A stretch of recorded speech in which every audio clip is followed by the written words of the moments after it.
The Wisdom of the Tao, New Thoughts for a Better Life. Wayne Dyer. He was an American psychologist and writer of spiritual growth books. New Thoughts for a Better Life, The Wisdom of Tao. Foreword. Without change, progress is impossible, and those who cannot change their minds cannot change anything. George Bernard Shaw. New Thoughts for a Better Life is the end product of the journey I undertook a year ago researching, contemplating and applying the Tao Te Ching, a book full of wisdom that has been translated more than any other in the world, with the exception of the Bible. Many scholars consider this Chinese classic to be the definitive discourse on the nature of existence. And it continues to be a valuable resource to lead a way of life that guarantees integrity, joy, peace, and balance. I recently read that a person had overcome a life-threatening addiction by reading and rereading the 81 verses of this ancient text. Although it is difficult to believe, in less than 100 short passages it describes a balanced, moral and spiritual way of living, that is applicable to all aspects of life on earth. Legend tells us that the author of the Tao Te Ching was Lao Tzu, a prophet who worked in the preservation of the empire's archives in the ancient capital Luoyang. Witnessing the continuing decline that took place during a period of warring states, Lao Tzu decided to emigrate to the desert in the west of the country. At Hangkou Pass, a guard named Yin Shi, who knew Lao Tzu's reputation as a wise man, asked him to write down the essence of his teachings. Thus was born the Tao Te Ching, a text containing 5,000 Chinese characters. In all my readings on the origin of the Tao Te Ching, I have never found a definitive historical proof to clarify it. However, to this day, it survives in thousands of versions and has been translated into virtually every language. In fact, after reading this classic text in the morning and in the afternoon, interpreting it differently each time, I got caught up in it. I got more translations, 5 of which were quite old and 5 more modern. A list of them is listed in the acknowledgements section. Since neither the person of Lao Tzu nor the origin of the verses have historical certainty, I was fascinated by the different ways in which scholars interpreted those 5,000 Chinese characters in the editions I studied. Especially considering that many of those ancient symbols are no longer used and that they invite different interpretations. After studying them, I felt the need to write a short essay on each of the verses that would show the great wisdom they contain, which is still applicable to the century in which we live. From the 10 translations analyzed, I recomposed the 81 passages for inclusion in this book, based on my own way of seeing them. The result is a personal interpretation of the Tao Te Ching, each of whose verses revealed many things to me about life and nature.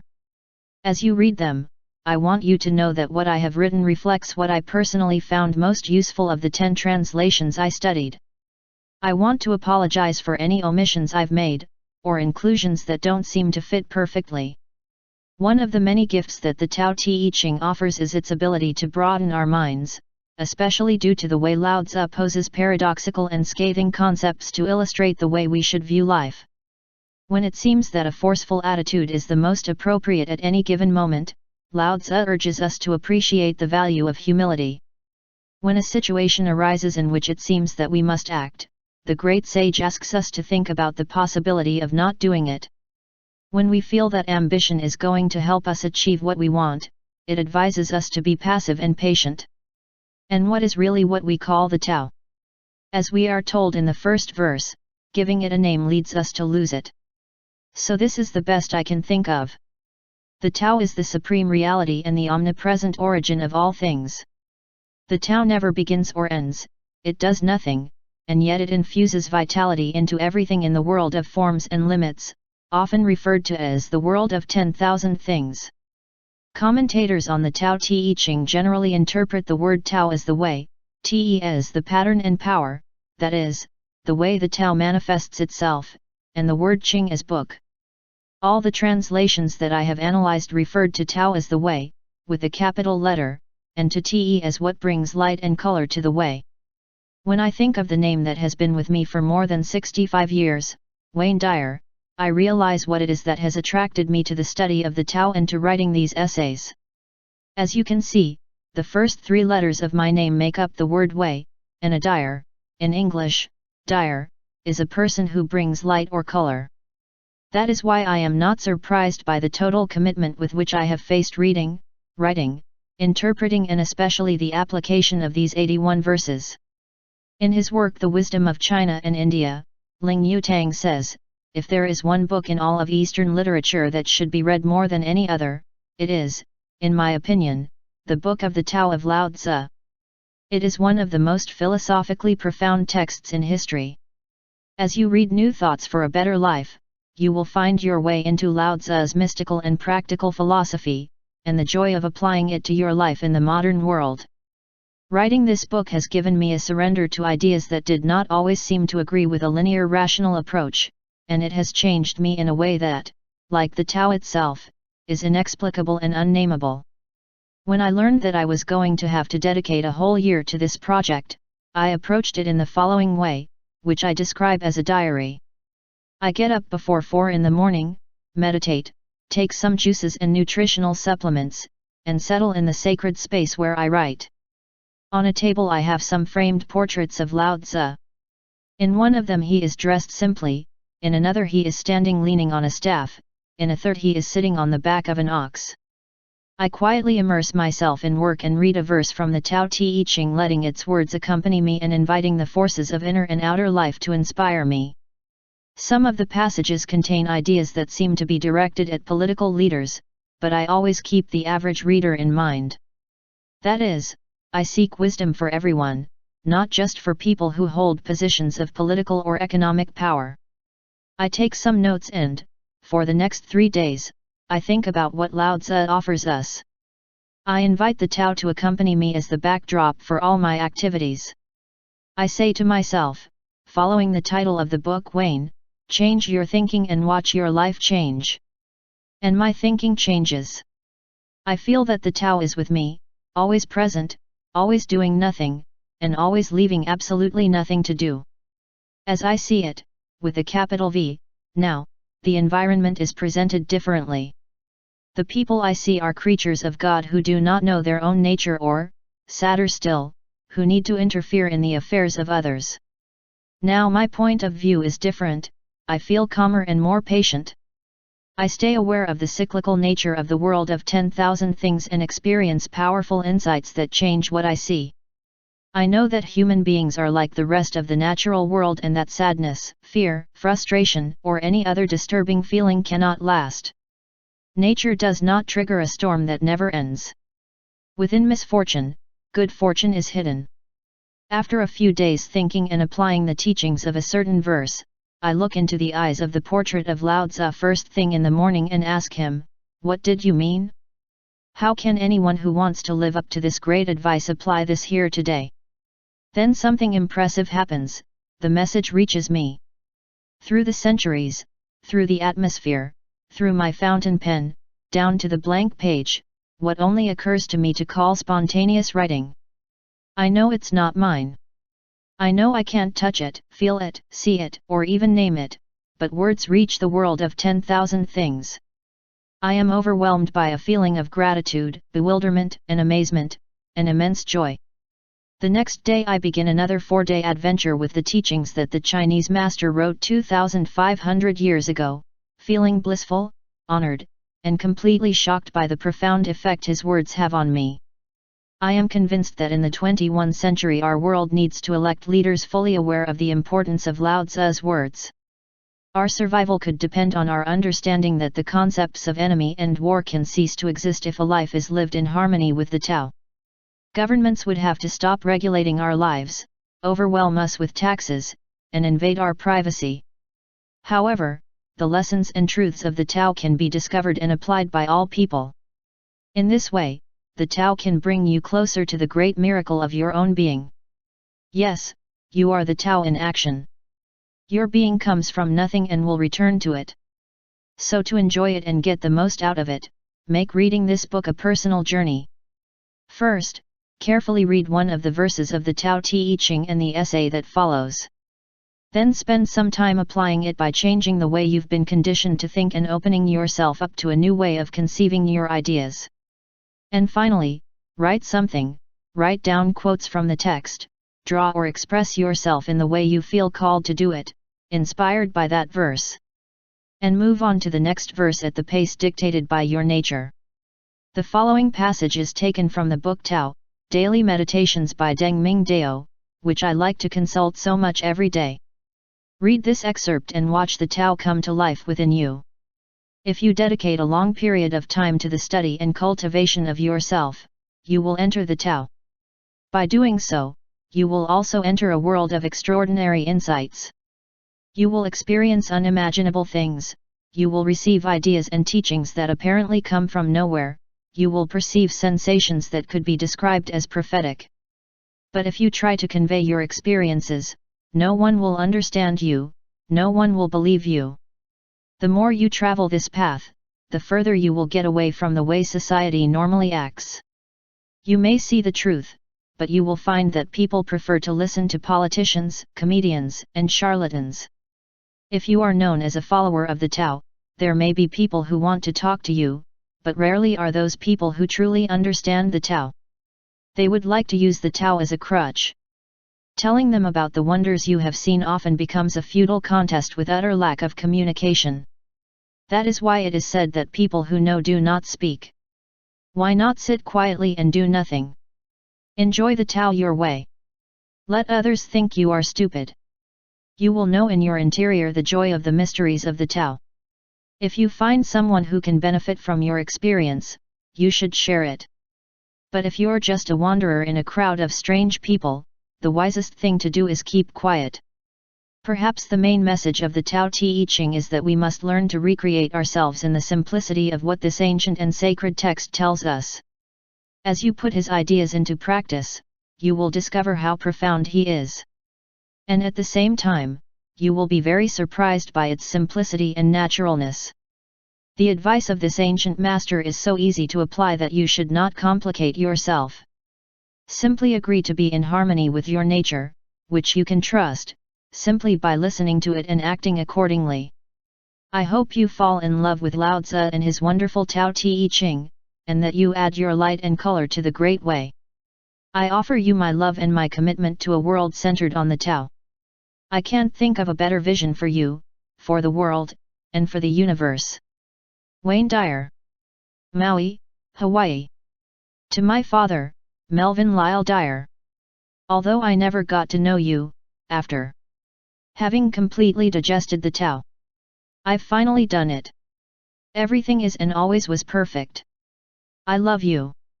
Of the birds, I know they have wings to fly. Of fish, which have fins to swim, of wild animals, which they have running feet. For the feet there are traps, for the fins nets, for the wings arrows.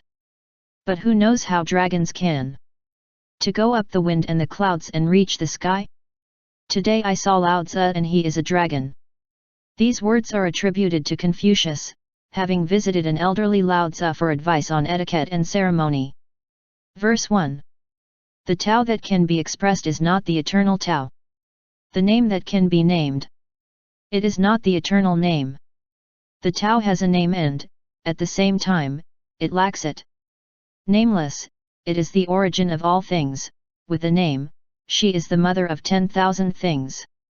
The absence of desires allows us to contemplate the mystery, the presence of desires only reveals their appearance. And in the mystery itself is the door leading to all knowledge. Live the mystery. In the opening verse of the Tao Te Ching, Lao Tzu tells us that the Tao has a name and, at the same time, it has no name. To our Western way of thinking, this is paradoxical. And indeed it is. Thinking based on opposing concepts is firmly embedded in the Oriental mind, yin and yang, feminine and masculine. Things that participate in an identity and its opposite are also described quite naturally. In contrast, Westerners tend to consider opposites as incompatible concepts that contradict each other. This book asks us to change our thinking habits and see how our lives can change as a result. The Tao belongs to the sphere of the impenetrable and invisible, and everything has its origin in it. And at the same time, it is imperceptibly found within all things. When we want to see into that darkness, mystery, we try to define it based on the forms of the outside world, what Lao Tzu calls the 10,000 things. It tells us that not trying to penetrate the mystery will lead us to know it. Or, in the terms in which I like to put it, that let's say goodbye and let God act. But how can we get it? One way would be to adopt more paradoxical thinking, recognizing that desire, wanting, and desirelessness, accepting, are two and the same thing, like the mysterious confines of a continuous sequence. Desire creates the conditions that allow us to adopt a receptive attitude, in other words, it is what prepares us, in the field of the outside world, to receive. According to Lao Tzu, wanting to know or see the mystery of the Tao will only reveal to us the signs of its existence in its various manifestations, but not the mystery itself. However, we are not facing a dead end. From the base of desire the mysterious Tao begins to flourish. It is as if wanting something turns into your natural acceptance. If desired, its manifestations can be seen; without desire, the mystery itself can be seen. When we tune into what Lao Tzu tells us, abundant examples of this paradoxical process appear with clear clarity in our world. Think of when we grow some delicious spring tomatoes or daffodils in a garden. In that way, we allow them to grow. Let's think about the situations in life that involve wanting something and how different it is to allow it to happen. Wanting to fall asleep, for example, instead of going to sleep. Wanting to go on a diet, instead of going on a diet. Wanting to love, instead of loving. Referring to the Tao, the absence of desire means trust, permission, acceptance. Desire is both the beginning and the root of desirelessness, and wanting is the beginning and the root of acceptance. They are the same and they are different. Let us pay attention to the moments in which we can feel in our body where we are within the continuous flow between wanting and allowing, or between trying and acting. Trying to play the piano, drive a car, or ride a bicycle is the same, though different, than actually playing the piano, driving a car, or riding a bicycle. When we want to carry out these activities and we learn to do it, there is a moment when what we are doing is allowing them to take place. The key is to distinguish the difference between trying and allowing, and then being aware of the sense of effortlessness in the second attitude. This brings us to a greater awareness of the invisible mystery and the 10,000 things, which are the visible phenomena of our world. The 10,000 things that Lao Tzu refers to represent the objects of the world distinguished by categories, classified and scientifically identified by means of a name that helps us to communicate and identify what we are talking about and what we think. But despite all our technological knowledge and the scientific categories we devise, we cannot create a human eye or liver, not even a single grain of wheat. All these things and the rest of those that make up the world known or identified by names emerge from the mystery, from the eternal Tao. In the same way that the world is not only the set of the parts that compose it that have been identified, we are not simply the skin, the bones and the streams of fluids that we are physically made of. We too are part of the eternal Tao, which animates the tongue invisibly so that we can speak, the ears so that we perceive sounds and the eyes so that we can see and experience both what is manifested and the mystery itself. Consciously allowing that ineffable mystery to work is ultimately the way to practice the Tao. Does this mean that we do not have to worry about our safety? No way. Does it mean that we have to trust the mystery at the moment when we are mugged or mistreated? Probably not. Does it mean that we shouldn't try to change things? No. What it means is that we have to cultivate the attitude of living with the mystery and letting it flow through us unhindered. It means accepting the paradox that we take on a physical form and at the same time let the mystery unfold. Practice the Tao, find your personal way of living in mystery. As Lao Tzu says in this first verse, in the mystery itself is the door that leads to all knowledge. To apply this passage to the daily activities of the 21st century, I advise you the following. First and foremost, enjoy the mystery. Let the world reveal itself without trying to explain everything to you. Let your relationships be what they are, because everything is going to unfold according to a divine order. Don't try so hard to make things work, just accept them. Do not constantly strive to try to understand your partner, your children, your parents, your bosses, or anyone else, because the Tao never rests. When your expectations fall apart, get used to thinking that this is the way it is. Relax, let go, accept, and realize that some of your desires have to do with what you think your world should be more than what it is like in that moment. Become an insightful observer, judge less and listen more. Spend your time opening your mind to the fascinating mystery and uncertainty that we all experience. Stop putting names and labels on things. Most of us were taught in school to label everything. We made an effort to study to be able to define things correctly and thus achieve what we called good grades. Most educational institutions insisted on identifying everything, elevating us to the status of graduates with knowledge of specific categories. And yet we know, without anyone telling us, that there is no distinctive degree, or category that really defines us. In the same way that water is not the same as the word water or the word aqua, Wasser, or ho, there is nothing in the universe that is the same as its name. Despite our endless categorizations, we cannot accurately describe any animal, flower, mineral, or human person.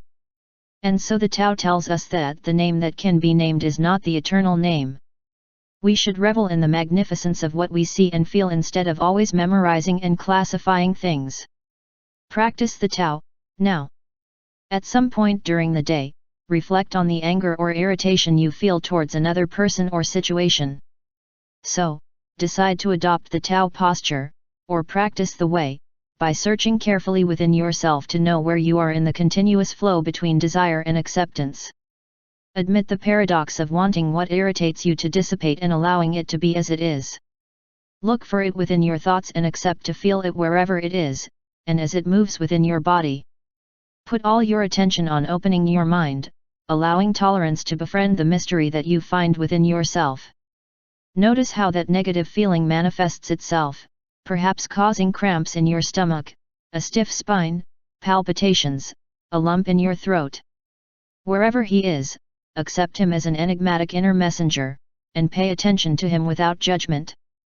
Feel the desire for the feeling to go away and handle it compassionately. Accept what happens.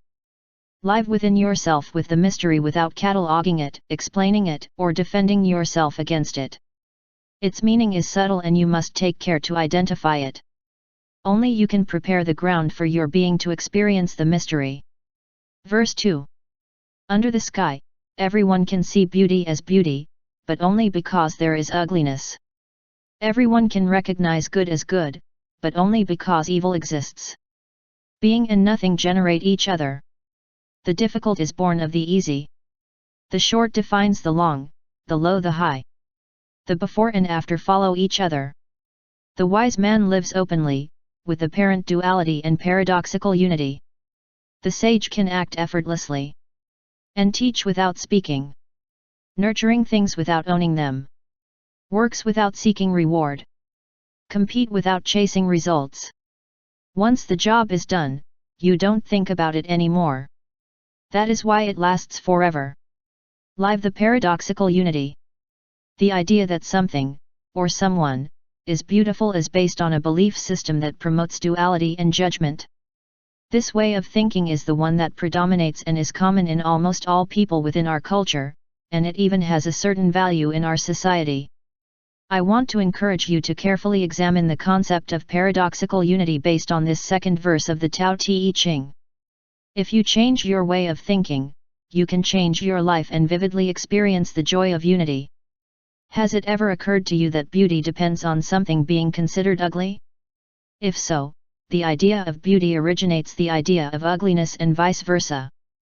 Think of the number of concepts that, within this dual belief system, depend on their opposites. A person is not tall unless a belief system establishes the concept of short. Our concept of life could not exist without that of death. The day is opposed to the night. The masculine is the antithesis of the feminine. What if, on the contrary, we perceive things as a part, or a glimpse, of the perfection of unity? I think this is what Lao Tzu suggests when describing the sage who lives openly, with apparent duality and paradoxical unity. Imagine perfect unity coexisting with apparent duality, where opposites are simply products of the human mind in the world of 10,000 things. To be sure, the daffodil does not think that the daisy is more beautiful or uglier than he is, and the eagle and the mouse do not have a sense of the opposites that we call life and death. Trees, flowers, and animals know no beauty or ugliness, they are limited to being, in harmony with the eternal Tao, devoid of value judgments. As the sage openly lives the apparent duality, he can unite the origin of things with the signs of their existence without forming an opinion about it. Lao Tzu invites us in his writings to live without judgment within a perfect unity. He wants to invite us to combine sensibly the opposites we perceive and live a unified existence. The perfection of the Tao is in accepting the apparent duality while appreciating the unity of reality. Life and death are identical things. Virtue and sin are but judgments, and both are needed to identify each other.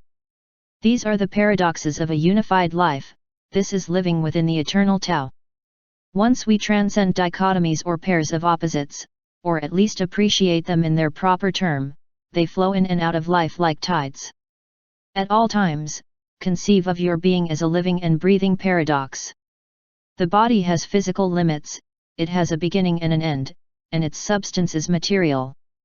But it also has something that defies limits, that has no material substance, that is infinite and has no form. We are simultaneously the Tao and the 10,000 things. Accept that opposing and contrasting ideas cohabit within you. Accept opposing thoughts, without excluding each other.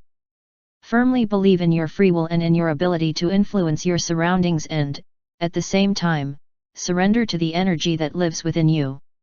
Learn that good and bad are two aspects of something that is unique. In other words, he accepts the duality of the material world while remaining in constant contact with the unity of the eternal Tao. This will reduce that need you have to always be in possession of the truth, in opposition to others, which only weakens you. I think Lao Tzu would apply the teachings of the Tao Te Ching to today's world with the following advice. Live a unified life. Enter the world of unity being aware of our propensity to classify everything as good or bad, right or wrong. Beauty and ugliness are categories of the physical world, not of the Tao. Think about the idea that duality is a mind game. In other words, people look the way they do, that's all. Criticism is not always necessary or helpful. Observe how the Tao is presented within all people, including you, and be at peace with what you see. Be a good animal and move freely, without giving in to thoughts about where you should be and how you should act. For example, imagine yourself as an otter just living as an otter. You are neither good nor bad, neither beautiful nor ugly, neither a hard worker nor a lazy person, you are simply an otter that moves in the water, or on the land, freely and peacefully, playing around and without judging anything. When the time comes to leave your body, you will regain your place in the absolute mystery of oneness. This is what Lao Tzu means when he says, once the work is finished, you no longer think about it. That is why it lasts forever.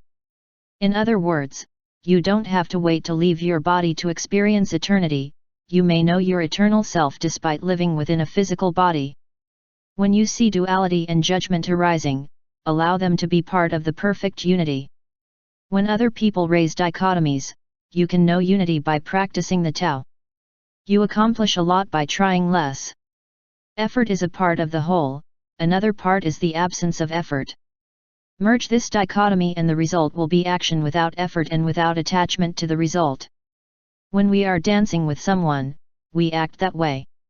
We indulge in an activity, adopt a certain posture, listen to music and let go, all at the same time, gliding freely with our partner. Combine the so-called opposites into one unit without judgment or fear.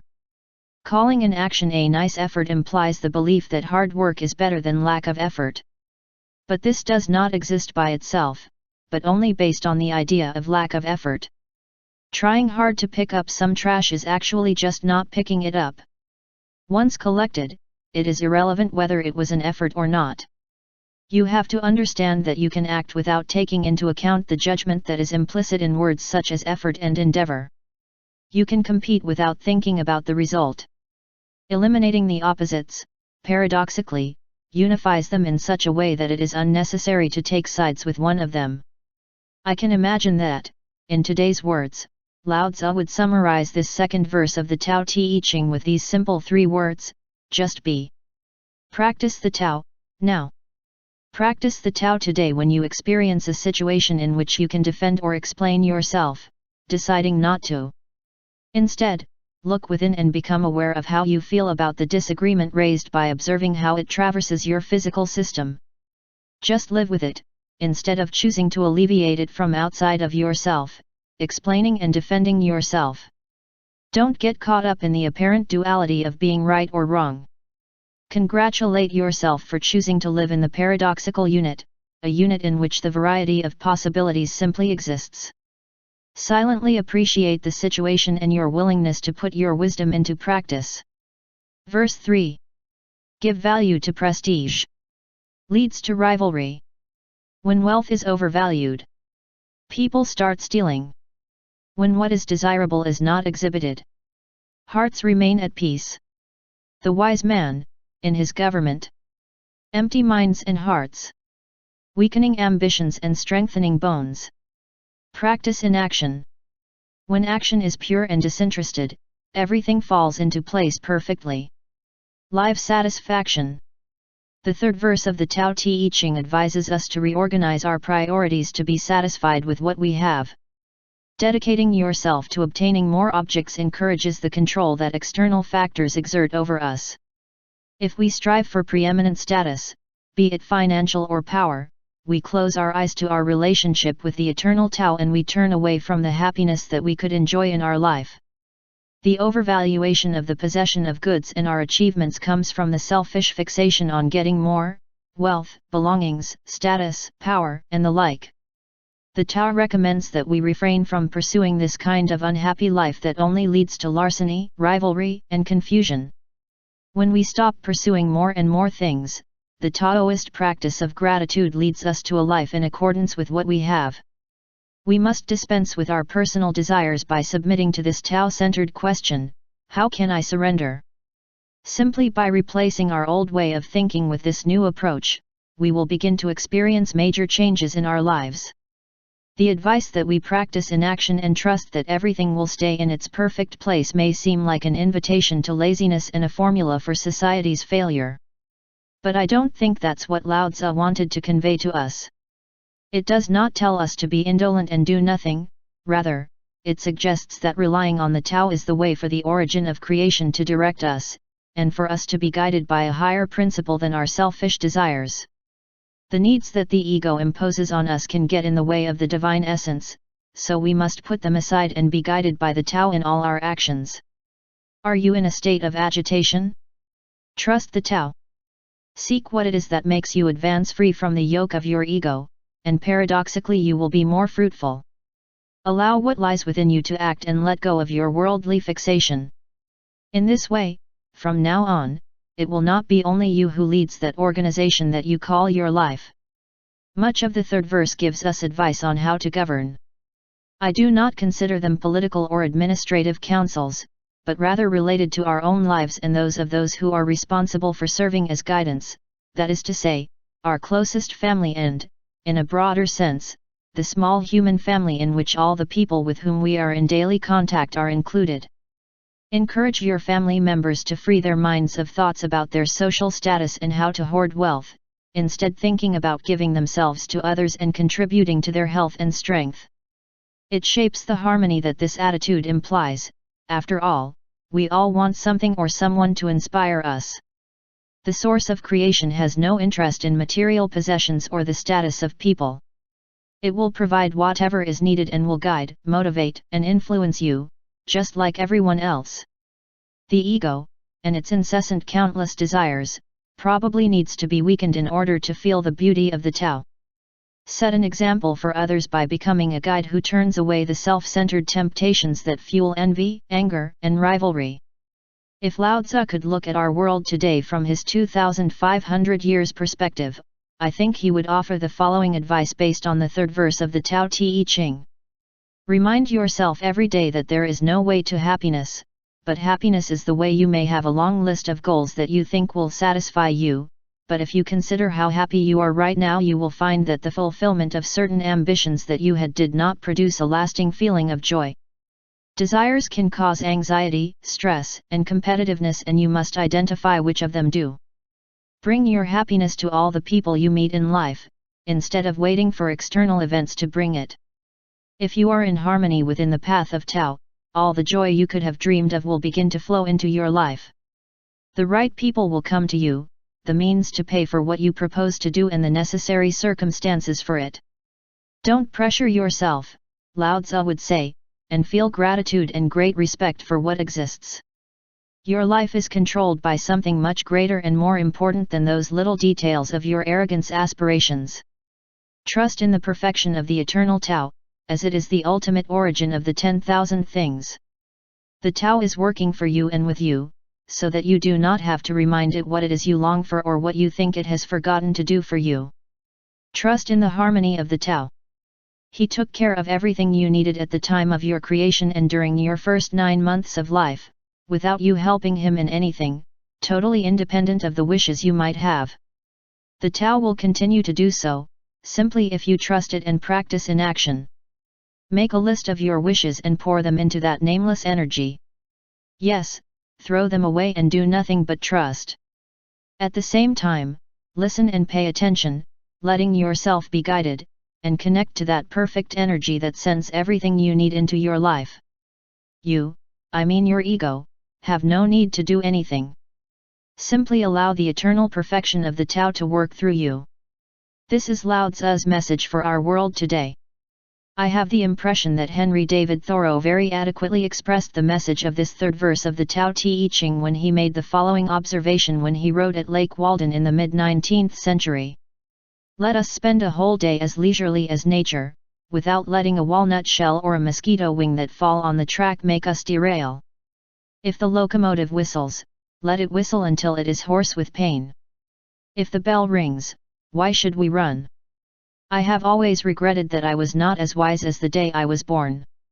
Trust your essential wisdom. Don't let desires interfere with your eternal connection to the Tao.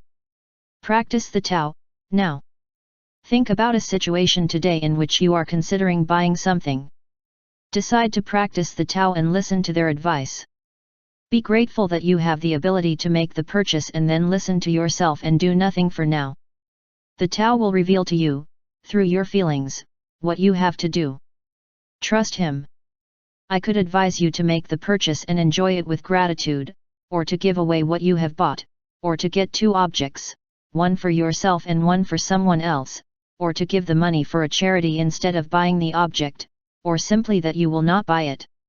Practice the Tao in day-to-day situations and you will know what it is to be satisfied in a deeper sense. As the verse says, when the action is pure and disinterested, everything falls into place perfectly. This is my definition of satisfaction. Verse 4. Tao is empty. But it is inexhaustible. Fathomless. Ancestor of all things. Inside, the sharp edges soften, the twisted knots were slipping, the sun is tempered by a cloud, the dust is deposited in its place. It is hidden, but always present. I don't know whose son it is. He seems to be the common ancestor of all things, the father of the universe. Live infinity. The Tao is the origin of all life, but it is empty and has no limits. It cannot be constrained, quantified, or measured. This life-giving creative energy provides a deep source of joy, accessible at all times. If you live with an infinite perspective, you will abandon the idea that your only identity is in your physical body within which you progress from birth to death. In your totality, you are an infinite being in the guise of a person who exists in the world of sharp edges and twisted knots referred to in this verse. Integrating within and around you at all times is the invisible creative force of the Tao. It is inexhaustible. It has no bottom. It cannot be consumed. The 4th verse of the Tao invites us to think about rearranging our ideas about who we are. It seems to tell us that cultivating awareness of the infinite aspect of ourselves is the way to get in touch with the limitless source of creative energy that flows through us. For example, you might want to help other less fortunate people to improve their daily lives, but you think you don't have the time or energy to do it because of the way you are or because you currently dedicate yourself to this or that thing. To the extent that you detach yourself from the idea you have of yourself, related to your work or your lifestyle, and try to become aware of the unlimited creative energy that is part of you, you will have that time and energy that you need. By imagining yourself helping others, guided by that infinite facet of your being, you will develop behaviors and actions that will complement your power of perception thanks to the common ancestor that is the Tao. Ultimately, you will cultivate the absolute knowledge that all the help you need is here and now, in front of you, behind you, above and below. The Tao is empty, but it is very present. It is, as Lao Tzu reminds us, inexhaustible, unfathomable, ancestor of all things. The awareness of the omnipresence of the Tao means that the thoughts of scarcity or lack should not be the truly important ones. That feelings such as there is no way this will happen, that is not my destiny, or with my bad luck, things are never going to turn out right. On the contrary, one must begin to hope that what one imagines may happen to him is not only on its way, but has already arrived. This new perception of yourself, based on the collaborative presence of the invisible Tao, elevates you to an inspirational life, that is, to a spiritual life in permanent contact with the Tao. When you live infinitely, the reward is a feeling of joy and peace because you know that everything is in order. This is what I imagine Lao Tzu's millennial words mean in our modern age. Consider everything that appears to be a problem from the perspective of the eternal Tao. If we believe that there is not enough wealth, we have to think according to the inexhaustible source, the Tao. As with everything else on our planet, money is available in unlimited amounts. Be aware of this and connect with the bottomless warehouse. Do it first within yourself by affirming, everything I need now is here. Prosperity thoughts are like energetic instructions to access your infinite self, and action will happen to you. Adopt this same attitude of harmony with the Tao in the face of any problem, because there is an all-encompassing source of well-being that is your ally. So instead of wasting your energies on the ills and adversities that come your way, stay in the Tao. Stick with what can never run out. It remains with the Father of all things, the creative origin of the universe. It will work with you and for you, since you have it first in your thinking, then in your feelings and lastly in your actions. Become an infinite observer. When recognized as a signal for change, concerns are fleeting. They are simply part of the process of change. If you view your life from the vantage point of an infinite observer, worries, anxieties, and conflicts melt into eternal unity. From this timeless perspective, think about the importance that the problems that now depress you will have in 100, 1,000, 1,000,000, or an uncountable number of years. Remember that, like the infinite Tao from which you came, you are part of an eternal reality. Reorder your mind and follow the line that the Tao marks for your thoughts. With the help of the eternal Tao, the sharp edges of life are smoothed, knots slip, and dust settles. Try it. Practice the Tao, now. In a situation that you find yourself in today, whatever it is, choose to be silent and listen to your thoughts, rather than expressing yourself verbally. For example, in a social or business meeting, decide to step into the void of silence and become aware of your infinite self. Let it tell you when you should or shouldn't respond. If you discover that your worldly ego is interpreting or judging, just observe it without criticizing or modifying what it tells you. You will begin to find more and more situations in which the absence of response makes you feel happy and at peace, simply within the infinity that, although hidden, is always present. You could write down this advice from my teacher Nisargadatta Maharaj and hang it in a conspicuous place to read every day. Wisdom is knowing that I am nothing. Love is knowing that I am everything. And my life moves between the two. And as long as you live, stay as close to love as you can. Verse 5. Heaven and earth are impartial, they see the 10,000 things like straw dogs. The wise man has no emotions. Treats all men like straw dogs. The wise man is like heaven and earth, for him there are no favorites, no people he disapproves of. The wise man gives and gives, without conditions. He already offers his treasures to all. The space between heaven and earth. It is similar to a bellows. Empty and inexhaustible. The more it is used, the more it produces. You have to stay with the essentials. Man was created to wait and find the truth inside. Live impartiality. The Tao does not discriminate. Point. It is impartial like heaven and earth. The Tao is the origin of everything, the great invisible giver. It does not show preferences, distributing energy among some and denying it to others. The entire planet is supplied with the basic elements that sustain life, such as air, sunlight, atmosphere, and rain. If we decide to harmonize our internal and external consciousness with this powerful attribute of the Tao, we will be able to realize what our authentic self is. Our true self is the one that participates in the neutral condition of the sage who lives in harmony with the Tao, does not see one type of life as more worthy than another and refuses to establish favoritism. Or as Lao Tzu says, treat all men like straw dogs. Lao Tzu uses this term to describe how the Tao, like the enlightened ones, treats the 10,000 things that make up the manifest world. Stephen Mitchell, in his translation of the Tao Te Ching, explains that straw dogs were ritual objects, worshipped before the ceremony but later abandoned and trampled on. In other words, Taoism reveres and respects existence impartially, as an ebb and flow that must be honored and then abandoned. With an awareness of impartiality, the sage clearly sees the sacred character that dwells in all the straw dogs of this ceremony that we call life. The fifth verse encourages us to become aware of this equanimous source and, in addition, to enjoy the paradoxical nature of the Tao. The more we are in contact with the energy of the Tao, and the more we live from its creative perspective, the more available it will be to us. It is impossible to exhaust it. The more we consume it, the more we will receive. But if we tried to monopolize it, it would end up in short supply, and we would not be able to understand it in the slightest. The Tao and its inexhaustible power paradoxically disappear if we intend to exclude other people from participating in its nature, since it is devoid of prejudice. As far as the Tao is concerned, the different forms of life are illusory, so that no one is special or better than others.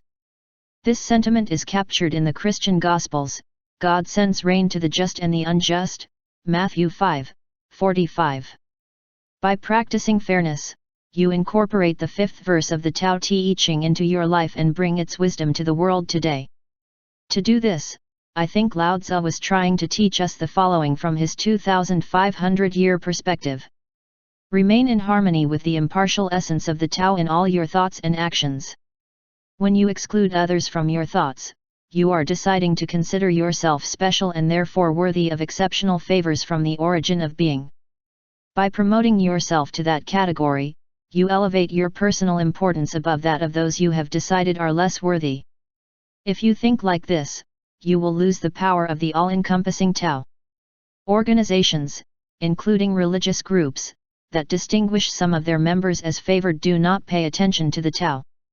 As much as they try to convince themselves, and to convince others, of their spiritual nature, their exclusive and partial attitude prevents them from functioning in accordance with their true identity. In other words, when a thought or behavior divides us, it does not come from God. When it unites us, it does come from God. Put your attention on the Tao that resides within you, Lao Tzu tells us, and your thought will never cease to be in harmony with the Spirit. Offer your treasures to everyone else. That is what the Tao does at all times, offering itself to the entire realm of creation. Think of it as a simple three-step process. 1.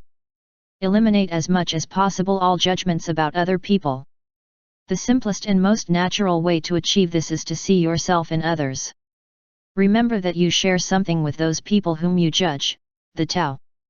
So instead of looking at appearances, which are really nothing but straw dogs, contemplate how the Tao is revealed in everyone you meet, and your criticisms and labels will vanish.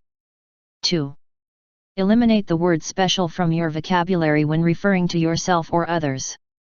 If someone is special, it is because we all are. And if we are all exceptional beings, we do not need that word to define us, since it has the clear implication that some are more graceful than others. 3. Finally, apply the third step of this process by displaying your generosity and living the Tao with impartiality, thus relating to the inner space in which it resides. Within that space you can be equanimous with respect to what you possess, recognizing that it is not only yours but that it is part of the whole. Sharing and giving without conditions, you will feel the experience of living the Tao with emotion and be free from prejudice. The Tao is your truth, it resides within you. Participate in the peace and joy of relating to the inexhaustible Tao. Practice the Tao, now. As many times as possible today, choose to focus on relationships or situations involving other people with a perfectly fair mindset, and trust that attitude to guide your responses. Do it as many times as you can throughout a day with people, groups, friends, family members, and even strangers. Make up a small phrase and repeat it silently to remind yourself at all times that you approach each situation with a level-headed attitude, such as, "Guide me right now, Tao, Holy God, guide me right now," or "Holy God, help us in this moment." This moment. If you keep one of these short phrases in your mind, you will prevent judgments from arising as they did before. And, even better, you will enjoy a sense of relaxation and openness in the face of whatever happens in those moments of equanimity. Verse 6. The spirit that never dies. It's called the mysterious feminine. Although it encompasses the entire universe, it never loses its impeccable purity. Although it assumes endless forms, his true identity remains intact. The door of the mysterious feminine. It is called the root of creation. Listen to his voice. Hear how it resonates in the universe. Without exception, it reveals its presence. Without exception, it leads us to perfection. Although it is invisible, it is permanent. It does not have an end. Live creatively. In the 6th verse, Lao Tzu refers to an eternal and indescribable creative force that is a continuous source of new life. It tells us that this energy of the mysterious feminine is constantly revealed in a perfect way, and invites us to be aware of the echo of its creative voice that expands through life in myriad different ways. I call living creatively to exist consciously perceiving the presence of this feminine principle. This mysterious female is always giving birth. The Tao Te Ching speaks of the door that leads to it as the root of creation. It tells us that we have the ability to tap into this limitless reservoir and collaborate in the creative act or, in other words, live creatively through the Tao. This immortal formative energy, which is our heritage and our destiny, acts regardless of whether we are aware of it or not. Our perception of his presence allows us, through the practice of the Tao, to participate in the creative process, which in turn leads us to the integral unity that is our primary task on earth. Although Lao Tzu's writings date back almost years, they guide us in the middle of the 21st century with a message that is as timeless and eternal as the Tao itself. Words are mutable, but we must be sure that feminine energy can and will bring us to our own perfection. If you decide to become aware of the intrinsic creativity that resonates deep within you, where the invisible Tao sings loudly, you will witness the birth of new ideas, new conquests, new projects, and new ways of understanding life. In the book Tao, Daily Meditations, by Deng Ming Dao, divine feminine energy is equated with the sound of birds soaring and hovering in vast space. You can feel it in your life, events will acquire a perfect momentum, a glorious cadence. You can feel it in your body, the energy will grow inside you in an exciting crescendo, making you glow. You can feel it in your spirit, you will enter a state of grace so perfect that you will resonate above the space of reality like the ephemeral song of a bird. When the Tao comes to you like this, ride on it with all your might. Don't interfere. Don't stop. Don't try to direct it. Let it flow and follow it. As long as the song lasts, keep going. Just keep going. Here are a few thoughts on how to live creatively. Be aware that you are a divine creature, that you were not born of your parents but of the great spiritual divine mother, the Tao. When you are in contact with the energy that gave you origin, you offer the world your true intelligence, talent, and conduct. You are participating in creation with your being originated in the Tao, with all the magnitude of your essence. The Tao has no doubts about what to create and what to do with it. It is the legacy that corresponds to you, which comes from the mysterious feminine. Listen to the call from within, ignore the demands of other people who would like to direct your vital energy, and allow yourself to radiate outwards what you feel deeply, deep within you. There is within you a reservoir of talent, skill, and intelligence as limitless and inexhaustible as the Tao itself. It has to be this way because you are the same as that from which you come, and that from which you come is that infinitely creative, all-encompassing Divine Mother, the mysterious feminine of the Tao. Whatever it is that you feel is asking you inside, whatever it is that makes you feel alive, appreciate in your heart that this enthusiasm is all you need to make your inner passion come true. This is precisely how creation works, and that is the energy that harmonizes with the Tao. Be creative in your thoughts, in your feelings, and in all your actions. Apply your unique nature to everything you undertake. Whatever you feel inclined to do, whether it be composing music, designing computer programs, gardening, brushing your teeth, or driving a taxi, do it in your own unique style. Being creative means trusting your inner calling, ignoring criticism and judgment, and offering no resistance to the development of your natural talent. Read the 6th verse again, paying special attention to these words. Without exception, he reveals his presence. Without exception, it leads us to perfection. And choose to banish the doubts and fears that you have harbored within you about your ability to enter into harmony with the creative power that is not only greater than your personal life, but is life itself. As Hafiz, the great Sufi poet of the 14th century, reminds us all. Just sit there right now. Do not do anything. Just rest.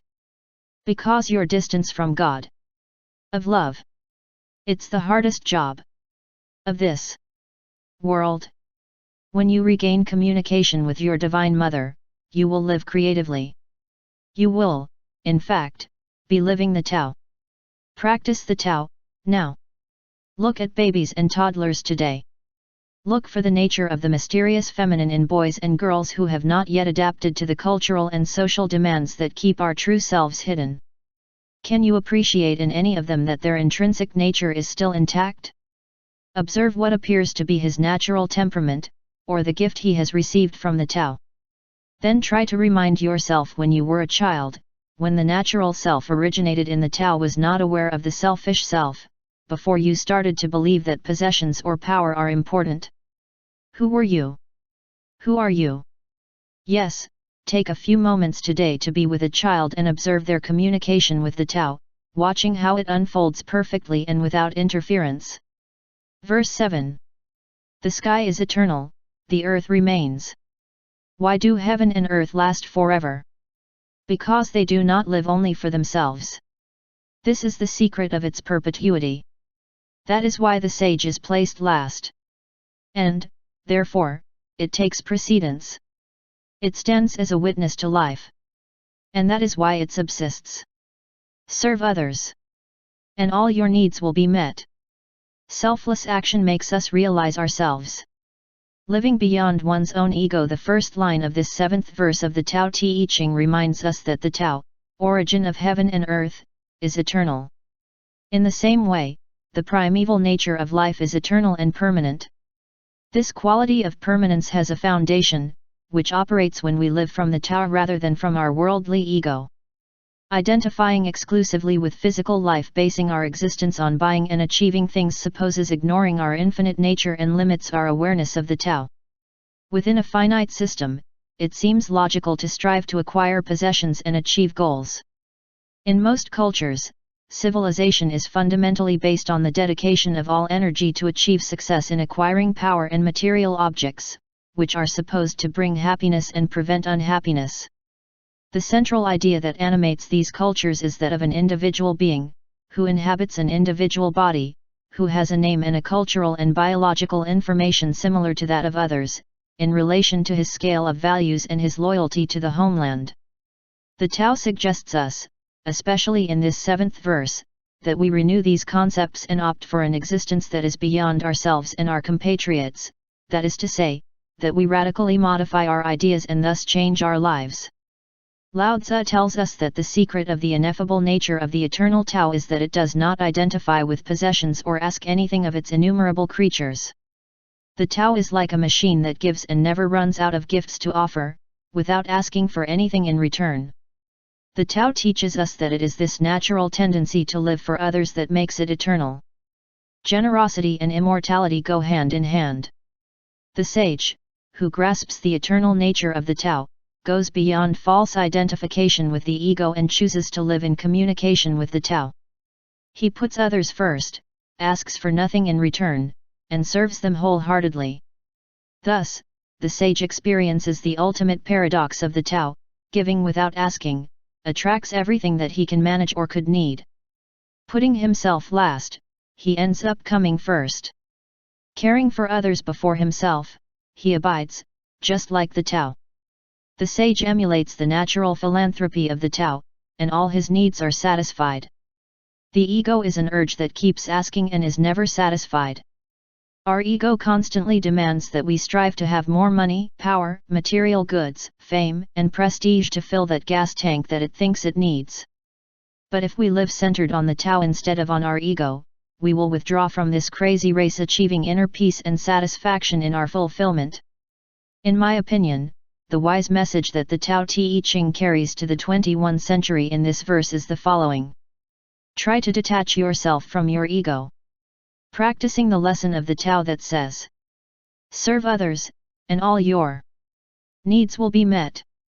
Thinking of others and serving them generously, your behavior will adapt to the perpetual rhythm of the Tao, whose power will flow freely, and you will lead a full life. The ego wishes otherwise and tells you to think of yourself first and get what is yours before someone else overtakes you. The main problem with listening to the ego is that it always makes you fall into the trap of fighting but never getting there. That way, you can never feel fulfilled.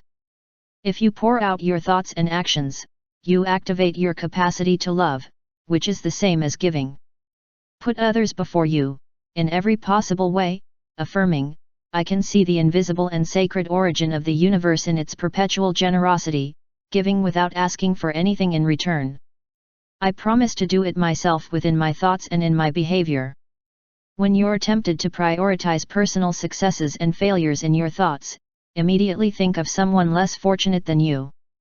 You will feel a greater communion with life and you will be happier than if you keep thinking about your worries. Think about what would happen if you managed to let go of the demands of your ego. Serve others and you will see how everything you have given comes back to you, multiplied by 10. Hafiz, the poet, perfectly expresses this attitude. Each person. It is God who speaks to us. Be polite. Listen to him. Stop your run and just be an observer. The more you try to fulfill your desires, the more they will elude you. Try to let life come to you and you will begin to detect signs that what you crave is already on its way. You are constantly receiving, because the bounty of the eternal Tao is unceasing. The air you breathe, the water you drink, the food you drink, the sun that warms your skin, the foods that keep your body alive, and even the thoughts that populate your mind, are gifts from the eternal Tao. Appreciate all that you receive, knowing that it flows from a source that gives everything. Stop your run and just be an observer, moderate your demands by refusing to keep trying to achieve more and more. By letting yourself go, you allow God to act. And even more important, every time you look more like God and you distance yourself from your ego, which does nothing but turn away from Him. Practice the Tao, now. For a whole day observe the demands of your ego. Choose to leave out as many as you can, without making it excessively unpleasant, establishing a scale of intensity. Thus, dispensing with the dictates of the ego, when it is easy for you to do so, would score low, while ignoring the demands that are difficult to ignore would give a higher score. For example, suppose your partner is driving your car and you are the co-driver. You see a perfect place to park, but your partner passes by. Or watch him drive by following a different route than the one you normally take. Silently observe how frustrating you are to be silent. And ask yourself, what would my ego want me to do? Or, for example, if during a conversation you have the opportunity to show how much you know about a topic, or to describe a situation in which you were highly successful or highly praised, see how frustrating it is for you not to say anything. Think again, what would my ego want me to do? Remember the words of Lao Tzu, selfless action makes us realize ourselves. Ignoring the demands of your ego, even for just a few moments, you will feel more and more fulfilled. Verse 8. The highest good is like water, that nourishes everything effortlessly, flows through low places that everyone detests, and therefore it is like the Tao, live according to the nature of things. May your dwelling be close to the ground. Let your thought go to the heart. In dealing with others, be kind and generous. Always keep your word. He governs with equity. Be timely and choose the right time. Who lives according to nature? It does not go against the course of things. It moves in harmony with the present moment. Always knowing what to do. Living within the flow according to the teachings of Lao Tzu, the Tao and water have analogous natures. You are the water is your being. Think of the first 9 months of your life, after your conception. You lived within an amniotic fluid from which you nourished yourself, or what is the same, a true unconditional love flowed within you, and it flowed with you. Right now, you are made up of 1% water, water is percent in your brain, and the rest is simply muscle water. Think of the mysterious magical nature of this liquid energy that we do not know how to value. If you try to squeeze the water, it escapes you. If you put your hands in her to relax them, you immediately feel her touch. When not in motion, it bogs down. If allowed to flow, it will retain its purity. He does not look at the heights to place himself above all things but stays in the lowest places. It forms rivers, lakes, and streams, it goes to the sea, to later evaporate and fall again in the form of rain. He does not plan anything and has no preferences. It is not intended to provide sustenance for animals and plants. He has no plans to irrigate the fields or quench our thirst, or for us to swim, sail, ski, or scuba dive. These are some of the ways to take advantage of it that water offers us naturally, simply by doing what it does and being what it is. According to the Tao, you must clearly appreciate the parallels between yourself and that substance that flows naturally, preserving life. Since you are water, live like water. Live with joy, as joyful as the fluid that gives you energy and sustains you. Let your thoughts and actions move freely in accordance with the nature of all things. The natural thing for you is to be kind and allow others to be free to do what they like and to be as their needs dictate, without your interfering. It is natural to trust in the eternal flow, to be faithful to what your interior asks of you and to keep your word. It is also natural to treat others as equals. All of this can be learned by observing the flow of water that sustains all of life. Water just moves and, because it is what it is, good things come from it. It is a substance in harmony with the present moment that knows precisely how it has to behave. Next, let's see what Lao Tzu could tell us, based on the content of the 8th verse of the Tao Te Ching. When you are free to flow like water, you are free to communicate naturally. And so information is exchanged and knowledge advances in a way that benefits everyone. Be careful not to assign yourself an important place above others. Be receptive to everyone, especially those who are not routinely shown respect, such as the uneducated, the socially troubled, or the homeless. Go to the low places that everyone hates and open your mind when you are in them. Seek the Tao in everyone you meet and make a special effort to accept others, be kind to them, and inspire kindness. If you adopt a peaceful attitude, you will be greeted with respect. If you really make an effort to avoid controlling the lives of others, you will be in peace and harmony with the natural order of the Tao. In this way, you nurture others without having to strain. Be like water which allows you to drink, water, swim, fish, surf, wade, float, and do a host of other things without trying to do anything other than just flow. Let your thoughts roam free. Forget about fighting against what life gives you, or trying to be something other than who you are. Instead, accept being like that liquid element that is present everywhere in your physique. In Messages from Water, Masaru Emoto explains that we are water and that water wants to be free. This author has thoroughly explored the reactions of this substance, pointing out that, through respect and love, we can literally change its crystallization process. If we store it in a container on which the words love, thank you, or you are charming are printed, the water transforms into beautiful radiant crystals. But if the words written on that container are idiotic, Satan, or I'm going to kill you, the crystals break and deform, confusing each other. The implications of Emoto's work are extraordinary. Since consciousness dwells within us and we are basically water, if our intentions are not equanimous, there is a possibility that they can have a destructive influence on the entire planet, and outside of it. As our Creator, the Eternal Tao, would say, I am the water of life, poured out to quench the thirst of men. Practice the Tao, now. Drink water in silence, imagining that with each sip you feed others, in the same way that streams give life to animals and rain gives life to plants. Realize how many different places there is water to serve you as it flows naturally. Say a prayer of gratitude towards that substance that sustains life in its permanent flow. Verse 9. Better stop. To continue to excess. If you fill the cup too much, it ends up overflowing, it is better to stop pouring liquid into it. If you sharpen the razor too much, you will spoil its blade. If you fill your house with gold and jade, you will attract misfortune to yourself. If you pride yourself with honor and pride, nothing can prevent your fall. Retire once the work is done. That's the way of heaven. Live humility. The Eternal Tao, which is constantly in the process of creation, knows exactly when the time has come to say enough. Deep down, we feel that this organizing principle that serves us unconditionally knows when to stop, so we must not question the abundance of what it gives us.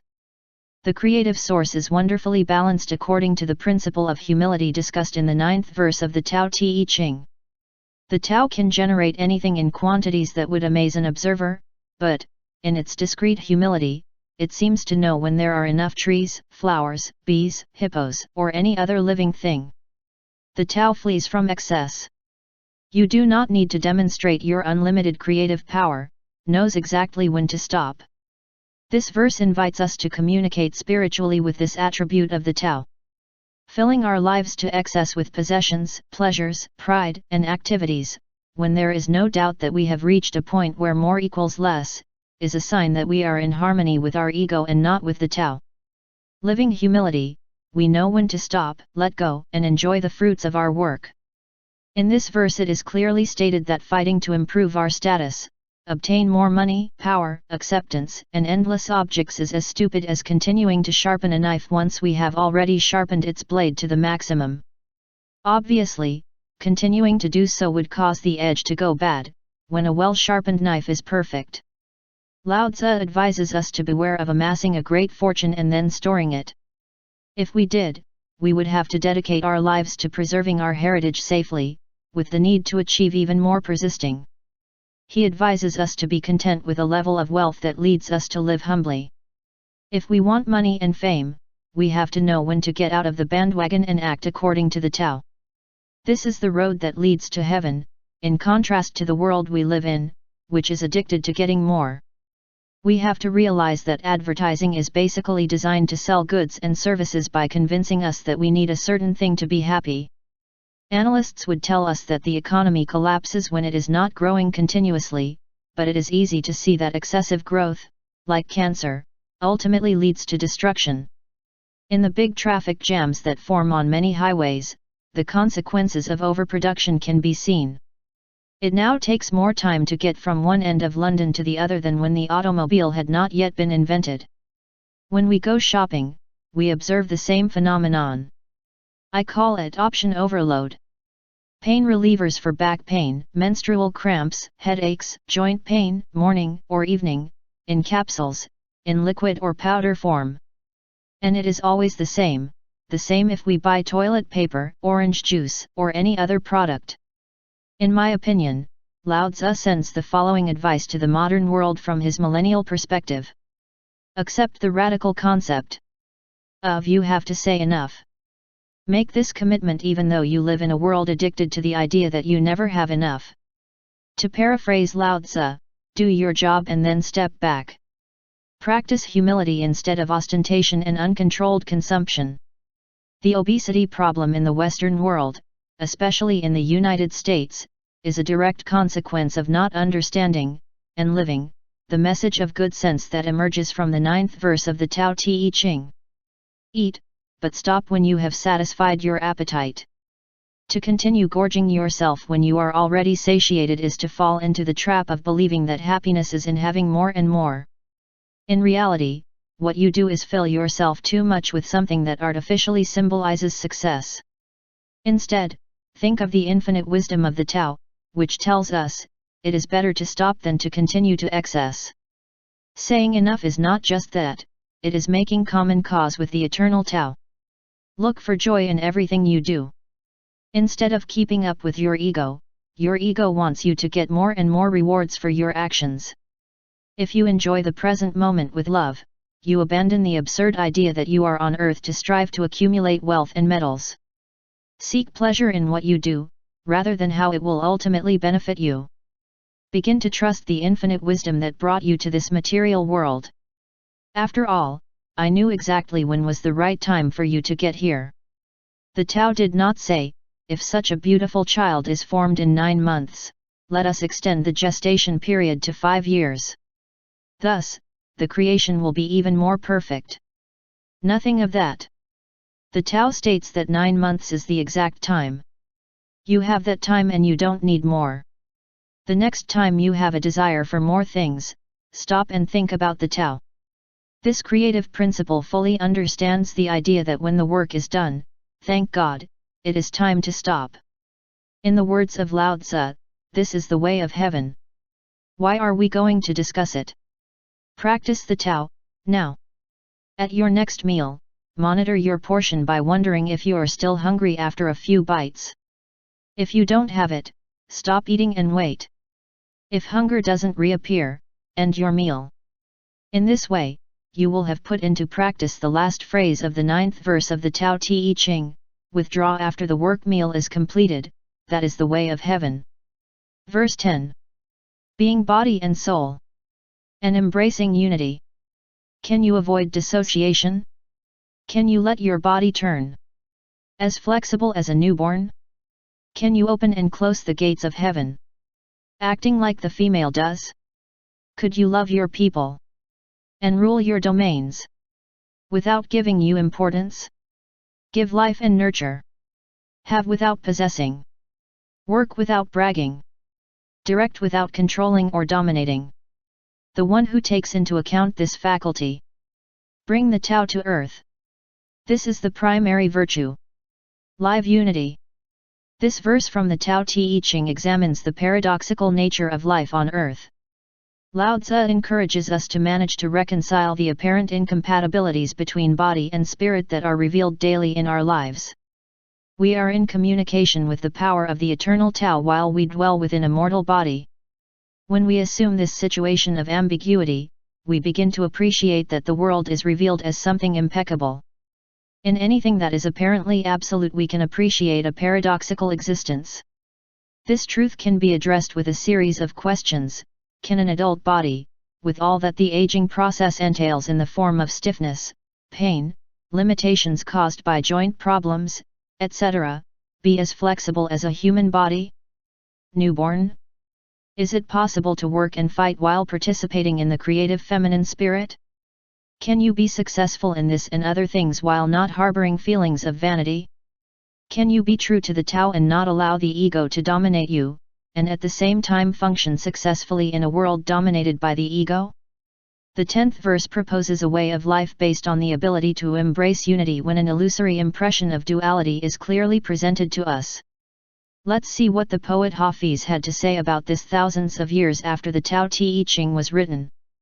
Only that one, illuminated, that captivates the formless, so that it takes shape, had the necessary charm to win my heart. Just that perfect one, who always laughs of the word, too, can let you know they love Our origin cannot be divided in two, and yet we are in a world that too often seems to reject the perfect unity of the Tao.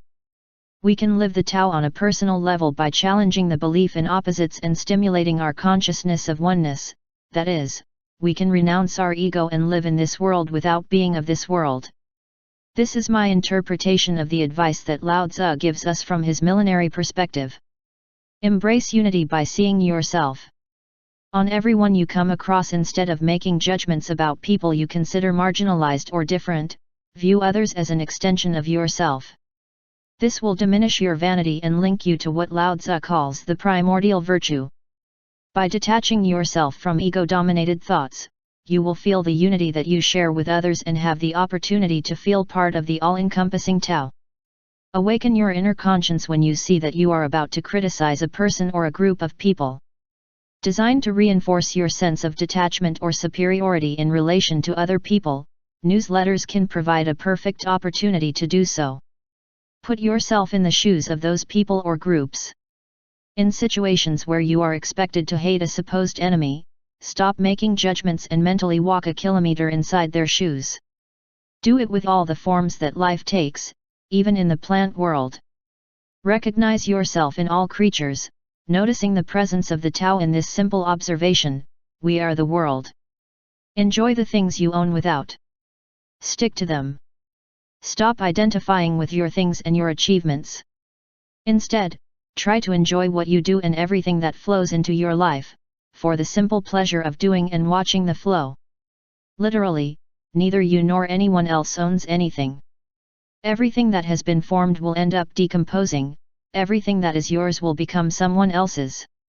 Take a moment to think and become a spectator of this world of shapes. When you become an objective witness, you will be filled with joy, loosening the ties that bind you to the things you own. By letting go of this burden, you will achieve the freedom to live what the Tao teaches you. Practice the Tao, now. Today, try to see unity where you previously saw duality, separation. Feel the invisible energy that makes your heart beat, and feel how it makes the hearts of all creatures beat in unison. Then feel the invisible energy that allows you to think, and notice how it does the same with all living things. He reflects on these words from the Gospel, Gnostic, of Thomas.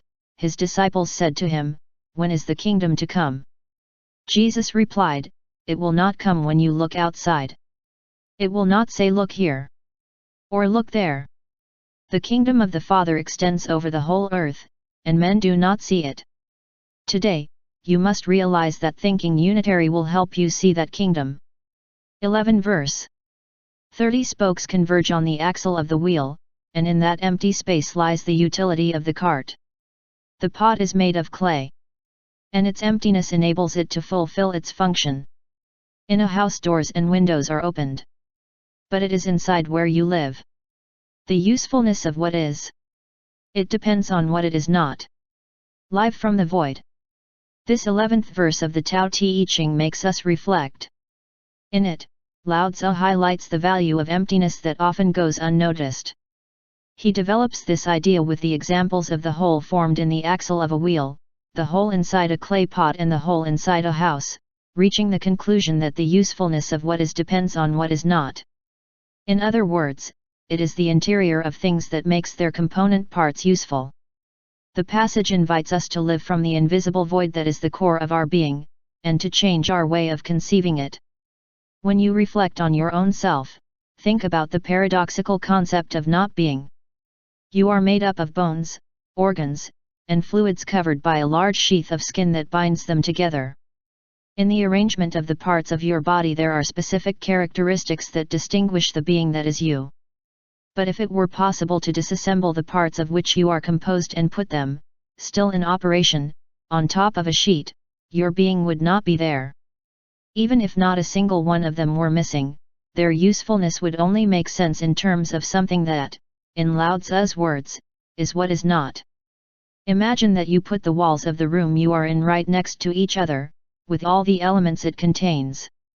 Without interior space they would not form a room, although everything else would remain what it is. A clay jug is not a jug but thanks to the emptiness that it surrounds. A house is not a house if there is not an interior space enclosed within the material that composes it. On one occasion, a musician told me that the silence from which the notes arise is more important than the notes themselves. He told me that it is the empty space between them that allows music to be what it is. Without this vacuum, the result would be a continuous sound. This subtle observation can be applied to anything we see in everyday life. What makes the tree, the bark, the branches, the roots, leaves? All these elements are what it is. And the set of them is not a tree. For the tree to exist as such, it depends on what it is not, an invisible and imperceptible vital force that escapes our five senses. Even if you cut or carve the tree incessantly and search for its cells, you will never get to its essence. Establishing a simile with the first paragraph of the verse, the empty space of the axis, necessary for the wheel to turn, is equivalent to that emptiness that is essential for you to move in life. At the core of your person there is an interior nothing. You have to distinguish what is visible, your body, from the invisible essence on which your existence depends, which is the Tao within you. I can hear Lao Tzu addressing you, who live in today's world, with these words about the concept of living in a vacuum. Your imperceptible core is your life essence. Direct your attention for a moment towards that nothing with which we name your essence. Where is it leading you? That inner space emanates from an invisible something that is responsible for all creation, and the thoughts that arise from it are of pure love and understanding. Your inner not being is not an independent part of you. Find that mysterious core and explore it. Perhaps think of it as a space, enveloped by your physical self, from which all your thoughts and impressions flow out into the world. Instead of striving to have positive and loving feelings, just be receptive to the essence of your being. The way of the Tao is more accepting than striving. Let that essential core of pure love activate your unique abilities. Allow the thoughts that come from within you to penetrate and leave your physical self. Admit them and then let them go, like when you breathe. And commit to spending some time each day carefully observing the formidable power of your invisible life essence. Experience the power of silence every day. There are many ways to do it. For example, meditation is a wonderful tool that helps you feel the joy that comes with connecting with your inner emptiness, that place where you feel the Tao. Commit to becoming more aware of the placeless place within you, from which all your thoughts flow. Find the path that takes you to your inner space, which is clean, pure, and in harmony with love. The difference between the saints and the rest of us is not that they have pure feelings of love and we do not, but that they only act from their essence, where the path of the Tao flows invisibly into their entire physical being. This is the primary purpose of learning to meditate, or to remain silent, allowing your essence to reveal itself and allowing yourself to live in emptiness. Practice the Tao, now. Today, spend at least 15 minutes living in that void that is you. Do not pay attention to your body or what surrounds you, forget about everything that identifies you materially, such as your name, age, ethnicity, job, and so on. Stay in that space, in that void, which is absolutely crucial to your very existence. Look at the world from what it is not and realize that your value as a material being depends entirely on that emptiness. Work today to familiarize yourself with what is not in you. Verse 12. The 5 colors blind the eyes. The 5 sounds deafen the ears.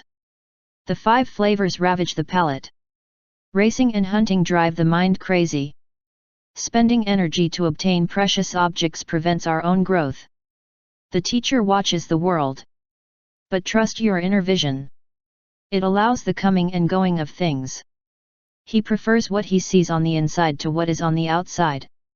Living with inner vision in this verse from the Tao Te Ching, Lao Tzu reminds us that we pay too much attention to the pleasures and experiences of the senses, to the detriment of our inner vision. When we only look at information that comes from the senses, we create a world of appearances that are ultimately illusory.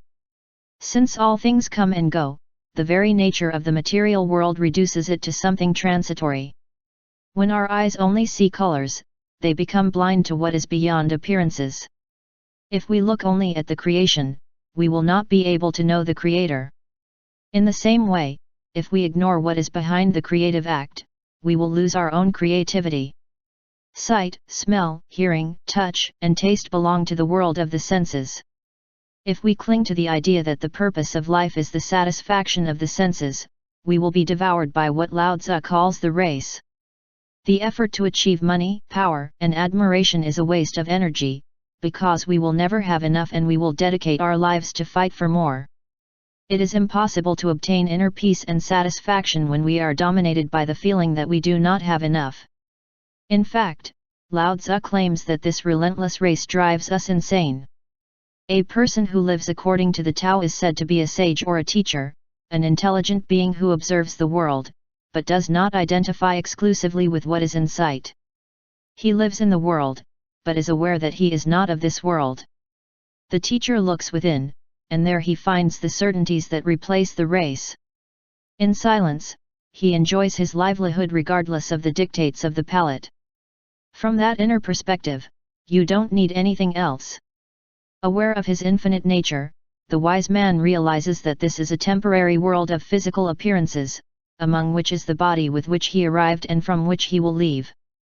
The teacher realizes the nonsense of appearances and avoids being seduced by the desire to obtain material objects and prestige. I believe that our old friend and teacher Lao Tzu, when he composed the 12th verse of the Tao Te Ching, he wanted to convey these elementary truths to us. Expand your perspective beyond the senses deep down, you know that a rose is more than just a flower, because it has a pleasant fragrance and velvety petals. Use this knowledge to perceive the invisible creative force that produces the wonderful miracle that makes you go from nothing to the here and now. Feel the essence of the Creator who allowed the transformation of a small seed into a masterpiece. Think that the seed comes from a place that we can only refer to as the world of nothingness, or the spirit. See how that spirit brings colors, aromas, and textures to life, and sees existence in all its manifestations from a transcendent perspective. You will be less willing to join the race and will prefer to live from the inner conviction that your true essence is not of this world. Stop pushing yourself to accumulate more and more. Let others consume themselves in their career, if that is what they want, and choose to learn to relax. Instead of focusing on the external, turn inward. Make your points of reference to be the capacity for wonder and gratitude, and not the effort to win the admiration of others and the accumulation of wealth. When you see a wonderful landscape, hear an enchanting sound or taste a delicious delicacy, think about the miracle that is hidden in the pleasure of the senses. Be like the teacher who prefers what he sees on the inside to what is on the outside. Let things come and go as you wish and don't get attached to this ephemeral world of comings and goings. Practice the Tao, now. Plant a seed and let it grow. Follow its development day by day and look at its inner nature.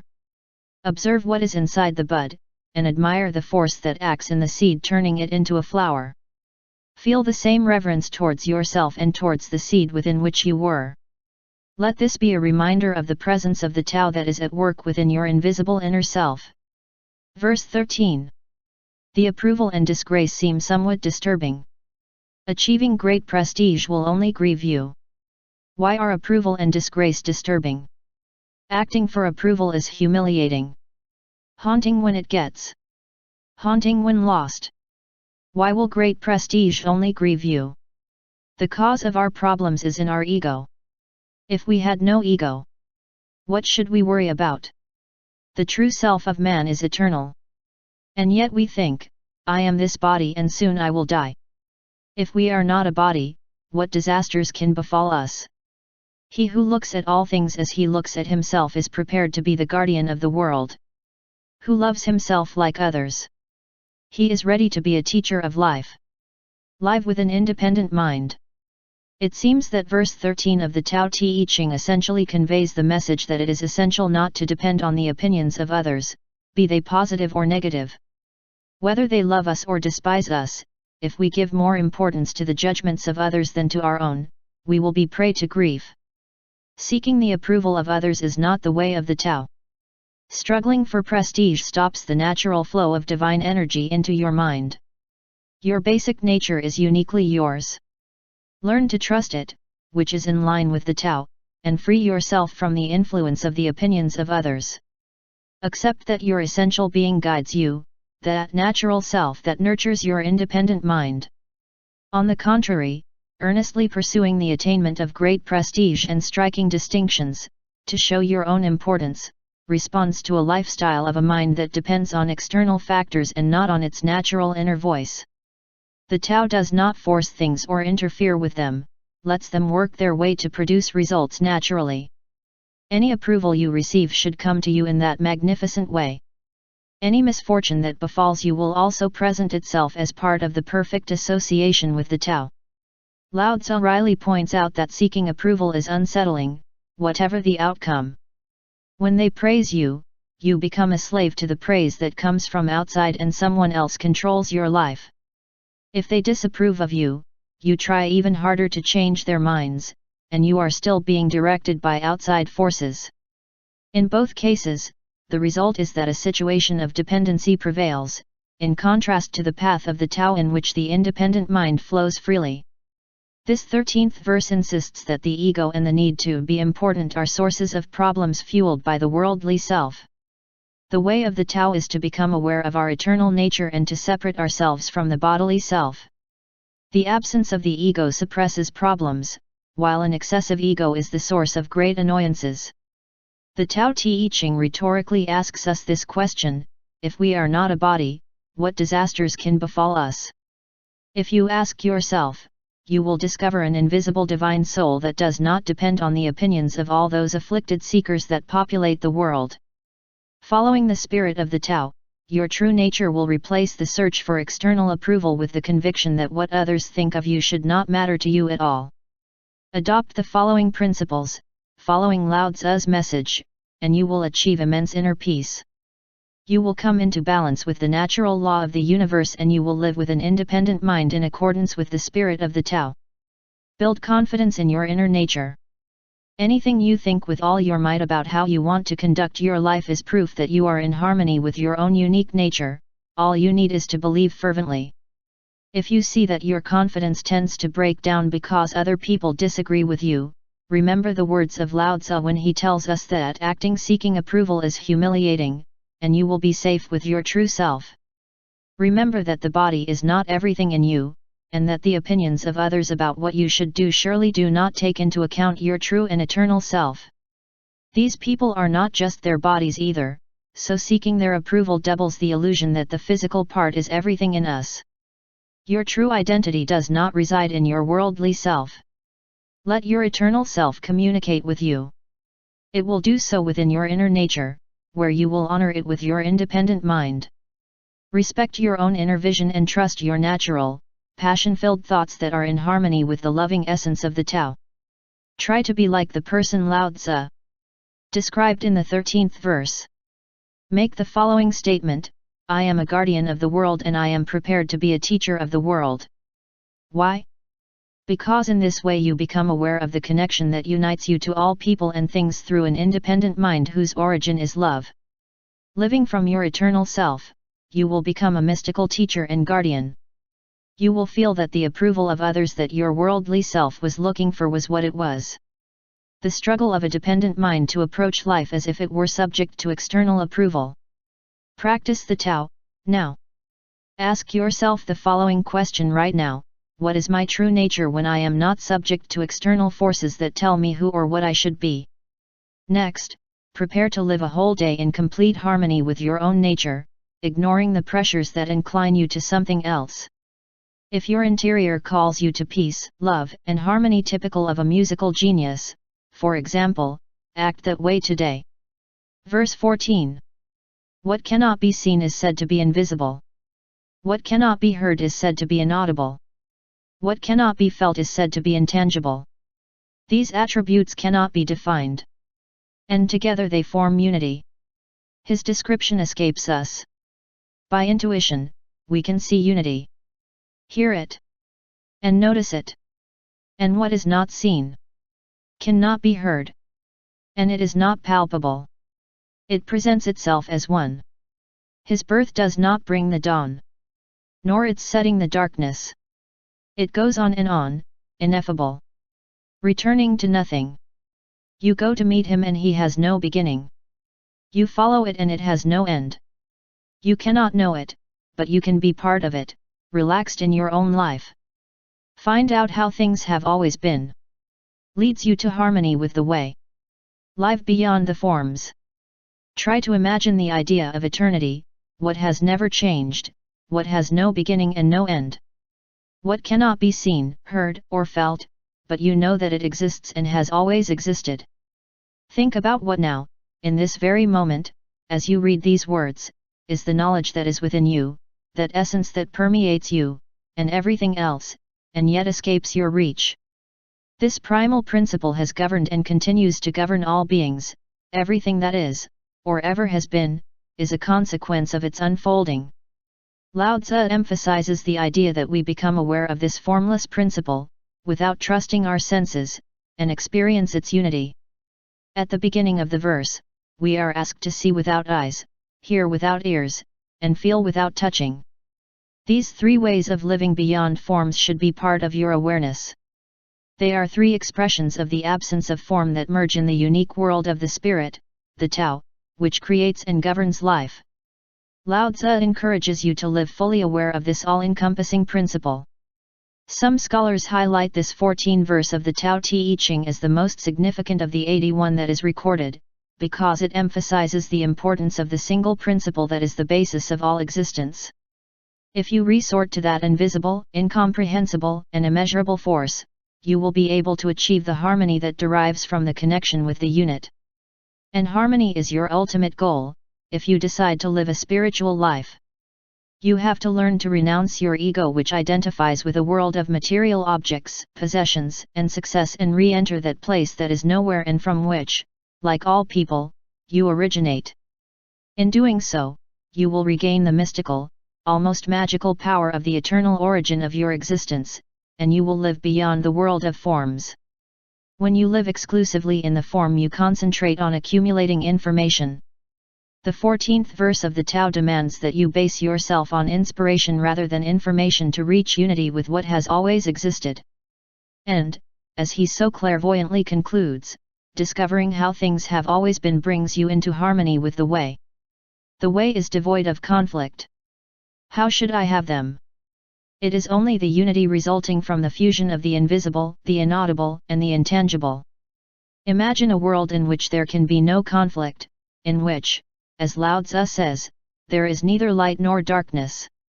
The nameless origin, which has always existed, simply gives you the peace and harmony you desire.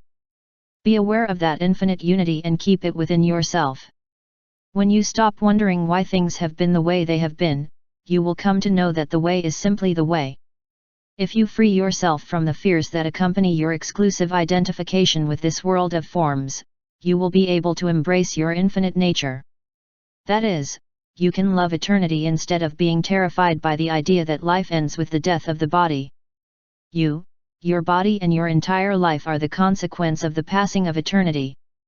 This is what Lao Tzu tells us in verse 14 of the Tao Te Ching, from his perspective of more than 2,500 years. Use the technique of meditating while walking to get to know the Absolute. Be aware at all times of the eternal principle that energizes life. By contemplating how God reveals himself in each person you meet and in everything that is part of your ego-based world, you will become more like him and distance yourself from what separates you. And that union will make you regain balance and restore harmony to your true nature, which is far from the ego. Increase your perception by looking beyond what your eyes see. When you are observing something, ask yourself this question: what is the true essence of what my eyes reveal? Reflect on that magical something that makes trees wake up in spring, filling with leaves and flowers what a few weeks before were only icy branches. Ask yourself, what energy is behind the creation of a mosquito, or behind my own thoughts? Do the same with everything you hear. Sounds emerge from the world of silence and return to it. Improve your hearing by listening to quiet sounds. As you embrace the principle of eternity, feelings of admiration and gratitude will develop within you. And even better, you will open yourself to new possibilities of fulfillment and even to your own divine splendor. Your mind will be freed from false identification with the passing world and you will see eternity in all things. So it will be, and, as Lao Tzu says, you will transform yourself by living within the spirit. You will be able to understand the meaning of these poetic words of Rumi, written some years after Lao Tzu. It seemed that all the trees and plants were dancing in the meadow, the same trees and plants that any eyes would see rigid and static. I encourage you to enjoy that dance, in which things are as they have always been, in the present invisible, inaudible and intangible. Practice the Tao, now. When you are looking at a tree, a distant star, a mountain, a cloud, or anything else in nature, notice what makes them invisible. Embrace the principle that allows their invisibility, and then look within yourself and do the same with your own physical existence. That principle causes your lungs to open, your heart to beat, and your nails to grow. Today, live with its essence for 10 minutes and notice how you feel connected to the origin of your being. Verse 15. The old masters were deep and subtle. His wisdom was unfathomable. There is no way to know them.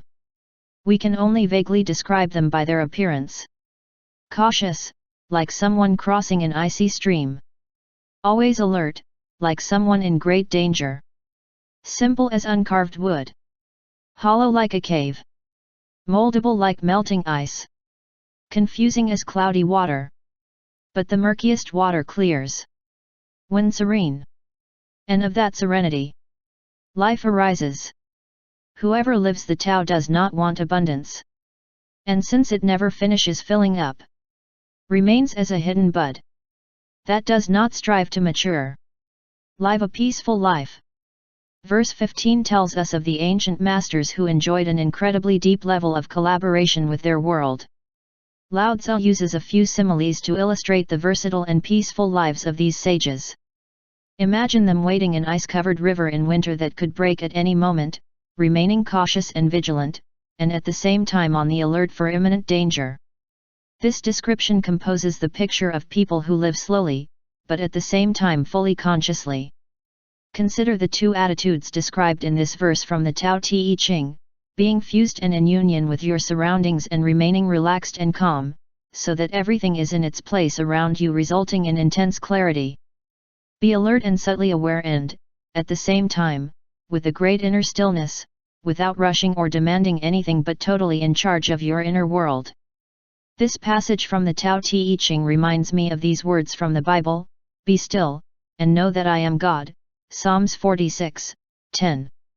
Your place of origin is stillness, where all creation originates. Stay in that simple and creative state described by Lao Tzu as uncarved wood, symbolizing the beginner's mind and boundless potential. May your mind be willing to flow with life and the eternal forces of Tao mold you. Visualize yourself as mentioned in verse 15 of the Tao.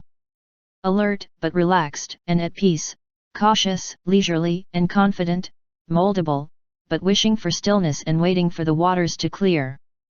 The verse reminds us that, through nature, in the end everything becomes clear. Your purpose is to be in harmony with nature, like the seed that, hidden under the surface of the earth, patiently awaits the moment to sprout and fulfill its destiny. You don't have to rush it, like nothing in nature. Creation does its work according to its own timetable. The metaphor is clear when it comes to yourself. Your development follows a divine order. Everything you need will be given to you in due time. Do not demand anything and trust in the perfect unfolding of the Tao. Stay in a state of gratitude and caution, and join the way. After having meditated and studied the Tao Te Ching, trying to access the mind and intentions of Lao Tzu, I think this is what the sage would tell us today. Stop chasing your dreams. Allow your dreams to be fulfilled in a perfect order, accepting the rhythm they adopt. Slow down your frenzy and try to be hollow, like a cave, and open to all possibilities, like uncarved wood. Seek tranquility as something common in your day-to-day. Imagine everything you would like to experience in life and let yourself go. Trust that the Tao will act with divine perfection, as it does with all things on earth. Actually, you don't need to rush or force things. Watch and receive instead of leading an ambitious life. With a leisurely development, you will lead your life in accordance with the Tao. Step into the flow of life and slowly drift downstream. Stop fighting and start believing in the wisdom of the Tao. When you do not insist on forcing things, what is yours will go to you. You have probably been told throughout your life that you have to actively pursue your desires. Now is the time to trust the eternal wisdom that flows through you. In the work The Way of Life according to Lao Tzu, translated by Witter Bennett, verse 15 is poetically summarized. From the Tao Te Ching. How can the course of a man's life be maintained if he does not allow it to flow? Those that flow like life. They know they don't need another force. They do not suffer wear, they do not suffer breakage. They do not need patches or cures. Great advice for us to live a leisurely life. Practice the Tao, now. Stop reading for a moment. Sit quietly for 10 minutes and think about everything you have and everything that is flowing into your life according to a divine plan. Be at peace and be grateful that this plan allows your life to unfold so perfectly. Give up any restless thoughts. Verse 10 and 6. Empty yourself of all thoughts. Let your heart be at peace. In the midst of the hustle and bustle in which the world moves, watch things return to their beginning. All things prosper. And then return to the origin of everything that is and what is going to be. Returning to the roots is finding peace. Finding peace is fulfilling one's destiny. To fulfill one's destiny is to know the permanent. Knowing what is permanent is understanding everything. Ignore this cycle. Leads to eternal misfortune. Knowing the permanent we gain perspective. This perspective is unbiased. Impartiality is the noblest quality. The highest nobility is something divine. What is divine conforms to the Tao. Conformity with the Tao is eternal. This path is enduring. Not even death puts him in danger. Live permanence. Verse 10 and 6 of the Tao Te Ching describes the importance of our being acutely aware of the permanent cycle of things. Rather than viewing changes as disturbing and undesirable, we can view the contrasts in our world as valuable factors that influence the cycle of a Tao-directed existence. When you consider that change is the only thing that is truly constant, you begin to see it as an expression of the future of life and a welcome indicator of your own determination and meaning. In this way, you re-experience your origin and the peace that it provides you with an unbiased perspective. Start by modifying your egocentric thoughts and feel the joy of your union with the Tao. Become an intelligent observer who sees how your world actually works, and surrender to harmony with the cyclical nature of all living things. There is an unchanging cycle of non-life, life, non-life in which we all participate. Things come, and then they go. Life takes different forms. Now it is present and, at a certain point, it ends in what we call death.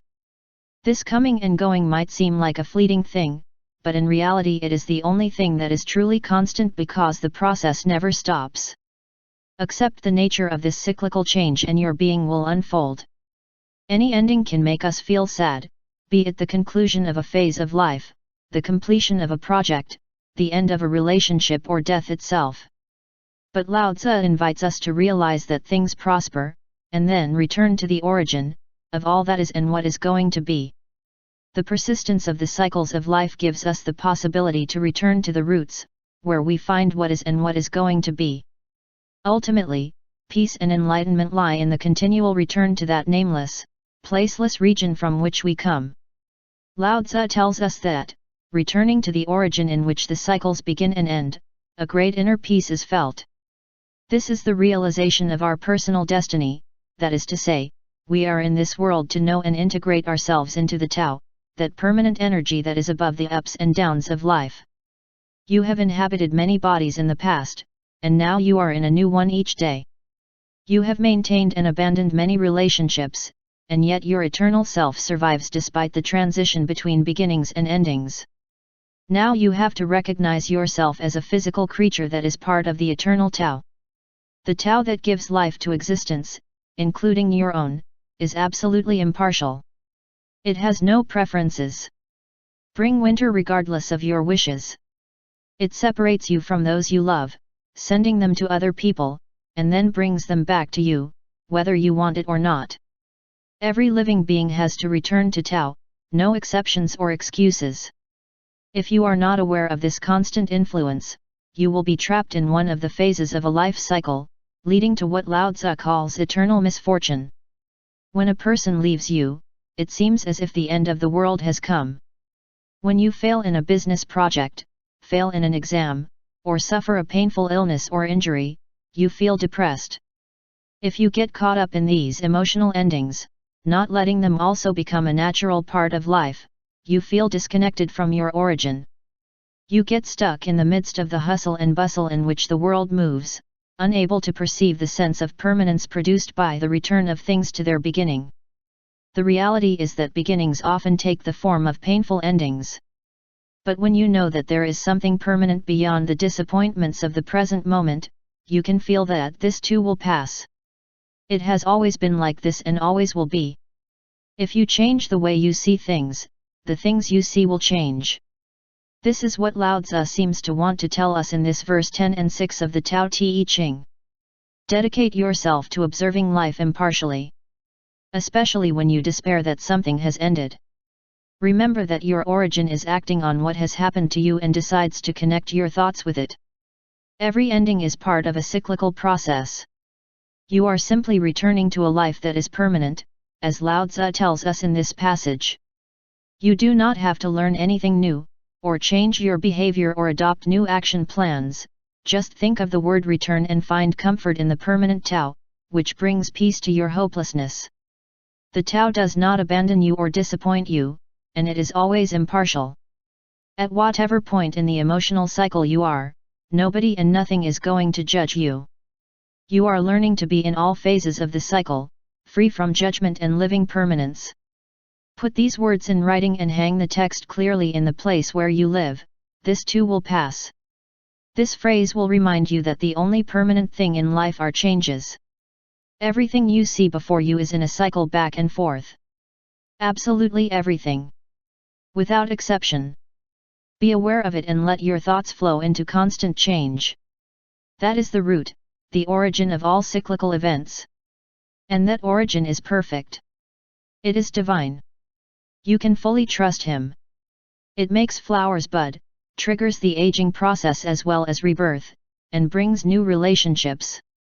It is the Tao and it is permanent.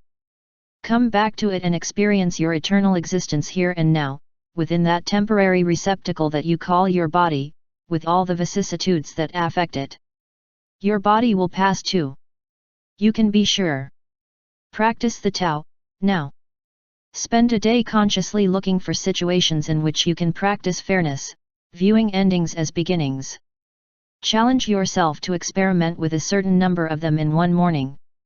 It begins when you wake up, realizing that the end of the dream is the beginning of the awakening.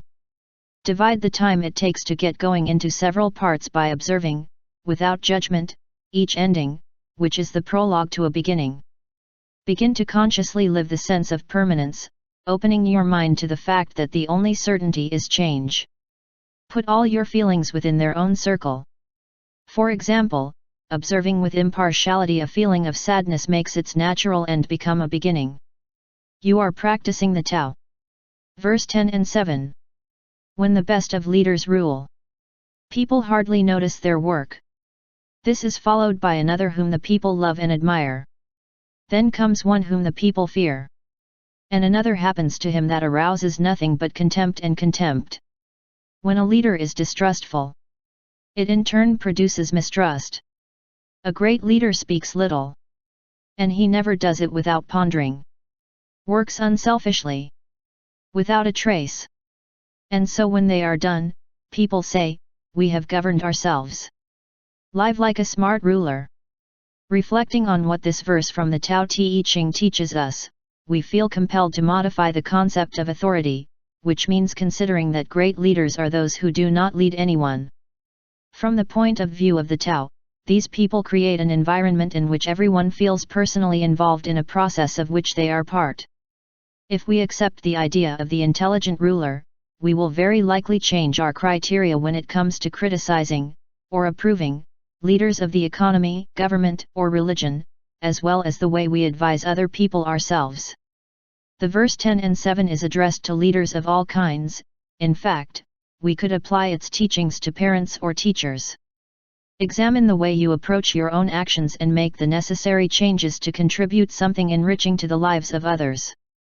First of all, you must stay in the shade and watch carefully what happens, then think about how you can foster, without interfering, an environment that helps people act responsibly.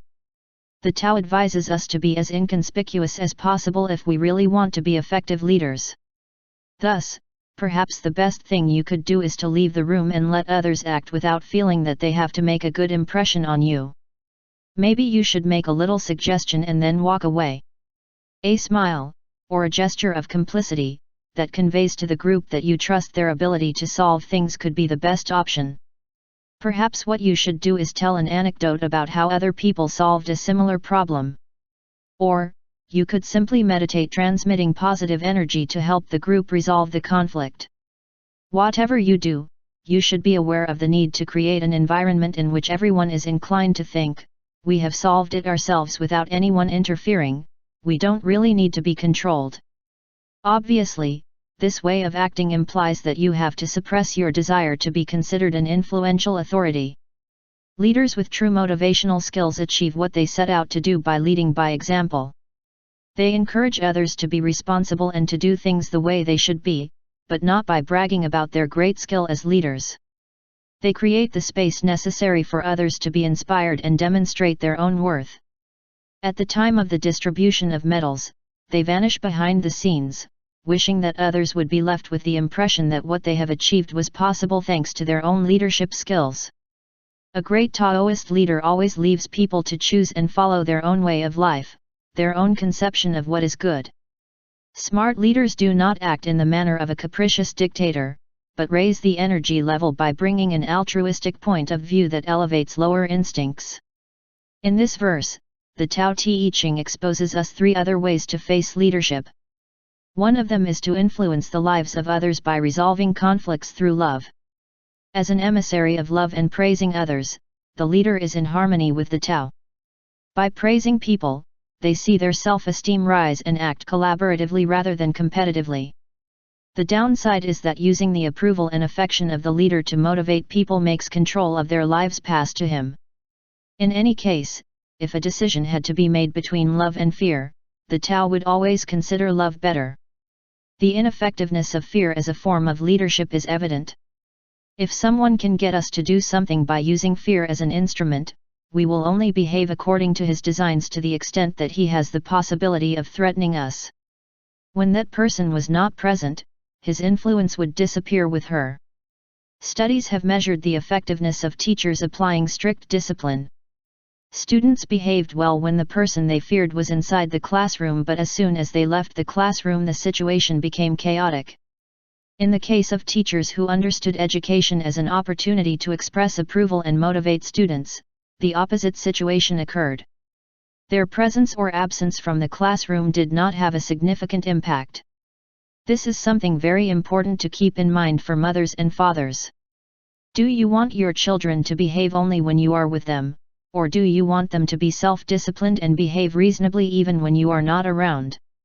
I have always believed that parents should not be above their children, but should act in a way that is unnecessary. The least effective way of behaving in dealing with others is one that makes them despise you, since the moment they lose sight of you they will only oppose everything you say and defend. Dictators almost always discover this in the worst of ways, when the people they have mistreated come out and treat them in the same intolerable way. Children abused by their father or mother tend to emulate the hateful behavior of which they were victims, or to distance themselves completely from that dictatorial person, and spend years and years trying to remove the scars that have been left by the terrible treatment received. An intelligent leader trusts those whom he has to rule. As a consequence, he receives their trust because whoever has faith in people gets them to trust him in turn. And so they will be able to say, "We have governed ourselves." Educate your children to be self-reliant and to make their own decisions as soon as they can, and to be proud of having made them. Consider yourself a smart leader and show the world a new kind of authority. Children who grow up having learned this will constitute the next generation of great leaders, like the ones Lao Tzu describes. This is what I think our admired teacher Lao Tzu offers us for today. Rather than believing that you know what is good for others, trust that they already know what is best for them. Allow others to share their thoughts with you about the path they think they should take. Tell them what you think, but give them your confidence that they will make the right decision. Then let it be, and be sure that you will view the situation with equanimity. When your dependents make their own decisions, praise them even if what they plan to do may conflict with what you think. Trust that if you don't believe that you always know the right thing to do, you will give your best answer. Remember this phrase from the Tao Te Ching: when a leader is distrustful, he in turn produces distrust. The surest way to gain the trust of the people you manage or supervise is to allow them to make as many decisions as possible.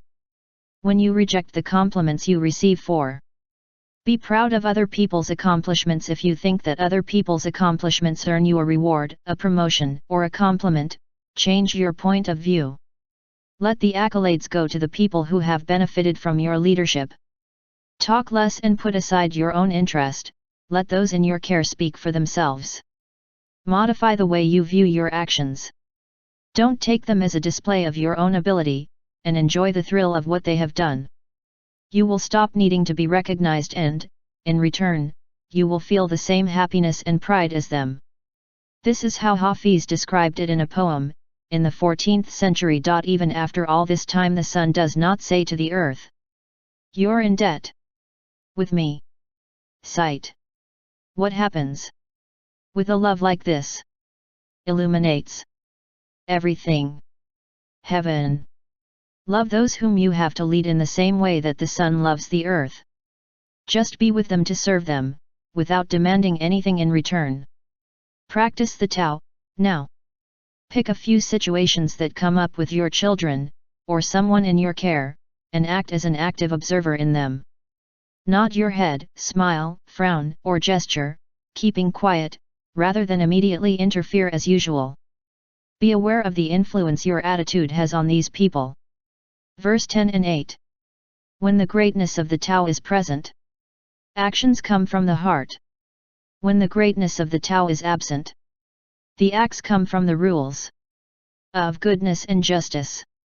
If to be good and just you need to resort to rules, if you act virtuously, it is because virtue is absent. That is the great hypocrisy. When discord reaches families, piety and the ceremonial of love appear. When the country is thrown into chaos, loyal officials emerge. This is how patriotism is born. Live without rules. Imagine a world in which there are no rules or laws, where everyone lives in peace and harmony. There is no anarchy, nobody steals, hates or war. People just live, work, love and play, without the need for someone to rule. Can you imagine a world in which codes of conduct and edicts are simply unnecessary to govern the people? This idealistic brainstorming led Lao Tzu to compose verse 10 and 8 of the Tao Te Ching, in which he clearly states that rules are not necessary to be kind and fair. I think that if we changed our point of view about the reasons that justify the existence of the laws, the organizations that control society, politics, and the criminal justice system would end up changing, obviously, for the better. If we modify our point of view and orient it towards the Tao, we will stop considering that the foundations of our way of living and acting are dictated by the nation, the city, the school, the religion, or the community of neighbors. Many people consider that laws or regulations make true kindness, justice, and love possible. However, you can decide to live from the heart and consider that these virtues depend on your own responsibility and practice them without the need for a law or a convention to tell you. This is what I mean by living without rules, being in harmony with the regulations and laws that govern business, government, family, and religion instead of being in harmony thanks to them. I can assure you that if instead of thinking based on the rules you think based on the heart, your life will change. According to the Taoist orientation, unlimited joy, goodness, abundance, and well-being flows through all things. Life, thus considered, does not need rules. One can act with the attitude of generosity and magnanimity that is the essence of the Tao. Let love build the foundation for your behavior, instead of making your caring attitude just an obligation. This does not mean that certain rules of behavior should not be followed, it means that the reason for doing it is in the love and kindness that flows through people. The only crime is stopping or hindering the energy of the Tao. You and your children can learn to change your point of view about edicts and laws. When harmony is lost, rules can help, but you need to make sure that your family members realize that you'd rather have them learn to live without them. The existence of codes of conduct shows that we are not letting the Tao flow freely in our lives. If we learn that knowing how to live without someone having to direct our actions is each one's personal responsibility, it will be shown that if we change our thoughts it will change our lives. This idea can be taken even further. Ask yourself if laws make a society healthy and if patriotism has any value. Or if, in fact, what happens is that when a country has fallen into chaos, or some kind of civil confrontation occurs, the laws and norms related to loyalty to the nation become necessary. The rules are issued to impose sanctions and thus be able to control or direct people who have not assumed their responsibility as members of a group. In any case, the sense of national unity need not go that far, since the unity of the Tao is more important than that of any human group. In short, this is what happens when the Great Way is abandoned, the need to impose justice arises, the falsehood of the people makes the rules necessary and the rulers have to restore order. Political powers appear to bring light to disorder and darkness. In view of all this, I think it is essential to return to the situation that I asked you to imagine a few paragraphs ago, and apply what Lao Tzu tells us in this verse, of such profound content, from the Tao Te Ching. Let your actions arise from your heart centered on the Tao. If you are oriented towards the Tao, you do not need norms nor are you constrained by what has been declared as legal or illegal. Your reasons for not appropriating someone else's are not that it is illegal, but that you take personal responsibility for your actions. Your life is not about sticking to the rules. If you do not steal, it is because you respect the right of others not to be robbed, and that attitude of respect is in accordance with the Tao. Within the Tao there is no room for theft, because everything belongs to everyone. There is no property over the land or over the rest of things, there is only the will to love and respect everything. Laws that made robbery, mutilation, or violence illegal arose out of our disconnection with the Tao. Don't act virtuous, be virtuous. Acting virtuously is not the same as being virtuous. The Tao tells you to act in good faith in all your relationships. Be pious because your heart feels the mercy of the Tao. Be generous with others spontaneously, because you demand it yourself, and not because others, with their norms and codes, have decided that you are like that. Don't wait for chaos to ensue to be generous and kind to others. A natural disaster can stimulate your desire to help out and help others. But if you look at that natural disaster from a new point of view, you can also see it as a sign that you should let the spirit of the Tao guide you at all times.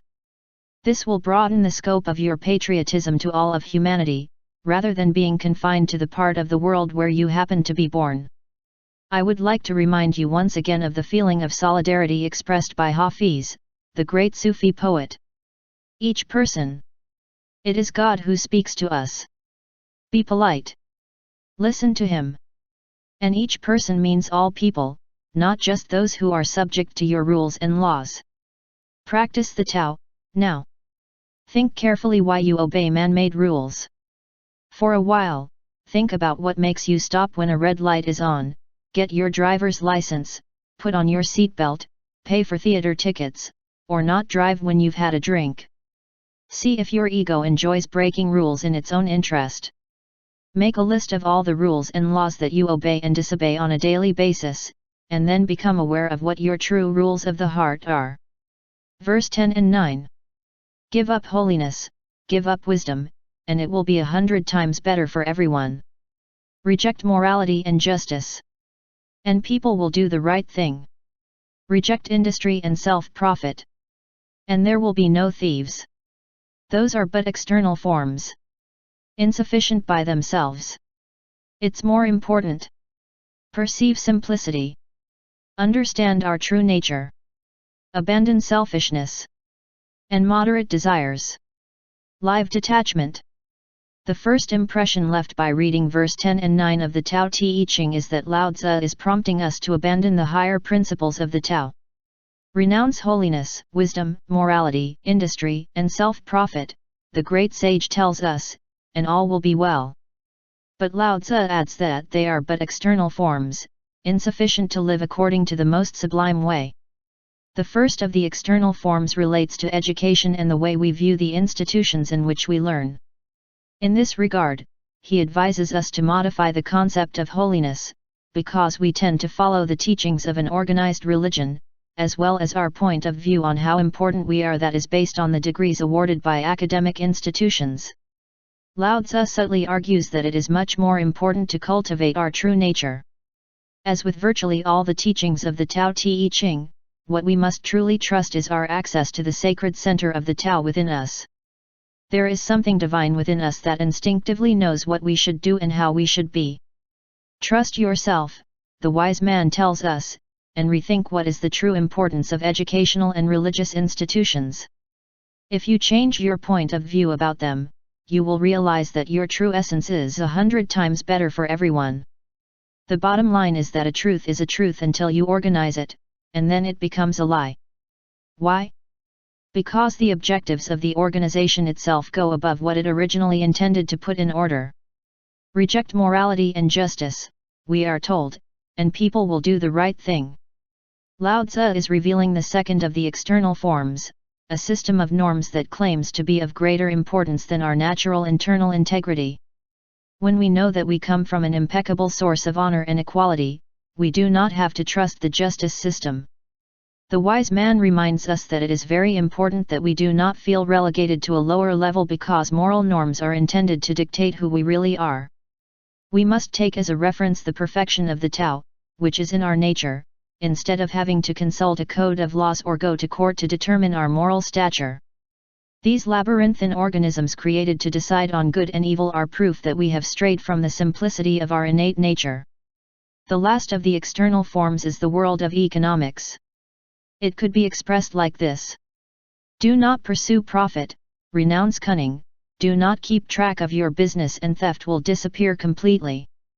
Lao Tzu advises us to focus on the integrity of the all-encompassing Tao, and to forget about financial gains and benefits as indicators of our success in life. If we live according to the teachings of the Tao, the need to amass great fortunes will disappear. Instead, we will know the pleasure of serving others in a spirit of boundless generosity.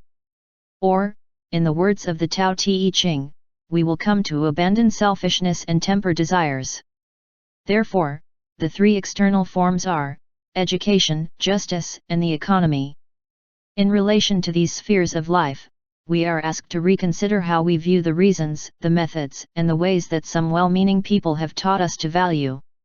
If you modify your point of view, you will realize the simple and sacred higher principle that enriches them with the free flow of the Tao. You will understand your true nature, you will abandon selfishness and moderate desires. Stay within the world of education, justice, and economics but without belonging to it and you will be able to observe that inner world in which you are in harmony with the Tao. This is what, in my opinion, Lao Tzu says from his millenary observatory. Think about the relationship you have with the systems that govern education, justice, and the economy. Be aware of attempts to pigeonhole you. Do you depend on a system of rewards and punishments that approves or rejects your behavior? Do your rules and codes of conduct come from the heart or are they designed to deal with a situation of exceptionality? Do not fight against the demands of the institutions or against their existence, just let go of any attachment to them. You are not a saint, or a good person, because an organization says so, but because you are in connection with the divinity that originated you. You are not smart because you have a good academic record, you are the intelligence itself, which does not require external confirmation. You have no morality because you follow the laws, you are morality itself because you are the same as that which originated you. See external forms as a mediocre instrument to replace your true nature and you will begin to live without attachment to them. You will be able to live according to your own internal laws, which do not have to be codified, and you will do so with freedom and simplicity. Trust first and foremost yourself. Live detachment by being generous. Stop valuing yourself based on the wealth you have accumulated and the state of your finances. Stop considering everything you have and do in economic terms. He dispenses with the need to do a good deal and decides to share things. You will be pleasantly surprised to see how nice it is to let go of the belief that you can only succeed if you make money. The less you worry about earning money, putting your energy into living life in harmony with others, the more wealth you will achieve and the more chances you will have to be generous. The pressures placed on us by the institutions are based on an endless list, artificially established, of things to do and things not to do.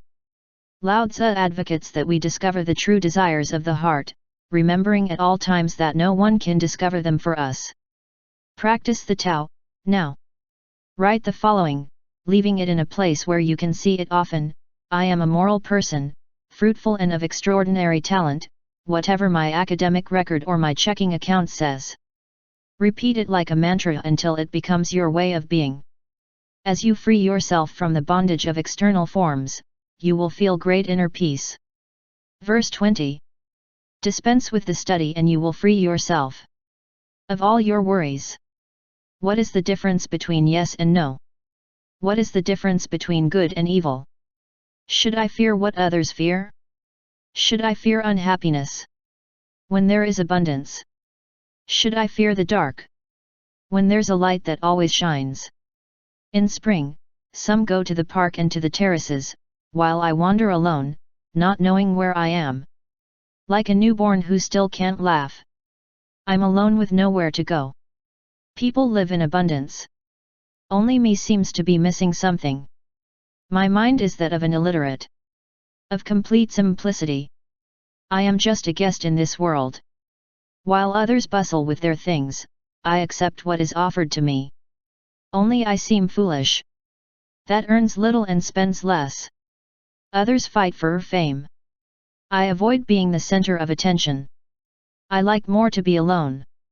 Yet I look like an idiot. Without judgment, without worries. I move like the waves of the sea. I go aimlessly, like the wind. Men settle into their routines. Only I keep wandering stubbornly. And in what I differ the most from the others? It is in that I know how to nourish myself from the Great Mother. Live without fighting. In this verse from the Tao Te Ching we are exhorted to live without fighting for worldly things. Lao Tzu advises us not to constantly demand more and more achievements from ourselves, and to live each moment without becoming obsessed with what we are going to do next. We are invited to live in a way that could be summed up in the title words of Ram Dass: be here now. Live in the moment, in your mind and in your body, appreciating what you have and without anxiety. Stop constantly asking yourself what is the best thing to do. Do not think about what would happen if you did this or that thing, or about your goals for the future, and focus on the present moment.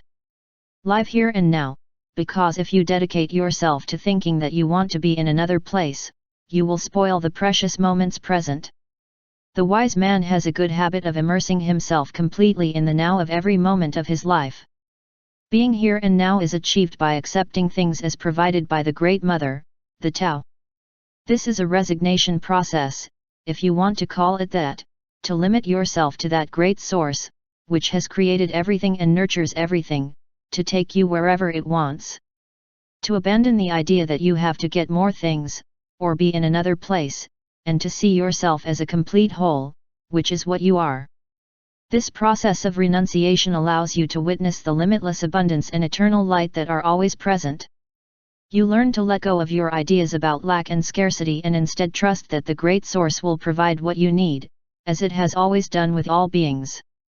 Lao Tzu makes it very clear that this attitude did not respond to socially accepted norms 2,500 years ago, and that is why, when composing this verse, he portrays himself as an outcast who is out of the ordinary.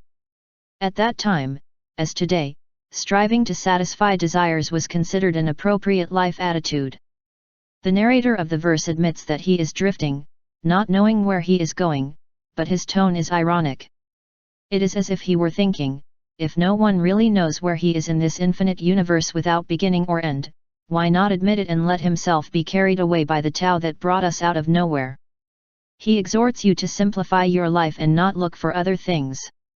Yes, others may think you are lazy and call you an idiot, but you will get your reward in the form of a great feeling of inner peace from the knowledge that you are here as a guest and that you will not lack anything. Indeed, it may seem that you are missing something, but, in reality, that something is nothing more than an illusion. You no longer live within yourself with the desire to be someone else, or to gain something that everyone around you seems to have. You have given up fighting in exchange for getting there. I accept what is offered to me, the composer of this challenging verse from the Tao Te Ching tells us. And he goes on to say that his attitude may seem foolish, perhaps anticipating what you think by contemplating giving up the fight. Lao Tzu is telling you to change the way you perceive what you have in life, and that, if you do, it will take exactly the course that will make you happy. In other words, that you can change your fighting attitude and live satisfied without anxiety or fear. If you live by the principles set forth in this verse, your life will begin to free itself from worry. Imagine it. Without worry or fear, simply feeling in connection with the origin of all things and knowing that the same force that has always taken care of everything is going to take care of you. Lao Tzu teaches you to free your mind from its continual complaints. The Tao is taking care of the world and everything in it, it always has and always will. Despite the perfection of the Tao, which gives you everything, your head constantly insists that you have to fight. It encourages you to pursue fame, to seek roots and goals. Lao Tzu encourages you to do the exact opposite.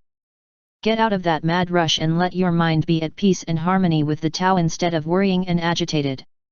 The verse ends in a way that says it all: change your way of looking at life and learn to nurture yourself from the Great Mother. We could glean the following suggestions from verse 20 of the Tao Te Ching. Stop thinking about what is not here, now. Merge with the perfection of the universe you live in. You don't need anything else to be happy, everything is being given to you, here and now. Live in the moment and stop fighting for something else, or to get someone else. The following mental exercise will make you come into contact with the peace of the Tao. Say, everything is perfect. God's love is everywhere and He does not forget anyone. I trust this force to guide me and I will not allow my ego to interfere. Realize how free you feel when you adopt this attitude, without fear or worry. Apply every day the maxima of let's say goodbye and let God act. Repeat those words over and over again within yourself until you can truly appreciate their meaning. Giving up is an unmistakable physical and psychological experience, totally different from fighting. Give up the demands and the conviction that you cannot be happy because, supposedly, you are missing something in life. Insisting that you need what you don't have is an unhealthy attitude. You need to modify it and think that you are fine without what you think you need. So you can realize that you already have everything you need to be happy and at peace and satisfied, here and now. Think about this in a relaxed way and say over and over again, I am saying goodbye and letting God act. I am a wonderful child who nourishes himself on the breast of the Great Mother who gives everything. Practice the Tao, now. Start by making yourself aware of situations in which you are not living in the moment because you are striving to fulfill or achieve something with a view to future benefit. You may not realize how many times you spend your energy trying all kinds of things, believing that, once accomplished, you will finally have time to do what you really want. This is a most pernicious habit that causes many of us not to make the decision, or to postpone it indefinitely, to stop living in perpetual struggle. It is something that is difficult to realize. Times when your family or professional obligations press you, taking time away from you, could help you see the problem. For example, you have worked overtime all week in order to enjoy a day off that you think is going to be great and that you plan to dedicate to fill in this space with whatever. Then, you find out that your partner has invited to your house a friend of a friend, whom you don't know at all, who had never been to the area where you live until then. There are two possibilities to live without fighting. Of course, the first of these is to realize that you are trapped in the struggle for a future achievement, to be aware of what is happening to you and to focus on the present moment. The second is a difficult but extraordinarily rewarding exercise that the example above provides. It is about practicing the Tao and accepting what they offer you, that is to say, that you learn that the situation that has arisen is, in fact, although in some way that your ego rejects, an occasion to nourish yourself from the Great Mother. Verse 21. The greatest virtue is following the Tao and only the Tao. The Tao is elusive and intangible. Though it is formless and intangible, gives birth to forms. Although it is imprecise and elusive, gives birth to images. Though it's dark and mysterious, is the spirit and the essence, the vital breath of all things. Since ancient times, his name has been preserved to remind us of the beginning of all things. How can I know what things were like at the beginning of the universe? I search inside myself and see what is inside of me. Living the elusive paradox. In verse 21 of the Tao Te Ching, Lao Tzu brings us back to the theme of the first chapter of this book, living the mystery. It returns to the definition and excellence of the concept, reaffirming it with greater clarity and precision. Now it not only asks us to be aware of the elusive nature of the Tao, a principle that cannot be apprehended or experienced with the senses, but to confirm our perception of that nature and consider that we ourselves embody the elusive paradox. Reread the end of this important verse. How can I know what things were like at the beginning of the universe? I look inside myself and I see what is inside me. Now go back to your own origin. How did I come to this world? I don't mean that little drop or particle of human protoplasm. I want to go even further back. Quantum physics explains that particles arise from an invisible and shapeless energy field. All creation, including yours, is the result of a transition process, from an amorphous energy to the appearance of form, from the spirit to the body, from the nameless Tao to a specific object. Throughout the Tao Te Ching, the process of creation is discussed as well as the subject of understanding the eternal nameless. This is the elusive paradox that you must contemplate, accept, and experience. You can know it by observing your own inner nature and realizing that all your thoughts and actions are animated by the same principle that creates everything. At this very moment, move your index finger. Then do the same with your toes. Raise one arm. And then ask yourself this question: what is it that allows me to perform these movements? Indeed, what is it that allows you to contemplate the shapes and colors? What force is hidden behind your eyes that makes you see that the sky is blue or that a tree is tall? What formless energy produces a vibration somewhere in your ear that allows you to appreciate sounds? Whatever it is, it has no form and no name. Yes, it is somewhat imprecise. Yes, it is mysterious. And when you begin to see the world from this perspective, you begin to recognize those same qualities in yourself. It is what Lao Tzu describes as the vital breath of all things, and it need not remain a mystery. That same eternal Tao is within you and you go to it millions of times a day. It is within you, it is your being. This 21 verse of the Tao Te Ching has great depth. It asks you to stop chasing financial results, achievements, possessions, celebrity, and the like. Instead, it tells you to direct your attention to the energy at work at the origin of things, to the elusive and intangible Tao. The greatest of the virtues is in finding that force without name or form that lives within us. Look for it within yourself, observing how it acts in all your thoughts and actions. This is what Lao Tzu wanted to convey to you more than 2,500 years before you were born. Then your thirst for that intangible force, an enigmatic that sustains life, be insatiable. Communicate again and again with the origin. Ask him to guide you and meditate on his sacred nature. The more you honor the invisible Tao, the more united you will feel to it. The awareness of your union with the Tao will free you from the worries, tensions, and anxiety that accompany the ego's way of looking at the world. Observe with a benevolent smile how those around you strive for wealth, prestige, and power, and contemplate with gratitude that vital breath of all things that also reaches you. You will feel safe and secure, knowing that you have a divine alliance with the Tao, who knows everything and gives everything.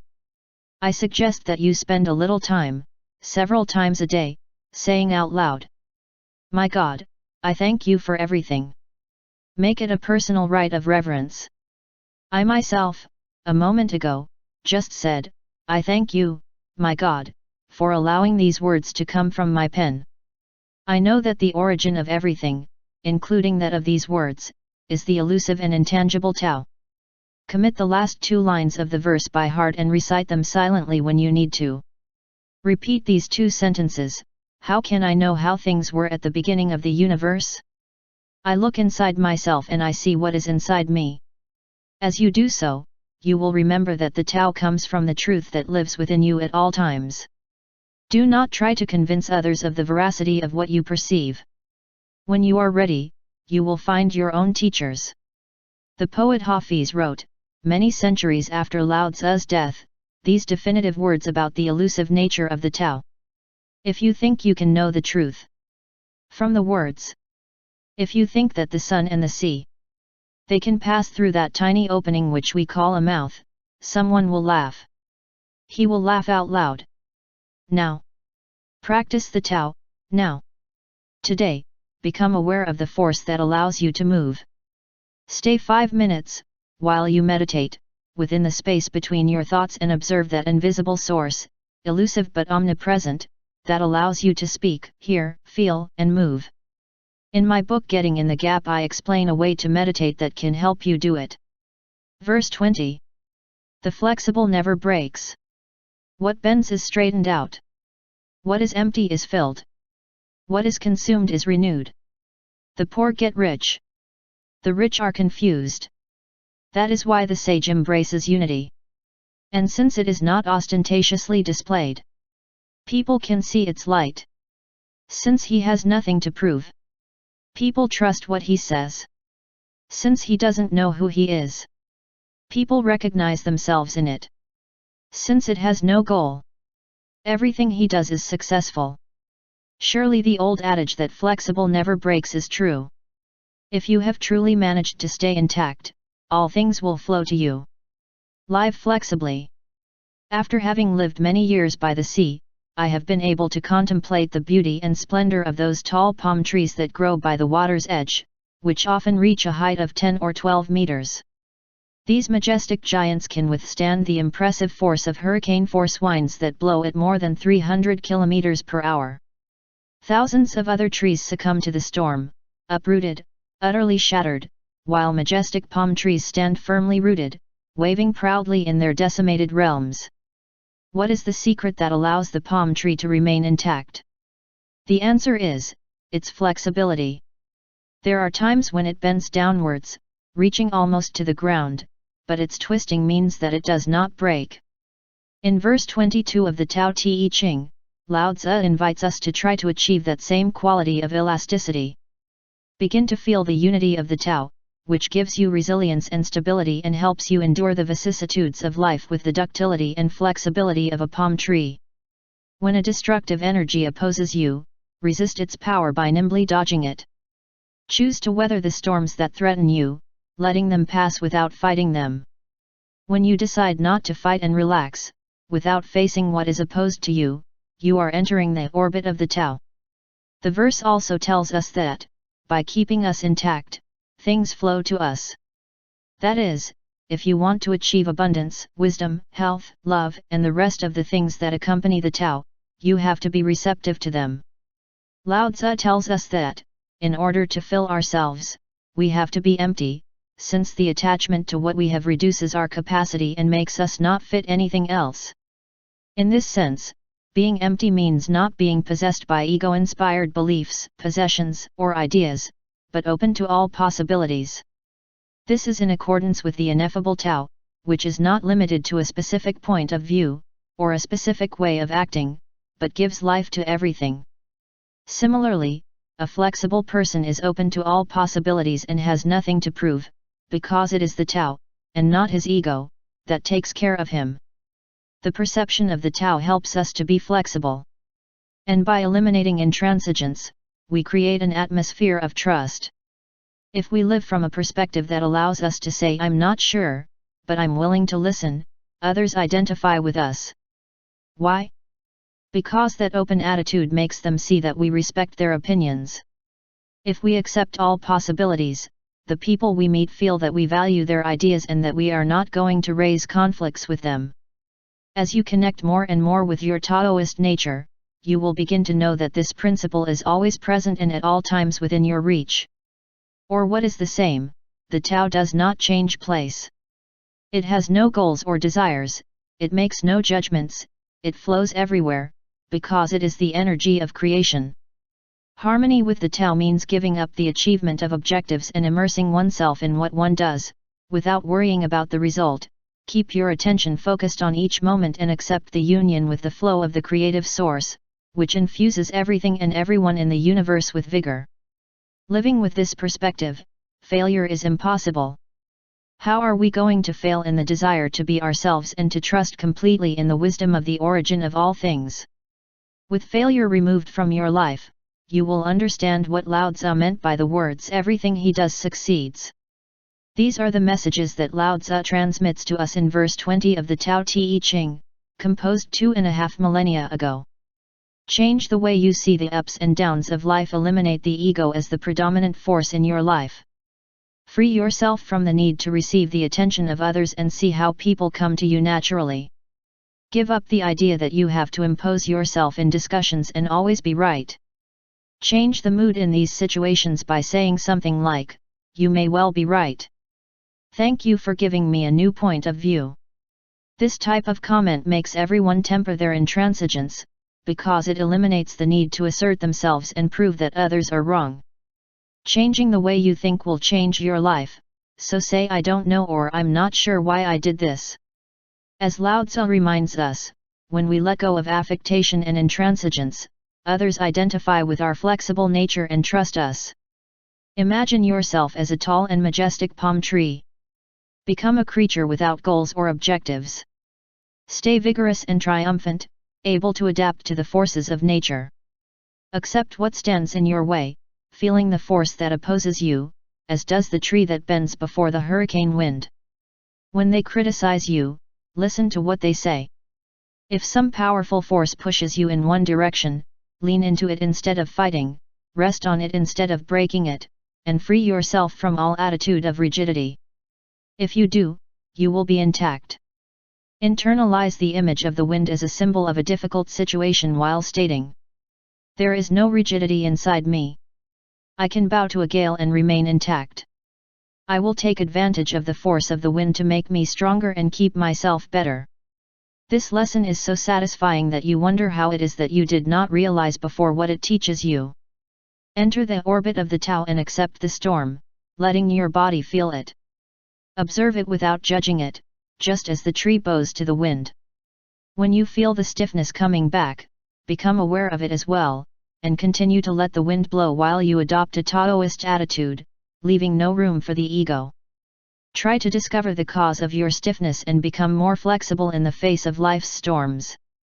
The bad moments, if you learn to live them as opportunities to open yourself to the energy of the Tao, can become stimulating experiences that bring to light the love that lies in your true nature.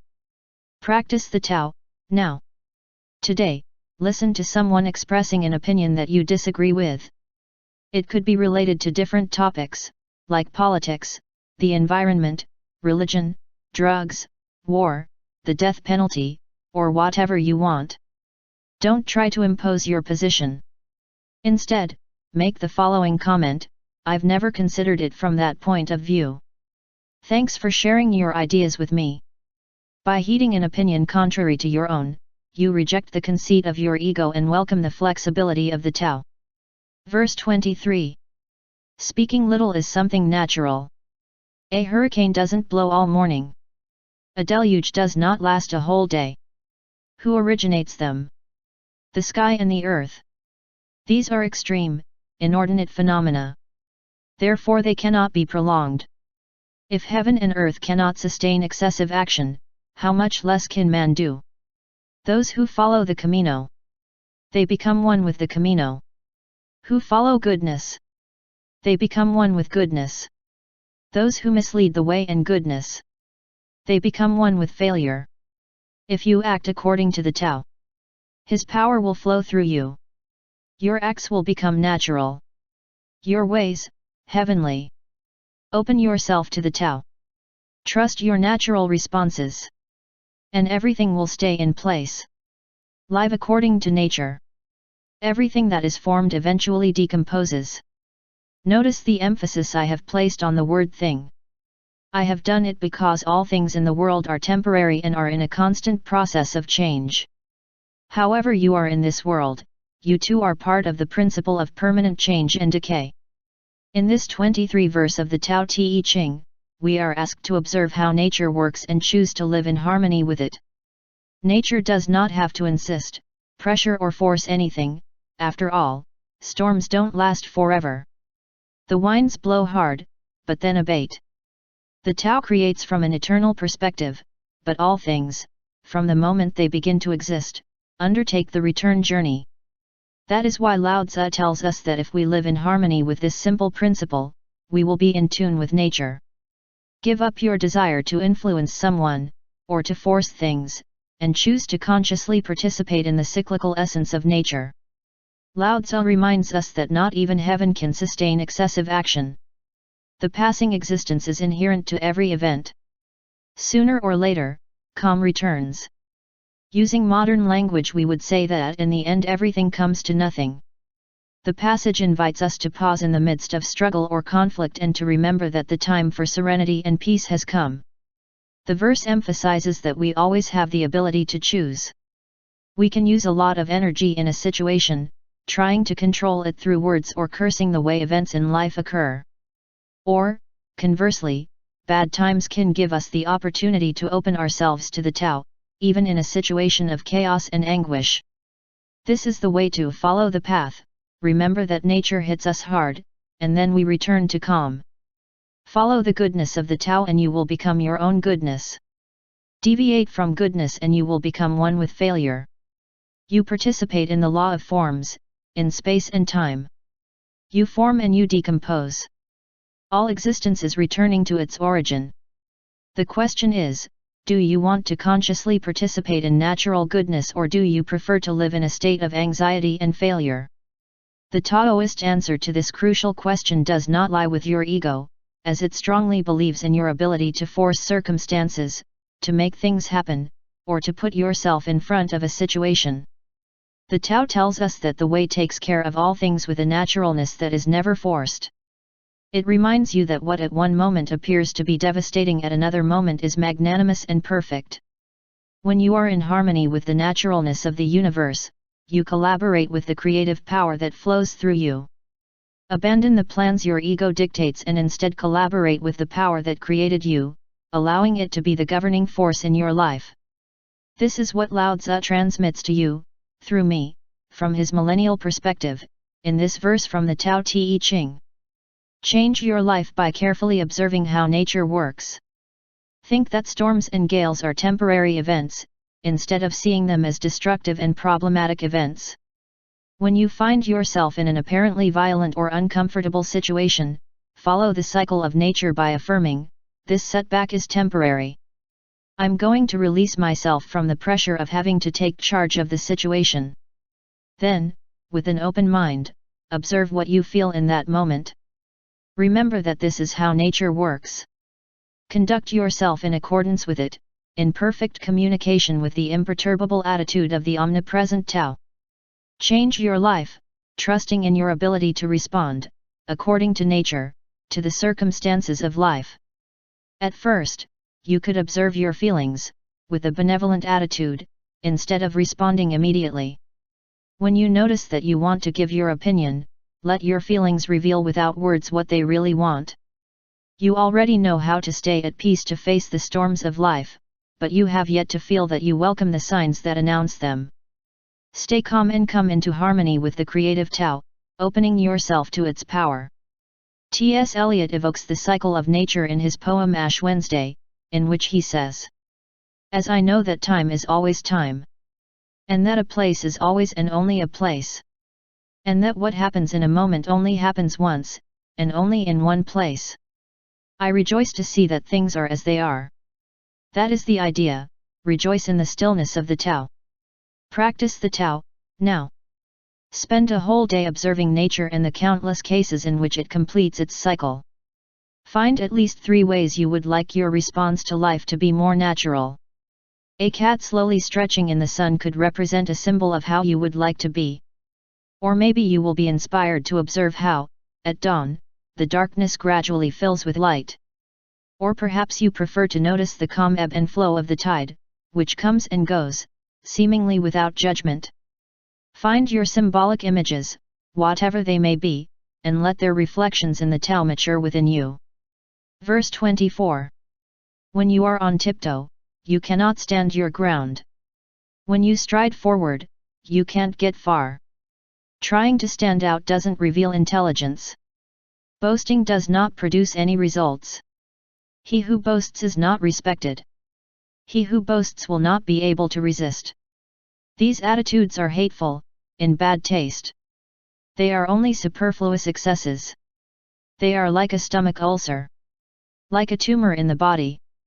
When you walk the path of the Tao, these things have to be eradicated, expelled, and overcome. Live without excess. In this verse, Lao Tzu warns us that we must pull from the path of the Tao that weed that is conceit. After all, our achievements come from the creative source that Lao Tzu calls the Tao. Everything you see or touch, everything that belongs to you, is a gift from the Tao. Therefore, you have an obligation to put off your ego and cultivate an attitude of gratitude and generosity in the face of these creative acts. Thus, you will walk on the path of the Tao, becoming like him, who always acts with unlimited generosity. Verse 24 of the Tao Te Ching invites you to adopt this attitude. Observe how the natural flow of the Tao works. It asks nothing of you as it provides you with unlimited amounts of food, air, water, light, earth, and beauty. Believe for the benefit of all and do not need to brag about it or demand anything in return. This poem by Hafiz, which I transcribe again, is very illustrative. Even after of all this time, the sun does not tell the earth, "You're in debt with me." Sight. What happens with a love like this? Illuminates everything. Heaven.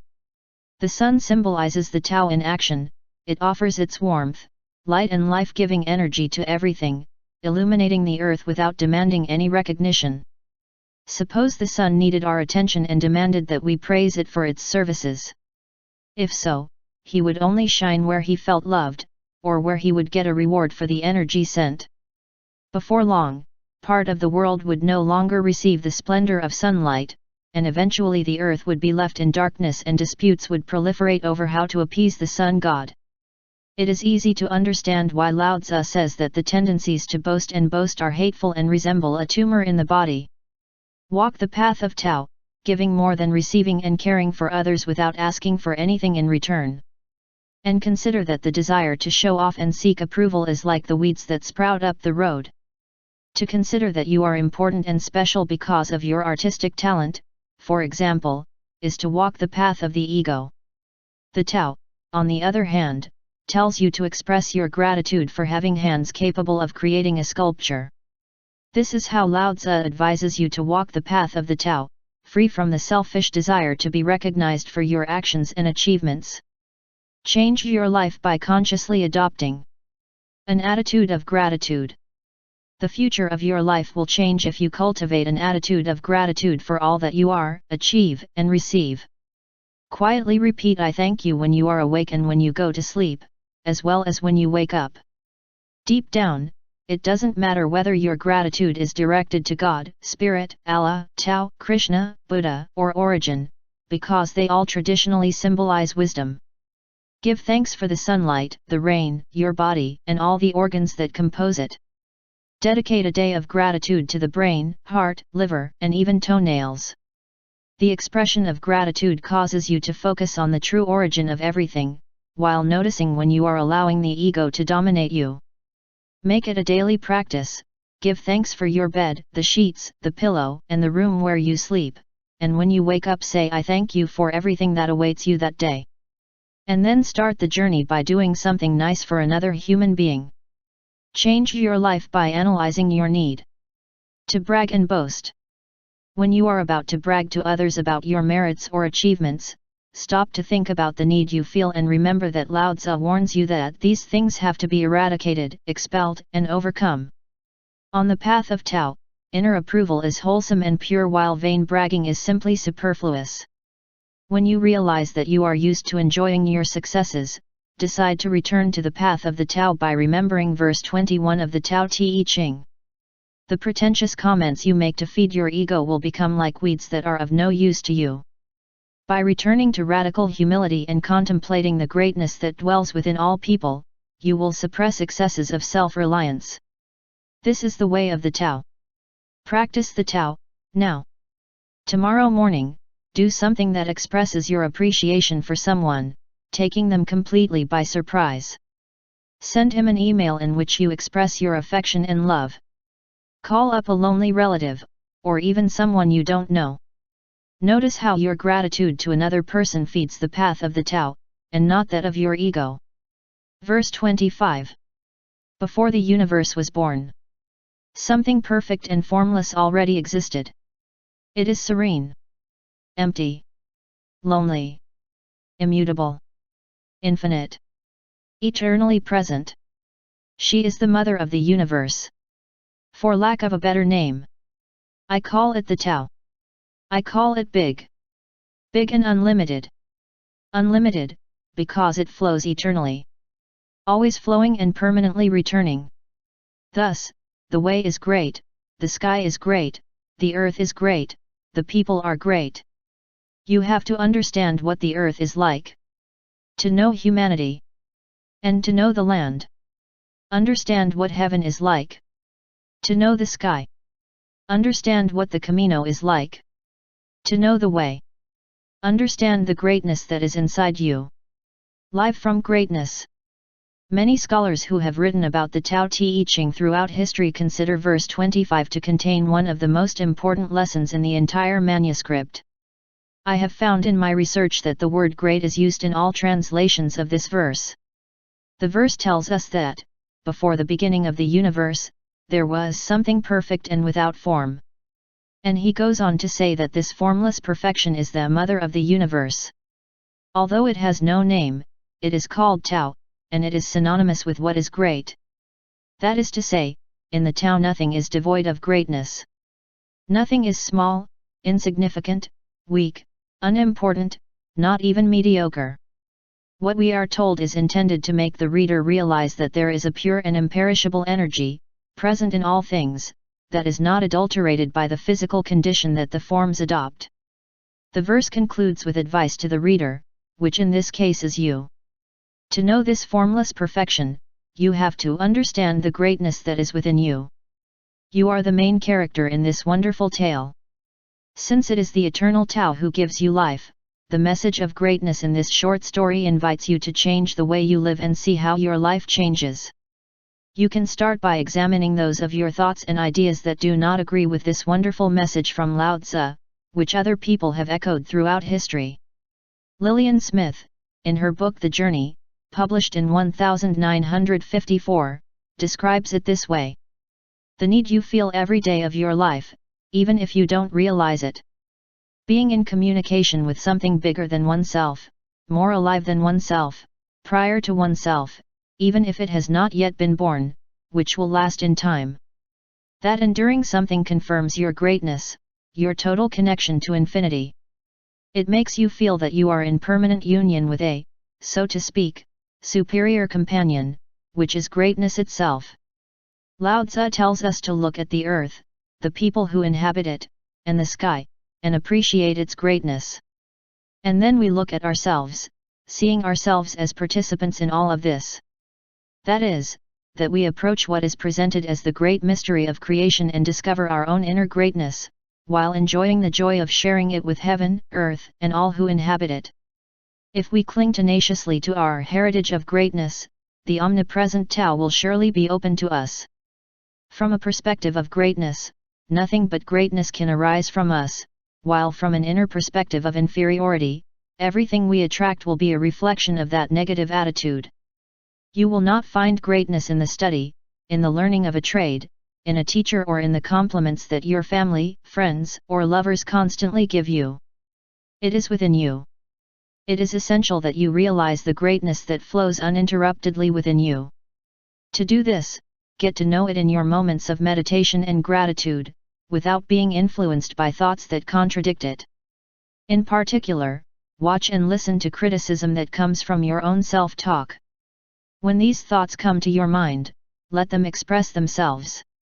If you allow those not so positive ideas to speak to you, you'll find that what they want, deep down, is to feel good. Give them the time they need to realize that their existence will be of no use to them and they will happily join the greatness within you. Access to this quality will allow you to participate in the integrity in which the power of the Tao flows, free from fearful feelings of self-criticism. Change the way you live, turning to this greatness, and your life will truly change. These are the thoughts that Lao Tzu wanted to convey to you when he wrote this verse from the Tao Te Ching, some 25 centuries ago. Trust your own greatness. You are not the body you occupy, which is temporary and is returning to the nothingness from which it comes. You are pure greatness, precisely that same greatness that creates everything. Always keep this thought present, and that creative force will come to you. You will meet the right people. What you want will happen. You will get the financial means you need. It will be like this, because greatness attracts more greatness, in the same way that negative thoughts act by reinforcing a harmful belief until it becomes reality. Say the following over and over again, until it becomes your automatic inner response to the world: I come from greatness. I attract greatness. I am greatness. Identify which of your beliefs they contradict your greatness. When you catch yourself saying something that reflects the belief that you are mediocre, calmly and lovingly address that feeling and ask what it wants. You may want to protect yourself from disappointment or pain, as you probably have in the past. But if you give him continuous and responsive attention, he will end up admitting that he wants to feel great.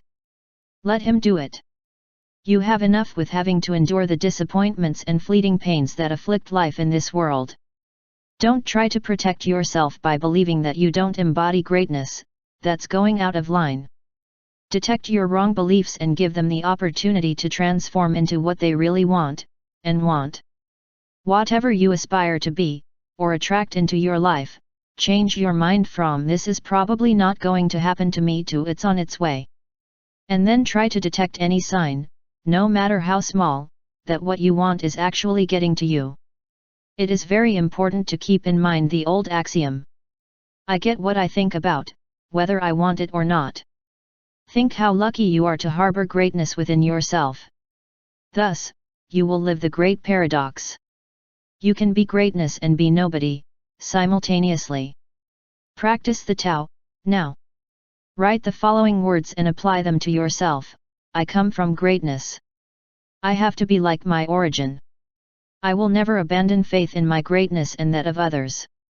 Read them every day, placing the text in a well-visible place. They will serve to remind you of the truth of your own greatness.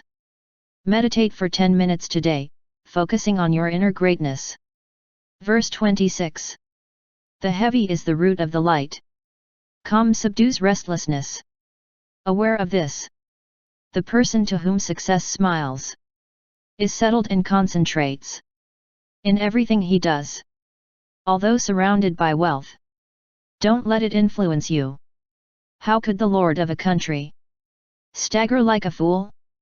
If you get carried away from one place to another, you lose contact with your root.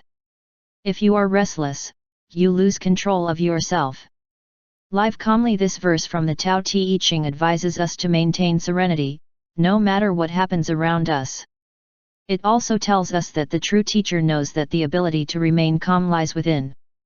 With this perspective, we should not hold others responsible for how we feel. Although it is true that we live in a world in which it is common to blame and find fault with others, we are the masters of our feelings and actions. We know that circumstances do not determine our mental attitude, but that it depends on us. If we can maintain inner calm, even in the midst of chaos, our lives will change. In this verse from the Tao Te Ching, we are exhorted to be aware that we can choose. Do you want to be dominated by confusion, or do you prefer to remain calm within your inner space? Just depend of you. With this conviction, the Taoist master does not allow an external event to disturb him. Lao Tzu tells us that blaming someone, or something, for having lost our cool will not lead us to that state we want to achieve. Self-control only develops by becoming aware of what one feels and taking responsibility for it. You will most likely want to reflect often on the teachings of this particular verse from the Tao Te Ching. Because is there anything better than being free and walking through life without the feeling that other people, or circumstances, control us even if we don't want to? You are depressed? Irritated? Frustrated? Euphoric? Madly in love? No matter how you feel, if you believe that the economic situation or a series of events are the cause of your discouragement and you use these external factors to justify your mental state, you have lost contact with your roots. Why? Because you are allowing yourself to be carried around by capricious circumstances. The solution to overcome restlessness is to choose calm. The tranquility of the Tao is alien to the turmoil that prevails in the world of 10,000 things. Be like the Tao, Lao Tzu advises us, calm subdues restlessness. You always have the choice, so decide whether you want to harbor God within you and bring the calm of the Tao with you, or you prefer to house your ego, which insists that you cannot help feeling disturbed when you find yourself in chaotic circumstances. This is what Lao Tzu tells us in this deeply simple passage, starting from that deeply simple life that he decided to live 2,500 years ago. Commit to answer with serenity to the circumstances of your life. In the midst of a disturbing situation, whether it's an argument, a traffic jam, an economic crisis, or whatever, make the decision immediately to calm yourself inside. If you don't think about what's going on and breathe deeply for a while you decide to empty your mind, there's no way you can stumble like a fool. You have the innate ability to choose to be calm when facing a situation that would drive others mad. If you have the will to do it, especially if you used to opt for confusion and anger before, you will become attuned to that calm that submits to uneasiness. Long ago, I thought it was impossible. Now I know that, even in the most troublesome moments, I will react calmly, which is what the Tao does. Don't lose contact with your root. By means of a text, or an image, placed strategically, at home or in the workplace, remind yourself that, if you don't want it, no one can make you lose contact with your root. He frequently affirms the following: I have the ability to be calm and focused, no matter what happens. Commit to adopting this new attitude the next time you find yourself in a disturbing situation. If you train yourself mentally, you will gain that self-control Lao Tzu refers to in the verse. And even better, you will be in harmony with the Tao, which is your ultimate goal. Practice the Tao, now. Sit in a quiet place and imagine that a person with whom you have had a conflict for a long time sits across from you. Say directly and without hesitation, I forgive you. I surround you with love and light, and I do the same with me. This will bring the message of verse 26 of the Tao Te Ching to pass, giving you great calm. Verse 27. Who knows the truth? Travel without a trace. Speak without hurting, give without keeping score. The door that closes, even without a padlock, cannot be opened. The knot that ties, even if it does not use a rope, it cannot be undone. Act wisely and impartially, help all beings without abandoning anyone. Do it without exception. This is called following the light. What is a good man but the teacher of a bad one? What is a bad man but the work of a good one? If the teacher is not respected, and the student is not cared for, confusion will arise, however intelligent one may be. This is the great secret. Live with inner light. Imagine for a moment that your most valuable possessions, including a large wad of cash, are on a table in your bedroom in full view of anyone who might enter. And think later that your jewelry, money, and documents are completely safe. You do not need to take out insurance, and it is not possible that your belongings could be stolen. Can there be a situation of trust like this? In my opinion, yes, and that is how verse 27 of the Tao Te Ching contemplates it. The door that closes, even without a padlock, cannot be opened. He who knows the truth lives with inner light. This great clarity illuminates the idea that stealing is not the way of truth, and therefore it is not necessary to put things under lock and key. Those who live with inner light have their possessions safe. That light reflects the perfection of the Tao. It is the source that you should always carry with you, and that you have to consult when you need help or guidance. Lao Tzu advises us to give, without keeping score or expecting anything in return, because that responds to the nature of the Tao and we belong to the Tao. Under the protection of this inner light, giving is synonymous with receiving. Trust your inner light to guide you, she is your inheritance.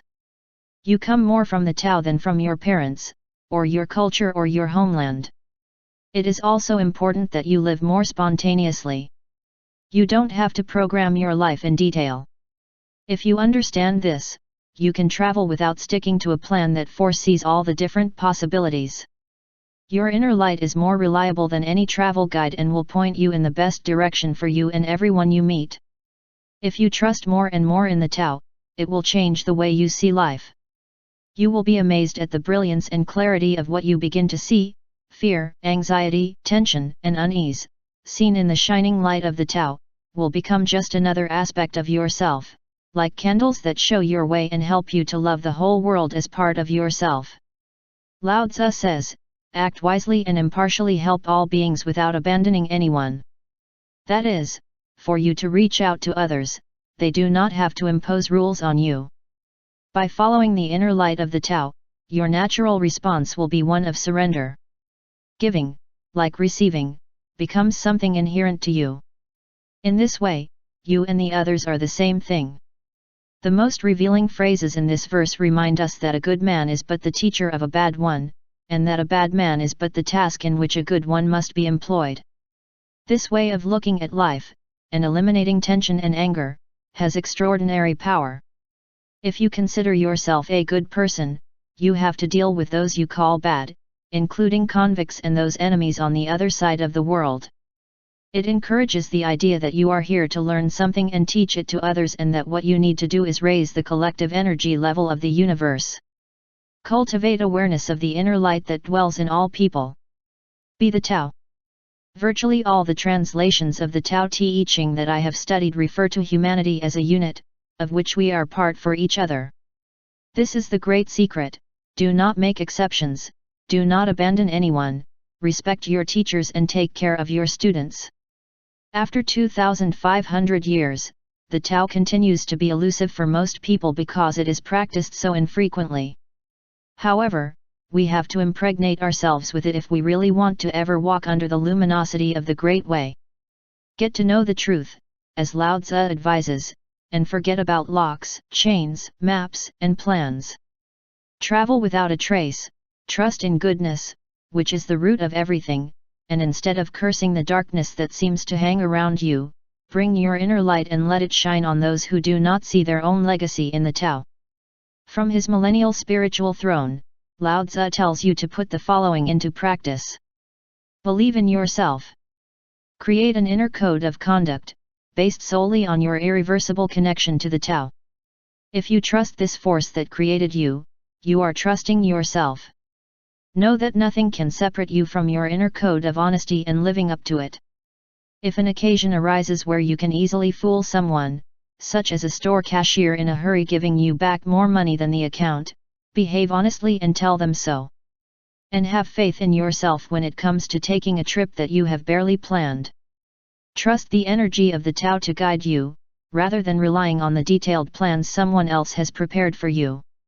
Do not judge yourself, or judge others. Do not criticize the behavior, or the appearance, of those whom you have classified as bad people. Instead, turn your thinking to such a reflection: I am my own student and I have the opportunity to learn that I should teach rather than judge. I am going to stop criticizing myself and others, and I am going to dedicate myself to teaching, joining the Tao. I believe that if the entire world of 10,000 things knew the simple truth that we are all one, wars, hostilities, uncertainties, and even disease would cease to exist. Why not take the position of respecting yourself and others, as teachers and as students? When you understand that the world offers you many opportunities to help, a thought followed by an action, step by step, you will live according to your inner light. Hafiz, the great Sufi poet, talks about this in his poem No More Farewells. Come a time. Your relationship with God. It will be like this. The next time you meet him in the forest, or on the crowded street of a city, you will no longer have to say goodbye to him. And so, God will enter in your pocket. Simply go with him. Practice the Tao, now. When you find a person who is classified as bad, take the opportunity to do your job. Be a teacher by reaching out to her and sending her a message of love. You could perhaps pass her a book, write her an email or letter, or call her on the phone. Do something a good man would do today, even for someone you don't know who is in prison. Your immediate task is to help that person. Verse 28. Know your manhood. And keep your femininity. Be like a valley under the sky. And, in that way, your incessant virtue will not fade. And you will be like a child again. Know the white. Keep the black. And be a model for the world. Be a model for the world. It is to always move along the path of virtue, without a single misstep, and return to infinity. Who knows the splendor? Keeping humility.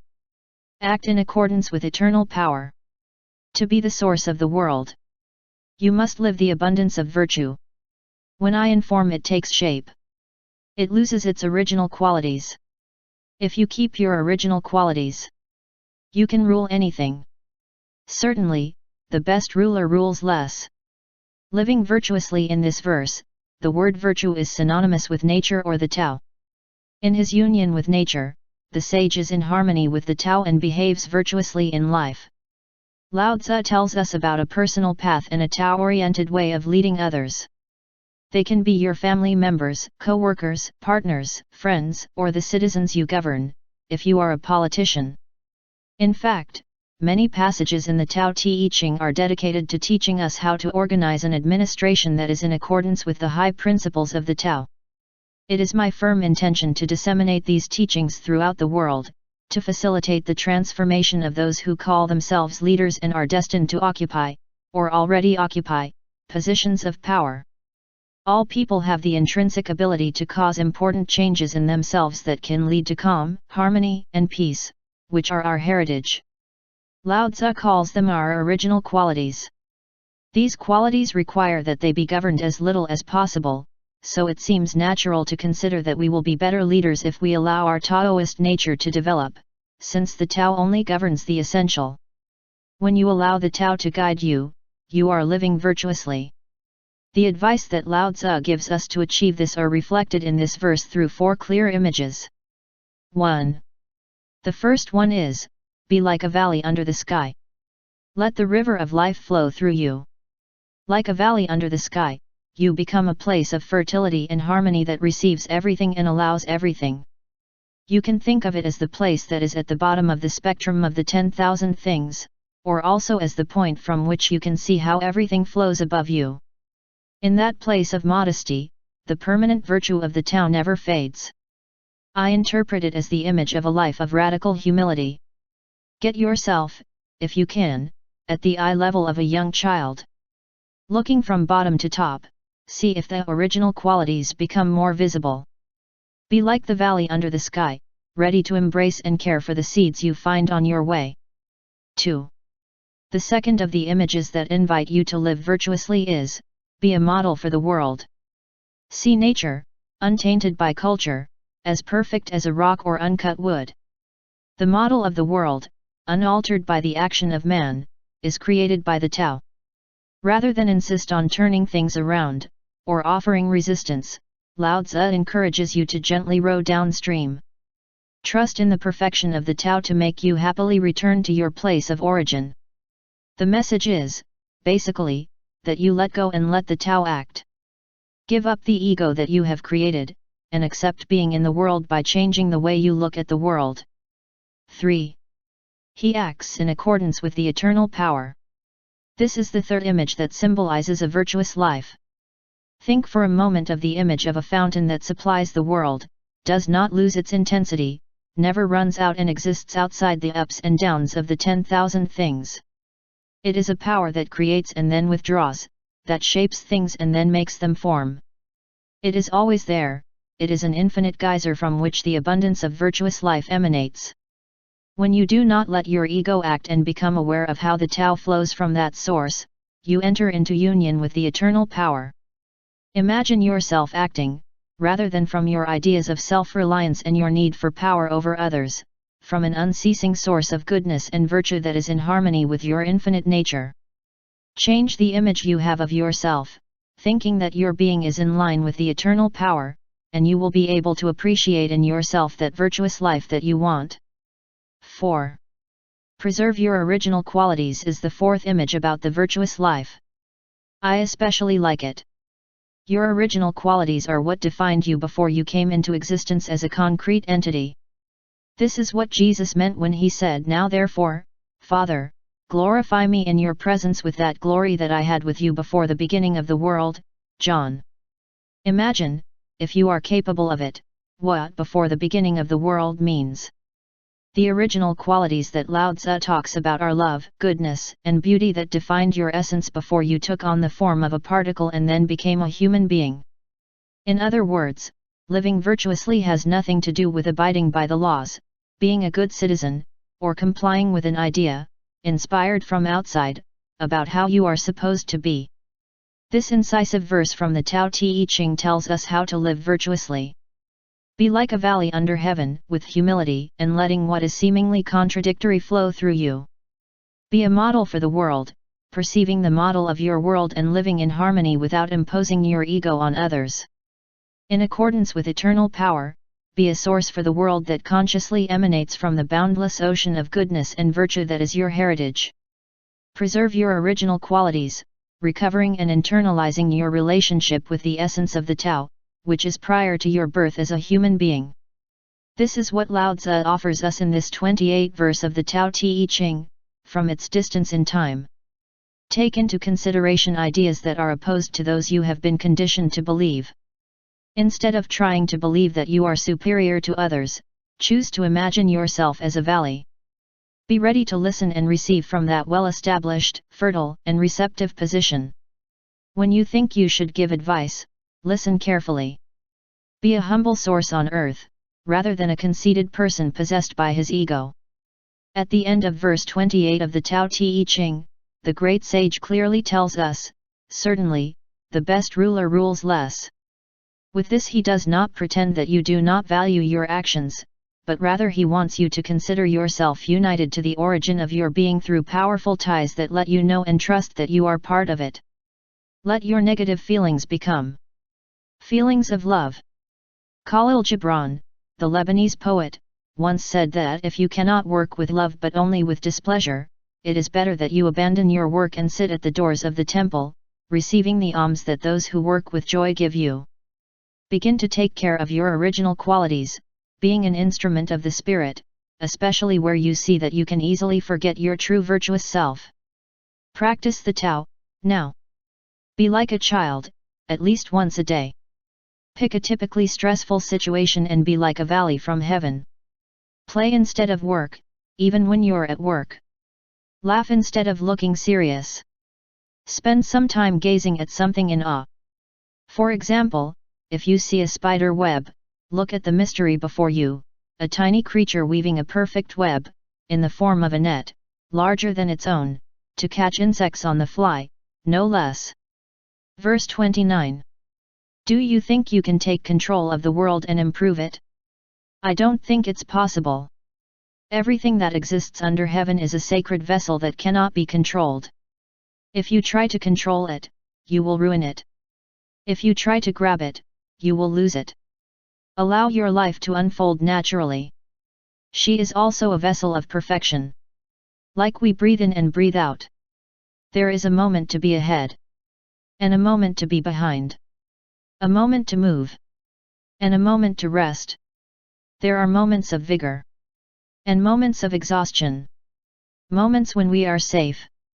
and moments when we are in danger. For the wise, life is a movement towards perfection.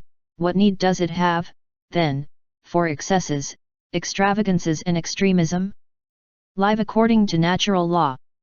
This verse tells us about a natural law that our ego cannot influence. What message does it convey to us? You don't have to direct anything. It is not your task, it never has been and it never will be. Give up any ideas you have about controlling something or someone, including yourself. For most of us, this is a difficult lesson to learn. As Lao Tzu tells us at the beginning of the verse, I don't think it's possible. This is what Albert Einstein, one of the most eminent scientists in history, thought about natural law. The religious sentiment of a scientist takes the form of ecstatic amazement at the harmony of the laws of nature, which reveal an intelligence so superior that, in comparison with it, the systematic thought and actions of the human being are but a reflection insignificant. This feeling is the guiding principle of your life and your work.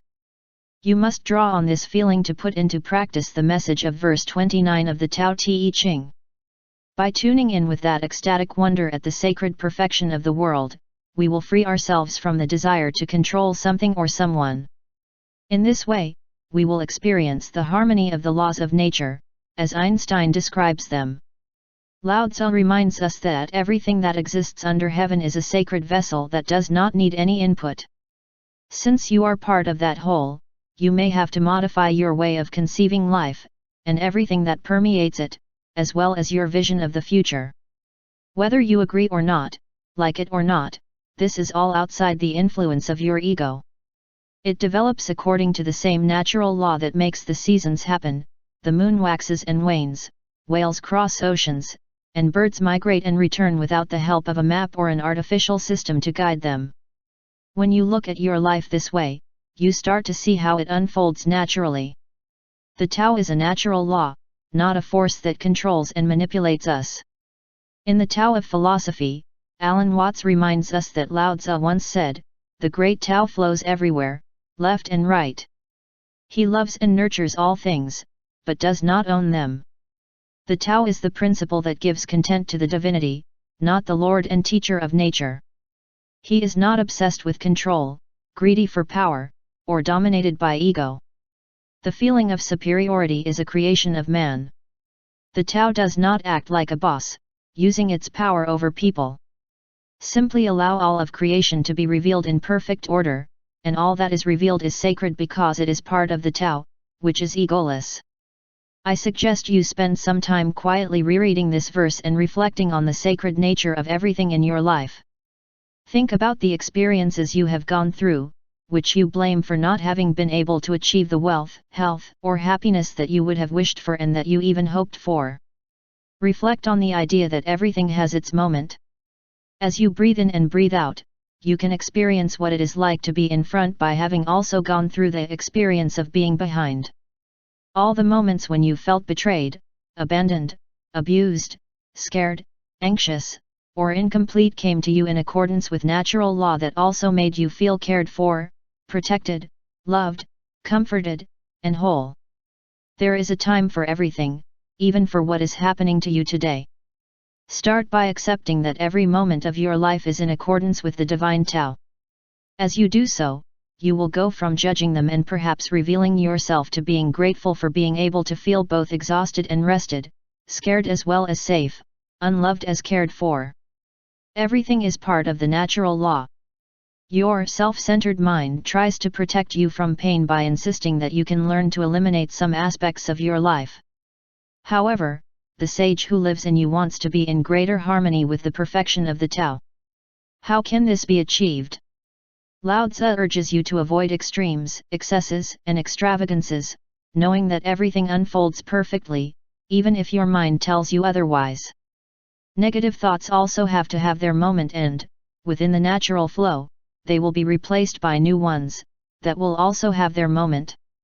This is what I think Lao Tzu wants to tell you in this verse, from his perspective of 2,500 years ago.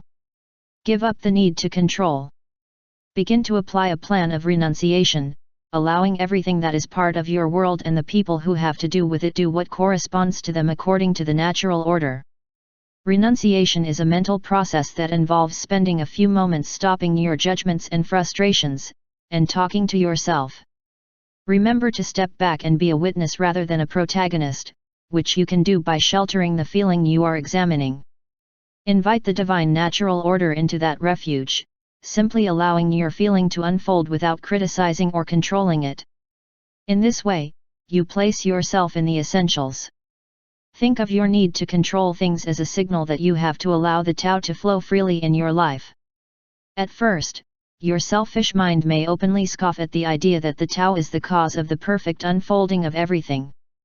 But if you want to, you will realize that the belief that the ego can control life is nothing more than an illusion. Try to be aware that there is a time for everything. When you are faced with a difficult situation, repeat the words of Lao Tzu. I do it when I practice yoga and I feel exhausted from being in the same posture for too long. In that moment, I remind myself, there are moments of exhaustion and moments of vigor. The thought immediately frees me from the demands of my ego, which is telling me, you shouldn't get so tired. You can do the same at any time in life.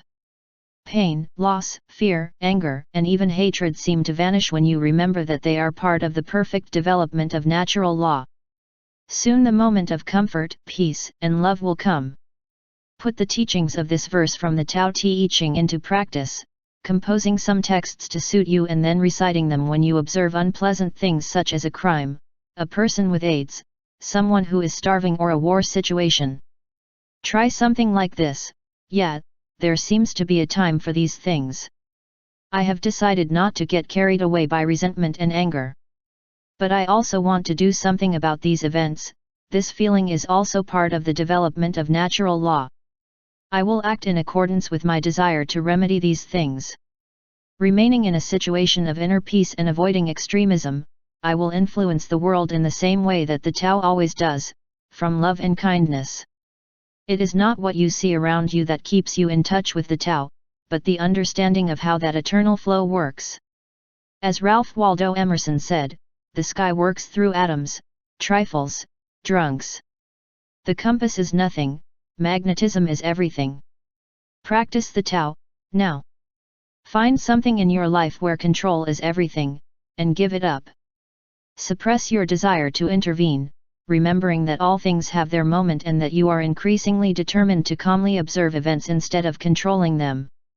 Put this text by Naomi Long Madget where you can read it, and constantly remind yourself of your desire to live naturally. I in your case would not be so aware of the plant. So much care and attention could hurt you. Let the earth you've stirred rest.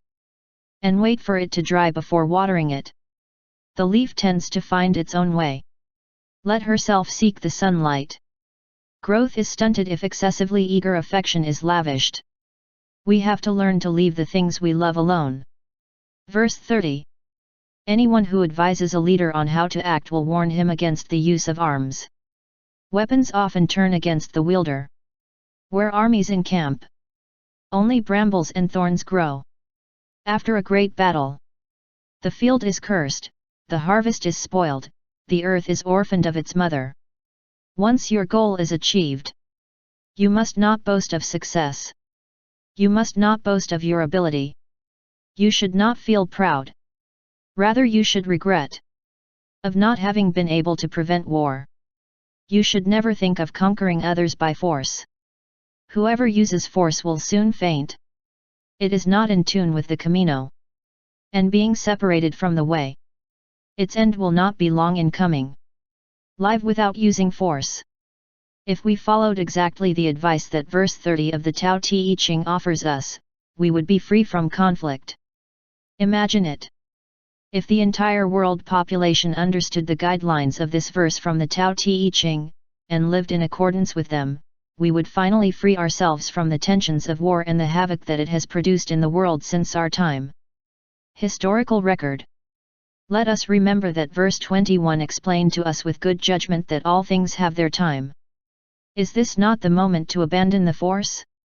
This is what I think this verse offers us. The force gives rise to another reactive force, and this dynamic is fueled until a full-blown war breaks out. Once unleashed, there are many deaths and famines because the land stops producing. When we live at war in our personal lives, the result is a lack of love, kindness, and joy. We are orphans of the Divine Mother. Lao Tzu exhorts us to seek an alternative to war to settle our differences.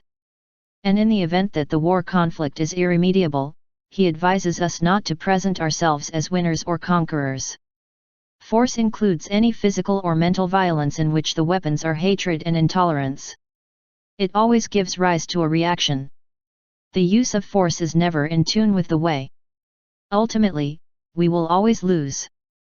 Let us remember the words of Martin Luther King Jr., when he said that the only way to make friends with enemies is love.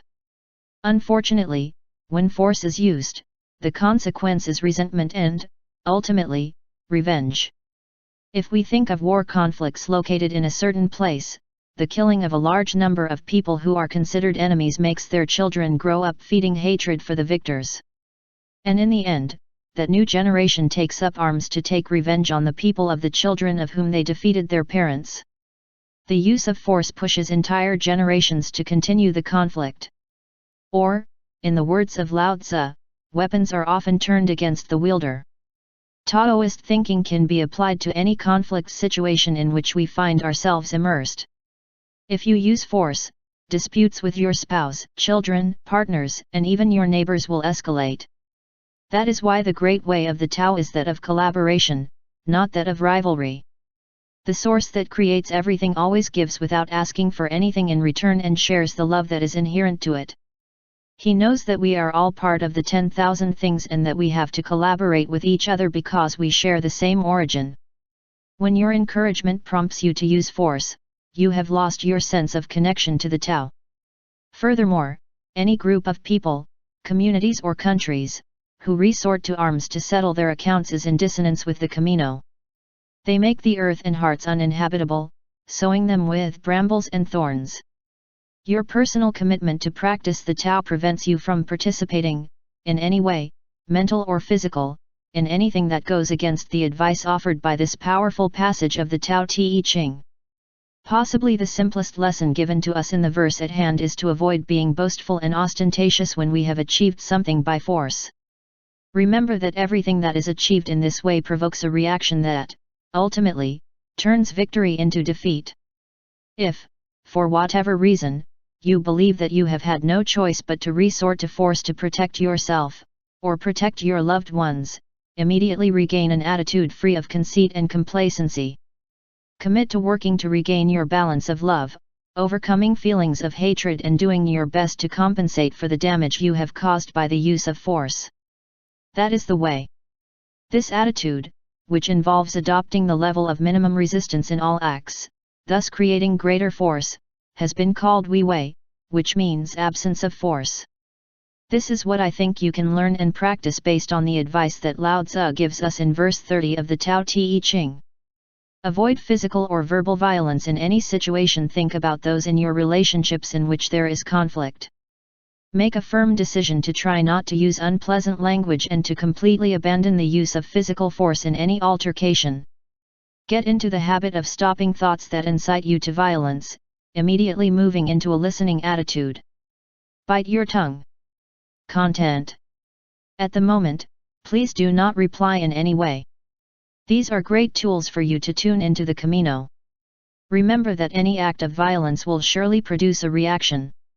If you insist on escalation, your weapons will turn against you. Refuse to participate in any type of violent acts. Put distance between yourself and any form of violence, including that seen, or heard, in the radio and television newscasts or in newspaper articles, which report on the use of the strength in many parts of the world. Consider whether you are justifying listening to or reading media outlets that deal with hostile activity with the excuse that you have to be well informed. When you have already learned that, somewhere in the world, force is being used to dominate other people, you will realize that the constant repetition of the news makes you a participant in violence. If you reject the flow of that negative energy into your life, even if you only receive it as a passive observer, you will stay in tune with the path. In the end, if a sufficient number of people were willing not to tolerate violent behavior, whatever form it takes, we would be closer to the end of the use of force in the world. Remember that any use of violence, no matter how small, produces the reaction of other violence in the opposite direction. This is what the great poet of the XXVI century, Saint John of the Cross, said. If you pray, you could calm the world for a second, and if you really loved, the cannons would languish. Practice the Tao, now. Today, following your purpose to change the way you look at the world, turn off the television channels and radio stations that are giving images or information about the use of force or other types of violence. Make this no-tolerance attitude include movies, videos, and games that feature beatings, killings, or scenes of persecution. Verse 31. Guns are tools of violence. Honest men detest them. Therefore, the followers of the Tao never use them. Weapons serve evil. They are instruments of those who oppose the just rule. Do not use them except as a last resort. The heart of honest men desires peace and calm, for them victory is no cause for rejoicing. Who thinks that triumph is something beautiful? Is someone with the will to kill. And the one who has the will to kill.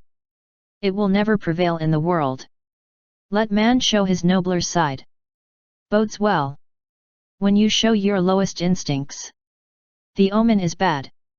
Faced with a great slaughter, we feel sorrow and pain.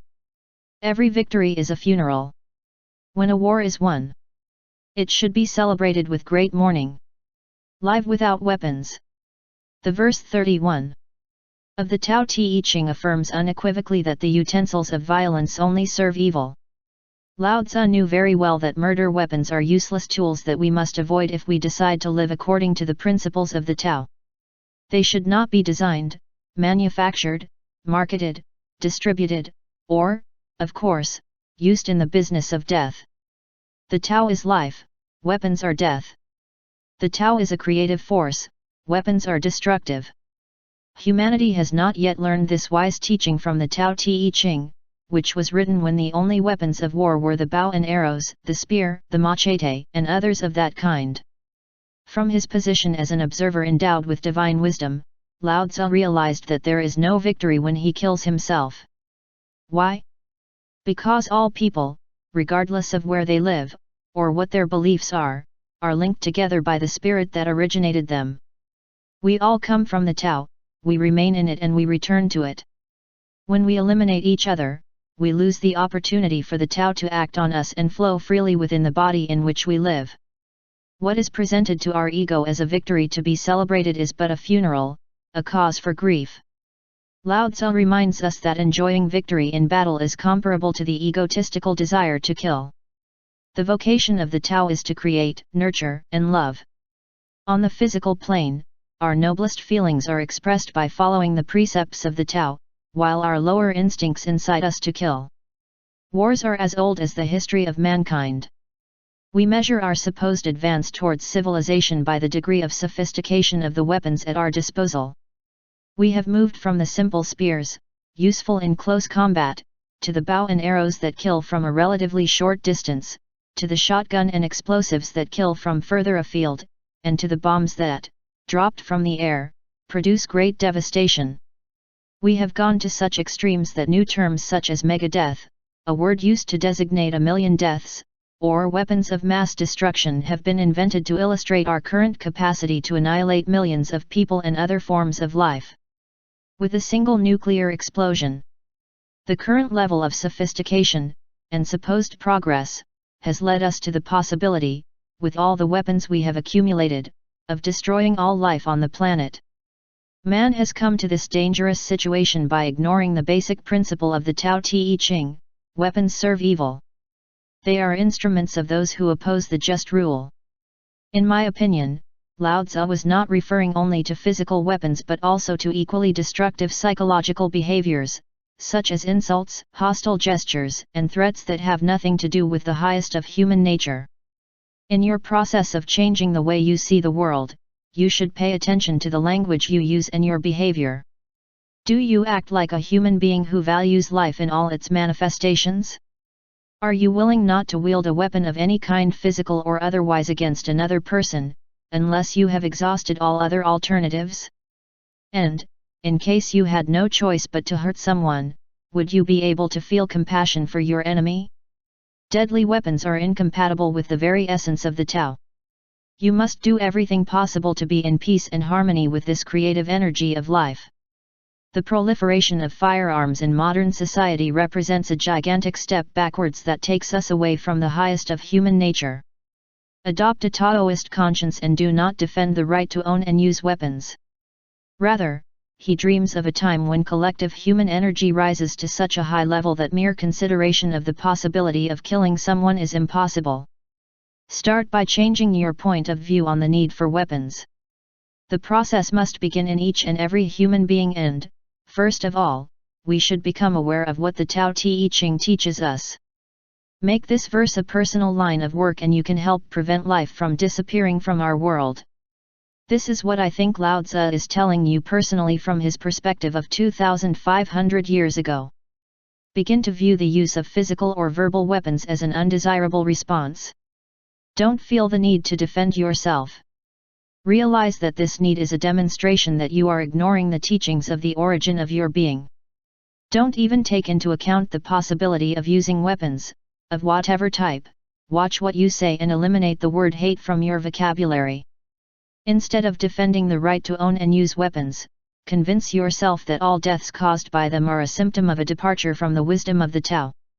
When we reach a critical mass in terms of the number of people who think like this, so that the existence of weapons is socially condemned, we will be changing the direction of the world.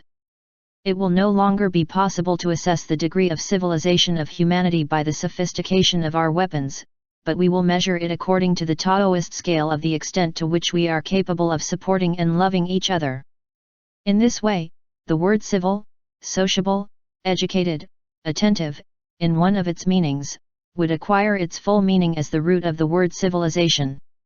Stop celebrating death or violence, in whatever way distance yourself as much as you can from the images of death, not watching movies or television shows in which a crime is shown, as a way to entertain the viewer, or the news exhibiting some form of deprivation of life. Teach your children, and as many children as you can, that life is sacred. Tell them that they should not be happy about the death of supposed enemies, terrorists, or people who rise up against society. All deaths, whether they occur on the battlefield or on the streets of a city, are a demonstration of our collective will to kill. And do not show hatred or anger. Instead, teach yourself and others that every victory won by arms is a funeral and a cause for grief. I present to you these emotional verses from St. Thomas Aquinas, a virtuous man, who try to teach us what Lao Tzu offers us in this passage from the Tao Te Ching. How can it be that billions of stars have lived for millions of years in harmony, when most men can barely go a minute without mentally declaring war on someone they know? There are wars in which the combatants do not carry flags, but that does not prevent the victims from piling up. Our hearts irrigate the earth. We support each other. How could we live in harmony? The first thing we have to know is that we are madly in love of God Himself. Practice the Tao, now. Pray a prayer for all the people you have read or heard about today who have fallen victim to guns, anywhere in the world. Verse 32. The eternal Tao has no name. Although it is simple and subtle, nothing in the world can tame it. If the kings and lords could control them, the 10,000 things would obey. Heaven and earth would rejoice.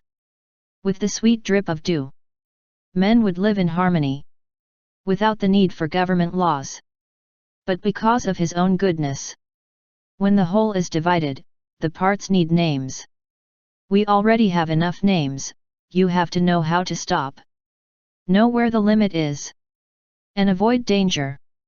The origin of rivers and streams is in the sea, and that of all creation is in the Tao. Like the water flows back to the sea, all creation flows again to be integrated into the Tao. Living the perfect goodness of the Tao in this verse, Lao Tzu describes the ecstasy of being in the same orbit as the origin. What we could call warmth and joy is nothing but the simple and subtle flow of the energy of the Tao that gives life to everything, without any effort. At the beginning of the verse we are reminded that no one, not you, not me, not the most powerful of monarchs or dictators can reign over that force we know as Tao. If it were under our control, all of nature and its 10,000 things would celebrate it, because we would live in peace and harmony. If we were able to live and breathe the perfect goodness of the Tao, wars, famines, conflicts, and other man-made misfortunes would cease to exist.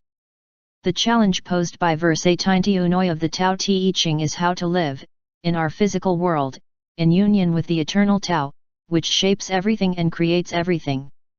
Think of something you want to come into your life, and in the context of this lovely verse, feel grateful for everything that comes your way. Express your gratitude by riding the flow of your existence, and accepting that it is your ally. You can hold the reins while you enjoy this glorious gallop, but if you resist, you will end up being carried away by the flow of its current. This is true in relation to all aspects of life. The more you force things, the more resistance they will oppose you. Pay attention to any circumstance that you see that prompts you to take initiatives that really unleash your enthusiasm. If it seems to you that events are setting you in a new direction in your profession, for example, or something tells you that you should change jobs or population, pay attention. Do not let yourself be cowed, refusing to change and deciding to continue within a frustrating routine already familiar, and then try to justify yourself. Recognize the energy of the Tao that is going through your life and do not oppose the call that you have received. Every summer day here on Maui, I watch my little boy go surfing. Enjoy the thrill of staying on top of the board on a wave. He is not trying to control it by prolonging its peak, or trying to make it change direction. What my son does serves as a metaphor in my life, since I write within a flow. I let the thoughts and ideas come to my mind and transfer them to a blank sheet of paper. In all my decisions, I let myself be carried away by the great wave of the Tao, which gives me peace.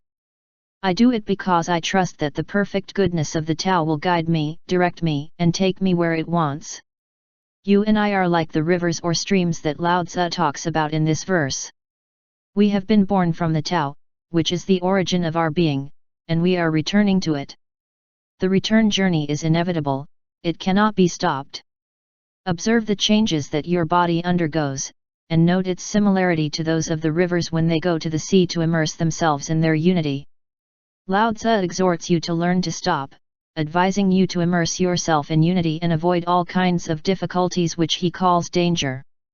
Flow with the Tao in everything you do. Do not force yourself to take control of the situations that arise, which are but examples that your ego wants to work overtime. You cannot force the Tao, let it carry you, relaxing into it with faith and trust. As you join the glorious wave that is the Tao, keep in mind the advice Alan Watts gives us in his book Tao, The Watercourse Way.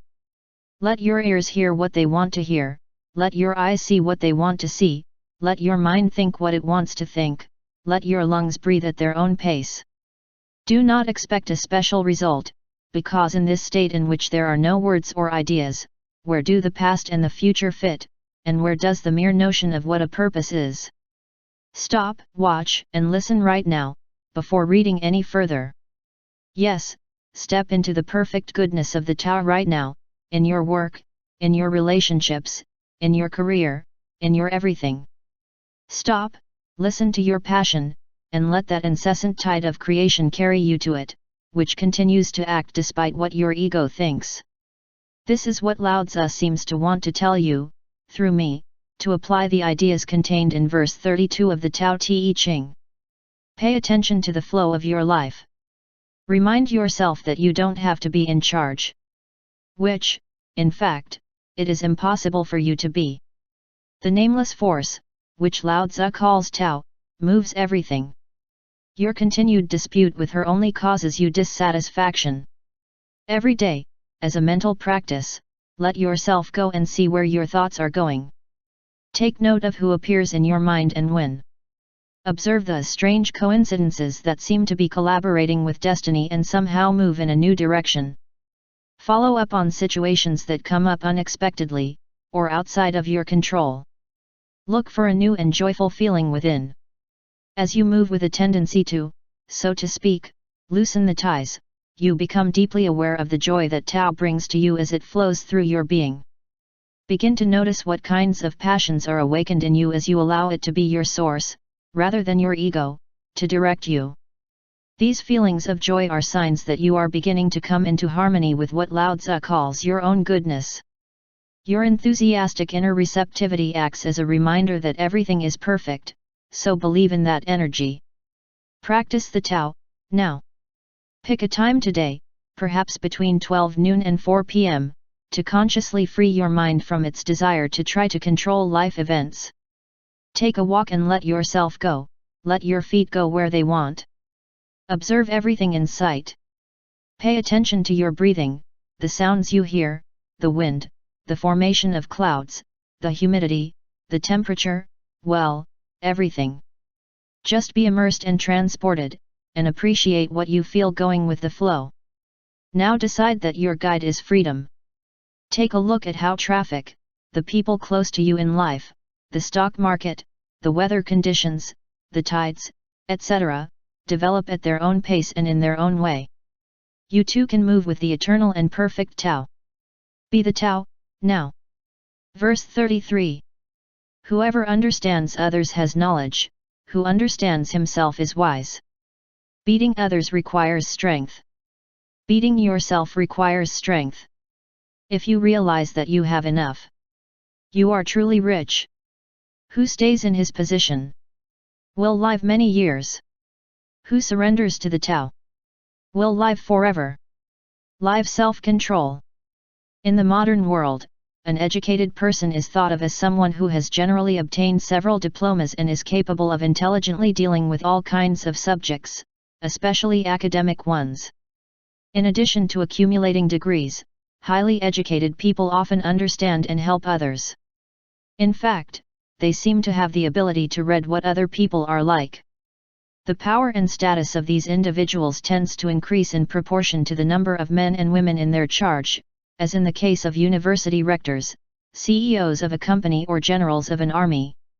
In verse 33 of the Tao Te Ching, Lao Tzu asks us to change the way we consider the ideas of knowledge and power. It invites us to assess our level of self-control by looking within ourselves and seeing the world, and our place in it, from another perspective. A life oriented to the Tao focuses more on understanding oneself than on what others think and do. It goes from acquiring information and obtaining achievements that symbolize personal status, to understanding and mastering oneself in each and every situation. Power over others is replaced by an inner strength that allows us to behave from the wisdom inherent to the Tao. As you change your thoughts, your world undergoes pleasant and profound changes. For example, when you realize that you are responsible for how you react at any given moment, others no longer have power or ability to control you. Instead of worrying and thinking, "Why is this person being this way and making me feel so irritated?" you can approach the situation as an opportunity to observe yourself from a new attitude of self-control. Your inner examination allows you to bring forth new answers and examine them with an attitude of tolerance towards yourself. By observing how your thoughts run, limiting yourself to accompanying them, the behavior of other people immediately loses its power over you. You begin to see your world enveloped in the harmony of the Tao, which flows eternally, and internally, through your being. In any situation, be it family, work, social, or even the atrocities we hear about in the news bulletins, you will realize that there is no they with power over you. When you refuse to relinquish control of your life to someone else, or to a series of circumstances, you are using your personal strength, not force. You actually experience a sense of self-control. You have acquired this new power of inner control because you have decided to live according to the Tao. To be happy, you don't need the approval of others, or more possessions, you just have to understand that you are a divine part of the eternal Tao, in permanent connection with the infinite essence. Lao Tzu equates eternal life with the ability to find within oneself the source of enlightenment and strength. It reminds us that while external factors, such as knowledge or power over others, can give us a long life, taking charge of oneself gives us timeless wisdom and a ticket to immortality. This is what the great teacher wants you to learn from this verse of the Tao Te Ching and apply it to your life. Focus on understanding yourself, instead of blaming others. When you're anxious, sorry, or even slightly upset about someone else's behavior, don't focus on who you think is the cause of your distress. Direct your mental energy into accepting your feelings, blaming no one, and let the Tao flow freely. Don't blame yourself either. It just allows the Tao to unfold. Think that no one has the power to make you feel uncomfortable if you don't want it, and that you are not willing to give it to that person at that moment. Of course, you want to freely experience your emotions without having to consider them negative or expel them from you. Flow with the Tao, right now. In this way, by practicing this simple exercise at a time when you feel uncomfortable, you are gaining self-control. It is important to avoid guilt, and even your desire to understand the other person, and instead, focus on understanding yourself. By making the commitment to decide how to respond to something, or someone, you come into alignment with the Tao. Change your point of view on how you perceive the power of others over you, and you will dawn in a new world full of life and unlimited possibilities. Encourage your desire for other people to discover the Tao. Disdain the desire to exercise power over other people through the force of your actions and your personality. The ego believes that others are incapable of directing their own life and wants to firmly control them. Show your inner strength by abandoning these types of strategies. Surprise yourself at a time when you are about to tell someone else what it should be like. Take the opportunity to let her learn by herself, without your interference. Notice how often you try to use verbal force to convince others to listen to you. Remember to stay calm and give off positive energy. Practice this kind of self-control, even if it is rare in today's world. You are strong enough to trust the Tao. When you overwhelm with your opinions, the flow of the Tao diminishes. See how the world truly changes before your eyes when you sincerely wish for others to follow their own path in life, leading them to appreciate the greatness of the Tao. Those people who previously thought they needed you to tell them how they should live are now, just like you, part of the wisdom and strength of the Tao. Practice the Tao, now. On this day, dedicate yourself to feeling the development of the Tao when you are with someone whose company you normally find uneasy. Consciously initiate a conversation with that brother-in-law, ex-spouse, authoritarian coworker, or family member, letting the Tao flow freely. Realize what you feel, how you feel it, and where you feel it. Embrace the sensations you are experiencing in a friendly and tolerant way. You have just entered the realm of self-control. The Work A Course in Miracles offers the following comment on this verse from the Tao Te Ching: this is all you have to do to achieve perception, happiness, release from pain. Just say this, but say it with conviction and without reservation. I am responsible for what I see. I choose the feelings I have. Verse 34. The Great Way is universal. It extends to the right and left. All beings owe their existence to him. And yet he does not take possession of them. He fulfills his work without claiming it as his own. Like the sky, it protects all creatures, but does not dominate them. All things return to him as home. But he does not rule over them. Therefore, it can be said that it is great. The wise man follows this behavior. Not pretending to be great. The wise man becomes great. Live the great way. In this verse, Lao Tzu asks us to reconsider our idea of greatness. The most conventional definitions tend to focus on fame and the money that a person gets to get in life. The ability to dominate and control other people may be used by some as a signal that one is in possession of greatness. The generals of immense armies and the heads of state, whom the whole world contemplates, are considered great characters. But it is also often thought that the people who have managed to influence the course of human events in a positive way, making the world a better place, locally or generally, have been great men or women. Greatness is, therefore, an attribute of those people who stand out from ordinary mortals. Verse 34 of the Tao Te Ching describes greatness from a completely different point of view. This quality belongs to the all-encompassing Tao. Plants, creatures in general and human beings have their origin in it and live thanks to it. Despite this, the Tao does not claim to dominate anything or anyone. It does not require recognition of any kind. He is not interested in fame, nor does he want to be thanked for everything he gives. And it is indifference to reputation that constitutes true greatness. If you change the way you think about this quality of the person, you will see the world in a completely new way.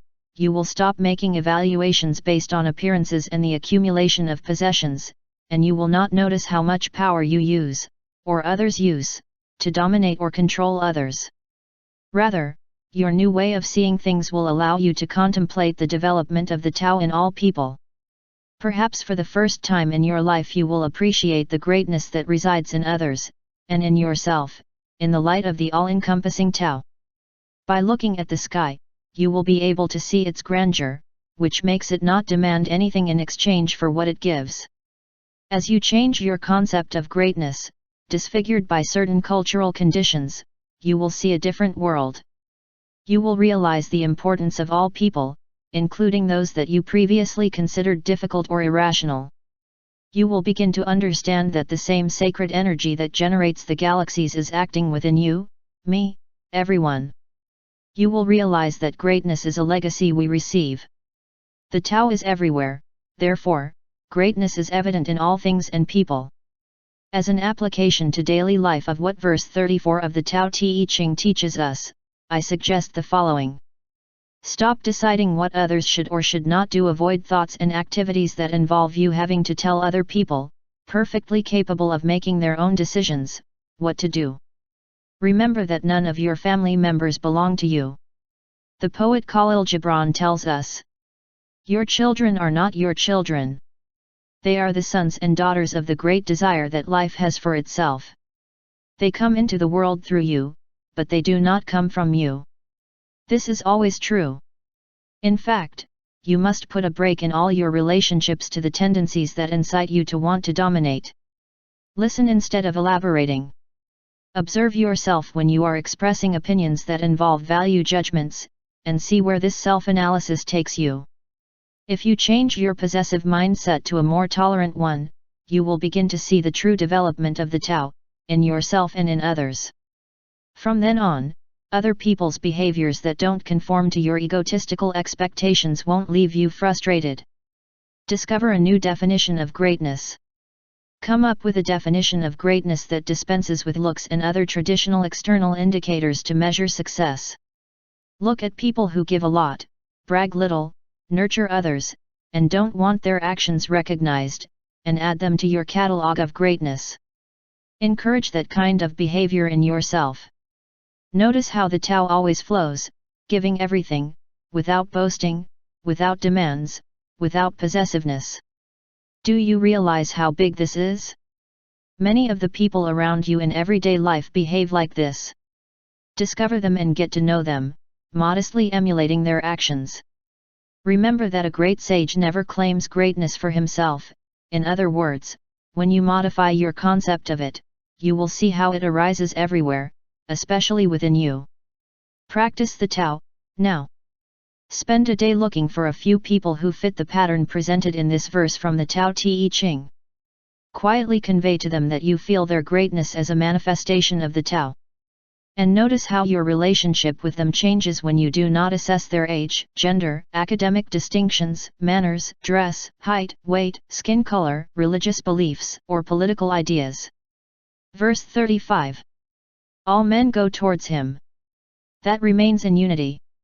They flock to him unharmed. Since in him they find peace, security, and happiness. Music and delicacies are temporary pleasures, but, even so, they make the traveler stop.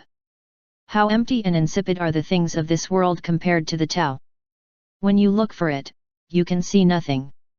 When you listen to it, you can hear nothing. When you use it, it is inexhaustible. Living beyond worldly pleasures. Take a few moments before reading this chapter to ask yourself the following questions. When I think of pleasure, what comes to mind immediately? How do I distinguish between what I find pleasant and what is not? Pleasure is generally described as something experienced by the senses and available here in the world of forms. You may take pleasure in a sumptuous feast, listening to your favorite music, or playing golf, but either way, it is exhilarating for you. However, when pleasures become the main objective of life, they can lead to problems. In other words, if we focus on worldly pleasures, an imbalance can easily occur, leading to unease and illness. Obesity, eating disorders, drug and alcohol abuse, addictions of all kinds and obsession with cosmetic surgery. These are just a few examples of the possible unintended consequences of the pursuit of pleasure. Almost everything that is defined as pleasant is temporary. When we need to get more and more pleasure, we have become hooked. What we so fervently desired has become our jailer. He has set us up to make us believe that he is going to give us peace, security, or happiness, which he never does. Worldly pleasures seduce us in the sense that they make us dependent on them, and they always leave us wanting more. The urge to get them can never be satisfied. We will always need another big feast to re-experience the pleasure of the previous one, because it faded almost immediately after we had our dessert. We want the music to play non-stop because when it ends, our enjoyment also ends. All addictions send this depressing message: you will never get enough of what you don't really need. Compare this grim portrait of pleasure, described by Lao Tzu as empty and insipid, with the ecstasy of the Tao. Take a Taoist perspective for a moment as you read this verse, and think about whether you can change the way you conceive the idea of pleasure. At the beginning of the verse, the advantages of adopting a concept that harmonizes with the Tao are pointed out. Everyone will come to you and find peace, security, and happiness. The reason they find these three jewels in you is that they radiate from you. Your connection to the Tao makes you the same as it, and therefore you are necessarily a reflection of it. You are changing the way you see things, so your idea of pleasure reaches beyond the worldly demands of the senses. You savor what you eat, but at the same time you are amazed at the magic that produces the delicacies you taste and the perfection of the incredible cycle of elimination and reuse of what is consumed. The permanence that characterizes this ever-changing world becomes a new source of pleasure, which is expressed in your feelings of wonder and perplexity. Of course, you still enjoy when you eat, but the pleasure lies in your union with what allows everything to happen. You know that you cannot find, hear, see, or touch the source, yet it is always available and never depleted. The music you listen to is not the Tao is the invisible energy that fills the empty spaces of sound, producing in you a great emotion. And the happiness you feel is the eternally available and longed for pleasure of transcending the physical limitations of the human body. Communication with the Tao goes much further than any of the pleasures of the senses that, in some way, we believe will satisfy our craving for transcendence. Thus, it is impossible for you to be a victim of an addiction, because you have stopped pursuing worldly goals that satisfy you.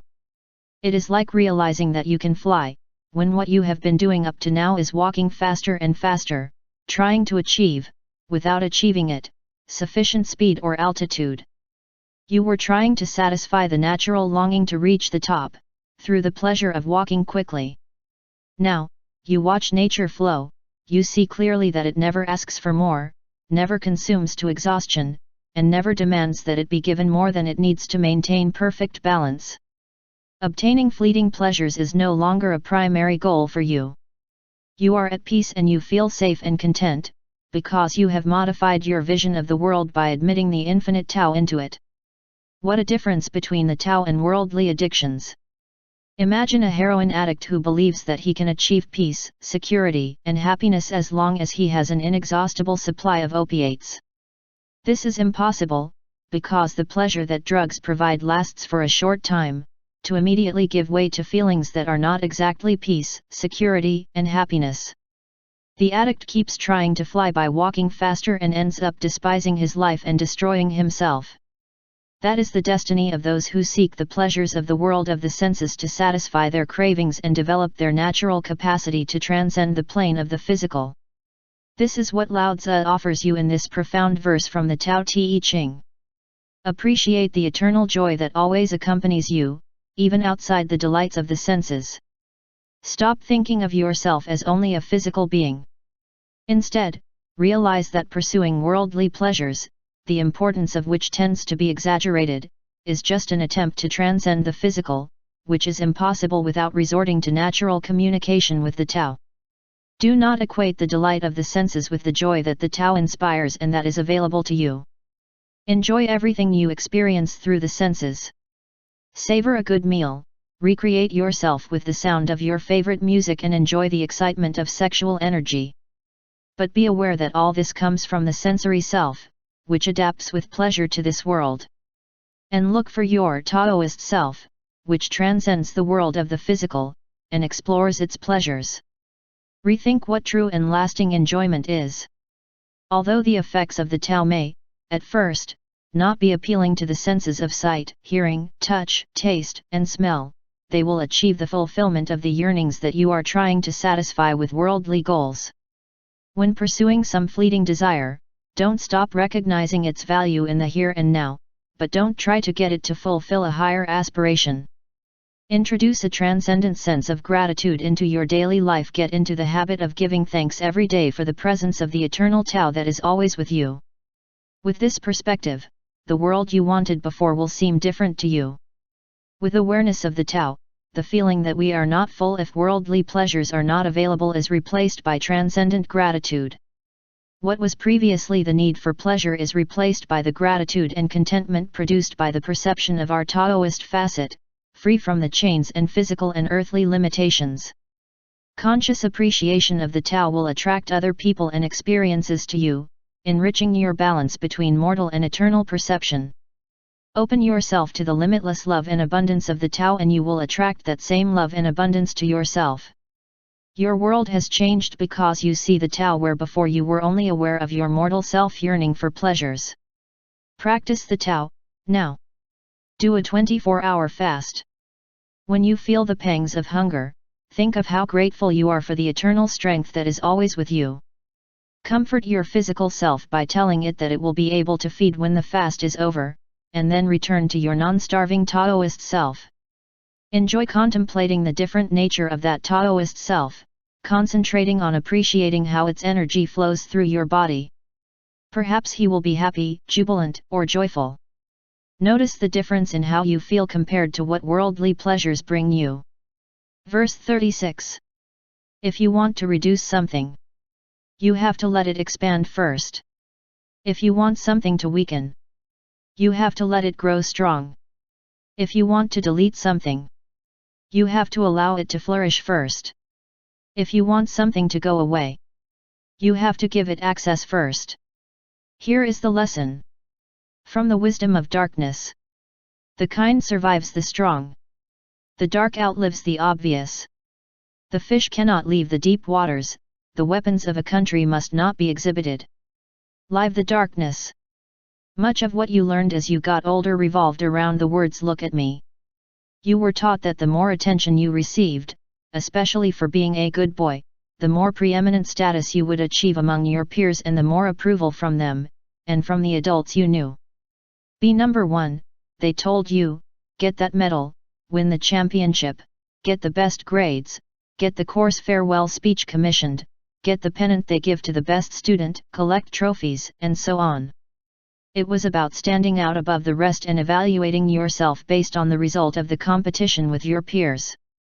When you change the way you think about your place in the great plan of things, you will discover that the wisdom of darkness allows you to eliminate competition from your life and take refuge in the tranquility of your own strength. In other words, Lao Tzu asks you to take it easy and base your point of view on completely new criteria.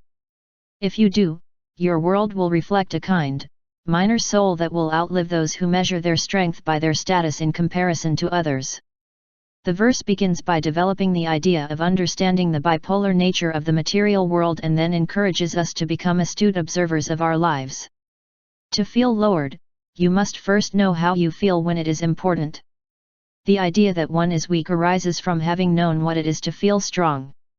As we are reminded in a translation of the Tao Te Ching, Witter Binner's The Way of Life according to Lao Tzu. To feel pierced. It must have been a bubble before. To feel disarmed. One must have possessed weapons before.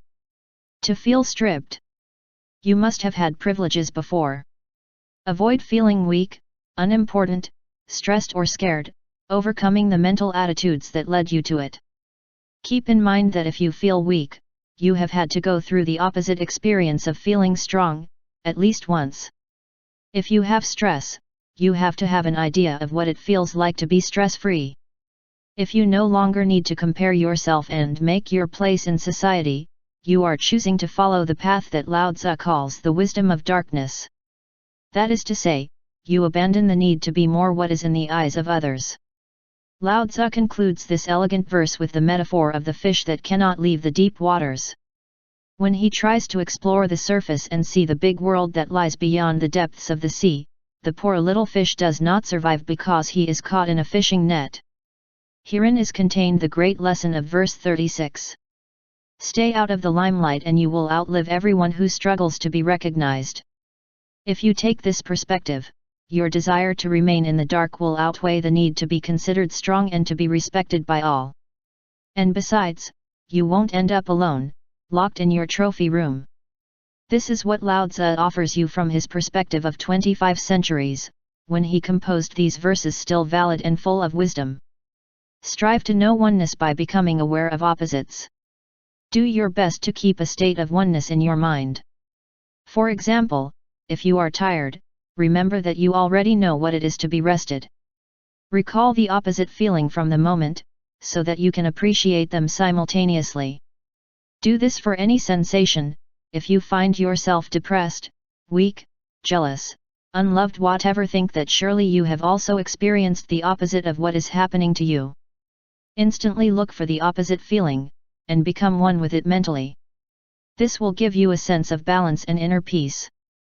That is the unity, within which you contemplate the extremes using the mind to be like the Tao, which never divides things.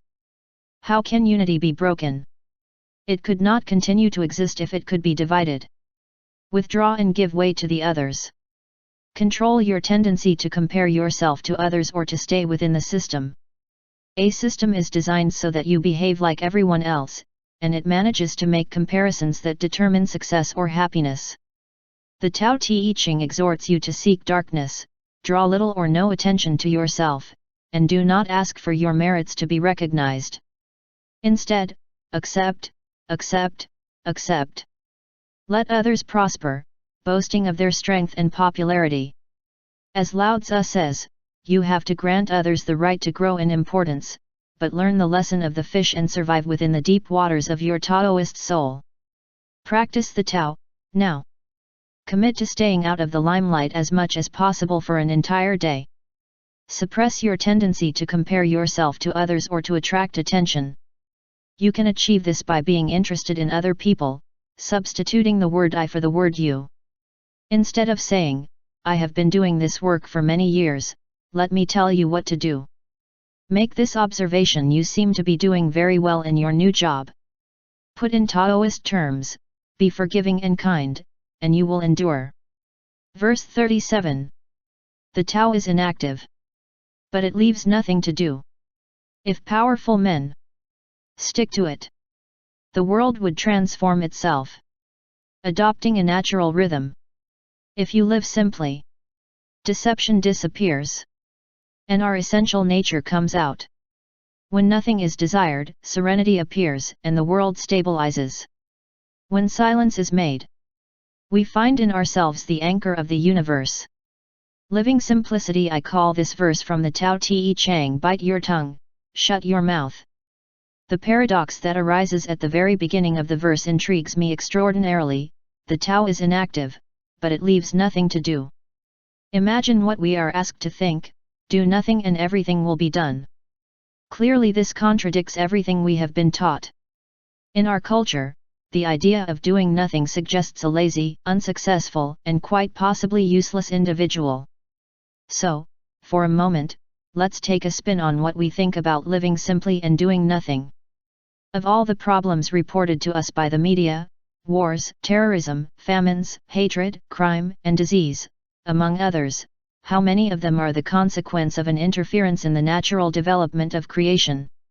To what extent is it possible for our essential nature and that of our planet to come out? What would the world be like if governments didn't meddle in people's lives? What if no one could be considered an enemy? Could there be a world in which not a few people came together to control each other or decide to invade and conquer other countries? What would happen if the seas, mountains, natural resources, atmosphere, plants, and animals were respected and allowed to develop without interference? Suppose such a place of simplicity existed, free from interference. For it to be possible, we would have to act like the Tao, doing nothing, but leaving nothing to do. Let us now leave this imaginative scenario and begin by reconsidering what is meant in this verse with the concept of powerful men who can transform the world. When these people interfere with the natural course, they ultimately create difficulties that are incompatible with the Tao. Let's try to imagine political leaders acting the Taoist way, biting their tongues and shutting their mouths instead of declaring war, or refusing to participate in activities that could harm the planet. Yes, it may just be an illusion, but it is not impossible if we think wisely and focus on the Tao. Verse 37 of the Tao Te Ching can also help you change your view of yourself. Suppose you are used to associating the idea of success with that of a person in front of things. You believe that this individual assigns tasks to others because he is a leader willing, and able, to tell them what to do and how to do it. Well, this point of view is in complete dissonance with the Tao, which is inactive and leaves nothing to do.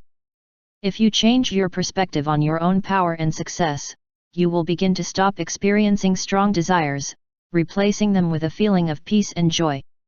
If you let your true nature, which is the anchor of the universe, come out, you will realize that the way you see things has radically changed.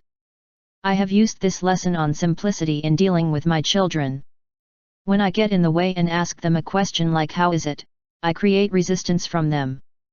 But when I bite my tongue, close my mouth, and take refuge in silence, they not only realize the problem themselves, they feel a serene energy instead of being left with an impression of failure. I have discovered that my children know how they have to be, they too have the anchor of the universe within them. They are also centered on the Taoist idea of doing nothing, leaving nothing to do. They also have an essential nature that they listen to. The more I have trusted in this way of dealing with people, not just with my children but with anyone I meet, the more peace I have felt. And guess what? It seems that the results are better, not worse. In due time and without the problems that used to arise due to my meddling. Turn your thinking about success and power upside down. They are not the consequence of an obsession with achievement and that we constantly follow the guidelines that mark us. Start living in a world that you already know works much better without intrusions. Understand that not everyone is going to stop giving instructions to others and limit themselves to allowing the development of the Tao, but you can become an observer and see how others draw on their power by placing yourself in a central place. This is what Lao Tzu suggests for this verse to influence your daily reality. Cultivate your unique, natural self. Get in the habit of allowing your essential nature to shine through, rather than forcing yourself to act on other people's judgments about yourself. Remember that you don't have to do anything, you don't have to be better than anyone else. You don't have to win. You don't have to be number 1, or number 27, or any other number. Allow yourself to just be. Do not interfere with your unique, natural self.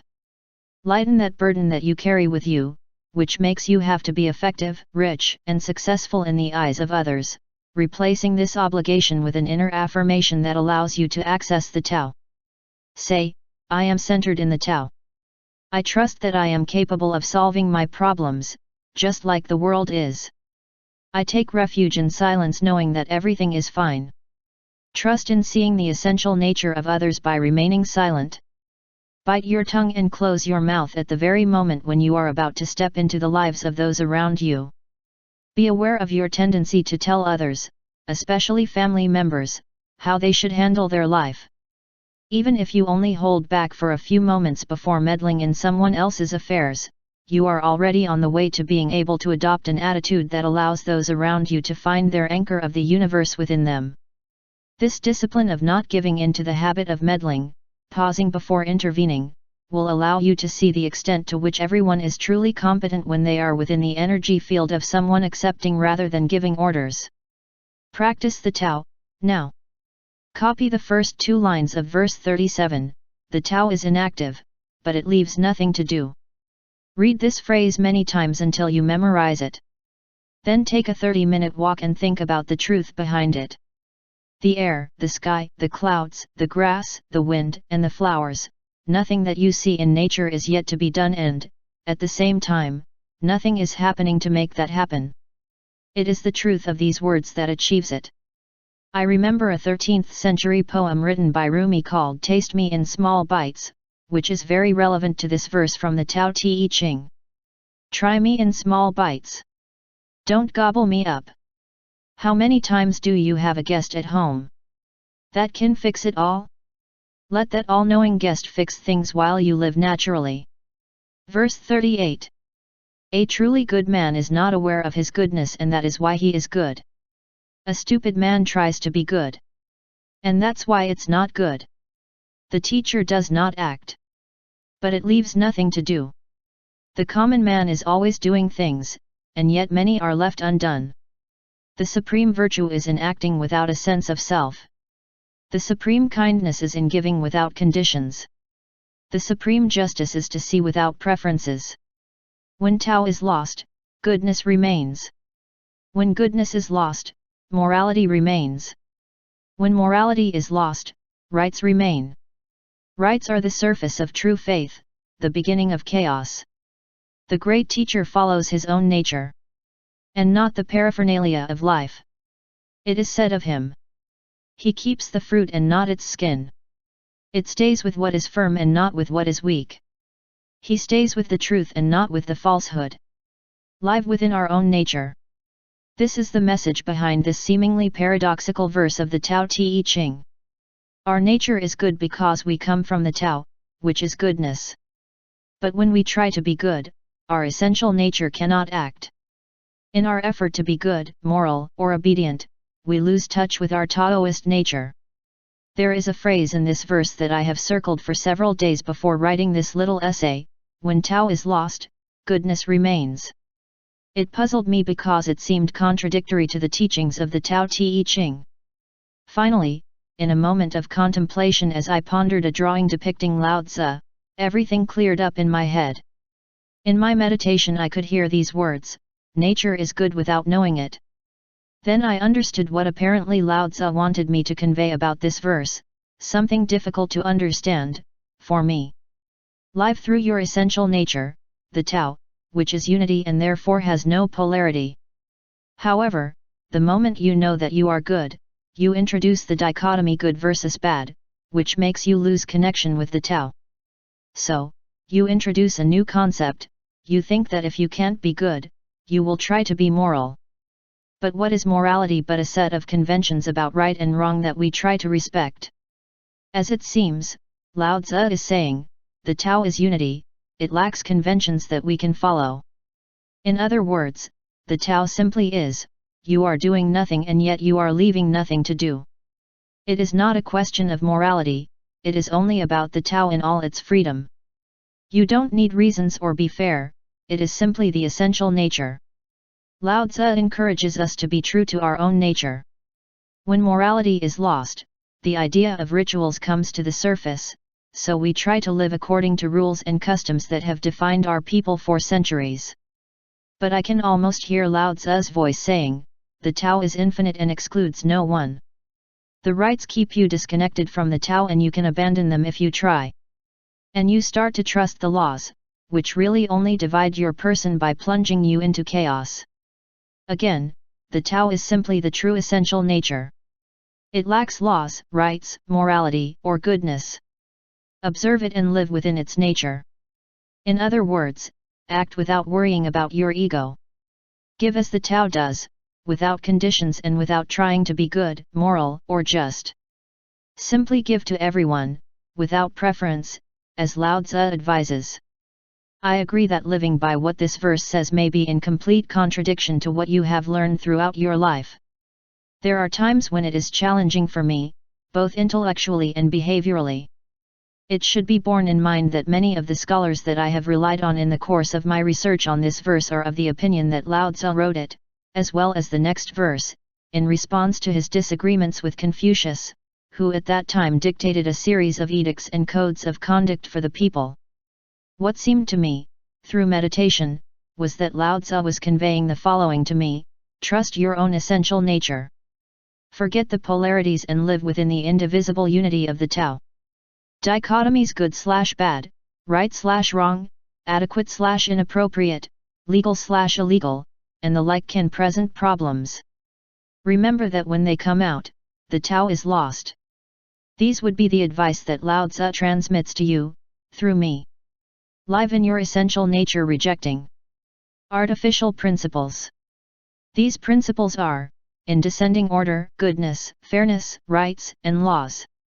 Artificial goodness is an attempt to live by not being bad, allowing others to decide where you belong on the goodness scale. Make the following affirmation to yourself: I belong to the Tao, I am a part of God, and I do not need any human system to confirm it. Goodness and divinity are one. I trust who I am and will act from that perspective. I stay with this truth and not with what is false. Also, think that equity is not something that pertains to the Tao. Surrender what comes from your own being, aware that equity is something that man has created and therefore cannot exist from the perspective of unity. Your origin is in unity and you have to return to it, whatever you think. So be open with generosity without wanting to be treated fairly. Abandon old-fashioned family and cultural customs. Ignore the rites that you feel compelled to follow simply because you have known them all your life, especially within your family. Quietly say to yourself, I am free to live trusting in the eternal Tao. I don't have to be like my ancestors. I renounce the old rituals that no longer work or that perpetuate situations of discrimination or enmity. Remember that goodness is not achieved by following the laws, but goodness resonates in your essential nature. You don't need any kind of code to decide what is appropriate, good, moral, ethical, or legal. Trust that you are an instrument of love and submit to your higher nature instead of being seduced by perishable laws.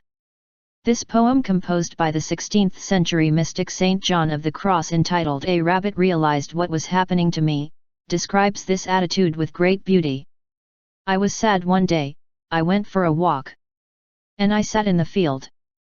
A rabbit realized what was happening to me and approached me. Often nothing else is necessary to receive comfort. Just being around creatures that are so full of wisdom, so full of love, that they don't even talk. They just watch. With your wonderful understanding. Practice the Tao, now.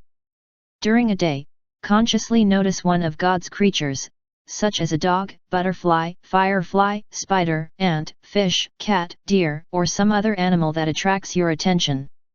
You can learn a lot from them about trusting your inner nature. They are, as the poet says, so full of wisdom. Verse 39.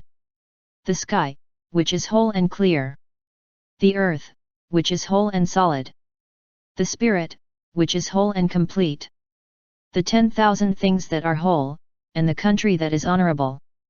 All of them arose from unity, in ancient times. And they all have the virtue of integrity. When man interferes with the Tao, the sky is clouded. The earth is impoverished. The balance is cracking. Creatures become extinct. Thus, nobility is rooted in humility, the high has the low as a foundation. For this reason, noble people say of themselves that they are orphans, deficient, and unworthy.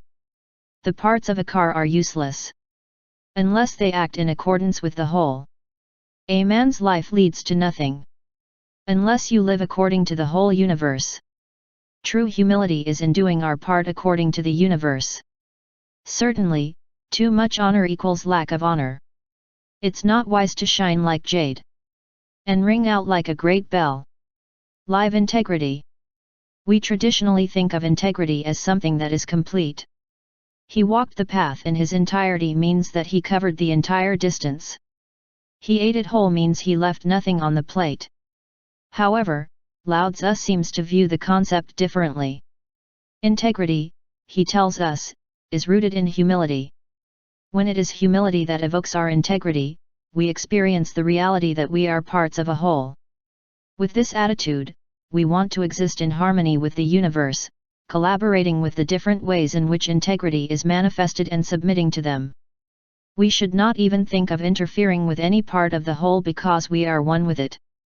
The moment we place ourselves in a position of superiority in relation to others, or to the world of 10,000 things, we are interfering with the Tao. I encourage you to examine your concept of integrity based on verse 39 of the Tao Te Ching. I can assure you that it will appear to you that the world has changed when you look at it through this perspective. Lao Tzu insists that the universe is whole, that is, their condition is unity. There are no separable parts of the whole. The sky, the earth, the spirit, and the 10,000 things are parts of a whole and, even more, in that lies their virtue. And yet, although the sky and the trees really do participate in the unit, your ego insists that you are precisely independent, different, and superior. It is in your power to modify the point of view of your ego, thus changing your life. When your attitude is collaborative and you look for signs that reveal unity, you begin to see and feel the interconnections between things. Let's take an example. Your body is like a microcosm analogous to the universe. Although it is an entity itself, it contains trillions of cells interconnected with one another. A single cell arrogantly associated with integrity can cause all cells to suffer and ultimately perish, just like a person who interferes with the Tao by polluting the atmosphere, depleting the fertility of the earth, and disturbing the balance. General. A cancer cell that refuses to cooperate with those next to it will end up gobbling them up and, if left unchecked, will destroy the entire organism. Why? Because the cancer cell has no relation to integrity. It will destroy itself while killing whoever has harbored it, and on whom it depends for its own survival. In the same way, you will destroy yourself if you participate in the destruction of the Tao, on whom you depend for your survival. Each and every seemingly independent part of a whole is potentially dangerous, and generally useless, if they don't function harmoniously. What according to this verse of the Tao Te Ching is true for the car is also true for you. Your life needs to relate to the Tao. Lao Tzu defines that relationship as a bond forged by humility. In other words, integrity and humility are one and the same. You have to review the way you think about your relationship with life and play your role in accordance with integrity. Reading and interpreting this verse from the ancient Tao Te Ching, I think this is what Lao Tzu transmits to us. Take care of your relationship with the planet.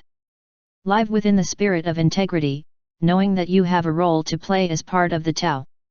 Remember that you cannot interfere with the Tao and live a life of greatness. This means that you have to respect the environment in every way by living without attacking the earth, of whose unity you are a part. Become an advocate for environmental protection. Spend part of your time collecting and recycling garbage. Use a car that is not very aggressive with the environment or, better yet, go walking calmly to all the places you can. Integrity means maintaining balance with the Tao that gives everything with kindness and tolerance. With humility, you will be able to feel what your little role is in this great theater directed by your origin. You will understand what Lao Tzu meant by the words, "A man's life leads him nowhere, unless he lives according to the whole universe." Change the way you think about yourself, from considering yourself isolated to seeing yourself and everyone you meet as you live integrity. Notice how you begin to feel connected to all of life, instead of living separately as your ego prefers. Recognize yourself in all the people you meet, in all the creatures on earth, in the forests, in the seas and in the sky. The more you do it, the more you want to adopt a collaborative attitude rather than a competitive one. You will also be more inclined to reject the idea that there is a they. Practice this way of being and be aware that the kind of happiness that has perhaps eluded you in life is part of that unity that you begin to enjoy. This is how Rumi expressed this sentiment. If you support your heart with me on earth, serving all creatures, our beloved will enter you from his sacred enclosure and we will be very happy. Practice the Tao, now. Take a walk today and think in terms of integrity with everything you see for 30 minutes. Recognize yourself in those people you might otherwise have judged on, including the very old, the very young, the obese, the disabled, or the homeless. As you look at them, remember these words. I share the same creative spirit with each of these people. This will help you feel whole, moving from listening to your ego to admiring the virtue of the Tao. Verse 40. The movement of the Tao is the return. The way of the Tao is renunciation. The 10,000 things are born of being. Being is born of not being. Live the return and resignation. I believe that this verse of the Tao Te Ching, the shortest of the 81 of those in the manuscript, contains one of its greatest lessons. If you can grasp the wisdom contained in these 4 lines, you will be blissful and in harmony with the Tao, like the greatest of sages. The verse points with the word return to the understanding of the basic principle of our existence. Without having to leave the body, we are asked to die while still alive. This is achieved by realizing that we are one of the 10,000 things that have appeared in the world of forms. What Lao Tzu is expressing in this verse is what modern quantum physics confirmed many centuries later: particles do not come from other particles at the tiny subatomic level. When these infinitesimally small chunks of matter collide with each other in a particle accelerator, only matter-free waves of energy remain. In order for us, a much larger mass, to take shape, we have to come from a creative spirit. Although Lao Tzu did not know anything about quantum physics in the 6th century BC, he transmitted a great truth to us: it is the spirit that creates life. So, to truly fulfill our destiny as part of the creative Tao, we have to shed our ego and return to spirit, or wait for our body to die and then start the journey back. 6 centuries after Lao Tzu wrote the 81 verses of the Tao Te Ching, the man who wrote an important part of the New Testament also spoke about our origin. Called at first Paul of Tarsus, he was later known as Saint Paul, the greatest preacher of the doctrine of Christ. In his letter to the Ephesians he wrote, "You were created in the image of God, in the righteousness and holiness proper to the truth." Ephesians 4:24. Here Saint Paul is inviting us to return to the place where we came from, which is love and goodness without exclusions. How is this achieved according to Saint Paul and Lao Tzu, who emphasize this point in many of the verses of the Tao Te Ching? The answer is, giving up the ego, abandoning yourself and being humble. In his letter to the Corinthians, Saint Paul directly quotes Jesus, "My grace is sufficient for you, because my power is made perfect in weakness." And Saint Paul goes on to say, "Therefore, I will gladly boast of my weaknesses, so that the power of Christ may rest on me. Therefore, for the love of Christ, I delight in my weaknesses, in insults, hardships, persecutions, difficulties. Because when I am weak, then I am strong." 2 Corinthians 12:9-10. Certainly, renunciation is the way of the Tao and the key to a higher life, according to practically all the texts on spirituality that have survived the centuries. When we really change our way of thinking about the whole of life, the world begins to look very different to us. We begin to see people and things as if they carry a round-trip ticket. We know that everything comes from the spirit and that it must return to it. Everything that has been formed in the end decomposes, and nothing should matter to us whether others understand it, or not. We found that coming to the realization that life on earth is a death sentence is liberating, and even fun. And we choose to live each day, each moment that we have, and as intensely as we can, from our spiritual facet. As a spiritual being, you decide to use your round-trip ticket, while still adopting a physical condition, keeping yourself in precisely the same love situation as the one in which you were before entering this limited world. When you start your way back, you not only lose your ego identity card but also regain the power of your origin, which is the creative power of the universe. You merge into the unity of a being that dissolves the concerns of the ego, and the world you now see is perfect and infinite by nature. Worries, anxiety, and attachment to possessions disappear, you become a free person. You are a spiritual being at the beginning, at the end, and always. This is what I feel Lao Tzu tells us in this short but profound 40 verse of the Tao Te Ching. Control your vital development, giving the utmost importance to return and resignation. Make a mental effort to assess the steps you take in all aspects of life, including your profession, your relationships, and your health, in terms of the direction of your development. That is, ask yourself, in what sense am I really moving? Am I distancing myself from my place of origin or am I returning to it? As you make this assessment, it may be that you are more clear that you want to return to the Tao instead of distancing yourself from it. The decision to exercise, or to eat better, is a step that takes you back to the well-being from which you came. The decision to push your ego away, and take an interest in other people, is a move that brings you back to the Tao. The willingness to be generous, instead of hoarding goods, is a choice that leads you to the return movement. You make all these decisions based on the direction in which you want to move, away from your origin or back to it. Give up. This is resignation. Recognize that your little ego does nothing, and that the Tao creates everything, including yourself. As I write these words, sitting in the magical place where I work, I know that what appears mysteriously on the paper does not belong to me. I have abandoned myself. I know that God writes all the books, composes all the music, and raises all the buildings. I bow to the power that creates everything. It certainly seems that the 10,000 things are born from the world of being. But the more I think about it, the clearer I see that being itself comes from not being. I abandon myself to this glorious state of spirituality of not being, or Tao. I encourage you to do the same and to observe in peace how everything flows perfectly in unison. Practice the Tao, now.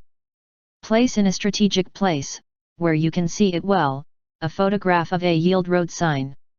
Every time you look at it, remember the return to Tao. At least once a day, instead of continuing to argue about whatever it is, give in on your position. When you are talking about your achievements, or replaying your ego, stop and listen instantly. The more you give in day by day, the closer you will be to a return to the peace and harmony of the Tao. Verse 41. When a great scholar hears about the Tao, he practices it diligently. When a mediocre scholar hears about the Tao, he sometimes follows it and sometimes abandons it. When an inferior scholar hears about the Tao, he laughs and ridicules it. If he didn't laugh, he wouldn't be the true Tao. That is why the proverb says, the path of enlightenment seems dark. In its advance, it seems to regress. The easiest way seems the steepest. True power seems weak. True purity seems tarnished. True clarity seems hazy. The best work of art seems vulgar.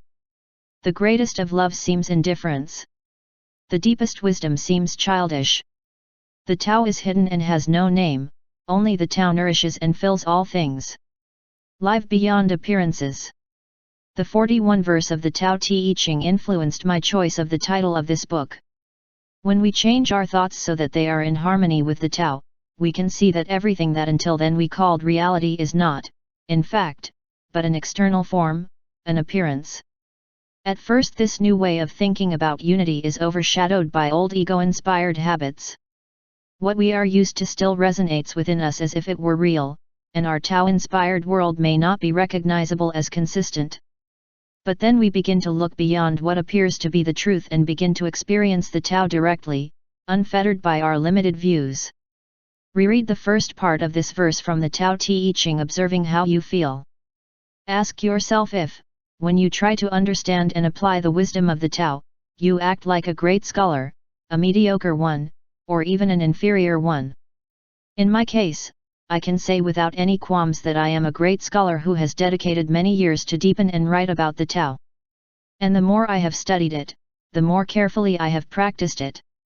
I have come to know the infinite opportunities that present themselves daily to use the principles of the Tao. If you examine your thoughts, you may discover that there is something in you that wants to learn how to use these ancient teachings. And so, you will go from being a person who knew very little about the Tao, having even ridiculed it, to knowing it thoroughly. It is the daily application of the Tao that determines the eminence of a scholar, rather than his understanding of its seemingly paradoxical concepts intellectually. Lao Tzu points out that were it not for the hilarity it produces to inferior scholars, the Tao could not exist. This is truly a paradox. In A Warrior Blends with Life, a Modern Tao, Michael LaTorre comments the following on the 41 verse. The way is only attractive to those who are already wise enough to realize how foolish they are. The sarcastic laughter of fools who think they know everything does not prevent the truly wise from following the path. The way does not make you sophisticated, extraordinary, and eminent. Rather, they become simple, normal, and subtle people. If you decide to live the Tao every day, you will feel within you, and around you, something different from what you apparently see. You will transcend the superficial to enter the blissful world of the Tao. It is essential that you decide to remain in this truth, ignoring appearances. Some will laugh at you, but remember the paradox that without that sarcastic laugh you would not be following the true Tao. You will go through moments of confusion, but, in the end, your new vision will illuminate your inner world. And when it seems that you are going backwards, remember that the Tao is hidden and has no name. If it had knocked on your door, or was at your immediate disposal as a medicine that you had to take, it would no longer be the Tao. In other words, when life becomes difficult for you, realize that it is only a mental attitude that prevents you from finding peace. You will understand what Lao Tzu meant by the words, "The easiest way seems the steepest, the true power seems weak." To feel strong, you don't have to fight or dominate others. A Taoist sees the world completely differently, knowing that inner peace empowers him. In fact, with less effort things are easier. It works best when you relax internally and let yourself be carried away by the incessant Tao instead of setting goals or sticking to certain standards set by other people. Accept the Tao and contemplate the purity and clarity that originates from that vantage point. Although the outward appearance of someone, or something, may seem imperfect, the Taoist view will remind you that essential goodness is always present. But it is hidden and has no name. In other words, don't be obsessed with finding and cataloging it. In this way, you will become a great student who works with application to live in harmony with the Tao, even if it still seems somewhat confusing. Use the same perception when you feel that they do not like you. If it seems to you that they behave with you with indifference, convince yourself in your heart that love is present.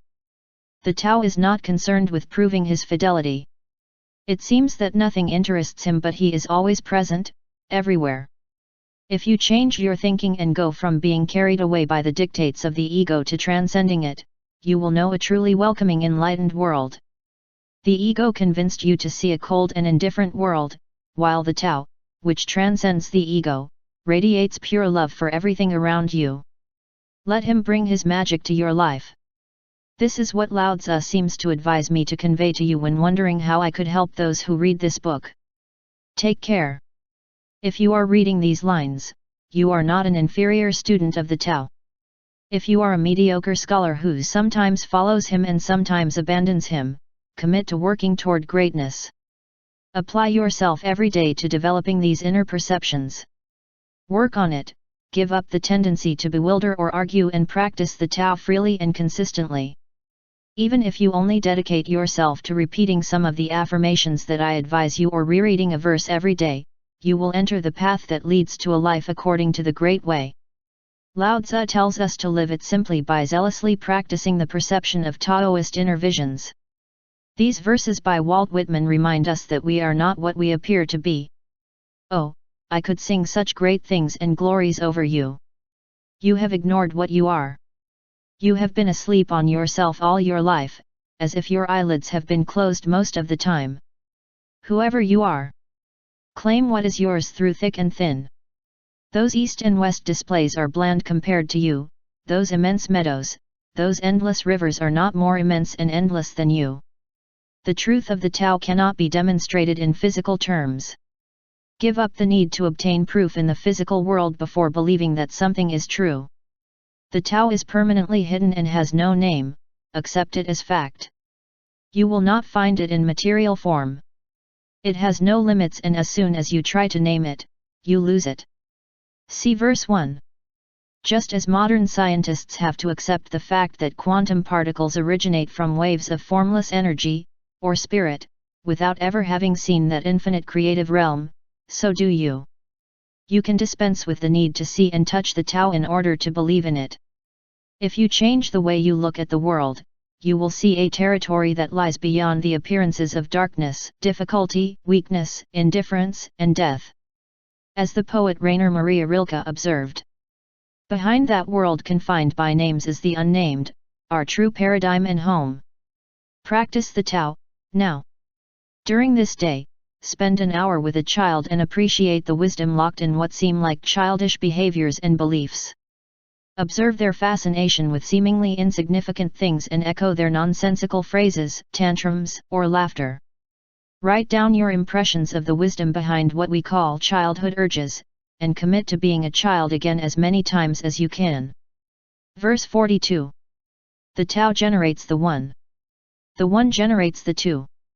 The Two generate the Three. The Three generates the 10,000 things. The 10,000 things contain yin and yang. They achieve harmony by combining these two forces. People suffer when they think they can be orphaned, without food or helpless. However, there was a time when lords and kings considered themselves in those circumstances. Well, you win when you lose. And you lose when you win. What others taught I also teach. The violent man does not die a natural death. This is my fundamental teaching. Live merging in harmony. At the beginning of this verse, Lao Tzu reiterates to us what he has been saying throughout the previous 41 sections of the Tao Te Ching, that is, the Tao is a hidden force that gives life to all the creatures and material substances that are part of the 10,000 things, and at the same time something intangible in what we think of as unity or integrity. All people carry with them and integrate yin and yang, principles of the masculine and feminine.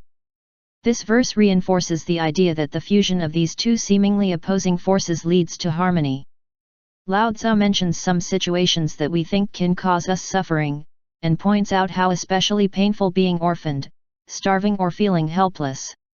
And then he tells us that achieving Taoist harmony means winning when you lose. Does this mean that if you lose your home, your parents, your belongings, or your self-esteem, you will get everything you need? How is that possible? Your infinite self, which has its origin in the Tao and to whom it gives life, does not need anything to sustain itself. Parents, possessions, and self-esteem are only necessary for the existence of our mortal self. Lao Tzu wants us to appreciate what this means within the unity that we are. It teaches us that we become aware of our Taoist nature when we do not stress the importance of the physical conditions of life. Within unity, we lose Taoist sensibility as we dedicate ourselves to satisfying worldly desires. Lao Tzu also emphasizes that our way of living influences the way in which the death of the perishable self occurs. You will die as you live would be the fundamental teaching for our mortal being. The way to live and die properly is necessary in order to truly integrate ourselves into the harmony of the Tao. As I researched, wrote, and meditated on this verse, the last lines of it particularly caught my attention. I studied many translations of this passage and spent hours and hours communicating with Lao Tzu, contemplating his portrait at my workplace. I discovered that this verse has always been given special importance. In all the versions something similar to the following was said: I consider this teaching as the mother of all of them, this is the basis that sustains my doctrine, it is the essential lesson, whoever affirms this is my dear teacher, or, according to my own translation, this is my fundamental teaching. I came to the conclusion that when you behave violently in whatever way, even in your thoughts, in your behavior, in what you say, and even when you act out of loyalty, you are choosing to die in the same way. Of course, you can draw your own conclusions about the meaning of this impressive passage from the Tao Te Ching. The insistence with which the idea came to mind makes me think that Lao Tzu wants me to emphasize that the opposite is also true. That is, a person who embraces the Tao and avoids violence and hatred will live and die naturally, which is in harmony with the perfection of the Tao. That is why I invite you to modify everything that prevents you from entering into harmony with your source. The origin of everything is also the place to which you have to finally return, when you leave your body in that moment that we call death. If you want to merge in harmony, you have to be willing to let go of the attraction you may feel towards any form of violence. These are the suggestions that Lao Tzu transmits to you, through me, so that you accept this fundamental lesson of the Tao Te Ching. Remember that violence destroys the harmony of life and death. Decide to live in harmony with the Tao and abandon all that you associate with violence. For example, oppose any show that promotes it in any way. Control your vocabulary and do not use words that imply hatred or will to kill a living being. Explore ways to peacefully resolve conflicts, and join organizations that promote non-violence. Remember that the most important principle of the Tao Te Ching is that if you resort to any kind of cruelty, you are looking for a cruel end in this world. This includes your thoughts and your behavior, so you should feed thoughts of love and forgiveness and not hatred and revenge. Change the way you see existence, seeing it as an image free of violence that melts into harmony while you live and when you die. Examine your desires by contrasting them with the idea that it is one when it is lost and it is lost when it is one. Your attachment to objects, status, culture and even other people prevents you from being free within the great way of the Tao. The more goods you accumulate, the more you will have to watch over them, secure them, protect them, care for them and distribute them, and the more attachment you will feel for them. That is, when you want to win, you lose harmony. Give something away from time to time and free yourself from your dependence on people or possessions. Imagine that you are attached by a rope to people and things that you feel are yours and cut it, symbolically becoming an observer instead of an owner. In this way you will integrate into the harmony of the Tao. The poet Hafiz tells us, "Start looking at everything as if it were God. But keep it a secret. Practice the Tao, now." Think of a person who may have hurt you at some point in your life, someone who has abandoned or mistreated you, someone who stole or cheated on you, someone who insulted you or spread slander about you. Put your thoughts of revenge away, and instead forgive and love that person. Appreciate the difference in your body when you let go of violent thoughts. This is the essential teaching of the Tao. Verse 43. The most ductile of all things overpowers the toughest of them. What has no substance penetrates where there is no space. That is why I know the value of inaction. Teach without words, and act without actions. Few in the world can understand it.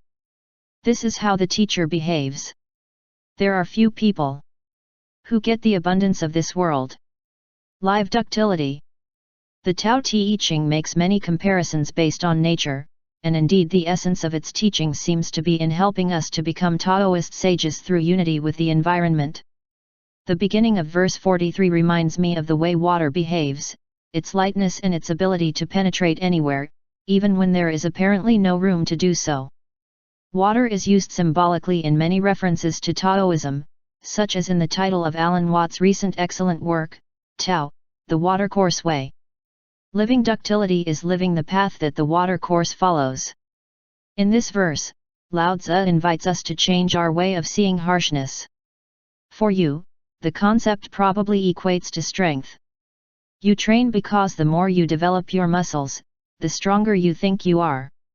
Do you consider diamonds to be more valuable than a soft mineral, such as volcanic ash, that you can crumble with your hands? Perhaps you agree with the idea that doing a difficult task makes you a better person. Imagine that you act like water, that basic element that is a pure expression of nature. In fact, water occupies % of the Earth's surface, and in our body composition it is present in that same percentage. Think of the course of the water, which flows towards the lowest places, and we cannot catch it with our hands, but we have to relax by gently putting our fingers in it. He reflects on how different water is from stone and marble, which, however, it is capable of eroding. Water, with all its lightness, dominates hardness. The great valleys surrounded by granite mountains have been patiently sculpted over the centuries by that calm moving liquid. Imagine that you can penetrate where there seems to be no space available and move slowly, hardly speaking, allowing yourself to be harmoniously intact as you search for a lower, more discreet and quiet place, a place that everyone will want to go with you. This is the path of the watercourse. There is a value in inaction that comes with being able to flow like water, naturally and effortlessly. When I go into the sea to swim for an hour, I can't help but think about this. I like to go with the current instead of swimming against it, so the first thing I do is look at the course of the water. As I move through the sea, emulating its naturalness, I trust my instincts and swim without trying to direct the tapping of my arms and legs. I think in terms of doing without interfering, that is, I allow my body to propel itself through the water without telling it how to move. Since I have changed my concept of hard and soft, I do not have to do anything but be in the water. I have chosen to turn my everyday swimming into a graceful and quiet experience that requires little action. And so, the way I feel when swimming has changed, becoming something easy, joyful, and almost devoid of effort. I have learned the value of inaction, as Lao Tzu puts it in this verse. Act without action. Look at things this way. In every way, tasks will be easier, your performance will improve, and you will no longer be influenced by the pressure to be better than others by using more force than them. You will naturally incorporate the wisdom of the peaceful harmony of martial arts, letting the efforts of others be the source of your power. Your softness will dominate the hardness of others. This principle is clearly appreciated by observing the great athletes when they practice their specialty. The best golfers have a swing that they apply with little effort. The best baseball players run, jump, throw the ball, scoop it up, and hit with a lightness that leaves most spectators dumbfounded. They do not use force, nor can they explain in words how they do it. The most talented artists dance gracefully, effortlessly, paint calmly, without using force, and write easily, without effort, letting the words come to them. As Lao Tzu reminds us, these are rare beings who live in the manner of a teacher. These sages get the abundance of this world, which is also at your disposal. As I think about Lao Tzu's advice, I see that he is inspiring me to encourage you to apply the spirit of the path that the watercourse follows. Introduce a flexible, inaction style into your life. Practice the path of inaction, of acting effortlessly. If you let go of your inner urge to push yourself, you will see that, paradoxically, you do things better than when you were working hard. In your work, become more tolerant when it comes to obtaining achievements, behaving with an attitude of ductility. You will see that new customers and better opportunities are coming to you. Why does this happen? Because you are allowing the perfect flow of the Tao, as the great grey heron lets the tide recede, revealing the food it needs. Realize how your life changes by changing the way you see things. It works effortlessly in other aspects of life as well. For example, some marathon runners report that they have learned to relax, letting their legs, arms and torso do, when their bodies begin to reach the limit of exhaustion, near the end of the race. They say that when they stop interfering by giving instructions to their mind, they cross the finish line as if by magic. Ductility always has its place, because it is the path of the watercourse, the path of the Tao. Allow your wishes to flow freely in your imagination. Examine what you have wanted in this life as if it were behind a locked door. Think about what you've been telling yourself about prosperity, iron health, good luck, career success, or wonderful relationships, and how hard you've tried to achieve these things has come to nothing. Then imagine yourself sliding like water through that closed door. Do it gently, delicately, and silently, within your mind. In other words, take some time to get used to practicing the way of the Tao that follows the course of the water. When you allow softness to be a part of your life, the hard way will be paved. Begin to exercise effortlessness in all aspects. According to Ralph Waldo Emerson, this is how inspiration works. Marry nature, do not use it for mere pleasure. I encourage you to consider this marriage. Practice the Tao, now. Keep a whole day in silence. Don't talk to anyone, instead of doing it, just watch and see if you can put yourself in a calm state, without telling yourself what to do, or telling anyone. Think fondly of the powerful words of Herman Melville, who once said that the only voice of God is silence. Verse 44. What does it mean the most to you? Your person or your reputation? What gives you more? Your person or your possessions? I affirm that what you earn. It gives you more trouble than you lose. Love is the fruit of sacrifice. Wealth is the fruit of generosity. Those who settle for what they have are never disappointed.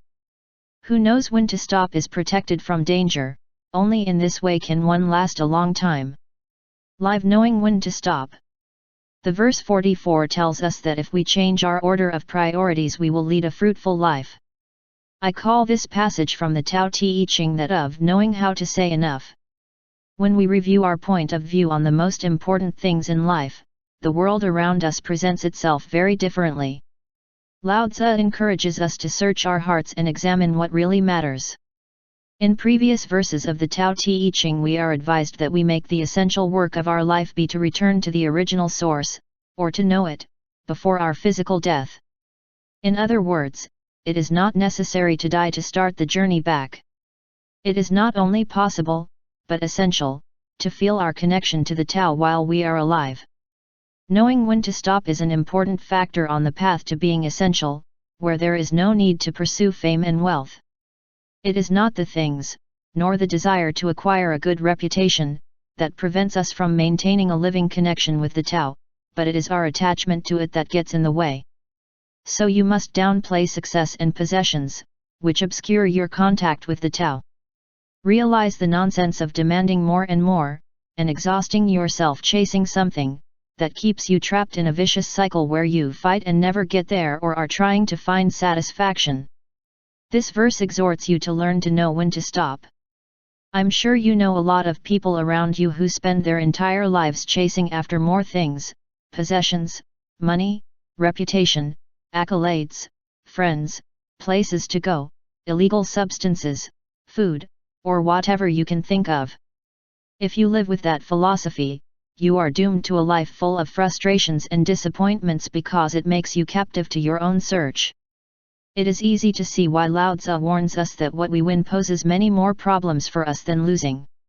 If you analyze your scale of priorities you will discover that you not only want love and a feeling of abundance, although these two things will be at your immediate disposal if you change the way you see the world. From this new perspective, you will feel totally loved and prosperous in every way. I think that, once again, Lao Tzu is telling us something that seems paradoxical. But he speaks from the perspective of someone who has changed the way he sees the world and realized that by doing so his world has changed. Now he sees love and wealth everywhere, but his intuition tells him that he will never be able to possess them by pursuing them hard, since they are always just out of reach. Thus, he looks towards the Tao and sees that the Great Way does not keep anything for himself, that he wants to unleash his creative essence of life and that he wants to share it with everyone. When you surrender, asking for nothing in return and discarding the need for recognition, you experience greater satisfaction. The fruits of love and wealth are presented to you simply when you stop chasing them. The beauty of the wisdom of this verse 44 is in letting go of attachment to things or ways of being.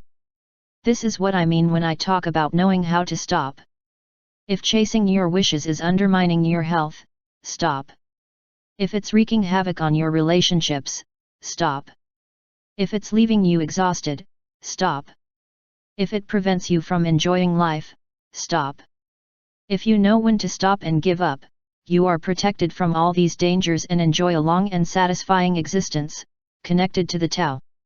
This is what Lao Tzu asks me to tell you so that you can put his teachings into practice. Make your relationship with the Tao your highest priority. Establish this priority in your life by making it your essential and most important task. You have your primary relationship with yourself, not with your family, your profession, your country, your culture, or your ethnicity. Make the following statement: the number one priority in my life is my relationship with the source of my being.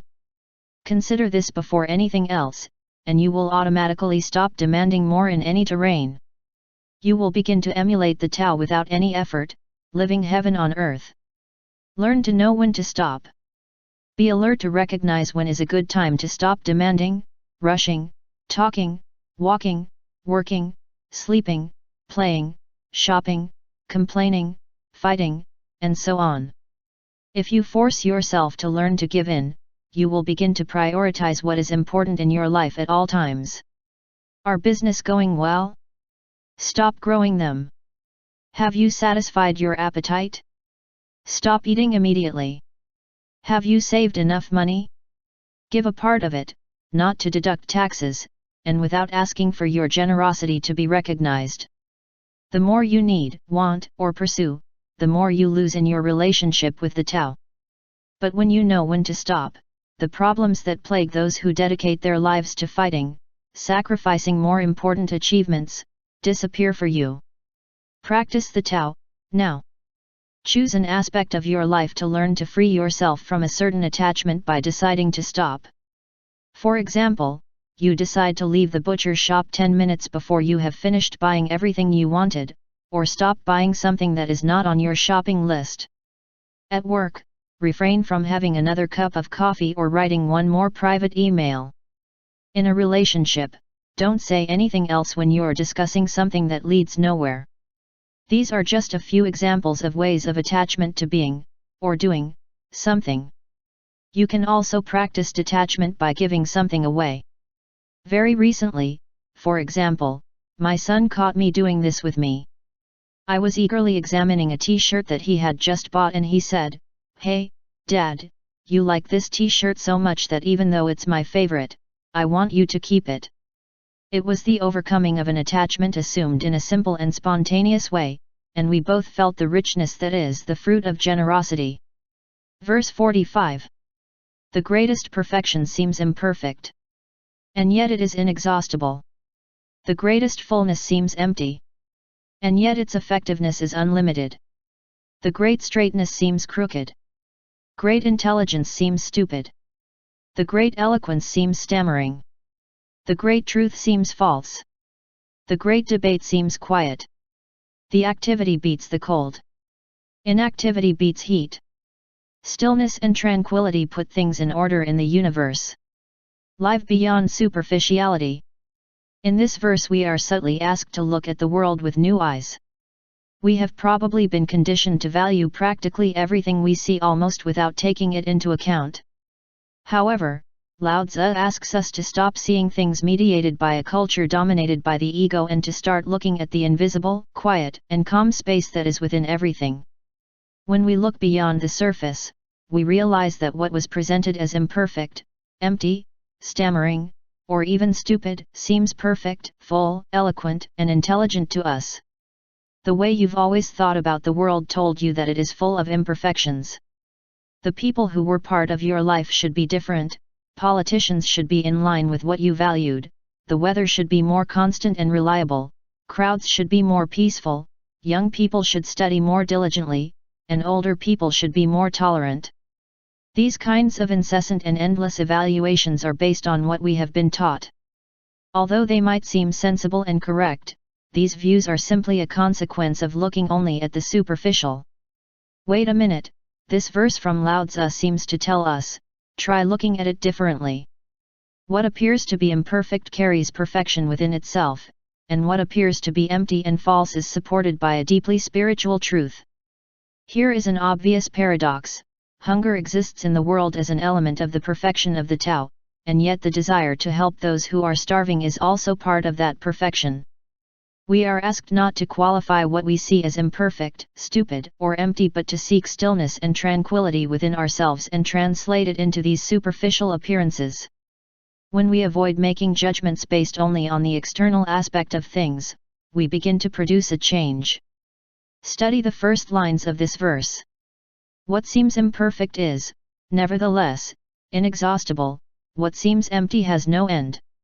Imagine a pitcher from which a delicious iced tea could be served without ever having to be refilled. Impossible. You say, and yet that is precisely what the Tao does. It never runs out. It never has and never will. It cannot be extinguished.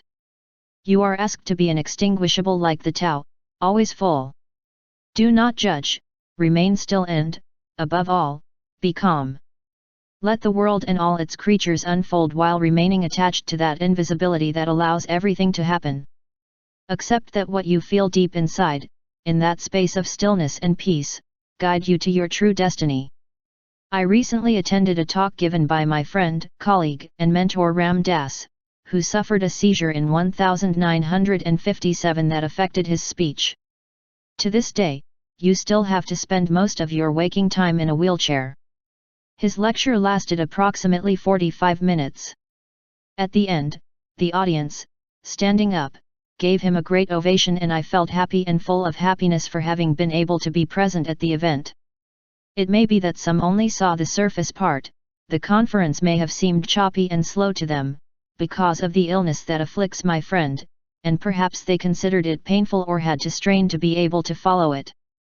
Most of the time my friend was on the platform he was silent and certainly gave an impression of awkwardness compared to his old talks, in which he always displayed great mastery and eloquence. But as I write these words, I can only say that, by changing the way I live the experience, everything changed for me in a surprising way. Although Ram Das spoke little, his message was simple, concise, direct. What may have seemed unintelligible to others seemed brilliant to me considering the circumstances. What could be considered hesitant was articulate and perfect in every way. I had the opportunity to listen to a great presentation, aimed at a loving and receptive audience who heard great things being said between long moments of captivating silences. Throughout the lecture, the entire audience, and myself, remained motionless and calm. As Lao Tzu says at the end of verse 45 of the Tao Te Ching, stillness and tranquility put things in order in our universe. I can feel Lao Tzu's presence here this morning as I look at a portrait of the venerable old man on the back of an ox. He seems to be urging me to tell you how you can use the great wisdom of living beyond superficiality. See the imperfect as perfect, even if your egotistical mind cannot comprehend it. Be aware of your mediated reactions that cause you to label people, places, and circumstances as imperfect. Appreciate the excellence behind alleged flaws.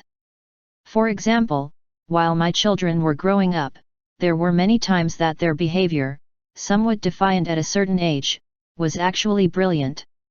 I saw how they refused to eat very nutritious food, knowing that they had to go through that phase to reach a higher level later.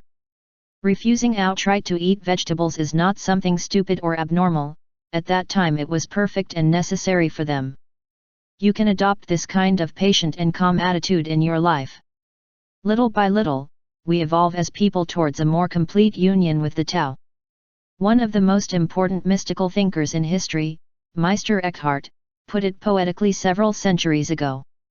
Any object, any creature, any man, woman, or child has a soul, and the destiny of all of us is to see how God sees, to know how God knows, to feel as God feels, to be as God is. Empower yourself to be perfect, even with all your apparent imperfections. First and foremost, consider that you are a creature of God and that is why you are perfect. I am not talking about your physical appearance or the so-called mistakes or failures that your person may suffer from, even if these superficial details do not change throughout the life of your body. The origin of your material self, the eternal Tao, is flawless, upright, full, and expresses the truth. When something that you have been taught to think is imperfect presents itself to you, and you realize the damage you do to yourself by judging or despising it, turn to your perfect Taoist self to take care of those so-called flaws. The feeling that they do not love you, if you surround it with love, you will live it in a calm way, as a superficial appearance. The 13th century mystic poet Rumi sums it up perfectly with this short observation. You are the truth. From the feet to the head. And now? What else do you want to know? Practice the Tao, now. Make a list of 10 things that you have labeled imperfect, abnormal, or stupid. Then go over them one by one and explore the feeling you associate in your body with each one. Embrace the feeling of watching and contemplating yourself from a loving and permissive perspective. Do this for as long as you can without feeling uncomfortable, allowing the presence of Tao, now. When you do this exercise, remember that the Tao is non-judgmental and fair with everything. When you sunbathe you can enjoy it, or get to burn your skin. The Tao simply is, and nothing matters to it. Verse 46. When the world follows the way, steeds are used to manure the fields. When the world does not follow the way, the war horses graze in the grasslands. There is no greater loss than the loss of the Tao. Nor a curse greater than greed. Nor greater calamity than not knowing how to be content. The worst fault is wanting more, always. Knowing how to be content is enough. Certainly the joy of eternity. It is in knowing how to be content. Live peacefully. If at this moment you value your level of success based on the wealth you have accumulated, prepare for your state of personal satisfaction and contentment to undergo a major change. Verse 46 of the Tao Te Ching invites you to discover a calmer and more satisfying way to experience success. And as your desire for more things diminishes, you will gain a new perspective that will change your life. You will discover that the true way to gauge success is inner peace. This verse begins by reflecting on what happens when the world loses its connection to the way. Countries need to conquer new territories, and wanting to seize other lands and exercise their power and control over other countries, they have to constantly prepare for war. Lao Tzu uses the symbol of horses in this passage. In connection with the Tao, animals fertilize the fields. With no connection to him, these wonderful creatures are fed for war. In a recent translation of the Tao Te Ching, my friend Stephen Mitchell interprets this message in more current terms. When a country is in harmony with the Tao, factories produce trucks and tractors. When a country goes against the Tao, nuclear warheads are stored on the outskirts of cities. It is evident, and regrettable at the same time, that the world has largely lost contact with the way as described by Lao Tzu. Today, we spend a lot of energy feeding the war horses, at the expense of the resources we have to fertilize the fields so we can live in peace. The United States is a country replete with weapons of mass destruction, and laws are constantly being passed to finance the manufacture of new weapons. These have a devastating capacity of such magnitude that they could make the entire planet uninhabitable. The disease of war has given rise to environmental conditions that exemplify what Lao Tzu tells us when he states that there is no greater calamity than not knowing how to be content. But while it is true that many human beings seem to have been burned in the flames of unrest, you can begin to apply Lao Tzu's advice. When you truly understand what it means to live peacefully, your desire for more and more will be replaced by a feeling of satisfaction. Your world will begin to calm down as your life changes, the effects spreading to your family, neighbors, co-workers and, ultimately, to your country and the entire world. When you realize that you are demanding more of something, whatever it is, start simply by thinking about the famous prayer of Saint Francis. Say quietly, "Lord, make me an instrument of your peace, where there is hatred, let me sow love." As an instrument of peace, you will radiate tranquility to those around you and, perhaps for the first time in your life, you will feel that being content with what you have is a new and different form of success. If you refuse to abandon the Tao, regardless of how lost you may see other people or what the governments of the world decide to do, you will live in harmony. Your connection with the Tao will do its bit, pulling the world, inch by inch, from the edge of the precipice of discontent, which is the greatest calamity in Lao Tzu's words. The sublime Hafiz summed up beautifully in his poem "Would It Seem Strange to You?" The kind of success I'm referring to. Would it seem strange to you that Hafiz said, "I am in love with all the churches, mosques, temples, and of any type of sanctuary, because I know that in those places, people pronounce the different names of the one God?" Returning to Lao Tzu, these are the messages of the powerful verse 46 applicable to your life.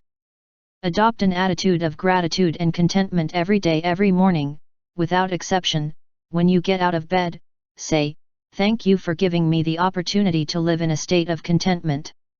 Call on the magical energy of the Tao to flow freely within you and illuminate your actions throughout the day. When you express gratitude and satisfaction in this way, you are in harmony with your origin.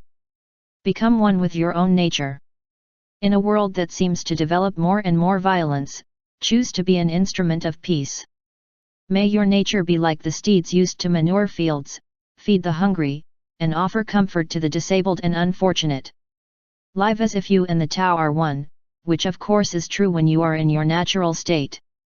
When a sufficient number of people are able to do this, we will reach a critical mass and eventually the great way will prevail over the demands of the ego. I really believe, using a simile with the game of baseball, that nature always hits last.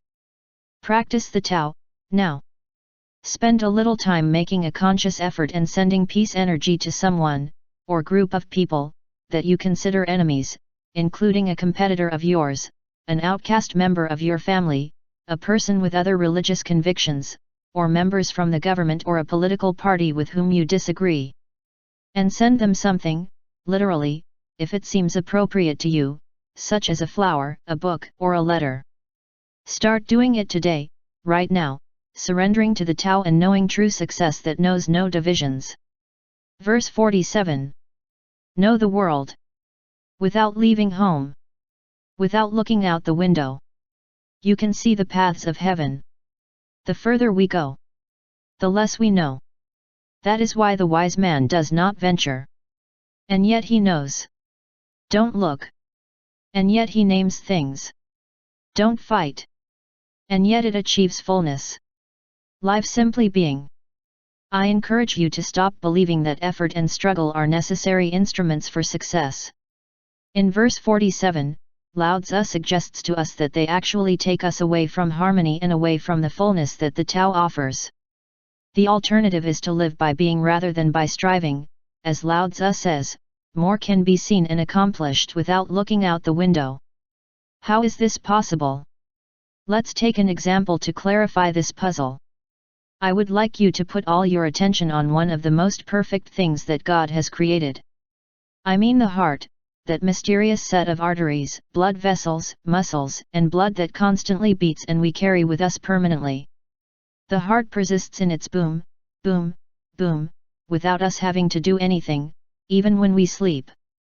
You can't make it stop beating. Even if you don't consciously pay attention to it, the heart works as perfectly as the sea. Its continuous palpitations remind us of the waves of the sea surface. Truly, your heart is something wonderful that breathes life. In essence, your heart is you. This organ that we carry on our chest serves as a model to understand and apply the lesson of living simply by being. The heart acquires its fullness, your life, not by venturing, not looking outside the thoracic cavity and not fighting. As you read these words calmly sitting, at this very moment, your heart keeps you alive simply by being, and you don't even notice it. I would like you to think of your whole being as if it were a heart that knows exactly what it has to do by its very nature. You don't have to move from where you are to know the world, because you already are the world. If you try to control your heartbeat, you will realize the futility of endeavor. As much as you try, you will not succeed, because your heart works thanks to its natural connection with the Tao, which does nothing but leaves nothing to do. Michael Latorre emphasizes this, commenting on this verse in his work A Warrior Blends with Life. As the wisest of sages always knew, the root of the essential self is in the heart, especially in the mechanism that makes it beat. Starting from the heart, the radiance of the essential being radiates towards the head and illuminates it. This mechanism acts outside of all technological consideration. You dwell within it, and you can immediately come into contact with it through deep feelings, not superficial emotions. The act that ultimately leads to enlightenment requires no action. You know, then, that the paradox that Lao Tzu raises in this verse is not only possible but is actually occurring, at this moment, all over the world, in billions of human hearts. And in the hearts of all creatures, as well as in the vital system of trees, flowers, shrubs, and even minerals that are in the earth. And we are talking about a single planet within a universe that contains so many celestial bodies that the mere fact of counting them is completely beyond our possibilities, to the point that it is impossible for us to invent a calculating machine capable of doing so. The 21st century is often said to be the information age. We live in a time when more data can be stored, on small computer chips, than at any other time in human history. We can also easily appreciate that technological efforts provide us with more and more data and information. Perhaps you are one of those computer wizards who have made all this possible with their work. The question that concerns us at the moment is the relationship between information, on the one hand, and knowledge and wisdom, on the other. To explain what I mean, let's look at the word information that we associate with our era. When we are in form, in our body and in the material world, we receive information. But if we move beyond form, we transform into spirit, we will receive inspiration.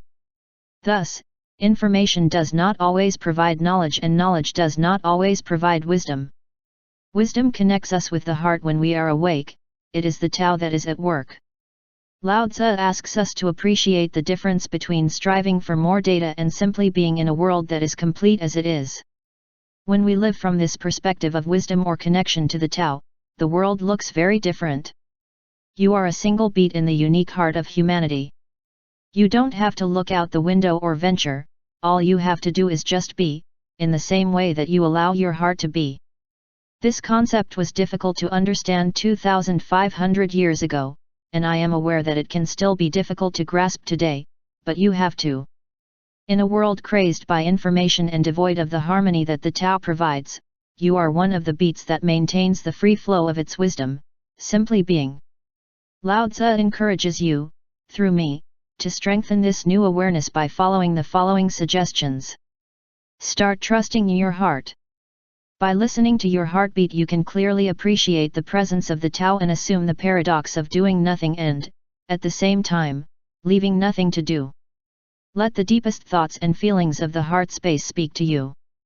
You don't have to do anything to activate this source of inspiration, just let your heart speak to you. You begin to observe and appreciate its continuous and silent beat. And let the presence of that energy that keeps your heart beating be a permanent reminder that the Tao is at work. Trust your sense of knowing. That is always with you. Even if you do not venture outside, there is an inner knowing within you. It accompanies you even when you are sitting without moving and with your eyes closed.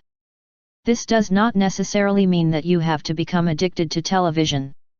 Rather, what you have to do is allow yourself to be guided by the same source that makes the planets revolve around the sun and trust that it will direct you perfectly without your interference. Experience your innate creativity as you remain an observer, gazing in awe as all things fit perfectly in place. Just like when we move the water, it does not remain stagnant, a natural force, which seeks fullness within you, will move you without you having to act. Meditation can help you get in touch with that natural force. Practice the Tao, now. Draw a heart and spend some time contemplating it while remembering that the Tao works effortlessly within your chest. At some point in the day, let yourself be guided by the Tao by doing something creative that your heart asks of you, like painting a picture, composing a poem, taking a walk in the country, starting a personal project, or whatever. Just let yourself be guided without consciously venturing anywhere. And then more often bring this magic of the Tao into all aspects of your life. Verse 48.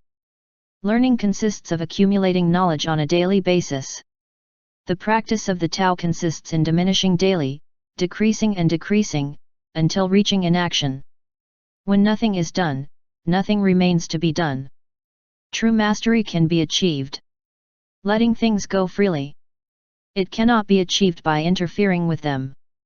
Live decreasing.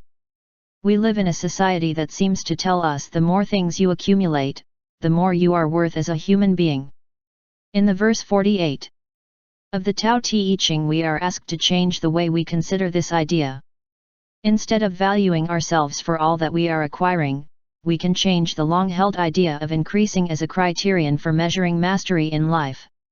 The benefit derived from decreasing is that we view life through a different prism, according to which, although it may seem difficult to believe, we experience greater fullness.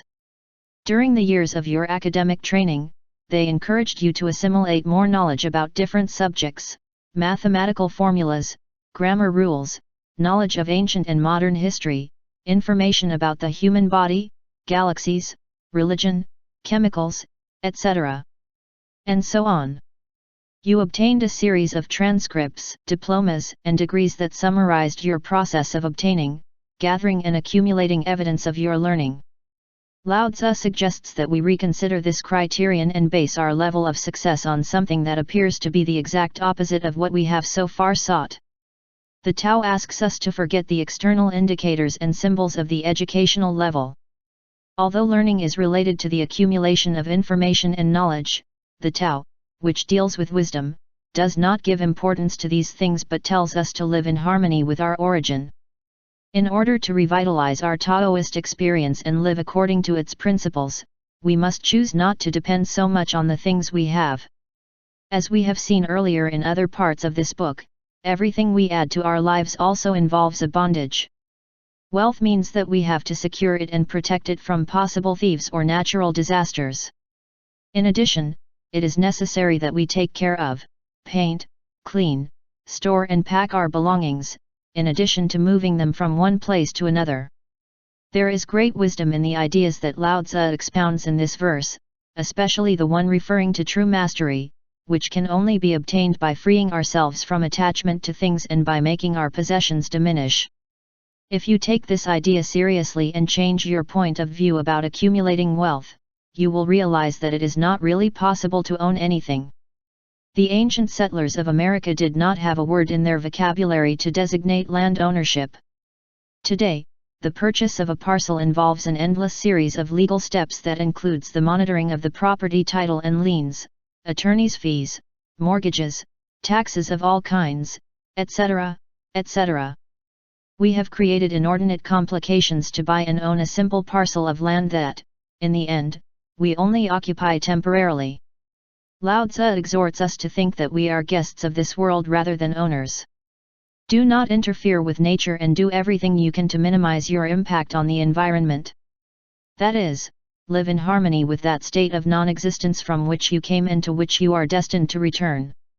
Lao Tzu advises you to think that life, your parenthesis within eternity, is an opportunity to be in harmony with the ever-decreasing Tao, and to put these suggestions into practice. Appreciate the value of the subtraction, or daily decrease. Begin to consciously reduce your need to buy more and more things. Keep in mind that the world of advertising is designed to convince you that your happiness is linked to the products it advertises. So, instead of continuing to buy, think about those things that you have accumulated that you can get rid of. I guarantee that you will feel a refreshing sense of freedom as you see your desire diminish and abandon your obsession with material objects. As Lao Tzu would say, you came here with nothing and you will leave with nothing, so rejoice for everything that has come into your life. And you will feel even greater pleasure knowing that your ability to live happily and peacefully does not depend on the amount of material goods that you incorporate into your life. Living decreasing is the way of the Tao. Appreciate the joy of nature instead of wanting to fulfill yourself by owning more material goods. Realize the insanity of the existence of property in a universe that is constantly composing and decomposing, just like you. Essentially, what Lao Tzu tells us is that what is real never changes because it has no form. So, the more you allow the natural unfolding of things, the more perfect your experience of the Tao will be. Enjoy the flowers, the clouds, the sunsets, the storms, the stars, the mountains, and all the people you meet. Live with the world, within it and worshipping it, but without the need to possess it. This is the way of peace. This is the way of the Tao. For more than years, Kabir has been one of the most revered poets in India. One of his best-known observations summarizes this 48 verse from the Tao Te Ching. The fish that is thirsty in the water. You need a doctor's advice. Practice the Tao, now. At this very moment, detach yourself from 5 objects that you own and leave them somewhere so that other people can find them. Then choose something that has some special value for you and give it away. It is important that it is something that you really like, since the more attached you are to an object, the more joy you feel when you let go of it.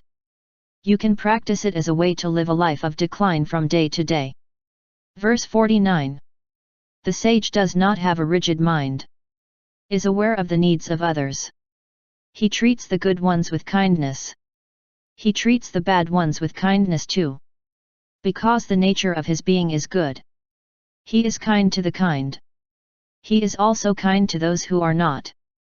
Because the nature of his being is kind. He is faithful to the faithful. He is also faithful to the infidels.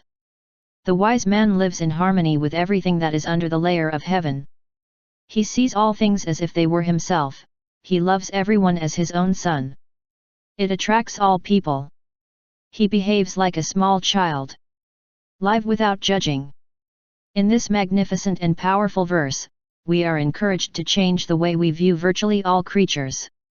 Lao Tzu appreciated how important it is, in order to live in harmony, to dispense with value judgments about others. And so, in this 49th verse of the Tao Te Ching, he invites us to explore that world of peace.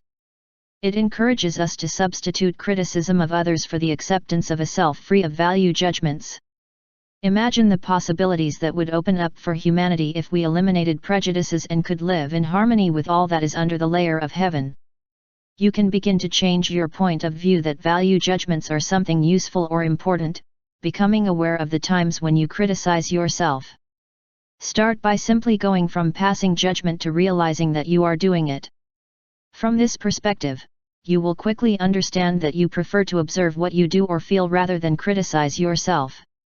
Calling your behavior bad or good simply pits you against yourself and other people. The reference that invite you to act become rivalry, punishment, or dislike. Hatred, anger, and threat arise because you can't trust love, acceptance, and kindness.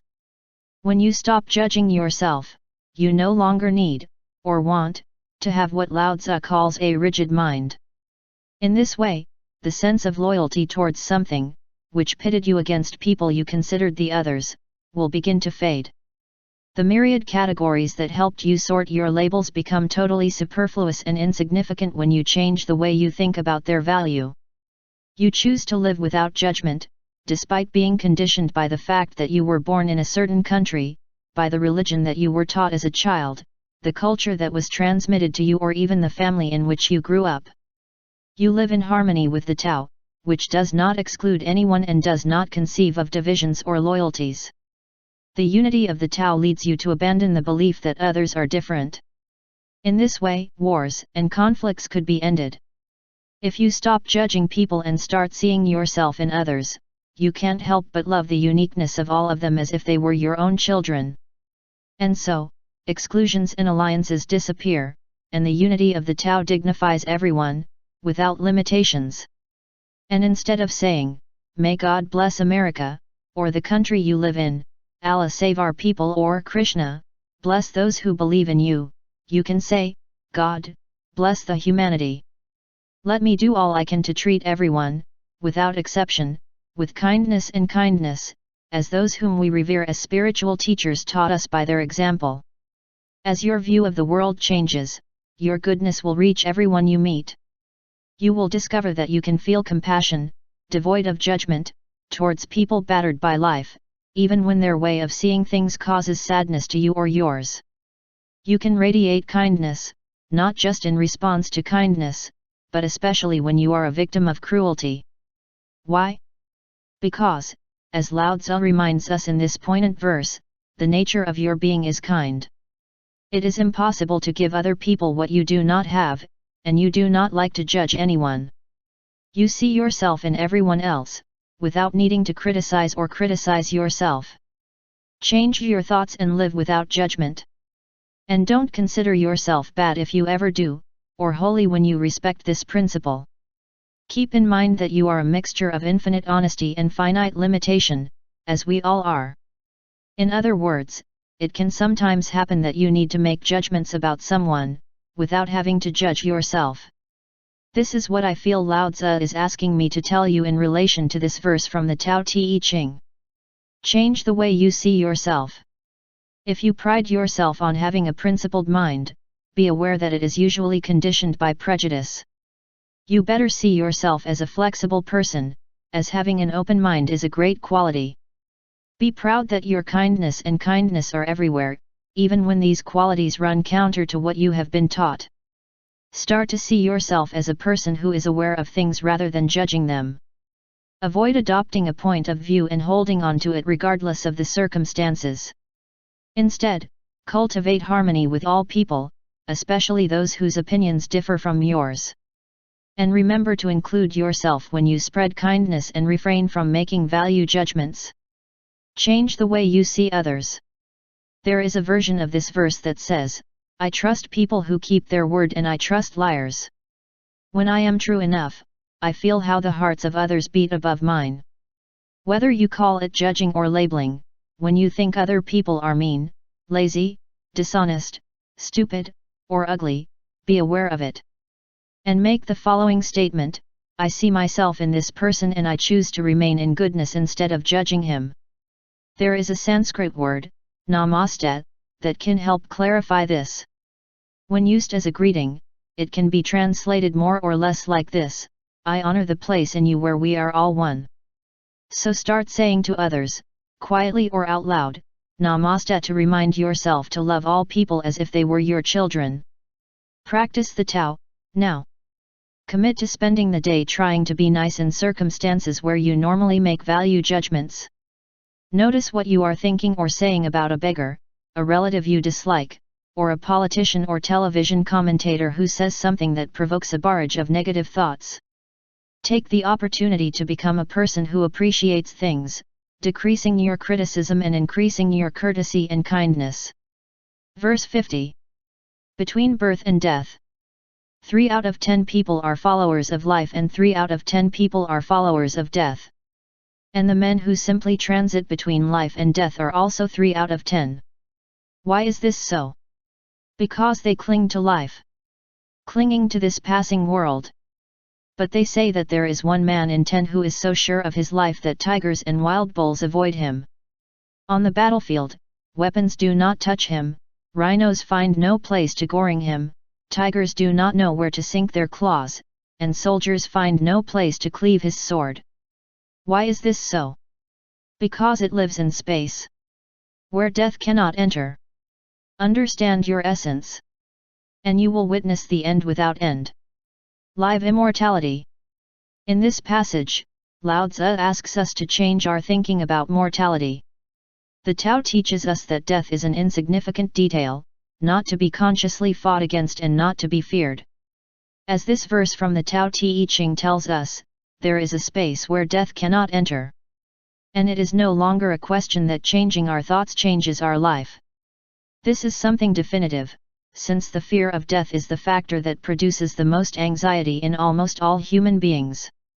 If you consider yourself only as a mortal being, you are part of the percent of the people that this passage calls followers of life, followers of death, or of those who say that they simply pass between life and death. Lao Tzu encourages us to aspire to belong to the last percent, for which thoughts about mortality do not invade the space of his heart or his life in general. If we change our way of seeing death, we will be part of this select group. And we will live life from infinity, recognizing ourselves first as spiritual beings going through a transitory human experience, and not the other way around. With this attitude, you will be able to move through life with ease, without any fear of things that entail danger of death. You will have a knowledge of yourself, and of your connection with the Tao, that will allow you to let life take you, like a skier fearlessly diving down the mountain becoming one with it. On the contrary, and without having to judge them, you will meet people who are permanent victims of financial fraud, red tape, indifference, natural disasters, crimes, or meddling relatives. With the intimate awareness of your infinite essence, centered on the Tao, surely you can avoid being another victim and you will face with serenity the situations in which other people tend to be confused. In other words, if you know your infinite nature and live each day letting that knowledge guide you, there simply won't be room inside for your mortal condition to make you suffer. When something seeks to inflict harm on you or cause you death, it will find no place in you to sink its claws. Change the way you think about death, contemplating your essential spiritual being, and you can enjoy this world without the fear that comes from believing that you are its prisoner. When you know that you are immortal through the flow of the Tao, you will not need to understand it according to some pre-established concept or associate it with a formal religion. And when the time comes when you have to shed that already threadbare coat that we call the body, you will witness the end without end. Reflect on the teachings of the Tao Te Ching, and realize that they will never be able to kill you and not even harm you.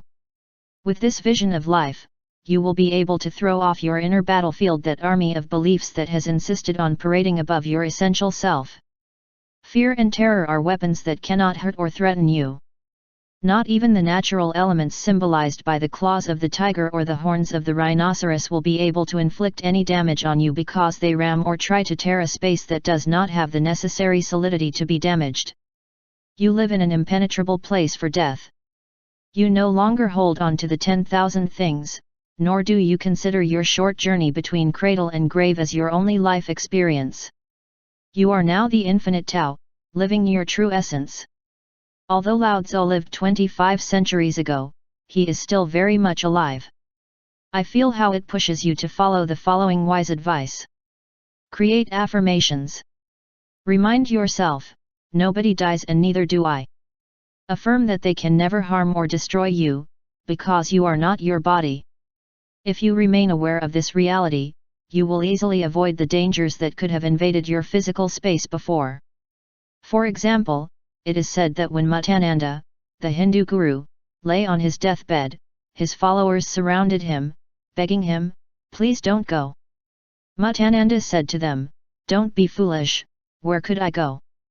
The great Swami, master of himself, was aware of his true essence and knew that he was in an end without end.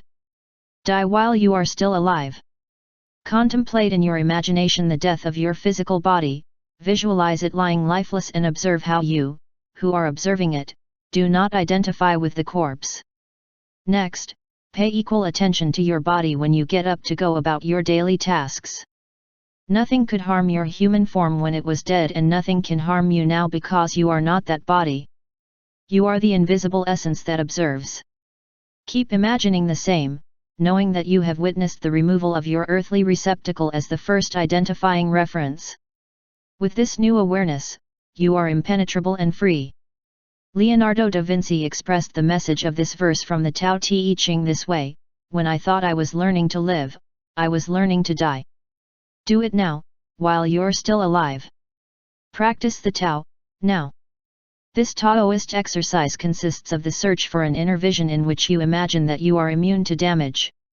Create your own image of danger, or use the examples in verse 50 of the Tao Te Ching. A tiger jumps on you and does not hit you, they throw swords at you and do not hurt you, a bomb explodes next to you and you are unharmed. Keep this image of yourself as immune to damage, whatever happens to your body. Then use this vision of witnessing your immortality to help you activate the latent protective forces that will help you achieve what you have envisioned. Verse 51. The path connects all living beings with their origin. It breaks into existence, involuntarily, perfect, free, it enters a physical body and allows circumstances to complete it. That is why all beings honor the way. And they value their virtue. No one has ordered them to worship the Tao and commend its virtue, but they do so spontaneously. The Tao gives them life. Virtue nourishes and feeds them.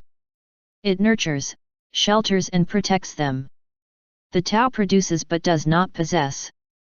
The Tao gives without expecting anything. The Tao encourages growth without giving orders. This is called hidden virtue. Live the hidden virtue. In this passage we are encouraged to discover the quality that lives within us and spontaneously protects, nurtures, and shelters us, without giving orders. Consciously living the hidden virtue probably implies that we have to change many of our points of view about the role that has corresponded to us in the great plan of things. And a natural way to begin to do so would be to modify the way of explaining the mystery of the beginning of life. If we were to describe our creation, we would probably say that it was the fruit of the union of our biological parents. If that were the only cause of our existence, the mystery and spontaneity that living the hidden virtue offers us would be excluded. But with this new dimension, the concept of conception and birth is broadened and redefined more completely, and the world changes accordingly. Living the hidden virtue allows us to get the most out of life, because it implies understanding that we have the option and the responsibility to decide how we are going to use it. On the other hand, not living the hidden virtue means that our role within a family or culture is designated from birth, or even from conception, with predetermined expectations about how we should act. Life becomes a harrowing attempt to please people biologically related to us. We experience the annoying feeling that we are disappointing our parents or grandparents, at the same time that we want to free ourselves from the pressure of belonging to one sex or the other or of living in a certain family. This set of beliefs can cause us to get caught in an unpleasant and hard-to-bear situation of submission and servility. In verse 51 of the Tao Te Ching, Lao Tzu asks us to broaden that perspective and begin to see ourselves as beings created by the Tao. Imagine that the tiny seed that you were at first did not come from another small particle, but from an invisible source. And that source that gave you life, which we call the Way, lacks a preconceived doctrine that dictates what you have to do, who you should listen to, where you should live or what you should worship.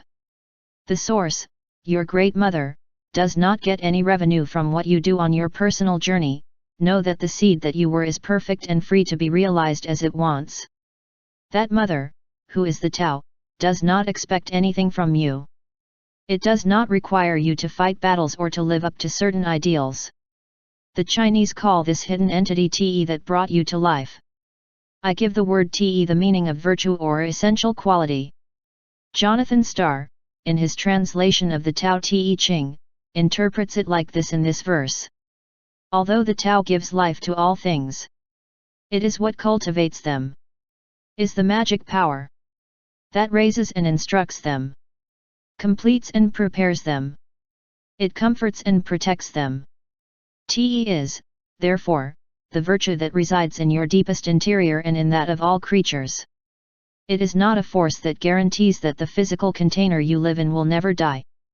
Rather, it is an essential quality that allows you to move through the material world within your body, in perfect harmony with the original creative force. Read this verse to remember that you are protected and completed by your original source, which does not mean that it guarantees your safety in this extraordinary world. Helen Keller was referring to this very thing when she said, "Safety is mostly superstition. It does not exist in nature." Inversely, Lao Tzu tells you to learn to trust and view life in a way that accepts Te, the hidden virtue. That you see yourself as a member of the family of the unit, with the same parents as all the other creatures. That you feel total freedom, that you produce without possessing but also that you do not let them possess you. Give without expecting anything and do not fall victim to the expectations of others. As I look at the portrait of the great master that is before me, feeling very attached to him, this is what in my opinion he is suggesting to you. Feel safe and protected. Live every day trusting in the hidden virtue, which is within you and originated you. Keep in mind that the feeling that one is safe, protected and nurtured does not come from anything you can possess, but from knowing that you are in permanent contact with a virtuous power that inhabits all the cells of your being. This hidden force is responsible for your very existence. Your life began thanks to the Tao, and although your breathing and your actions are not required to do so, they pay homage to the inner virtue that sustains it. As I write this power is present in my hand, just as it is in your eyes, which read what I write. Trust him. Worship him. Feel safe in the company of that force that remains hidden. That is all you need to feel fulfilled. Remember that the Tao produces, does not possess. Do the same and you will acquire the wisdom that emerges from this verse. Take care of things, do not own them. Don't try to control anyone. Instead, it encourages growth without dominating or ordering.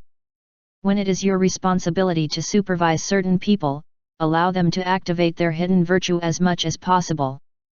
Just like you want to feel protected and trust the invisible force that animates you, the same happens to all those you come across in life. I emphasize the word all because there are no exceptions. Witter Binner says in his translation of the 51 verse of the Tao Te Ching, all creatures must do honor to the existence and traits that define them. Do the same. Be a father, not an owner. Helper, not teacher. Do not worry about being obeyed but about doing good, and you will be at the very center of life. Remember the words, do the same yourself and live the hidden virtue. Practice the Tao, now. For a day, practice abandonment. Surrender to your thoughts and discover the all-encompassing nature of the mind. Drop preconceived concepts and ideas, and experience things as they really are. Let go of the need to control others and discover how capable they really are. Take the time to find an answer to the question, what can really happen if I let go? By practicing this exercise, you will be surprised to discover that you find more hidden virtue in your life, which causes you to change the way you see yourself. Verse 52. All things under heaven have the same beginning. This beginning is the mother of the world. Having met the mother, we can meet your children. Having met his children, we should go back and cling to mother. Stay with your mouth closed. Control your senses. And life will always be full. Open the mouth. Always stay busy. And life will lose all hope. Being able to see the small is called clarity. Staying flexible is called strength. Using the radiant brilliance, you return back to the light. And avoid misfortune. This is called practice the eternal light exercise. Live returning to the mother. In this verse we are told about the value and importance of realizing that life is more than just a linear experience that takes place in time and space. That is, on many occasions we consider our life on earth as a straight line that goes from the moment of conception to the moment of death. We move through predictable states of development that end with death, after which we find the mystery that awaits us on the other side. Lao Tzu invites us to consider our existence as a journey back to the place from where the creatures of the universe arise. He wants us to realize that we have a chance to enjoy this enigmatic beginning before our physical end. Lao Tzu calls this mystery, which is present in each and every one of the 10,000 things, the mother, a symbol of what is beyond everything that seems to have a beginning and an end. Begin your journey back to mother by thinking about the first two lines of this verse from the Tao Te Ching. All things under heaven have the same beginning. This beginning is the mother of the world. Let this thought penetrate your physical self and be amazed at your existence, which came out of nowhere. Learn that this invisible source, which gives life to all things, also gave it to you. Like electricity transmitted through a conduit, the mysterious nothingness flows and sustains itself through all life, including yours. It is a constant force that cannot be seen, heard, or smelled, and is not immediately available to your sensory self. It is very important that you spend time every day getting to know your, and my, eternal mother, which you can do simply by acknowledging her presence and communicating with her silently. Once you decide to know and honor her, you will begin to change the way you look at all of her children, including yourself. You will consider the 10,000 things as descendants of the mother, and you will be able to see beyond the temporality of their appearance by contemplating how the Tao unfolds. This is what Lao Tzu means when he asks us to know the children of the mother, not as separate from her, but as the mother herself. See creation as originating from that mother, and then go back and cling to her. How can we undertake the journey back to the eternal mother? Lao Tzu advises us to remain with our mouths closed and our ears sealed to ensure that our spirit does not waste time in worldly activities. So live with the maternal part of your being and seek clarity, perceiving the Tao in both large and small things. Let go of stiffness and cultivate elasticity to increase your strength. Lao Tzu concludes by saying that this way of seeing the world is called the practice of the exercise of eternal light. Appreciate that light in the tiniest of insects, and even in an invisible particle of that creature's leg. It is the same light that makes your heart beat and keeps the universe in place. Accept not only the amazement that insect produces in you but the fact that you are that insect. In this way, you will find clarity by perceiving the small, and your new way of seeing things will increase your ability to adopt a flexible point of view. Change the linear thoughts you have about your presence in this world and you will begin to see how your life changes before your eyes. This is what Lao Tzu offers you, through me, to help you in the practice of the exercise of eternal light in today's world. Open your mouth and the spirit escapes. Close your mouth and the connection with the spirit is excellent. Think that your mouth is like the door that guards your spirit. When you speak to someone, become aware of the need to close that door, allowing the spirit to remain safe within you. Do the same mental exercise with your ears. Keep them sealed when you hear rumors or frivolous conversations. Use fewer words. Commit to spending long periods of time listening. And stop giving advice, meddling and gossiping. Cultivate your strength with the flexibility of consciously deciding when to speak and when to listen. The moment you see that you are willing to meddle in the affairs of others, remember that the only voice of the Eternal Mother is silence. Be silent and you will feel united to her, freely and joyfully, on a return journey that you undertake while you are still alive.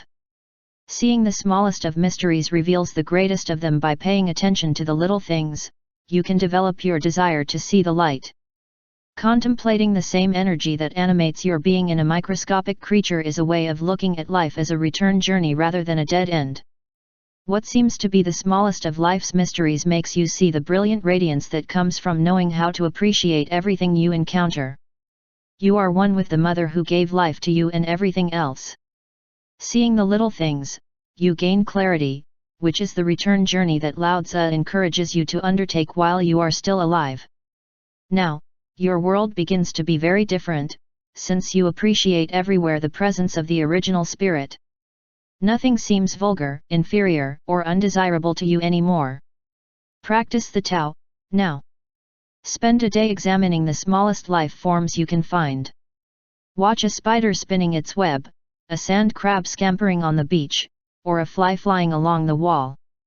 Take an imaginary journey inside yourself, examining those little life forms that reside in your intestines, in your bloodstream, or inside your eyes. In short, imagine all the creatures that are so tiny that they cannot be seen except through the microscope. Think that the Mother gave life to these little bacteria so that you can exist. Feel how it affects you to see your body through the infinitesimally small life that is part of you. Living returning to Mother will provide you with clarity that you have never experienced before. Verse 53. Even if I only had a little knowledge, I would advance the Great Way. With the only fear of getting lost. The Great Way is flat and straight. But people prefer the winding trails. That is why the court is corrupted, the fields overgrown with grass, and the barns empty. Dress in luxurious clothing. Carry sharp swords. Gorging on food and drink. To amass a fortune to the point of not knowing what to do with it, is to be like a thief. All the luxury gained at the expense of others is like the bandits boasting in the face of loot. This is not the Tao. Live honorably. Imagine that you could see the world from a situation of complete honor and unity. You would look where you looked, you would see the Great Way, and you would see everything as if it were yourself. From this perspective, all the people who have existed, or who will exist, are part of you. They have the same origin. Everything that exists, creatures, land, seas, and plants, is connected to each other through the Tao. If you adopt this point of view, your world will change completely. If a sufficient number of people had that same perspective, seeing the whole world as part of a whole would translate into a respect for any form of life equal to that we have for our bodies. And this unity would make the situation that Lao Tzu describes in this verse impossible. Despite all the technological advances that man has achieved, the words that the great Chinese master wrote 2,500 years ago are still valid. Unfortunately, we are very far from traveling the Great Way because we continue to have great divisions instead of a sense of unity. As Lao Tzu warns us at the end of the verse, this is not the Tao. One of my favorite translations of the 53 verse of the Tao Te Ching, which was done by Witter Binarin, expresses it perfectly. Look how beautiful the palaces are. And how poor the farms are. How empty are the peasants' granaries while the bourgeoisie wear embroideries that hide sharp weapons. The more they have, the more they hoard. How can there be men like these? Who never go hungry or thirsty?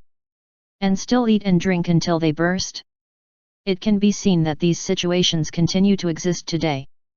Whole continents in which the population starves, while a few people in privileged positions live in opulence and splendor. The manufacture of weapons is financed, while millions of people live in poverty. Leaders are installed in overflowing abundance, while crowds have to beg to feed their families and heat their homes. We still have a long way to go to travel along the path of Tao, which is flat and straight, because we continue to take winding paths, with disastrous results. But I am not writing this to try to change the world overnight. Rather, I do it to encourage you to change the way you see your world. If you do, others will imitate you and they will also live honorably. When many of us do, we will reach a critical mass that will eliminate the boast of the bandit in the face of loot. Begin to see yourself as part of the environment rather than as an organism within it. I have invented a word to express that life forms are integrated rather than separate entities. Understand that you cannot survive regardless of what seems to be not part of you, as you are air, water, vegetables, animals, and everything else on earth. Change the way you see the world, understanding that when someone is starving, or living in poverty, the same is happening to you. Look at yourself and everyone else and you will find the compassion, love, and goodwill that should replace the belief that you are unique and different. Lao Tzu was evidently afflicted by the hard-heartedness and indifference that he observed in ancient China, and so he exhorted humanity to live honorably by following the Tao, rather than adopting the ego-disrupting perspective. And now he asks you to change the way you look at the enormous imbalances that occur in the world and to appreciate the changes that occur in your life as you come into line with the Tao. This would be what he suggests you apply to your daily life. Make compassion the cornerstone of your personal philosophy. Feeling guilty about the wealth you have accumulated, or sinking into sadness about the drama that hungry people go through, is not going to change things, but making compassion the cornerstone of your philosophy will. This is one of the most important ways to start building a critical mass. As that mass accumulates, the world will take on a new structure thanks to the actions of good-hearted people. Like-minded leaders will emerge and major anomalies will be reduced and eventually eliminated. Mother Teresa was an extraordinary example of how the way one person sees it can change the world. In every human being that I see, she once said, I see the face of Christ with one of its most anguished countenances. Go the great way by working on charitable projects or supporting candidates for public office who advocate compassionate action. And commit to being different every day, in a way as simple as, for example, refusing to censor other people, or to label them evil, moronic, or deficient. After all, many of the wars currently raging in the world are rooted in religious hatred that perpetuates the imbalances referred to in this verse from the Tao Te Ching.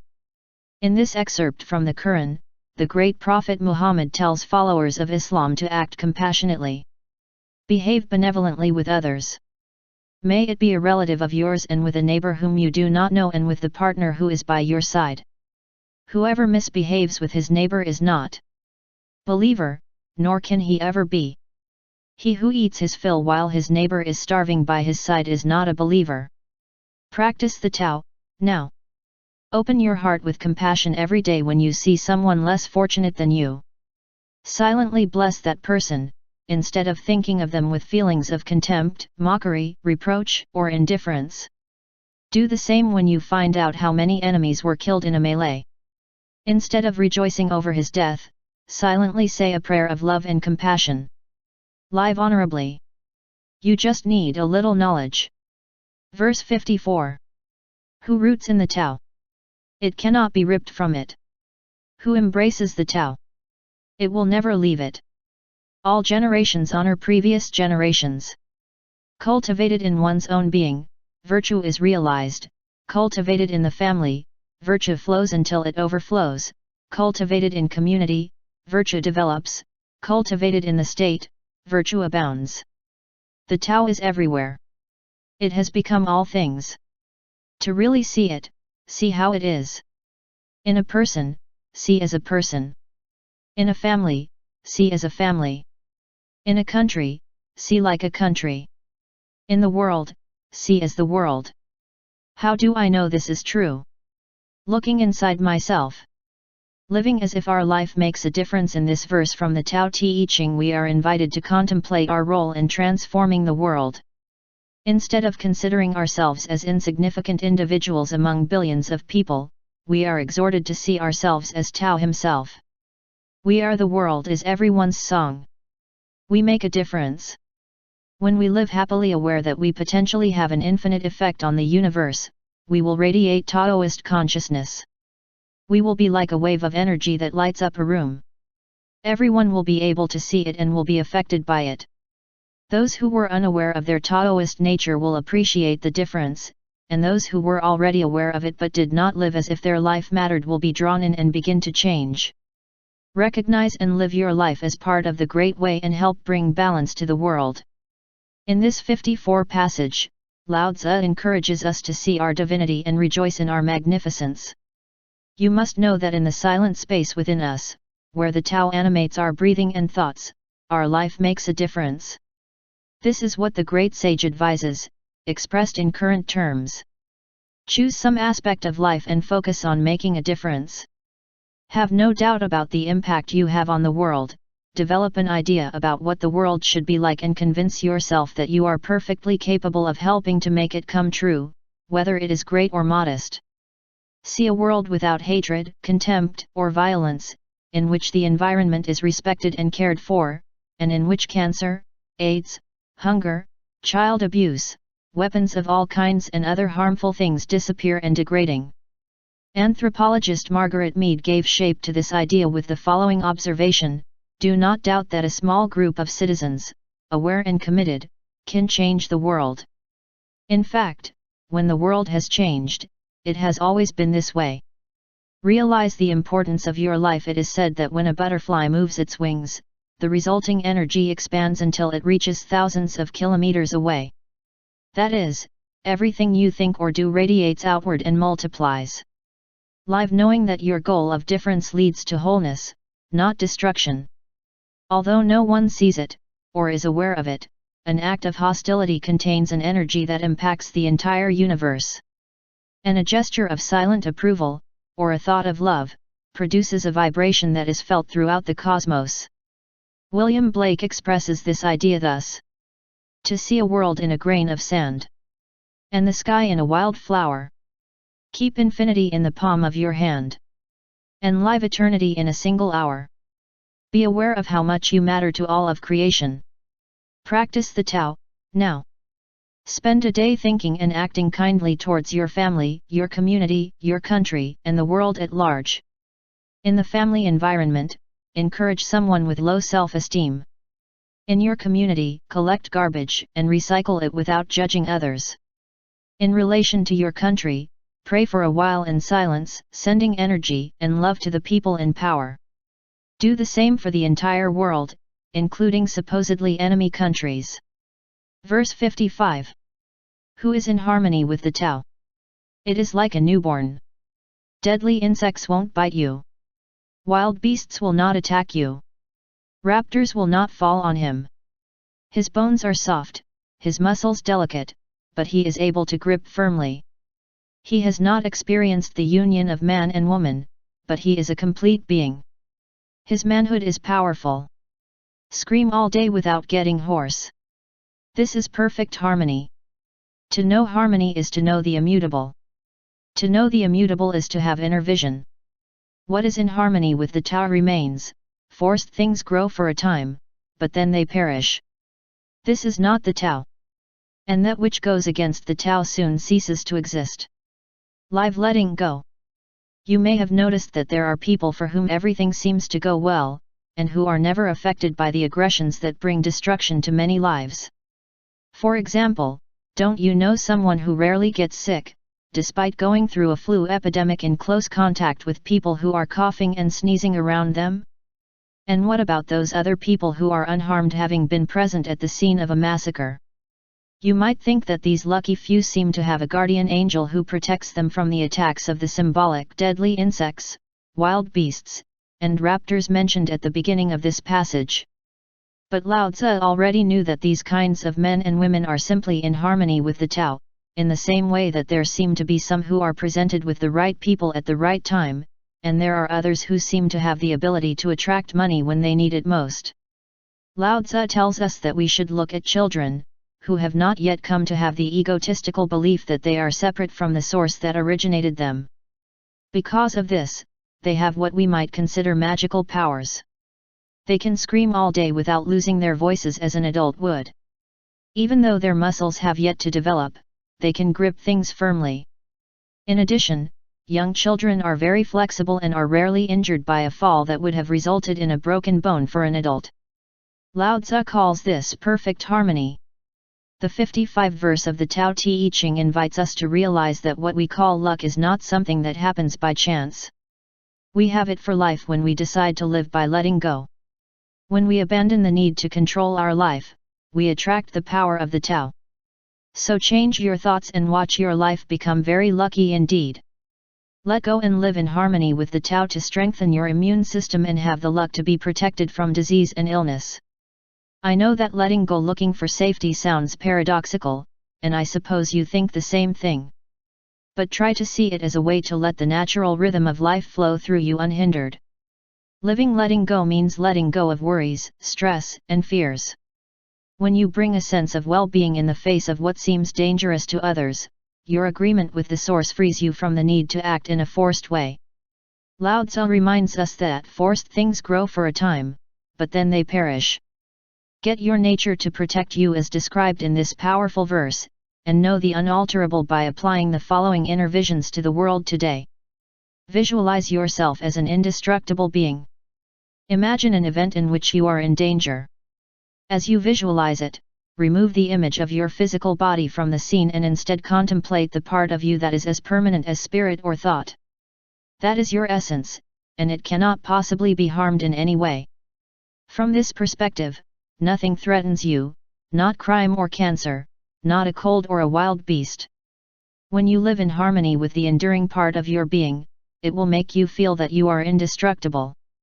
Consider yourself a lucky person who goes through life unharmed, freeing you from the need to control the perception that danger looms over you. Change the way you think about your chances of becoming a lucky person. Instead of saying to yourself, "With my bad luck, things are not going to work out for me," say, "I'm open to accepting what has to happen. I trust that luck will guide me." This change in the way you see things will help you, leading you to live within the flow of the Tao. You will have peace instead of restlessness, harmony will replace effort, acceptance for interference and force, and good luck for fear. You will become what you think about, so that you will even see the things that you previously thought were proof of your bad luck as something that brings you greater harmony. Living by letting go will allow you to appreciate Lin Yutang's ironic observation in The Importance of Living: if you are able to spend a completely useless afternoon in a completely useless way, you have learned to live. Practice the Tao, now. Spend a week writing down situations where things work without you having to control or do anything to make it happen. Consciously select the occasions when you have stopped your automatic impulse to control the result.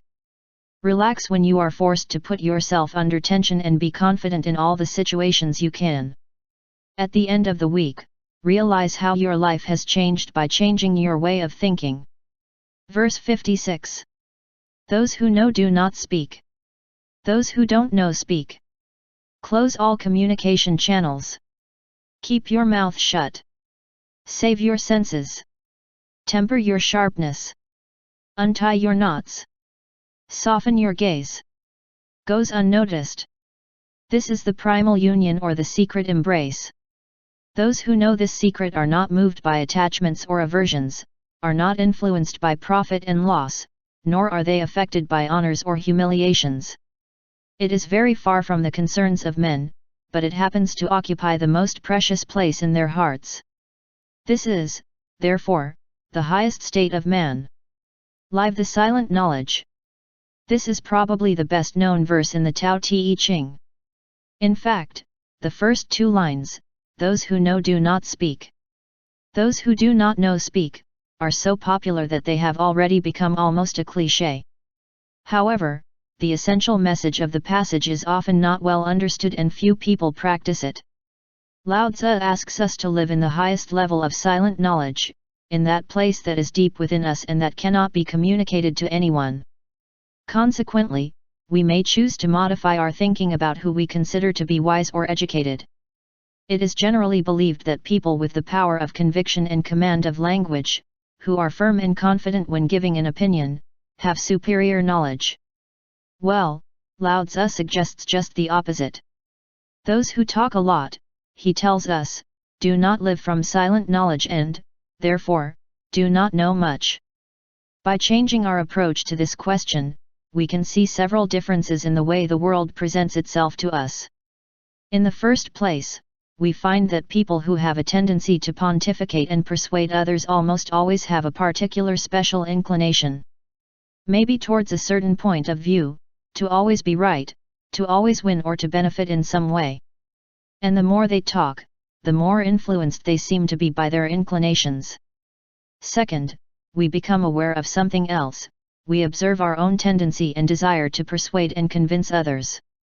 And that makes us listen more attentively until we place ourselves in the secret embrace of the primal union. The need to be highly knowledgeable, or dominant, is replaced by the deep conviction that this is irrelevant and interest in the approval of others is lost. Living the silent knowledge becomes a process that makes us see existence with a different prism. With greater calm and feeling more stable, forgiving and centered.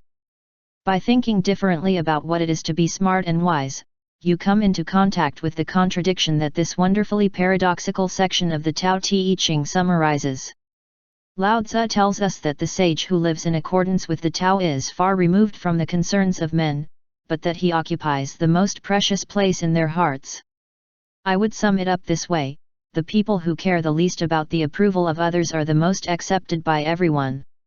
Since they are not concerned about the positive or negative perception that other people have of them, they do not want to be praised, although they do not shy away from it either.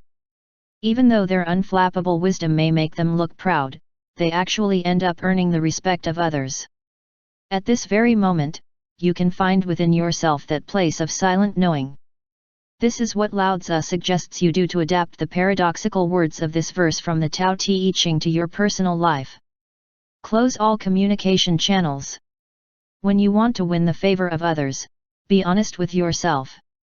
You don't have to prove anything to anyone, and you will never succeed because of the non-stop system of talking. Remember that those who know do not speak, or, as it is stated in more direct terms later in this verse 56, keep your mouth shut. Your silence shows that you have an inner knowing. Speaking to convince others reveals your need to be right more than their need to listen to what you say. So instead of trying to persuade them, stay calm, and enjoy that deeply satisfying inner awareness. Use the acronym ADSP to remember the 4 guidelines of this verse. Temper your sharpness. Do so by observing what you feel before attacking others with your judgments. It is far better if you limit yourself to listening and adopt an attitude of affectionate compassion both towards others and towards yourself. Untie your knots. Let go of what keeps you tied to worldly models. Untie the knots that bind you to a life dedicated to showcasing your accomplishments and showing off, and instead silently contemplate the Tao in the secret embrace. Soften your look. Notice when it is clear that you need to be right, and let the more forgiving part of yourself replace rigid attitudes. The urge you feel to frown at an external event is warning you that you have lost contact with your inner silent awareness. Goes unnoticed. First of all, don't stir up controversy.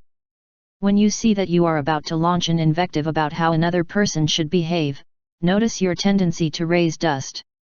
Stop when you go to bang a table, or yell angrily, and observe yourself. Since your emotions are like the waves of the sea, learn to watch them return to the vast and calm source that knows everything. Practice the Tao, now. Spend an hour, a day, a week, or a month, getting used to not giving advice when you haven't been asked. Stop for a moment and turn to your silent awareness. Ask a question, instead of giving advice or setting an example about your own life, and then just listen to yourself and whoever is talking to you. Lao Tzu would like you to know that this is the highest state of man. Verse 57. If you want to be a great leader, you have to learn to follow the Tao. Stop trying to control. Abandon rigid plans and concepts. And the world will rule itself. Why do I know that this is so? Because in this world, the more restrictions and prohibitions there are, the more the people become poorer, the more advanced the weapons of a nation are, the darker it is, the more ingenious and cunning a plan, the stranger its result, the more laws that are enacted, the greater the number of thieves. That is why the wise man says, I do nothing and people transform. I enjoy peace and people become honest. I do nothing and people get rich. If I don't try to impose myself on people, they become themselves. Live without authoritarianism. In this and some of the following verses from the Tao Te Ching, Lao Tzu gives advice to leaders of 2,500 years ago on how and why to exercise high-quality leadership. His advice is valid even today, in the 21st century, for all forms of leadership, including government and business, and, especially, to educate children. The essential message of this verse is that it should be allowed rather than interfered. This does not mean that you should let a young child get into traffic, or that you should leave him alone near a swimming pool. Obviously, one must act with common sense in caring for people who could harm themselves, or others. What I think Lao Tzu conveys to us in this passage is that permission is very often the highest form of leadership. He says that in societies where there are too many restrictions and prohibitions, the people are all the more impoverished. The same could be said of families in which orders are imposed that must be strictly obeyed. The more authoritarian a system is, the more criminals it will produce. In contrast, when children are encouraged to explore and exercise their curiosity, they bring out the best in themselves with almost no need for rules. So if we change the way we see the usefulness of norms, family members will tend to make decisions based on what is best for everyone rather than for themselves. What happens when we give up setting a rigorous cut-off time for young people, simply asking them to be sensible and come home at an appropriate time and to let us know if they are coming back later than normal? The result is likely to be that, with no impositions in place, they end up arriving home even earlier than when they had to stick to a strict schedule. Think about the limitations you impose on your children. Remember that good parents do not want their children to depend on them, they want that dependency to be unnecessary. After all, we all want our children to be responsible, healthy, and honest and to be successful. And not because we are on top of them to control them, but because it is within their nature. So the best thing is to set an example, and make them see that it is possible to be self-reliant and be successful. Allow them to learn to trust their higher nature, rather than going to a book of rules of conduct, to decide what is the right thing to do. Change your way of thinking about the need for rules, laws, and prohibitions, and consider yourself as someone who does not need to lead with an iron fist. And then enjoy introducing this new perspective on how you guide people in all areas of your life where you are considered the boss. Here are some tips to apply in the 21st century, based on this verse written 2,500 years ago. Practice the art of being permissive with yourself. Start by allowing yourself to be more spontaneous and less strict in the discipline that you impose on yourself in daily life. Take a trip without planning it. Go where your instincts lead you. Tell the authoritarian part of you to take a break. Introduce a new aspect of yourself and the world by affirming, "I am free to be myself. I don't have to live according to anyone's precepts, and I let go of the need for my behavior to be regulated by rules." Practice the art of being permissive with others. Surprise yourself at a time when you are about to resort to a rule as a reason to say no to a child, or someone who depends on you, and instead consider the consequences to say nothing and just watch.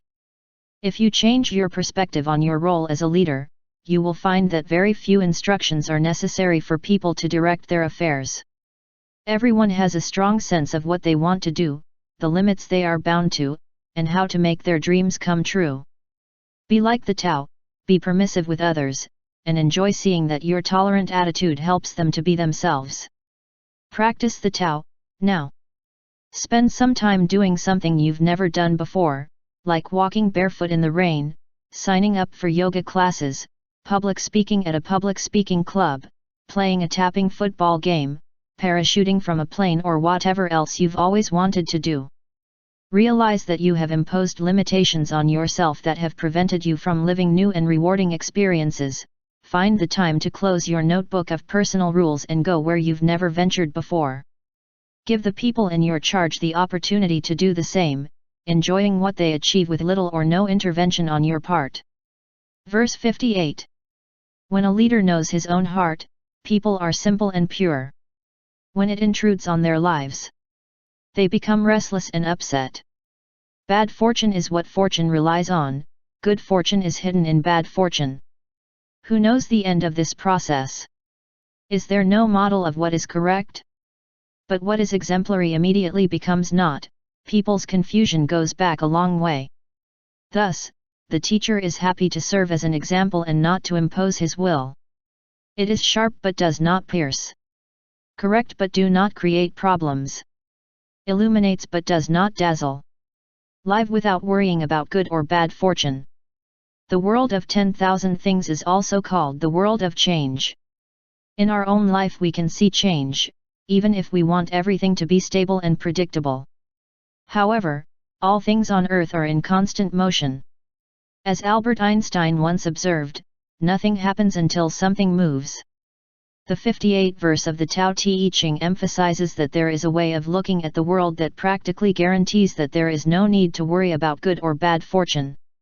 Instead of limiting ourselves to noting the permanent change to which the material world is subjected, this verse invites us to focus on the unalterable Tao.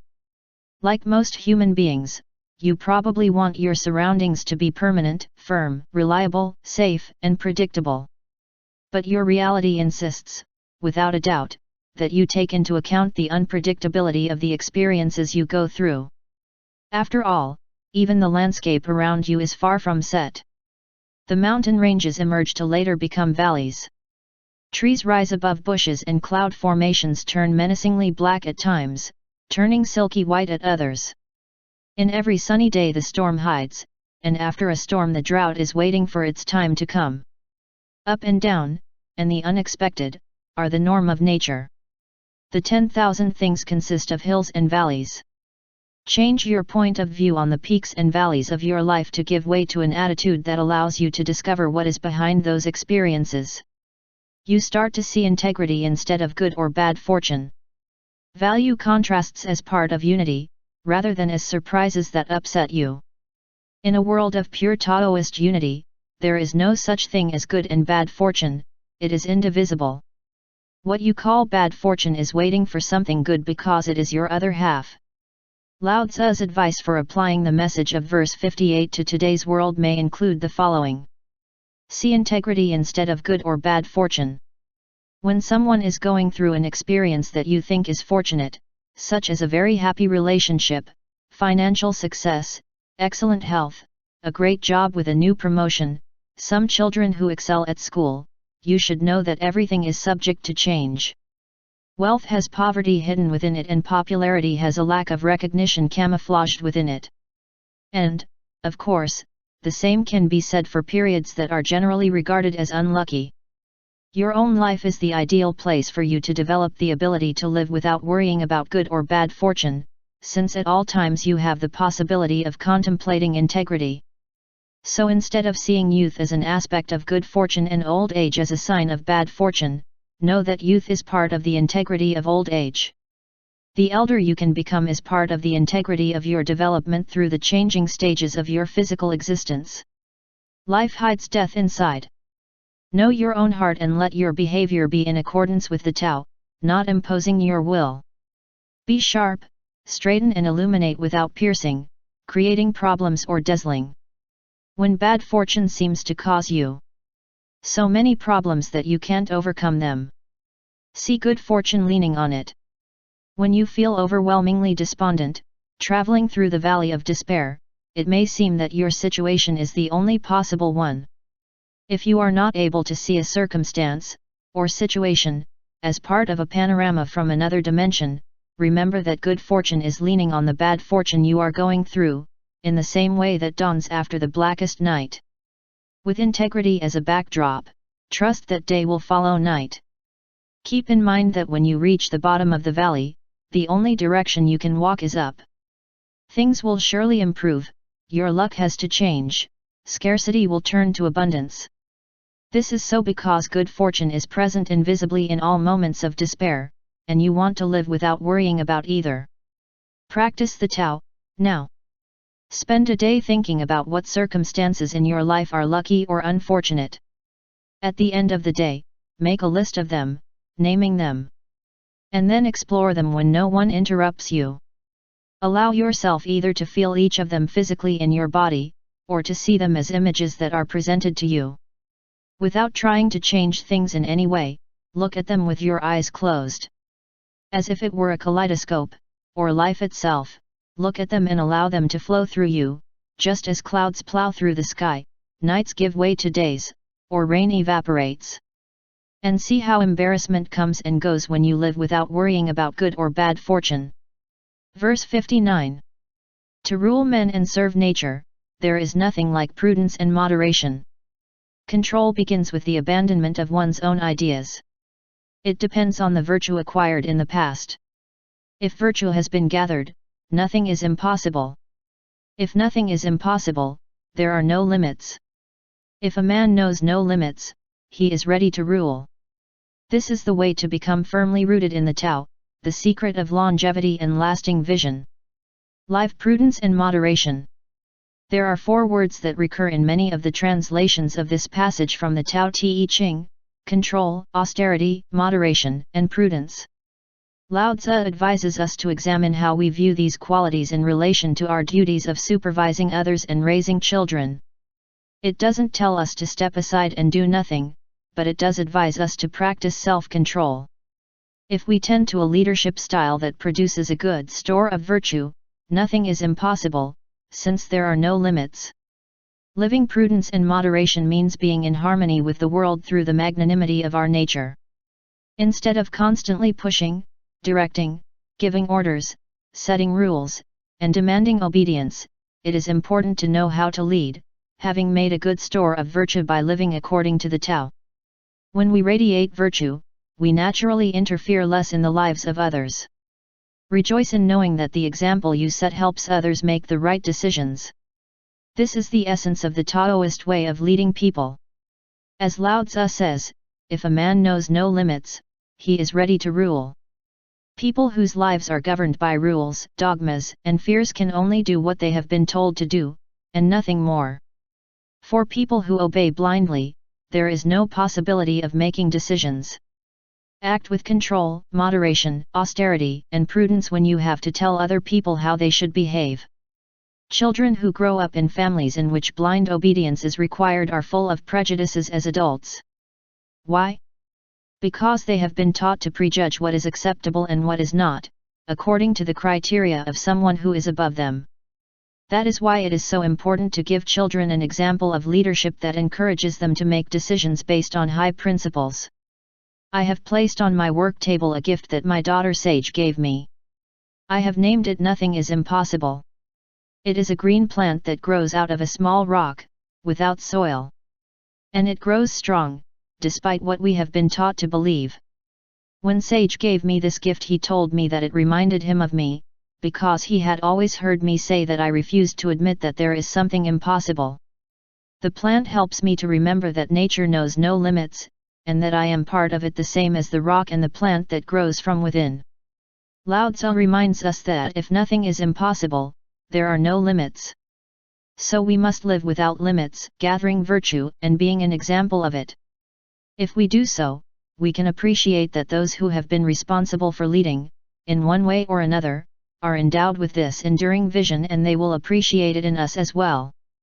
Follow the wise message of this verse 59 by adopting these suggestions. Collect all the virtue you can. For years I have practiced the gathering of virtue without realizing it. I have sent hundreds of thousands of books to individuals and organizations, at my own expense, and have made a habit of starting the day with this act of love.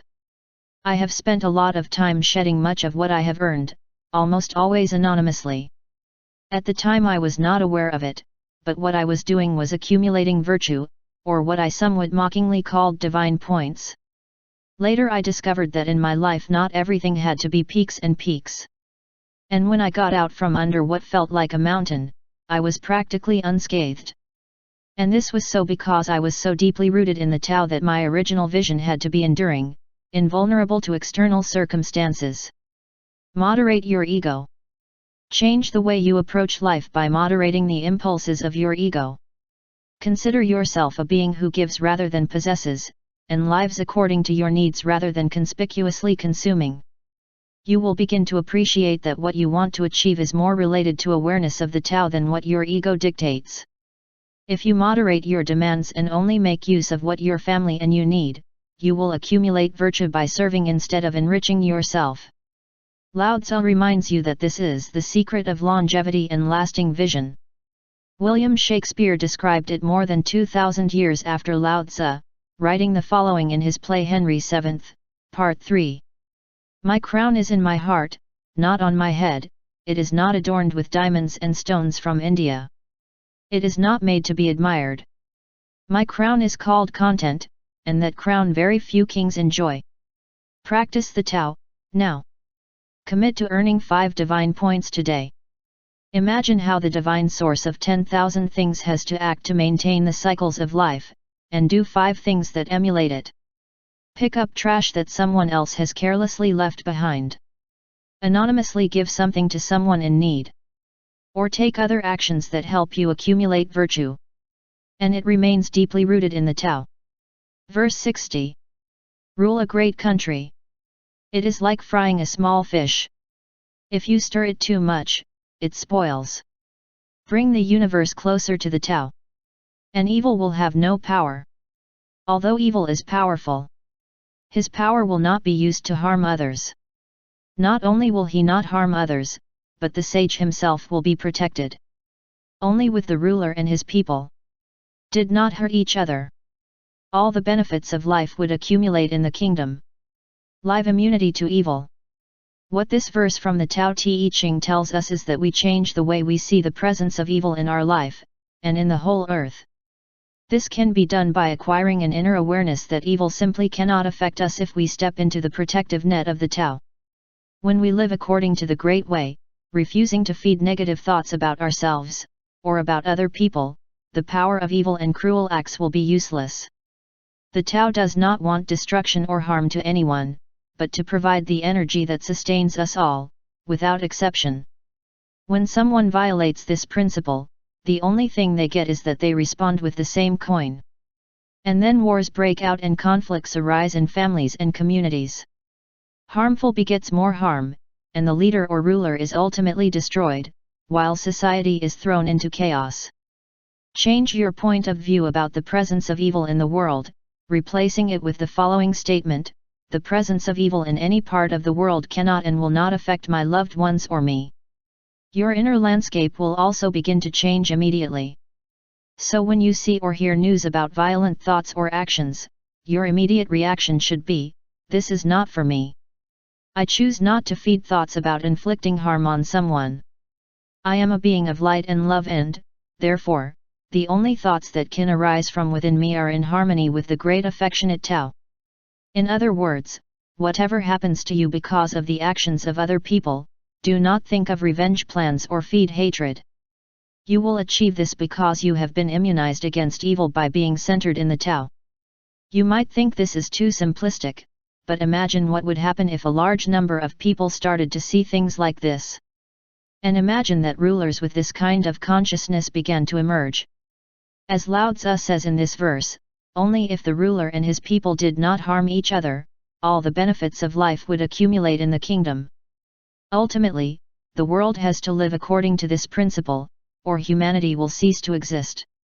Start by applying it yourself. As Taoist consciousness grows, the priorities of individuals, families, communities, and countries will change. Our energies will be directed to building vehicles and houses that are more respectful of the environment instead of machines that respond to the idea that we can do what we want with the planet without any consequences. We will find a way to destroy the unimaginably horrible arsenals of weapons of mass destruction. Collaboration will replace hatred and malicious thoughts. As Lao Tzu says, this will happen when the leaders and their peoples change their feelings about hurting each other. Reread this passage from the Tao Te Ching and you will see how it can influence your daily life. When you feel that evil is heading directly to you, withdraw to that place of goodness and love that is within you and avoid the negative energy that you see coming. Remember that it is impossible to fight someone who refuses to do so. Your refusal to go into battle is the most powerful weapon you have to defeat evil. When a person is angry, you can change their intention to hurt by refusing to lower yourself to their level. Outbursts of anger, from the swearing of an enraged motorcyclist, to the nasty expressions of a disgruntled employee, to those of an irritated family member, can easily be changed if you stay inwardly focused. Gain immunity to hostile thoughts and acts knowing that you have nothing to do with them. When he composed this 60 verse, about 2,500 years ago, Lao Tzu was thinking of all mankind. He knew that harmful behavior could become inoperative if enough people were willing to live in a spirit of collaboration and kindness rather than with a desire for revenge and confrontation. Now he asks you to put into practice the wisdom of this verse, making the following changes in your way of thinking about evil and its potential impact on you and the world. Strengthen your immunity to evil by controlling yourself when you have destructive thoughts. Surprise yourself at a time when you are thinking about something that could be harmful to yourself or others. For example, if you feel that you do not deserve respect, you are directing a harmful thought toward yourself. Change it to the following statement: I deserve, and hope to receive, only divine love, and that is what I attract.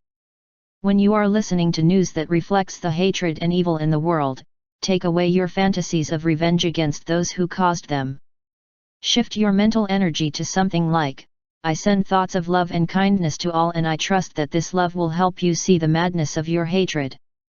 Be aware of all your thoughts, changing them as soon as they come to you if necessary.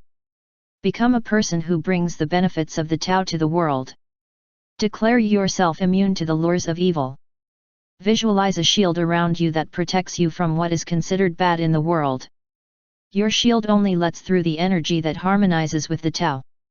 Love, kindness, and charity can penetrate it. But if something bad approaches you, the shield rejects it. This causes you to acquire great faith in the Tao. With that inner confidence, when evil stalks you, it will not be able to impact you. Become the sage, the leader who governs your life and the lives of those around you, and who cannot be hurt. Affirm it, practice it in all your thoughts, and walk freely ignoring danger. This is not having a false sense of security. It is the awareness that the Tao and you are the same thing. Practice the Tao, now. The next time you think that you are the recipient of some malicious observation from an unknown person, a member of your family or a co-worker, do your best to remember that you must respond from your inner nature, which is the Tao. Respond with love and kindness, and then take refuge in the quiet, peaceful thought that tells you that you have begun to gain immunity to harm. By doing so, even if it is a seemingly harmless statement, you will see how effective this is. Approach the universe with the Tao in your heart instead of reacting by defending yourself. Verse 61. A great nation is like the lowlands, where all the streams flow. It is the repository of all that is under the layer of heaven, the feminine part of the world. The feminine overcomes the masculine with its stillness, diminishing its importance with a calm attitude. When a great nation bows down to a small one, it earns their friendship and trust. And when a small nation does not give importance to a large one, it puts that great nation on its side. The one wins by lowering herself, the other not giving importance. Live without giving importance. Most of us have been taught that we have to stand out, above other less worthy people, in practically every aspect of life. They told us to rise to the top, to stand out from the crowd, to be the best, and to honor the champions. We are expected to pay tribute to those who earn the most money, own the most material goods, and are made to be feared and obeyed because of their power. And let us consider that those who deign to live among the heap are the least worthy of respect. This verse from the Tao Te Ching invites us to reconsider these ideas. Think of the sea. It is the most powerful force on earth because it remains below the streams that pour their waters into it, necessarily and without remedy. Since rivers flow downstream to the sea, this is the great reservoir of all that is under the layer of heaven.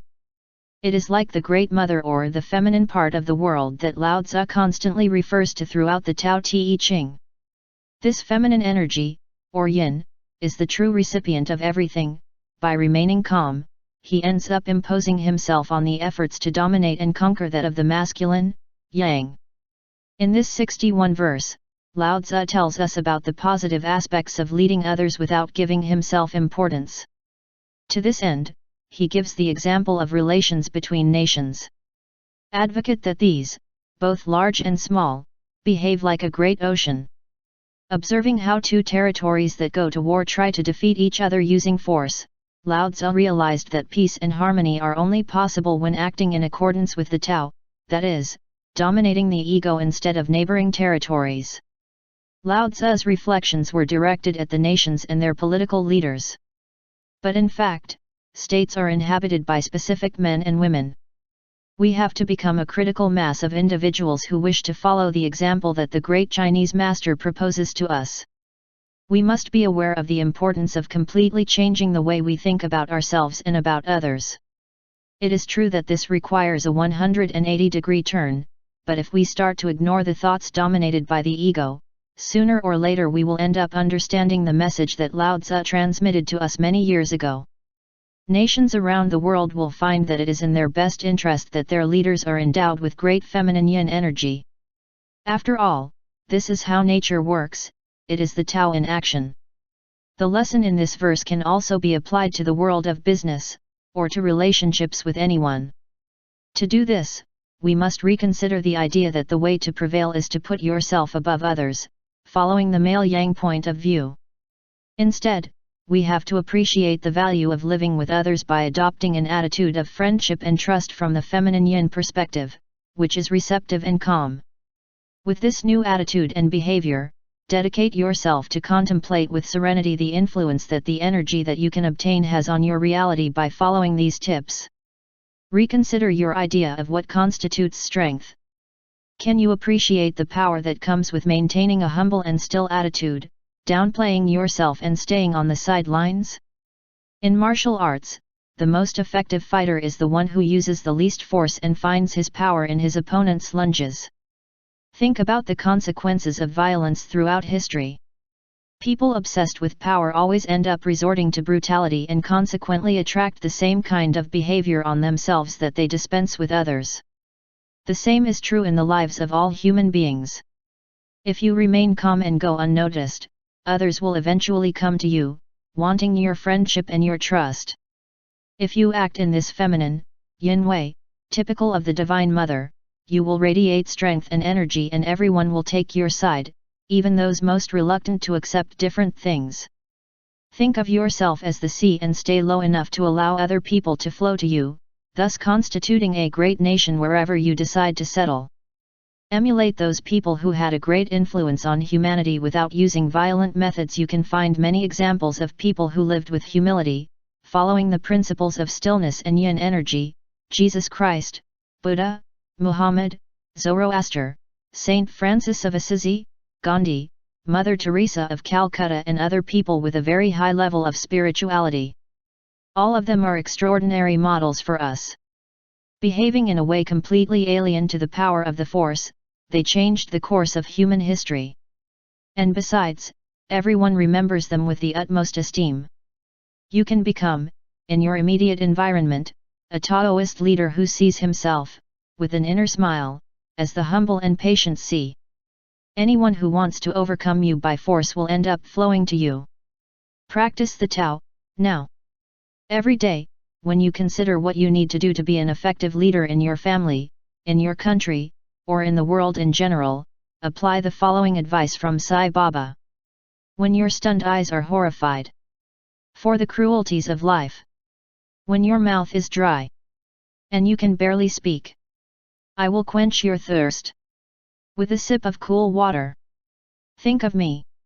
In a moment of crisis, silently say "think of me" to that mental image you have of a person who conquered you by lowering himself or herself.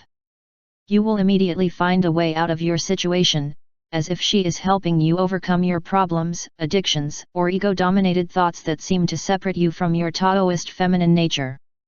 Verse 62. The Tao is a treasure. The true nature. The secret origin of all things. It is the treasure of the good man, and the refuge of the bad guy. If a person seems evil, do not leave her to fate. Make her wake up with your words. Elevate it with your actions. Respond to their evil with your kindness. Don't leave it to its own devices. Cast out evil from her. Thus, when a new leader is chosen, don't offer to help him with your wealth or your experience. Help him meditate on the essentials. Teach him to know the Tao. Why in ancient times was so much importance given to the essential? Is it not because it is the origin of all that is good, and the remedy for all that is bad? It is the noblest thing in the world. Live the treasure of the Tao. Imagine that we had access to a very special place that we could retreat to come into contact with the sacred source of all things. There we would find the treasure of the good man and a space where the bad man would go to be forgiven. In that place, the great leaders and the wisest among us would meditate for advice in order to fulfill our overwhelming obligations. There we would discover the secret of how to eliminate all evil without having to abandon anyone to their fate. In that wonderful place, we would know in a perfect way the source of good and the remedy for evil. As I studied and pondered this passage, I began to call it the "Think How Good You Are" verse. It reminds me that I can access a house deep within me in which there is a sacred treasure, just as you and all sentient beings can. It reminds me that I want to change the way I see myself and see the role that corresponds to me in this world, being one of the 10,000 things. You can modify the almost always conditioned way you have to see things, observing everything that seems to be affected by hatred, wickedness, and evil. According to Lao Tzu, no one is evil or evil. In reality, those who live in contradiction to the teachings of the Tao only appear to be. Instead of abandoning them to their fate, we have to get them to regain their connection to the Great Way. So we must stay centered, thinking and behaving in harmony with the all-loving and all-knowing Tao, keeping in mind that this source does not harm, exclude or judge anyone. It is limited to giving life. When you perceive negative aspects in things, change your perspective and see them as pure love and goodness wrongly directed to seek a sacred place in the material world. The energy of negative feeling is very powerful and is separating from source instead of returning and replenishing itself in the spiritual cycle that is the origin of everything. When you have managed to change your perception of what we call wickedness, invite others to appreciate the difference as well.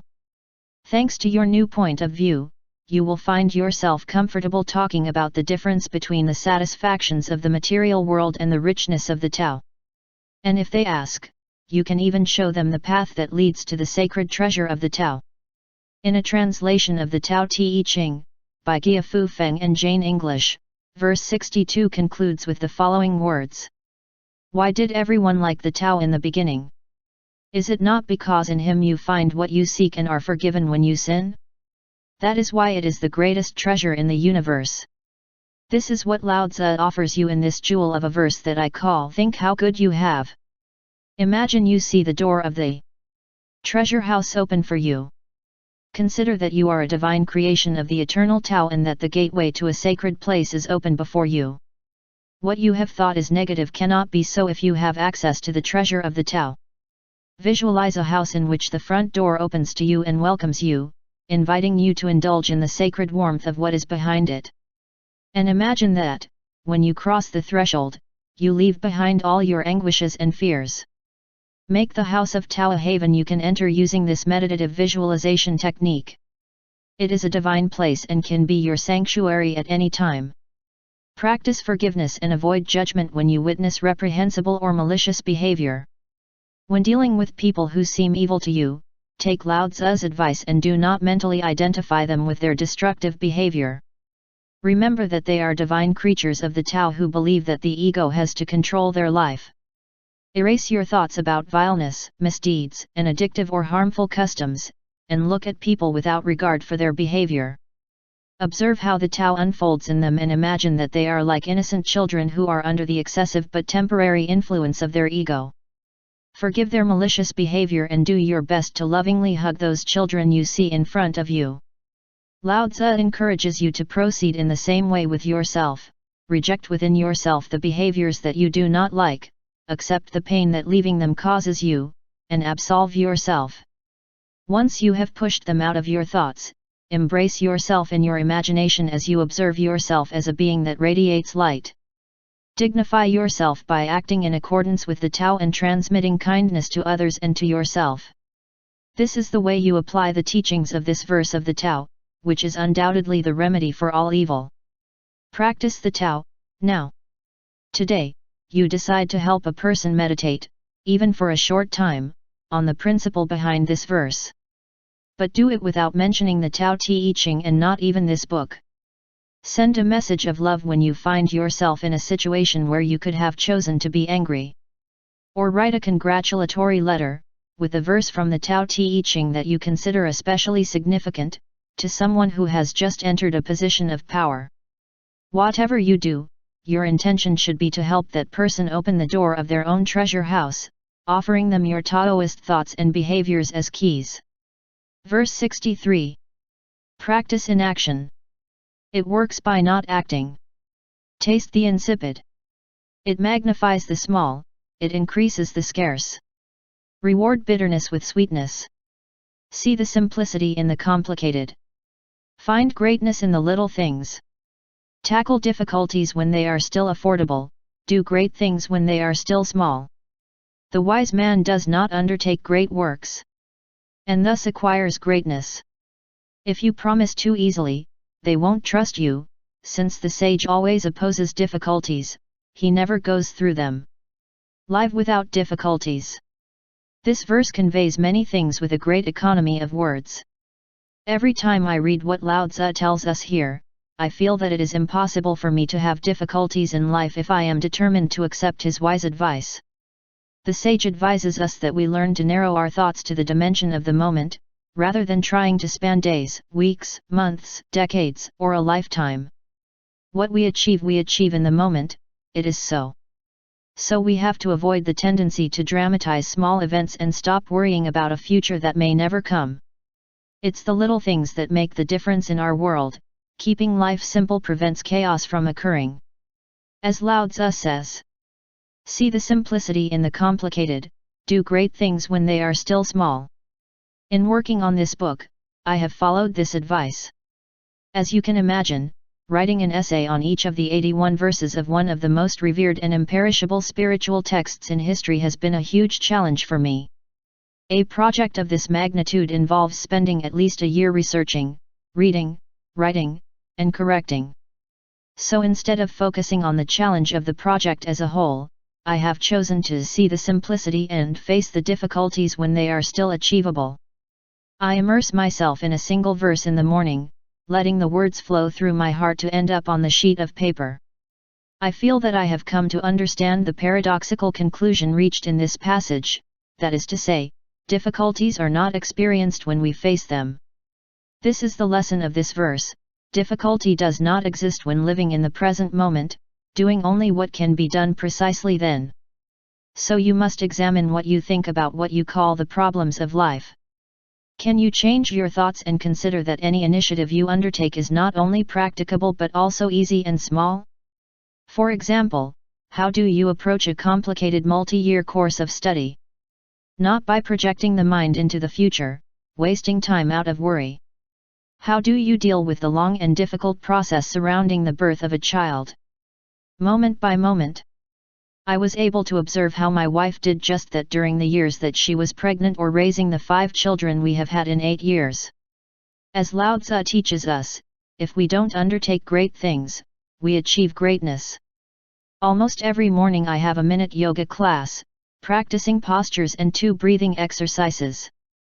An hour and a half of intense activity in a room that is over 40 degrees of temperature can seem not only hard but also very difficult.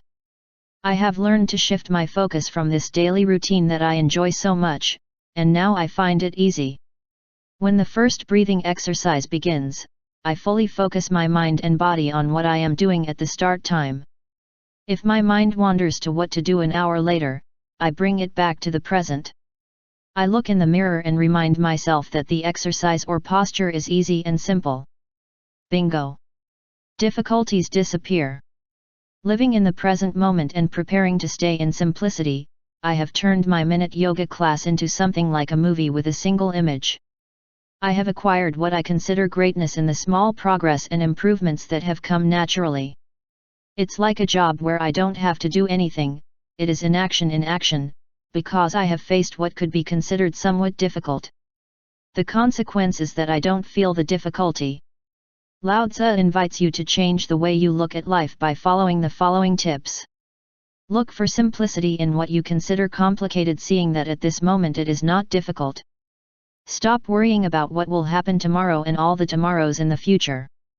My friend Byron Katie, whose husband Stephen Mitchell did a wonderful translation of the Tao Te Ching that I have incorporated into this book, gave me the best definition of insanity. To believe that you need what you don't have is crazy. To which I would add, believing that you cannot be satisfied and be happy now because the future seems difficult to you is another form of insanity. Look at what you have and know that, at this moment, it is undeniable that you are okay. In A Course in Miracles this idea is very well expressed. You don't have problems, even if you think you have them. Think small. Change the idea of think big to think small and do big things.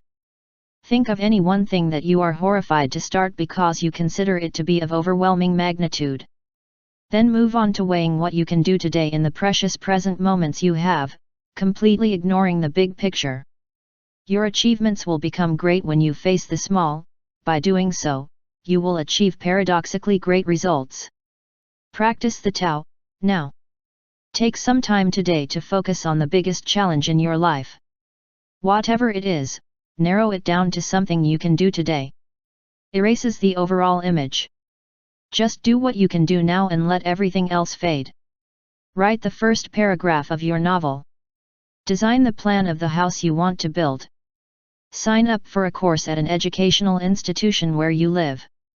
Jump into a race for a couple of minutes. Stay in the present. And see how practicing the Tao at this time gives you, paradoxically, great results when you focus on the small and simple. Verse 64. What is at rest is easy to handle. What is not yet manifest is easy to prevent. What is brittle is easy to break, small is easy to disperse. Take action before problems arise, put things in order before confusion occurs. Remember. A tree that a man can barely hug grew from a small sprout. A 9-story tower begins with a brick. A journey of 1,000 miles begins with one step. Act and you will destroy it. Hold on to something and you will lose it. The wise man does not act and therefore is not defeated. It does not cling to anything and thus nothing loses. People usually fail when they are about to succeed. Be as careful at the end as at the beginning and you will not fail. The wise man has no ambition to achieve what is difficult. It does not accumulate precious things. Learn not to be stubborn in your ideas. He helps the 10,000 things to find their own nature, but he does not venture to handle them at will. Live being here and now. A journey of 1,000 miles begins with one step is the best known phrase in the entire Tao Te Ching. It is cited frequently because it encourages us to overcome indecision and to start from where we are, here and now. The seed that is planted and cultivated grows into a forest. A marathon race begins with the first stride. In my opinion, the German poet and playwright Johann von Goethe summed up this ancient teaching very well with these words. Just by committing, the mind boils. If you start it, you will complete the job. The essence of the well-known 64 verse of the Tao Te Ching is this: any goal is possible from this moment on. The emphasis must be put on the words from this moment on. This is especially true of problems that seem overwhelming to us. If we change the way we think about them, the new perspective will diminish the enormous dimension of what is presented before us. The wise man has no ambition to achieve what is difficult because he prefers to break it down into easily manageable parts. Instead of taking control of a situation, or trying to do it all, the follower of the Tao finds a way to solve problems before they arise, when the disorder has not yet occurred. Lao Tzu encourages all of us to do the same. Reconsider how you deal with the problems that come your way, as well as those that threaten your family, your community, or your nation. Be aware within yourself of the extent to which many of them are easily avoidable if you get ahead of them and refuse to cling to the ideas that largely cause them. There are 3 ways that most people deal with difficulties. 1. The first is through suffering. This occurs when the great problems in your life overwhelm you in such a way that you are thrown into a long period of anguish, because you ambition to achieve what is difficult. Eventually, you reach a point where, if you look back, what were major setbacks, such as illness, accidents, substance abuse, conflict with children, or divorce, in retrospect, seem like a gift disguised as a problem. But this is not the proper way of the Tao. A sage does not behave like that. 2. The second is living in the present moment. This attitude is more in line with the Tao. When a crisis arises, it is good to ask yourself, what can I learn from this experience right now? I know that in this misfortune there is a hidden gift and I must endeavor to discover it. Although this way of thinking is certainly Taoist, it does not fully respond to the message that Lao Tzu wants to convey to us in this verse. 3. The third is to be out of reach of the big problems. This means acting before difficulties arise. Realize that a problem is about to arise and deal with it before it occurs. This is the way to proceed more in line with the Tao. Small is easy to disperse, says Lao Tzu. In this way you become an insightful observer in total harmony with nature. With a sense of foresight, you can imagine a possible difficulty and reflect on it in a split second. When negative energy tries to influence you, you can neutralize it because you have known it beforehand. And that way you respond by behaving differently than you did before, which was what caused the problem. Therefore, you are in harmony with the Tao. This is the way to avoid difficulties rather than having to fix them. This verse invites us to master the third method, centered on the Tao. Here are some suggestions to do so. Remember the value of immortal phrase from the Tao Te Ching. A journey of 1,000 miles begins with one step. Forget about the final result of your actions, because when you get to the place where you thought you wanted to be, you simply embark on a new journey. So enjoy every step you take along the way and keep in mind that any goal is possible if you start from this idea. Just do one thing, day after day. I'm going to give you an example based on my own life. It has been almost 20 years since I last had an alcoholic beverage. If I had thought at the time that I was not going to drink for 20 years, the idea would have been overwhelming and really difficult to implement. But I have succeeded, day by day.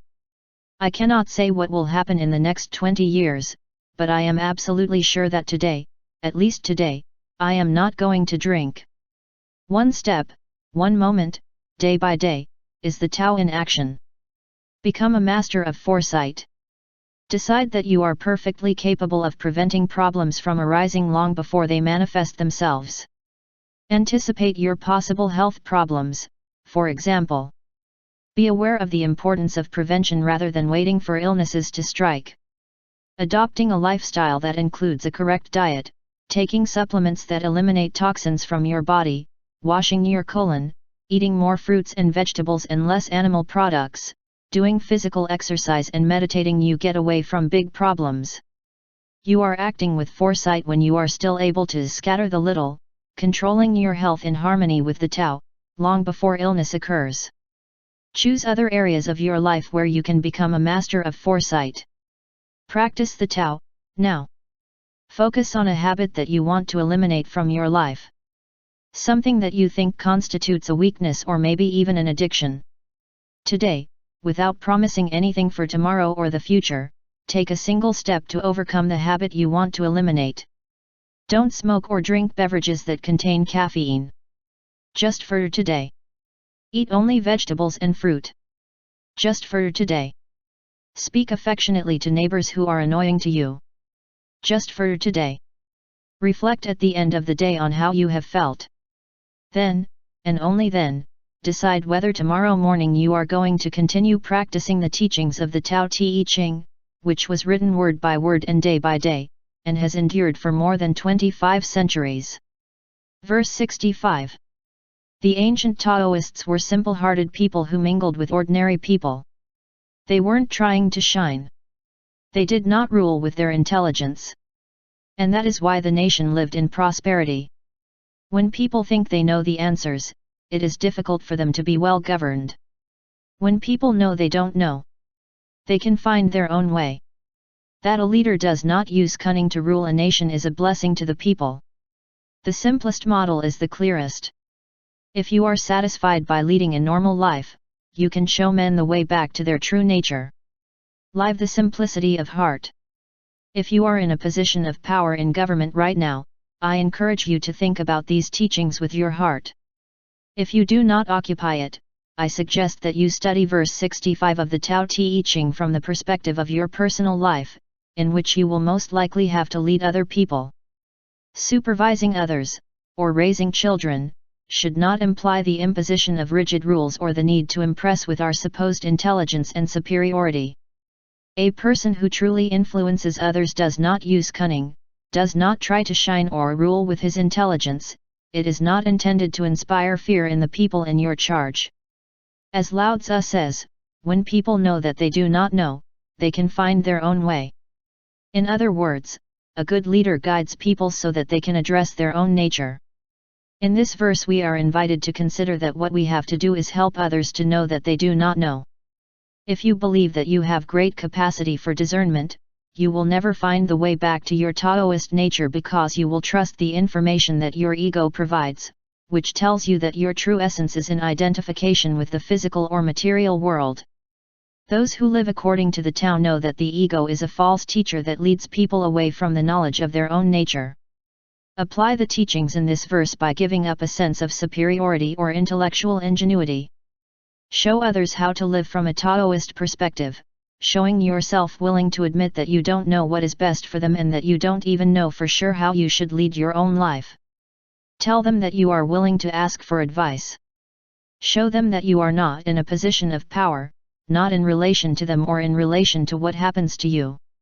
Let them see you as a humble and simple-hearted person, who lives peacefully within the cycles of life. If you change the way you think about leadership, you will see that people who are willing to renounce the ego enjoy connecting with their Taoist energy and become simple-hearted leaders. Their only task is to help everyone within their sphere of influence to realize that they themselves do not know either.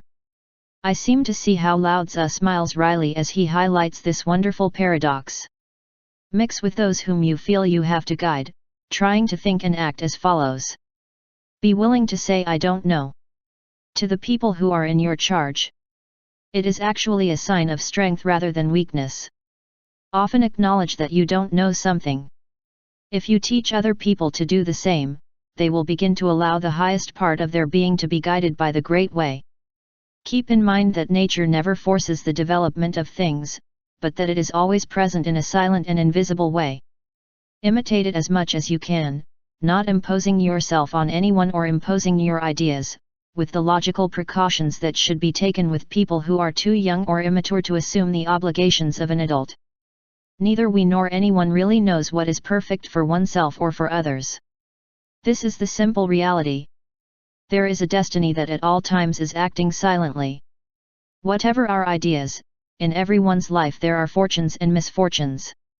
Live a simple and uncomplicated life. Set an example for those you feel compelled to mentor. Instead of analyzing a situation from all possible angles, trying to come up with the most viable solution, trust your instincts first and take the simplest and least troublesome path. For example, you don't need to take a run and take a big jump to avoid stepping on a dog's droppings. Instead of thinking of all the possible ways to get around them, don't complicate your life, pick them up with a newspaper and throw them away. Avoiding complications is great advice for you and for political leaders who often stick with convoluted bureaucratic rules that leave them paralyzed. Keep things simple. Practice the Tao, now. Show in every possible way that you understand what Lao Tzu meant by asking the leaders to be satisfied by leading a normal life. Spend the day on the sidelines of your role as parent, supervisor, or boss, and rise to the ground of those who normally ask you to guide them. Think of yourself as one more, in fact, behave for a day as if you were one of them. This will make you learn to let the Tao act. I have found that when I adopt this attitude with my children, they respond according to their best and most authentic nature. For example, when I say to my 10 and 7-year-old daughter, I know that you are perfectly capable of behaving responsibly and sensibly when I am traveling and I love that, I am taking off the label of authoritarian father and treating her the same way I would like to be treated. When this becomes the norm, the truth of Lao Tzu's phrase is revealed, the simplest model is the clearest. Verse 66. Why is the sea the king of 100 streams? Because it is below them. His humility makes him powerful. Therefore, those who wish to reach to a position of power, they have to speak humbly. Those who want to lead people have to know how to follow them.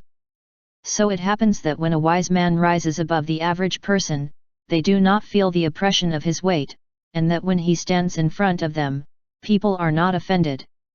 The wise practice humility. And so the world never tires of praising him. Act like a servant. And so the world does not hesitate to make him its king. Live emulating the sea. In contrast to the idea of God as a white-skinned old man who created a universe in which our behavior can cause us to condemn ourselves for all eternity, the Tao is perceived as a natural energy. The source of life is not a deity who controls men like a king or dictator who awards rewards and imposes punishments. According to Lao Tzu, the Tao only asks us to live in harmony with nature. For this great sage, the symbol par excellence of nature is water. Lao Tzu refers to her in many of the 81 verses of the Tao Te Ching.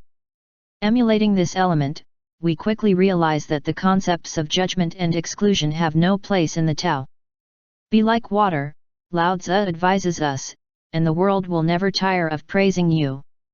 The essential message that this verse presents us, and many others from the Tao Te Ching, is that the sea is the king of all things because it knows how to place itself at the lowest level.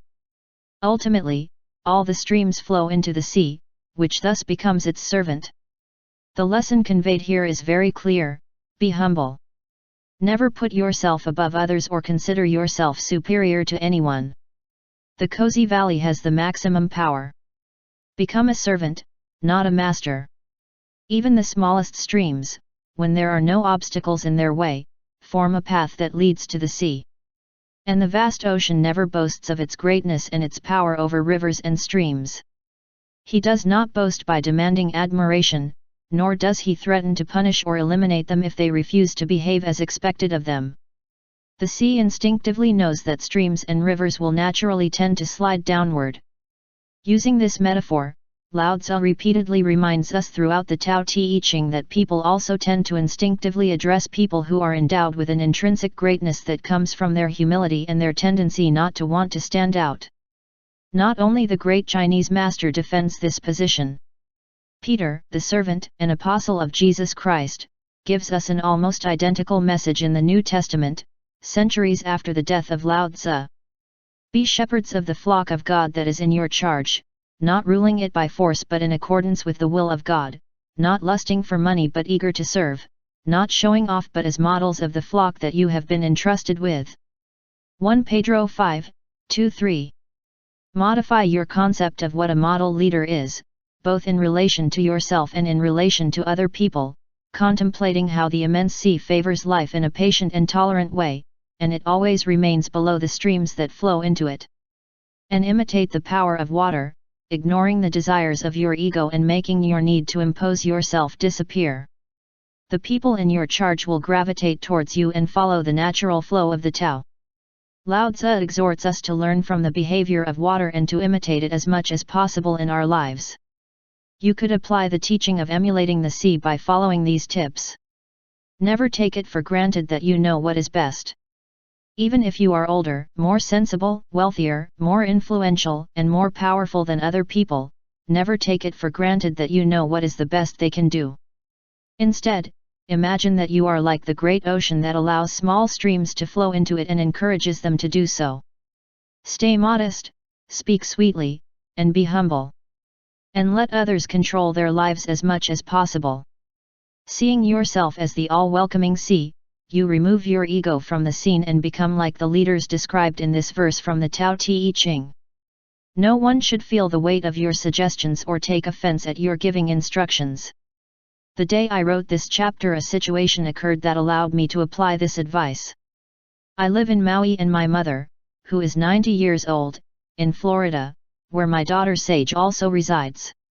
My mother had stomach aches and nausea from some medication she was taking, so I phoned my daughter to see if she could think of anything to get my mother some yogurt. Sage's immediate response was, "We have yogurt at home, I'm going to take it to my grandmother." Instead of coercing my daughter by instructing her to tend to her grandmother, I got her to do something useful without pressuring her at all. Serve others. Consider yourself as a person who is in this world to help others. Look for opportunities to be helpful, especially to those who need your guidance. Remember that the Great Sea serves everyone by acting as a great reservoir that favors life and helping those who want to share its abundance. So practice emulating the sea by spreading the Tao. Practice the Tao, now. Spend a day leading by serving, rather than giving orders. Look for an opportunity to suppress the habit of interfering that you have acquired, or to tell others what to do, and allow them to flow to you. Make a further commitment to maintaining this attitude, encouraging someone to make a decision rather than following your instructions. Verse 67. Everybody talks about my Tao. With such familiarity. What madness! The Tao is not something that can be found in the market or that is transmitted from father to son. It is not something that is obtained with knowledge or that is lost in oblivion. If the Tao were like this, it would have been lost and forgotten long ago. I have 3 treasures that I hold on to and keep a close eye on. The first is compassion. The second is austerity. The third is humility. From compassion comes courage. From austerity comes generosity. From humility comes leadership. If someone was courageous but not compassionate. If someone were generous but not austere. If someone wanted to be a leader but did not have humility, they would be doomed to death. Love conquers any attack. It is invulnerable in defense. When heaven wants to protect someone, does he command an army? No, protect it with love. Live the 3 treasures. We are invited to change our lives by viewing it through the prism of this verse from the Tao Te Ching, which teaches us what are the 3 things we need to lead a successful Taoist life. Compassion is the word used to designate the first treasure, although in other translations other terms have been used such as mercy, kindness of heart, love, kindness, and charity. You have most likely been educated on a model of success that is measured by accumulation of wealth, by achievement, and by acquiring power and influence over others. While it is true that successful people are often viewed as narrow-minded because they are motivated only by their own achievements, they forget about anything but rise to the top and are relentless in preventing others get what they want.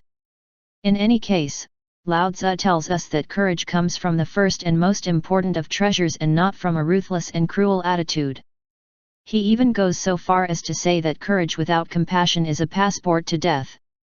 That is why he exhorts us to think of others first and be willing to serve them, showing kindness and love even towards our enemies, instead of dedicating ourselves to pursuing external goals to demonstrate our success. In his play The Merchant of Venice, Shakespeare tells us about the first treasure. The quality of clemency is that it is forced on us. Falls from the sky like the sweet rain does. But clemency is above the authority of the scepter, his throne is in the hearts of kings. The great playwright makes us understand in the following verses why Lao Tzu considered compassion to be the most important of the 3 treasures. It is an attribute of God himself. And the power on earth approaches the power of God when mercy tempers justice. Compassion, mercy, and kindness are attributes of God and of the Tao. Lao Tzu knew this truth many centuries before Shakespeare. The second of the 3 treasures is austerity, or what in other translations is designated by the terms economy, moderation, prudence, or simplicity. And it is not exactly austerity and moderation that come to mind when we think of people who achieve the highest earthly achievements. But according to Lao Tzu, people who are satisfied with less, rather than more, are very generous. Be willing to keep only what you need and do not accumulate or hoard wealth. The less attached you are to what you have, the easier it will be for you to be generous. And the more you cling to material things, the more you need them and the less you care about the well-being of others. The third treasure that must be possessed for life to be a success is humility, or what in other translations is defined as not presuming to be above nature, not daring to put oneself ahead of others, or don't always try to be number one. As Lao Tzu reminds us, true leadership that radiates Taoist energy comes from this quality. Our perception of strength, power, and success is often conditioned by arrogance, haughtiness, and self-conceit, which are male yang characteristics. If we change the way we think about smart leadership, we can discover something that genuinely successful people learned before us, namely, that we are instruments of the Tao, or of God, or whatever we want to call the energy that writes the books, makes the speeches, makes the life-saving discoveries, etc., etc. Humility equates to the willingness to submit to a force greater than our ego, to trust in that source, and to be grateful for the teachings and influence of that power. Be humble, stay modest, and be a generous and appreciative leader. Here are some tips for using the three treasures in everyday life. Live in harmony with the myriad of manifestations of the Tao. The key to living in harmony is in mercy and compassion. You don't have to compete with anyone, so don't think that you should defeat another person or compare yourself to them on any level. Show mercy and compassion to all forms life takes, including yourself. When you radiate love and respect for everyone else, you will be in harmony with the Tao, which will protect you as if you were a child in the arms of a loving mother. See the hidden forces of simplicity and humility in those you previously considered weak or ineffective leaders. Those who practice austerity and refuse to hoard goods, or consume outrageously, deserve to be considered great examples of how to lead to other people, while those who speak and act in an overpowering manner, while accumulating more and more goods, are not in harmony with the Tao. In addition, the actions of this second type of people tend to provoke more dissension and, as Lao Tzu reminds us, those who want to be leaders with courage but without humility will die, and, I hasten to add, will lead others to death. When you see examples of simplicity and humility in people in positions of power, make an effort to emulate those qualities in your personal relationships. Practice the Tao, now. Practice it in conversation by being very sparing with words. For example, when you want to make something clear, take a moment to reflect and listen instead of taking your turn to speak. In that way you would make use of the three treasures of Lao Tzu at the same time. You would have compassion for the person with whom you are conversing, being austere in the use of the word and humble in refusing to put yourself before or above your interlocutor. Verse 68. A good soldier is not violent. A good fighter is not irascible. Good winners don't compete. Good entrepreneurs serve their employees. The best leaders act according to the will of the people. They all embody the virtue of non-competition. This is called the virtue of not fighting.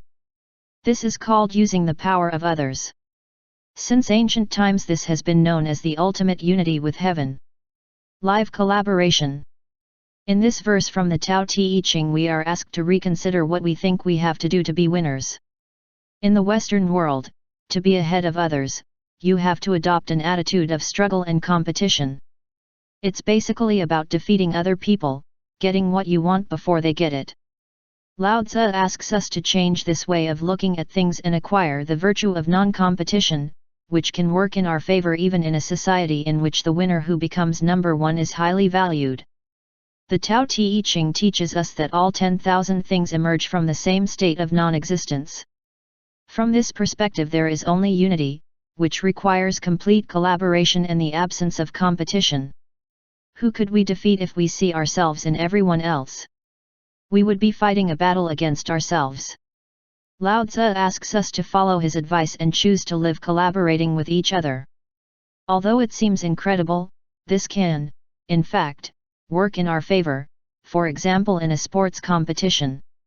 Instead of thinking that the opponent is our enemy, getting angry and using physical and mental violence, we should remember the words with which the Lao Tzu verse begins: a good soldier is not violent. A good fighter is not irascible. Good winners don't compete. These people see their opponents as a part of themselves and as fundamental elements that participate in this dance that is life. So instead of getting angry with our rivals in a tennis or football match, for example, we should see them as a part of us that helps us achieve excellence. Without them we could not improve, nor train, nor succeed. Do as Lao Tzu advises you and use the power of others to become a winner. That is, collaborate with your opponents by wanting them to perform at a high level. To the highest they are capable of reaching. Do not be angry or reproach yourself and focus on what you are doing. Look at the ball and move it. Or, if you are practicing martial arts, stay upright and balanced.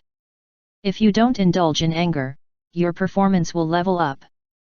The same is true outside the realm of sport. If you fight against something, you weaken, while if you collaborate with something, you become stronger. Go from thinking about competing to thinking about collaborating in all aspects of life, including your work. I follow this concept thinking that all those who have the objective of contributing to improve the quality of life on Earth are colleagues who are in my team. I cannot conceive the idea of competing with someone for a prize. If a person sells more books than I do, I applaud them for their success. In fact, I tell anyone who wants to listen to me to buy your products. If you make more money than I do, get more attention, and have a larger readership, I celebrate by thinking, my teammate is helping me with my work. When I am playing a very even game of tennis, I convey feelings of affection and encouragement to my opponent. When my attitude is calmer and I am less internally angry and aggressive, I experience what Lao Tzu calls ultimate unity with heaven. My level of excellence rises well above normal, regardless of the outcome of the match. This is what Lao Tzu recommends to you, from his 2,500-year perspective. Decide that you don't intend to fight. Don't fight a cold or other illness, even a serious one. Do not fight with your family members or with someone who has different political opinions. Don't fight addictions and, above all, don't fight yourself. Instead of doing it, choose to live collaborating. If you have cancer or arthritis, say something like, if you insist on establishing yourself within my body, I want us to live in peace and harmony. If it is not going to be like that, I invite you to look for another residence. This may sound strange, but it makes you regain unity with the Tao, which is not violent, does not hate and does not get angry. And when you interact with your children or other family members, consider yourself their ally and practice the virtue of not fighting daily. See yourself in other people.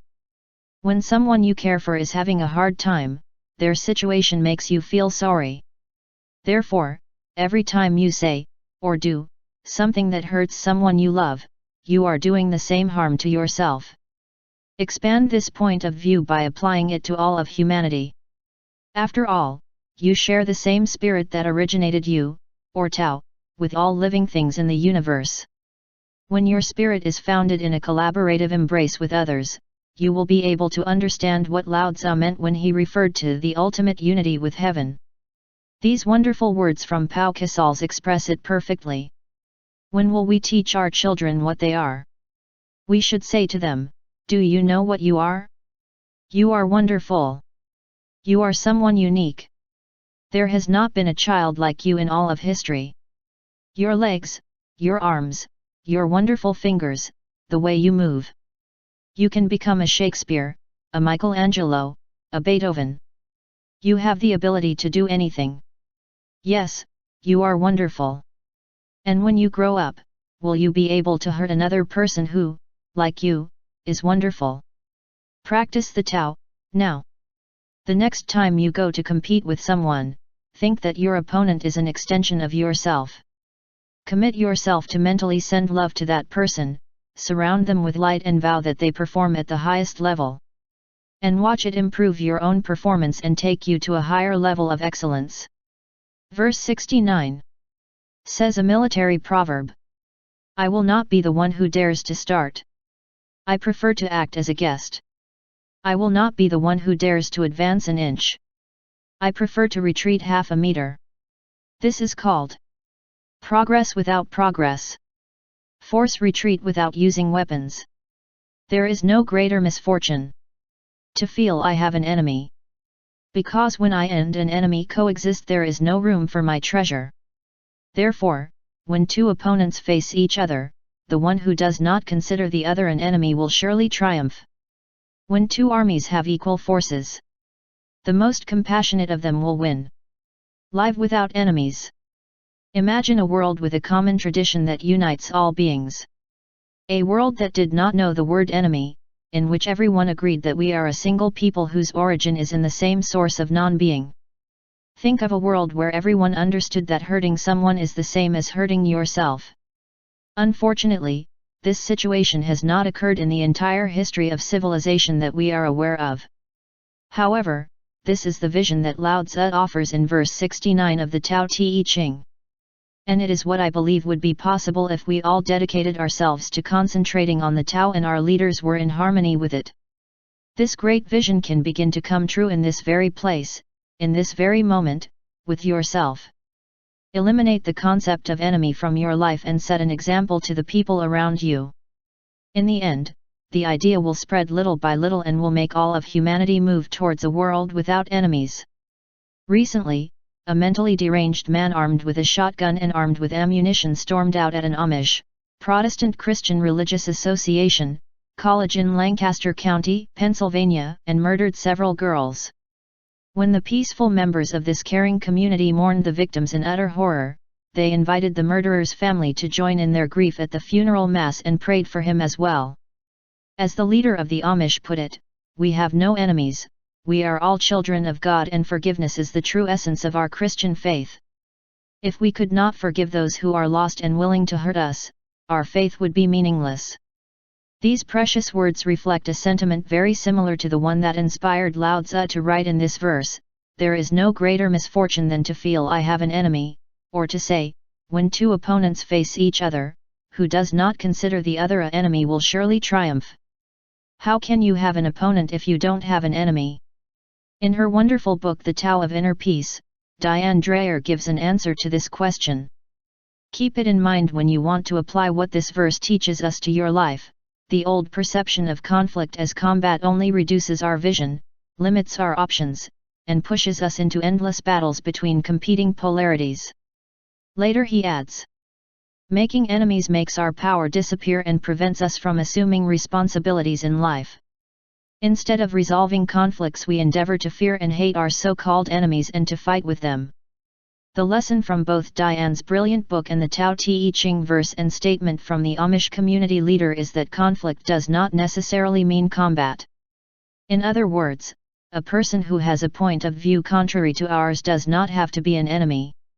Imagine that all the military commanders in the world thought with their hearts in the words of the Tao Te Ching, "I will not be the one who dares to start," and put them into practice. Wars could not exist. Lao Tzu's advice is that in case the battle is unavoidable, one should opt for defense and not attack. Hostilities should never start. And in the event of a confrontation, you should be saddened by it. With the concept of enemy removed and with a heart full of compassion, we enter into harmony with the Tao. The fact that a combat takes place, be it verbal or physical, indicates to us that we have lost contact with the Tao. The outcome of a war or conflict should never be celebrated. What should be celebrated is a funeral mass in which compassion reigned. As I am sitting at my work table, contemplating the countenance of Lao Tzu, the great sage seems to be telling me that a world without enemies is not impossible as it might seem. This would be the way to apply these teachings, now. Refuse to think that you have adversaries. Reread the most important line of this verse, "When I and an enemy coexist, there is no room for my treasure." Your treasure is peace of mind and connection with the Tao. Competitors in business, opponents in a sports competition, or members of a political party other than yours are not enemies. And those people whom the government declares enemies, of course they are not. Make the following statement, "I have no enemies. There are people with whom I strongly disagree. It might even be necessary for me to defend myself against them and defend my way of life, but I will not think that they are my adversaries." Remember the words of Lao Tzu when he says that he who does not consider the other an enemy will surely triumph. Adopt this attitude now. Commit to never starting a fight. In disputes, he remains on the defensive and follows Lao Tzu's advice when he advocates acting as a guest rather than breaking up hostilities. See teammates where you saw opponents, and see yourself in them. Convey compassion and kindness to those would-be adversaries who actually represent a part of you. Refuse to start a fight, remembering that if you did, you would be fighting yourself. Find a way to see unity within a sacred encounter between people, since we are all from the Tao. Practice the Tao, now. She reproduces the following words, written by Anne Frank in her diary when the Nazis persecuted her. In spite of everything, I still believe that people are really good at heart. I can see the suffering of millions of them, and yet, when I look to heaven, I think everything will be fine.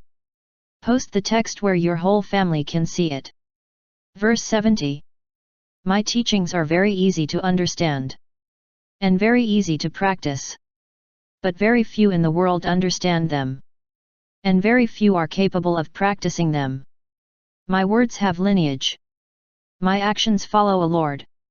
People don't know. And therefore does not know me. That is why the wise man dresses simply. Although inside it houses precious stones. Live a God-conscious life. I was thinking about this 70 verse of the Tao Te Ching for a week, reading and rereading more than 50 interpretations of it. I was especially drawn to this phrase that I came across in Thomas Cleary's The Essential Tao. Those who know me are few. Those who emulate me are noble. I also asked Lao Tzu for advice, trying to understand what his message would be in this verse for the 21st century. He knew that the great sage would never have spoken to satisfy his ego. After all, he was the original teacher of the Tao and enjoyed a life centered on the Great Way rather than his ego, encouraging everyone to do the same. Let's try to imagine what it was like for this divine man to walk among his compatriots in ancient China. He would stare at their bellicose demeanor in disbelief, aware deep down what would await them if they changed their way of looking at life. Only a new mental attitude was separating them from inner peace, satisfaction, and virtually every other of the qualities described in these 81 essays. I can imagine that some 500-odd years later, Jesus of Nazareth may have had the same sentiment that Lao Tzu expressed in this 70 verse. Something like, it is so easy and simple to understand and practice. And yet there are very few who want to capture the essence of heaven on earth, or who are capable of it. I can almost feel the frustration that Lao Tzu expresses in this verse as he exhorts us to live a Taoist existence instead of listening to our ego. I have titled this little essay Living a God-Conscious Life because I feel that this is what the sage asks us to do throughout the 81 passages of the Tao Te Ching, and especially in this verse. My words have lineage, my actions follow a man, he tells us, and then expresses the feeling that people do not understand him and that therefore they do not know me. The lineage of Lao Tzu is the Tao, and the Lord of his acts is that same nameless source. It seems that he is reflecting, I think as God thinks, I speak as God would, the creator of the universe, and that is why I live conscious of God. I encourage you to follow their example, which is very easy to do if you simply let yourself go and allow yourself to be guided by the energy of the Tao, which sustains life. Stop fighting, avoid violent thoughts and acts, do not try to control others or control the world. Stay humble, don't interfere, respect your creative genius and that of others. And, above all, return to the invisible source, escaping the problems that your ego poses to you, while you are still alive and materialized as one of the 10,000 things. If you do, you will naturally live a long, joyful, and peaceful life, without judging anything or anyone. Think of the portraits that artists have made of the great spiritual masters over the centuries. Lao Tzu wears a simple toga, Jesus wears modest clothes and sandals, Saint Francis wears what are almost rags all over his clothes, Buddha has the appearance of a peasant leaning on a stick, and Muhammad is described as a simple man. Next, think about how the followers of these great spiritual masters have been portrayed, surrounded by luxury and opulence, gorging themselves on gilded palaces. The great sages dress simply, but hide inside the most precious goods. What is this great hidden treasure of these teachers? Verse 70 explained to us that it is about the consciousness of God, which takes the form of the three treasures: compassion, austerity, and humility. To house the three treasures, you do not need gold-embroidered dresses or temples full of riches obtained with the sweat of countless servants and slaves. Dressing simply keeps the sage in harmony with the simplicity of this message. This is what I think Lao Tzu tells us between the lines in this 70 verse, expressing his perplexity that so few people seem to understand his simple and wonderful message. Know the Tao Te Ching. Do not think that you are one of that great majority who does not understand the teachings of the Tao Te Ching, or who does not practice them. Lao Tzu tells you that you have very little to do. You just have to remember that your spirit is part of the Tao. As it is said in A Course in Miracles, holiness defies all the laws of the world. It is beyond any restriction of time, space, or distance and knows no limits. Consider that you are part of those who understand the teachings of the Tao and prepare to live daily conscious of God. See God everywhere. Permanently seek the invisible force of God in everything you see and in everything you hear. In the 14th century, Meister Eckhart wrote these words, which can help you apply this verse from Te Ching in daily life. What shows you that this holy truth has been born in you? Listen to yourself carefully. If it has truly entered your interior, each and every one of the creatures will be pointing you to God. And he added, if the only prayer you have ever prayed in your entire life was to give thanks, that would be enough. Say often, thank you, my God, for everything. This is the God-conscious way of living. Practice the Tao, now. For a day, do like the wise man who dresses simply, without jewelry, without makeup or flashy clothes. In fact, get ready to spend the day in shorts and a t-shirt. Wherever you go, keep your appearance simple and see how unimportant it is to worry about the way you dress and your physical appearance. Connect with your feelings while you go about your business, without worrying about what others think of your appearance. Verse 71. Being aware of what one does not know is strength. Ignoring what one knows is disease. Only when we get fed up with our illness will we cease to be ill. The wise man is not sick because he is fed up * with the disease. This is the secret of health. Live without disease. This verse presents a brilliant idea, somewhat paradoxical, which has been expressed in the many interpretations that I have studied of the Tao Te Ching with different variants on the notion that only when you get sick your disease can it disappear. Lao Tzu seems to tell us that we have to get really sick to avoid being sick. I have also given this verse from the Tao Te Ching a lot in my head. I have weighed his words over and over again to understand its essential meaning and to be able to convey it. I have meditated contemplating the image of Lao Tzu, wondering what he meant in this puzzling verse. And in writing this chapter I have finally relied on your answer. First of all, what does the word disease imply? For me, illness tells us that there is something in the body or mind that is out of balance with its origin, that is to say, it does not agree with the Tao. There are symptoms such as fever, aches, breathing difficulties, sneezing, choking, coughing, excessive fatigue, and lightheadedness that indicate the presence of an illness. Equivalent signs of disorders of the mind would be fear, anxiety, anger, hatred, worry, guilt, nervous tension, impatience, etc., etc. They are signs that our thoughts are not in harmony with our source, that it is pure love, kindness, patience, and satisfaction, and that it has all the other qualities mentioned in the 81 sections of the Tao Te Ching as in accordance with the Tao. In this verse, the sage carefully observes what disease is and concludes that it is the physical manifestation that we are far from Tao. Fever, cold, pain or suffering are equivalent to impatience, fear, anger, or any other negative impulse of the ego. Aware of where these kinds of feelings lead us, the sage refuses to take part in this foolish game. And so, seeing what poor health means, he makes this commitment: I am not going to think in a way that leads me to such a situation. I am going to stay focused on the natural well-being of the Tao, because to think negatively is to allow disease to occur.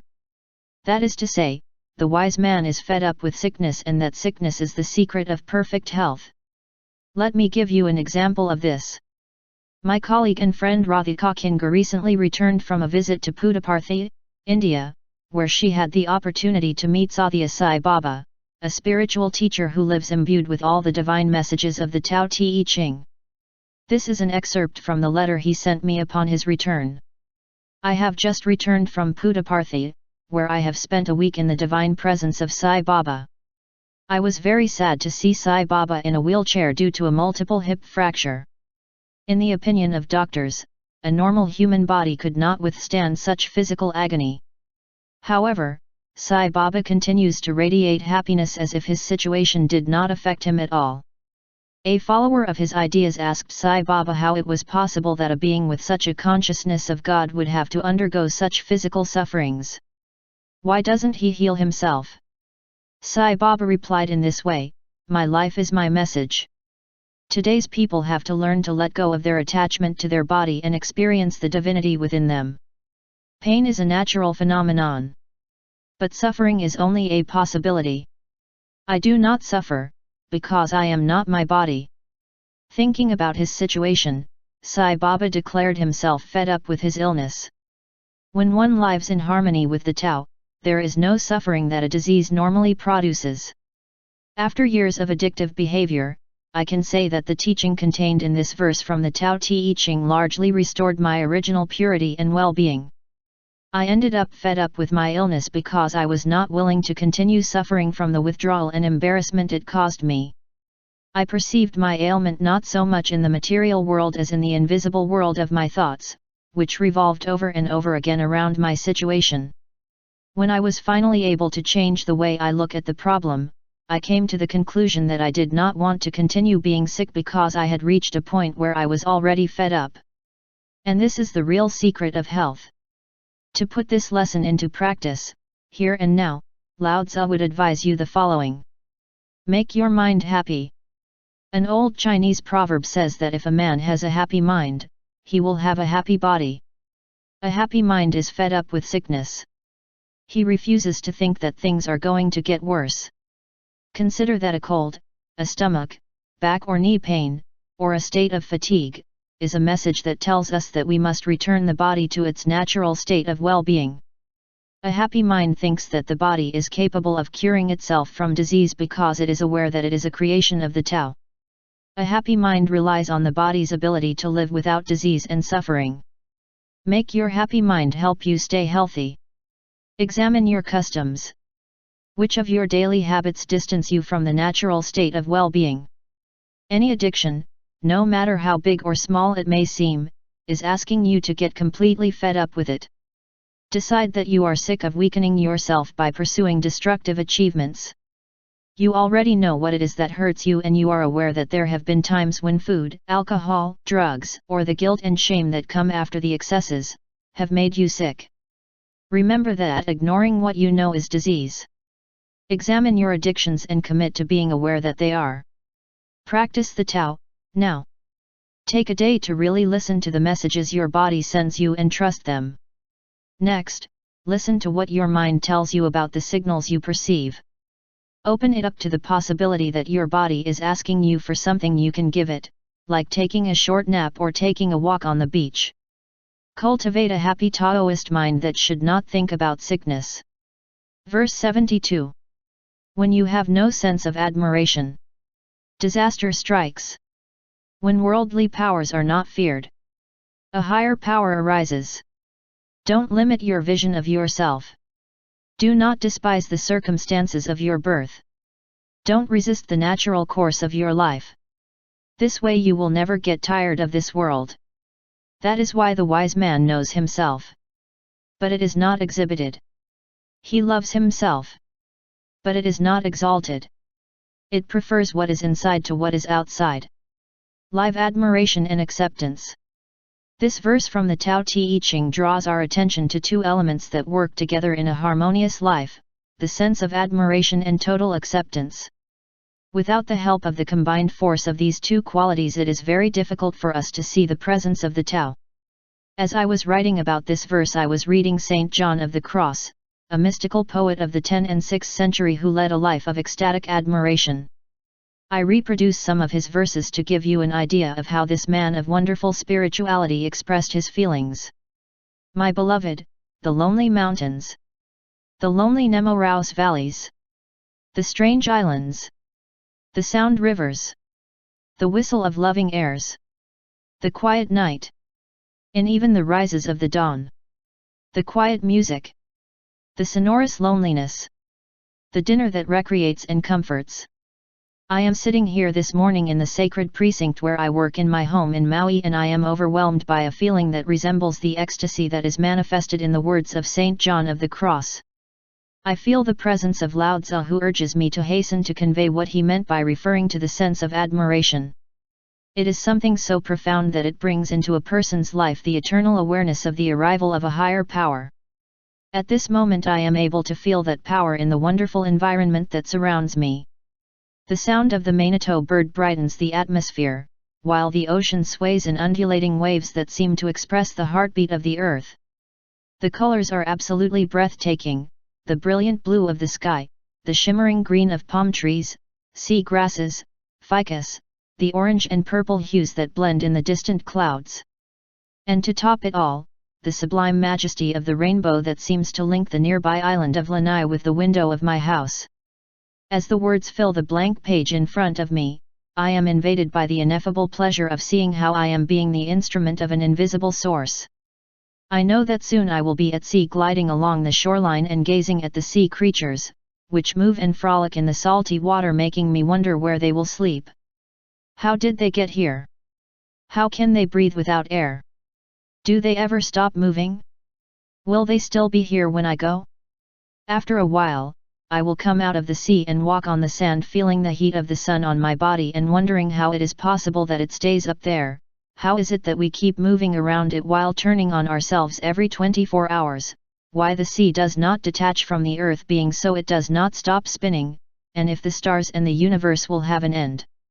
The reason why the sense of wonder is so important is that it helps us to lessen the influence that the ego has on our thinking.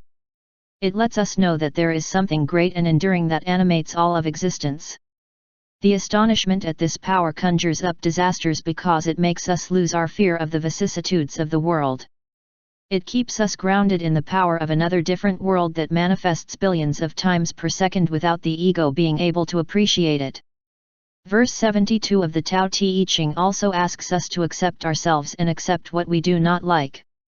Lao Tzu places great emphasis on 3 suggestions: that we do not set limits, that we accept our body as a perfect creation, and that we allow life to unfold according to its own nature. I have always liked the metaphor that presents nature as the teacher of wise acceptance. In fact, throughout the 81 verses, Lao Tzu emphasizes the importance of being in harmony with the natural world, telling us that this is where the connection to the Tao resides. As Meister Eckhart, a 13th century Catholic monk and scholar, said, God created all things in a way that makes them not outside of Him, as ignorant people believe. In reality, all creatures flow outwards but nevertheless remain within God. And in John, we are told, Abide in me as I abide in you. Just as the branch cannot bear fruit if it does not remain on the vine, neither can you, if you do not remain in me. I am the vine and you are the branches. Get to know the Tao while staying in perfect harmony with the environment. Think of the trees, which endure rain, snow, cold, and wind.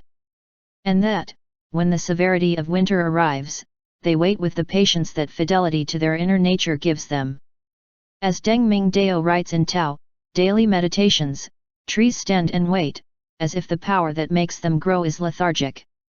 But inside, imperceptibly, a sapling is growing, neither good nor bad luck can alter who they are. We should behave like them. To do this, we must accept ourselves as a part of the 10,000 things. And we have to love that imperceptible and powerful inner nature that will bear fruit. Or, as Lao Tzu concludes in this verse, prefer what is inside to what is outside. Love yourself, don't show yourself off, and remain calmly in a state of wonder and acceptance. Here are a few suggestions to make it happen. Behold the miraculous in all things. Change your conception of the world, adopting feelings of admiration and amazement. Instead of looking for miracles, appreciate that all things are miraculous. In that state of wonder, you will not be able to experience boredom or disappointment in your mind. Try to observe how the invisible Tao flows, sustaining everyone and everything. A rainstorm turns into a miraculous event, lightning turns into a fascinating display of pyrotechnics, and thunder seems to rumble to remind us of the invisible power of nature. Live the mystery, beginning to perceive what normal eyes fail to contemplate. Focus on loving the life you have now. Inside the body that you possess. Love everything that concerns the physical body in which you have incarnated. He affirms, my body is perfect, it was born at exactly the right moment and at this moment it is a perfect age. I accept myself as I am. I accept my role in the perfection of the universe. I abandon myself to the natural course of the destiny of my body. View your body with a feeling of total acceptance and, as Lao Tzu says, you will never tire of this world. Practice the Tao, now. Make a list of 5 natural events in daily life that you take for granted. Then take some time to contemplate them and allow them to enter your consciousness. The sky, some flowers, a tree, the moon, the sun, the fog, the grass, a cobweb, the hole where a crab hides, a lake, a bush, a cricket, your dog, anything or being of the nature. Allow yourself to appreciate in an essential way the miracle that you have not realized until now. Write something, draw or take a photograph, reflecting what you feel about what you see from this new perspective of admiration and amazement. Verse 73.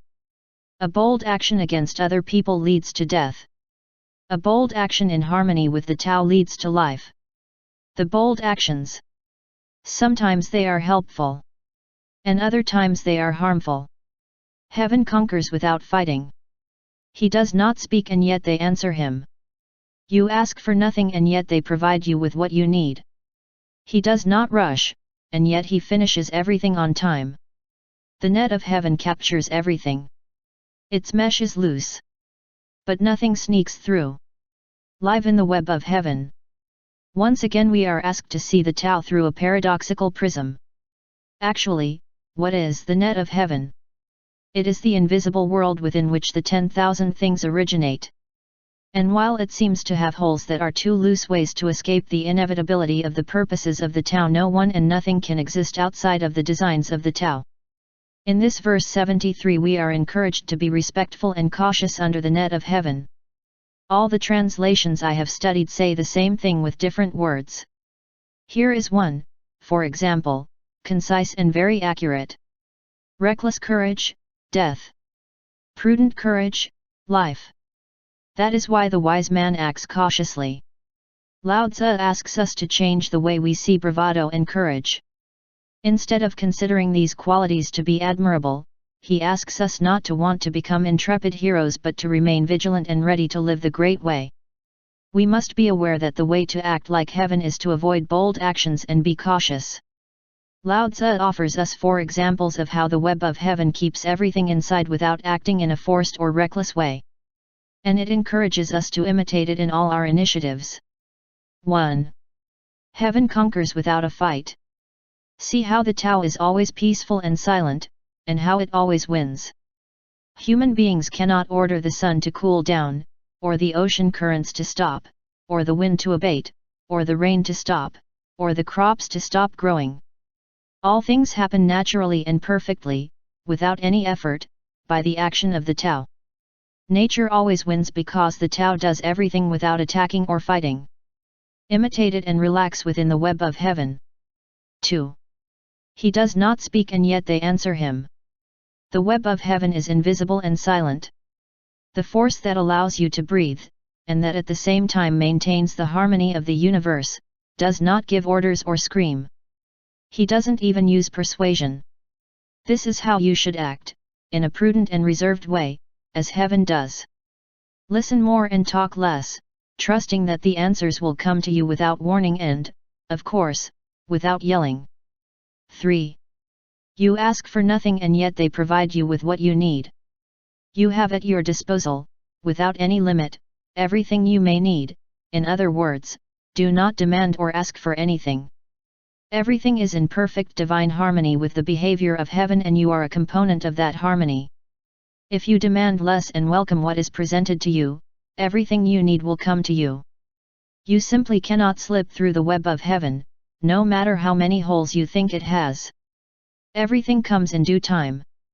If you trust this, you will be led to an appointment with your destiny and you will be amazed at how everything comes without your asking or demanding it. 4. He does not rush, and yet he finishes everything on time. How is the Tao going to hasten? Imagine saying this to heaven: I am tired of winter and I insist that you bring the flowers of spring on these long frozen nights. I want the potatoes to be ready now, even though I planted the seeds yesterday. Hurry, I insist. The Tao works according to a divine calendar, so that everything is completed precisely as it should be. You must slow down to get in harmony with the web of heaven. Even if you think that what you ask is taking too long, in reality everything happens on time. The more you rush, the less you do. Try to shower in a hurry after you've run 10 kilometers and notice how you continue to sweat profusely.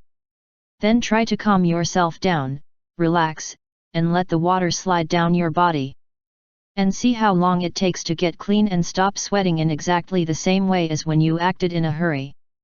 Even if your ego does not understand it, this is the truth: everything happens in its time under the net of heaven. This is what Lao Tzu would advise you today, as you read verse 73 of the Tao Te Ching, written about 2,500 years ago. Don't see prudence as a weakness or a manifestation of fear. Instead, see it as a way to step back and let events unfold naturally. Courage is a great quality, but if it is displayed recklessly, that is, jumping into something without thinking, it leads to disaster. In this provocative verse, Lao Tzu tells you to think before you act. Allow heaven to carry out the conquest without you having to fight with anyone. Often the first impulses are dominated by the ego's need to win and conquer. I have experienced this competing as a tennis player. By not pushing myself, I have been victorious against younger, stronger, and sometimes more talented people at the game. When they hit the ball too hard without any sense, my opponents often make unnecessary mistakes, while I stay in the back of the court returning it without apparent effort. This provokes in my angry opponent an even greater desire to win me, which causes him to make more mistakes. I call this phenomenon the disease of youth. Listen with all your attention. Instead of trying to control others by speaking a lot and in a very loud voice, dedicate yourself to listening with great attention. Many of the answers you seek, and the results you hope for, will come to light if you remember that you don't have to talk and not even ask. Try to live in accordance with nature, whose attitude of listening, and not of pressure, struggle, or demand, will help you. Practice the Tao, now. After rereading verse 73, today I have decided to go for an hour-long walk practicing inaction, simply by observing how everything under the net of heaven works perfectly. I have been watching how the sun silently nourishes the earth by providing its light. Then I have seen how bees fluttered among the flowers, and I have admired with amazement the invisible life force that made green bananas grow on top of a tree. In short, I have been a simple observer of the divine, invisible, silent and natural performance of the Tao, realizing that although it never rushes, it does everything in its own time. Those bananas will ripen in due time, but, for now, I have only felt love for that energy that creates, nourishes, and prepares them so that one day they will serve me for breakfast. I encourage you, today, to take a walk for an hour practicing inaction and perceive how nothing escapes the net of heaven. Verse 74. If you are aware that all things change, there will be nothing you are trying to hold onto. If you are not afraid to die, there will be nothing you can't get. There is always a Lord of Death. Who impersonates the Lord of Death? It's like someone who cuts with the saw of the master carpenter. And whoever cuts with the master carpenter's saw will surely cut his hands. Live without fear of death. What happens when we die? Is death the vehicle in which we return to our source, or is it the end of consciousness and life? Only one thing is totally clear: this question is an absolute mystery to us. Some scholars of the Tao have spoken of death as a place of unity in which time, space, and all the 10,000 things cease to have meaning. In that way, what dies is our human identity. But there is someone who is inside the outer surface of bodies, and when we know and understand who that formless someone is, our fear of death evaporates. We can live into infinity, knowing our unlimited Taoist nature, which will probably lead us to change the way we think about birth, life, and death. He goes from wanting to see permanence in life to understanding that all things change, since the very nature of the world implies a constant transformation. There is nothing external to which we can cling.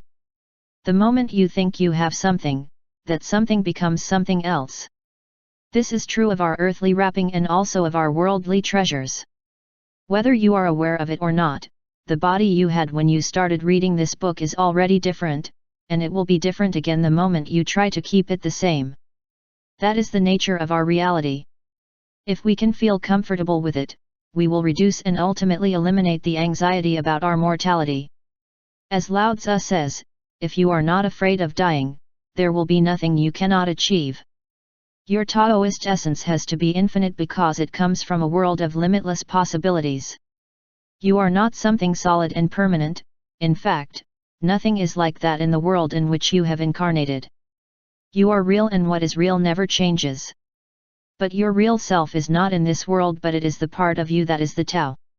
If you live in harmony with the infinite Tao, death becomes irrelevant. So, know your higher self and understand that there is nothing you cannot achieve. The second part of this verse deals with the act of killing, that is, taking the life of another being. Lao Tzu is very clear in considering this question when he says, there is always a Lord of Death. The moment you came to this world, the Lord of Life and Death took care of everything you needed to travel through it. In the same way that your birth came from the energy of the Tao, your physical complexion, the color of your skin, your eyes, your ears, and all aspects of your physique are expressions of the Tao. Death, too, is, and has been foreseen, determined, and permitted according to a divine calendar. In other words, you don't have to kill another person or any creature. Since death is part of the Tao like life, it must be allowed to occur according to nature, not caused by an egotistical decision. I learned this lesson years ago while changing courts in a tennis match where I was playing at an exceptional level. While I was resting drinking some water, I saw a bee that was lying on its back and that seemed to be about to die. I thought she was in pain, so I stepped on her so her agony would not be prolonged. When I resumed the game, I couldn't get that bee out of my head. Have I done what I had to do? Who am I to decide the fate of a creature? Who am I to become an executioner, even if the victim is a seemingly insignificant insect? And from that moment, everything that was happening on the court began to take on a different aspect.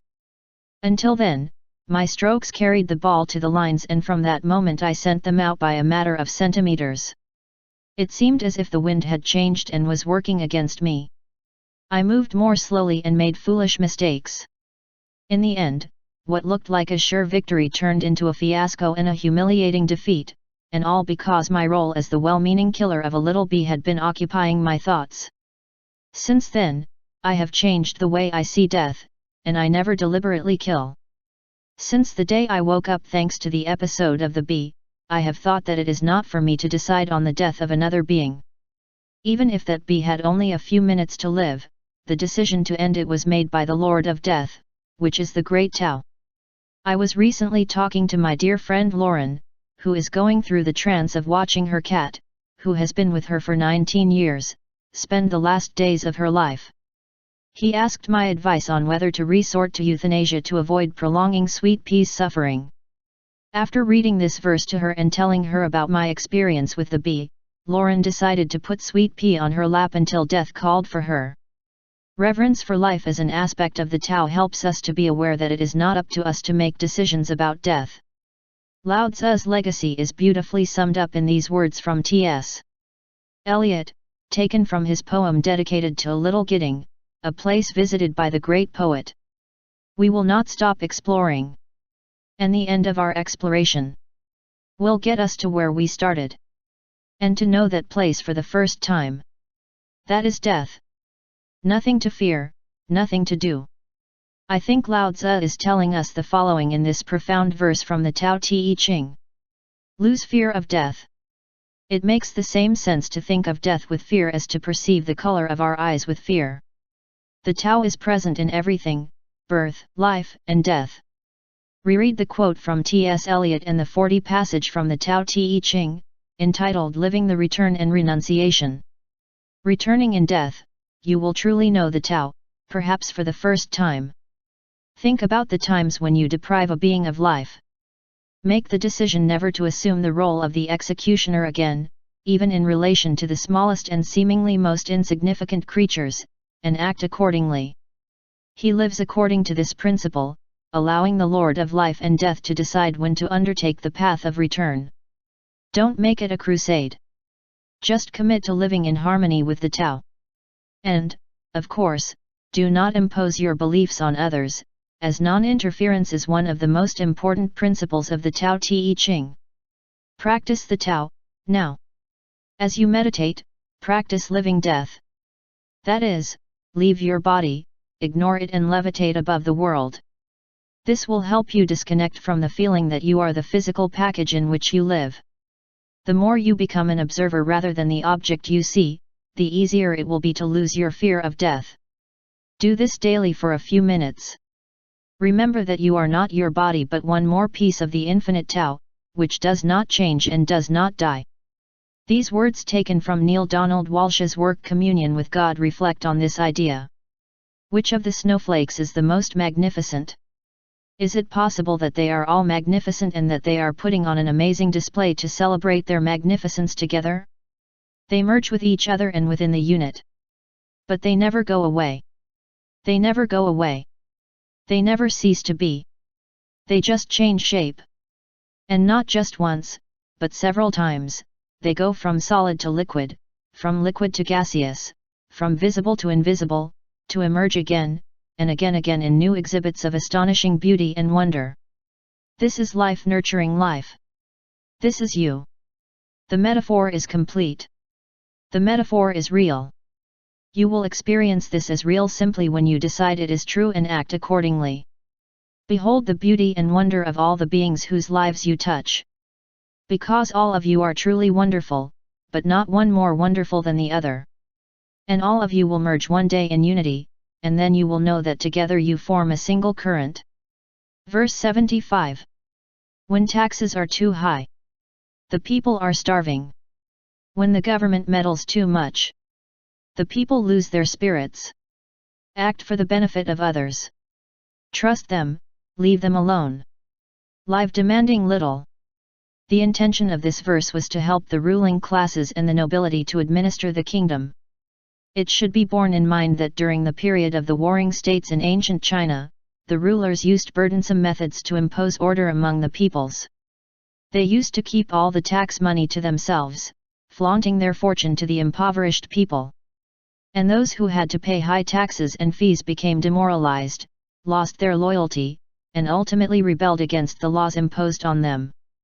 The book you are holding is not intended as a sociological commentary to guide political leaders who take advantage of their power, although I certainly invite them to heed Lao Tzu's advice. Rather, I have written it to help all people apply the wisdom of each of the 81 verses of the Tao Te Ching. So I invite you to change your mind about helping others lead a satisfying and peaceful life. You may think that by demanding more from those in your care, such as your children or co-workers, you will improve their behavior, but Lao Tzu suggests that the opposite will actually happen. Demand little, advise us, and leave people alone as much as possible.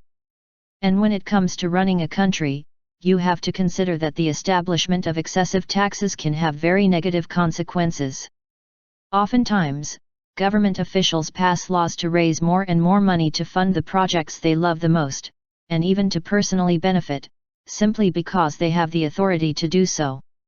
As they are the ones in charge of passing the laws, they dictate abusive norms for the people who, after all, pay their salaries and provide them with all their advantages. In virtually all cases, taxpayers enable rulers to lead a luxurious lifestyle, and receive far fewer benefits in return than their leaders. In other words, those who make the rules, and in general the people who hold power, use their privileged situation to take advantage of the people. When this situation becomes general, citizens lose patience, become undisciplined and do not respect authority. As Lao Tzu says, the people lose their spirits. Instead of demanding more because you have more experience, are stronger or richer and more powerful, let the people in your charge make their own decisions whenever possible, trusting that they will know how to do things well. A despotic tax administration leads to rebellion and chaos. The same will happen to you in your area of decision, unless you control yourself and change your attitude by being less demanding instead of more demanding.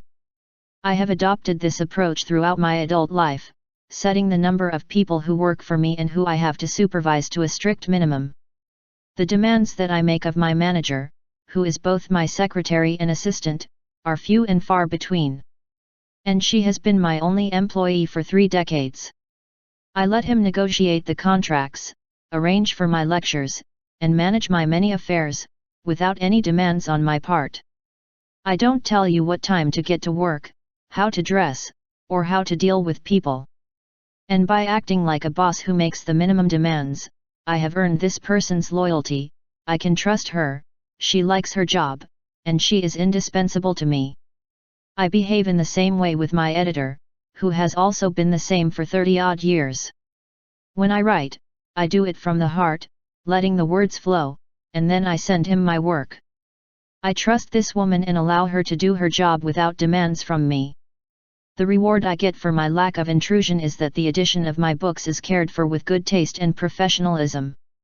In addition, I enjoy a warm and quiet relationship with my editor, and we are both happy and proud of the work that we have done. Although what I am telling you seems impossible, it can be perfectly achieved by trusting that the Tao takes care of all the details of life, both professional and personal. This is what Lao Tzu asks you to learn from this 75 verse of the Tao Te Ching, which, although it was intended for the leaders of nations at the time, is applicable to anyone who has to control the work of others, or that you have to fulfill the obligations that correspond to you as a father or mother. Don't push yourself too hard. Lao Tzu's warning that too high taxes make citizens disheartened is also applicable on a personal level. If you overwhelm yourself with excessive demands, you will end up exhausting yourself or developing symptoms of depression, anxiety, worry, heart disease, or other physical problems. Give yourself a break in relation to the obligations that you impose on yourself, setting aside a lot of free time to communicate with nature, play with your children, read, watch a movie, or simply do nothing. Trust the people you need to lead. Don't constantly monitor the people you are required to educate or lead. Instead, build trust in those people who are less experienced than you. They need to be allowed to use their faculties, because they also have a destiny to fulfill that is coordinated by the Tao. So demand less of them and encourage them as much as you can, allowing them to pursue their own excellence and happiness. Your attitude will make them trust themselves and the wisdom that created them. Practice the Tao, now. Take a break from everything on your mind, including your responsibilities. Even if it's only for 15 minutes, clear your head of problems, empty your file of demands, and enjoy the freedom that comes from being less picky. Then do the same with your children or with someone who depends on you at work. Take them by the arm and tell them to accompany you for a little walk, without doing anything other than being together in contact with nature. And then let them go back to their duties at their own pace. If you are thinking that your children or employees need someone to control them firmly, consider the possibility that they may have reached this situation because you did not encourage them in the past to trust themselves. Verse 76. A man is born delicate and weak. And when it dies it is hard and rigid. All things, including grass and trees, are tender and flexible in life and dry and brittle in death. Rigidity is the companion of death. Flexibility is the companion of life. An army that cannot cede territory will be defeated. A tree that cannot sag, it will break with the wind. The hard and rigid will break. The soft and flexible will prevail. Live giving in. What I like most about the Tao Te Ching is that it always recommends that we carefully observe nature to find the great way. Lao Tzu asks us in this passage to change the way of thinking about the concept of strength, realizing how the most resistant and durable within the natural world tends to be soft, delicate, and even weak. If we consider that strength consists of being tough, inflexible, and implacable, the wise man invites us to modify that perception. According to Lao Tzu, life is easy and flexible. The amazement at the newborn bodies of my 8 children is one of the fondest memories I have of them. He could hold them in my lap and easily bring his feet up to meet his mouth or even put them behind his neck. They were perfect yoga masters at the tender age of a few months, or even days. When they began to take their first steps, he stared at them in amazement, holding his breath when they hit their heads against an object, collided with walls because they did not look, and suffered seemingly dangerous falls. And who was to say? They got up immediately. What a broken hip or arm would surely have meant in an older person did little harm to the flexible creatures. In contrast, an old tree that is already close to death becomes hard, brittle and vulnerable to fire and strong gusts of wind. Since he is not capable of sagging, a good blizzard can blow him away. As it ages, the wood from which it is made becomes weaker and weaker because it loses flexibility. Their rigidity, which some think is a sign of strength, has in fact made them weak. Similarly, at the moment of death, all creatures experience the so-called rigid mortis, which consists of complete rigidity and, of course, a complete lack of strength. But in the human being flexible and able to give in is something independent of the aging process that all bodies are destined to undergo. Therefore, Lao Tzu encourages us to apply these qualities to our mental processes and behaviors. It reminds us that stiffness and hardness are companions of death, while flexibility, and even weakness, are companions of life. It may be that they have explained to you that strength is measured by the hardness of thought, or by the lack of flexibility in opinions, and that weakness is a characteristic of people who give in. However, when you have to face a situation of great stress, keep in mind that stiffness should not take you too far, while a flexible attitude will allow you to get out of trouble. Change the way you think about strength, not just in relation to people in positions of power, but in relation to yourself. There would be a lot to talk about what we are conditioned to regard as weakness. You begin to see strength as weakness and weakness as strength. This is one of the most fascinating paradoxes of the Tao Te Ching. To apply the lesson contained in this often quoted verse, Lao Tzu encourages you to do the following. Be strong by giving in. Behave like the palm tree does in the middle of a hurricane. What is sometimes viewed as a weakness gives the palm the strength it needs to survive a devastating storm. This can also be said about the way you relate to other people. So listen more, accept that they question your views and give in when necessary, knowing that in that way you are being strong. The more rigid of thought you are, refusing to take other points of view into account, the more easily you will break. As Lao Tzu says, the hard and rigid will break, while the soft and flexible will prevail. Examine your uncompromising attitudes. Think carefully about what you think about issues such as the death penalty, the legalization of certain drugs, abortion, gun or birth control, taxes, saving energy or any other topic you have an opinion on immovable. And make an effort to put yourself in the shoes of those who do not think like you. When you reflect on the arguments they make against what you think, you will see that there is some truth in this old proverb. This is my rule. What is your norm? The norm does not exist. Today, for example, I had a conversation with my daughter Serena about a presentation she had to do in one of the classes she teaches at the university. She was convinced that her conclusions about the employment policy of the large retail chains were unshakable. There was no possibility of discussion. He was right and the others were wrong. In order to have an intelligent debate, I took the position of the large-scale trader and tried to present that point of view to him. As the conversation progressed, my daughter started to give in a bit.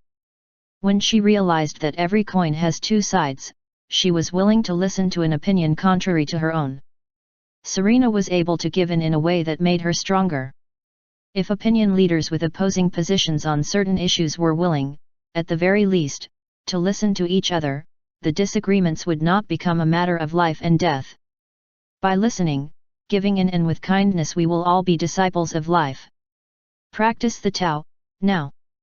In yoga class, we practice an exercise every day that reminds me of this verse from the Tao Te Ching.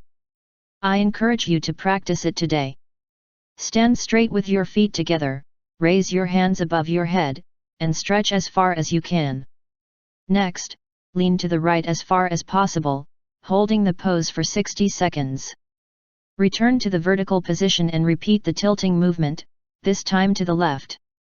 Throughout the exercise, consider that you are flexible, elastic, and capable of yielding in harmony with the Tao. Verse 77. Heaven acts like the archer who draws his bow. It brings down what is above. Elevate what is below. Decrease the excessive. It increases the insufficient. The man does the opposite. Reduce the insufficient to increase the excess, plunder the needy to serve those who have too much. Only he who follows the Tao offers others what is left over. What man who has more than he needs? Give it to others? Only the man of the Tao. The teacher can give without stopping. Because their wealth has no end. Act without expecting anything. Performs his work without bragging.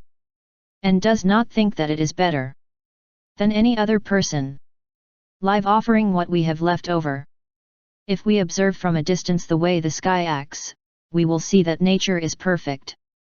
The Tao is in action, invisibly maintaining a divine balance. When I was in Sedona, Arizona, I visited the forested areas in the steppes of the majestic Rocky Mountains. Regarding a comment I made, lamenting the recent fires that had killed many trees, the guide explained that it was actually nature that had acted. For millions of years, he told us, when the forest is already too thick, lightning strikes, making it less dense. If not, the wood would suffocate in its own abundance. This is how the planet works.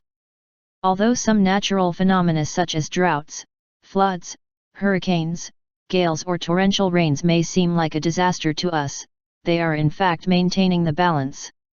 The same happens in the life of butterflies, flocks of geese or herds of caribou and buffalo, although the sport of hunting disrupts the system that nature has to avoid excesses. The Tao maintains the balance, reduce the excess, it increases the insufficient. Observe nature, says Lao Tzu. If there is a shortage, do not keep reducing what is already in short supply. The teachings in the final part of the verse deal with how to rule in harmony with the Tao. It seems that Lao Tzu was recriminating the people who held political power and robbed the needy in order to have more of what they no longer needed. In today's world we can observe this practice in thousands of cases, especially in that of legislators who pass laws that grant them privileges that then everyone else has to pay. They are awarded retirement pensions that guarantee a percentage of their salary, lifetime health insurance, limousines, parking spaces in public places and free first-class plane tickets, even if this means depriving the needy and serving those who already have too much.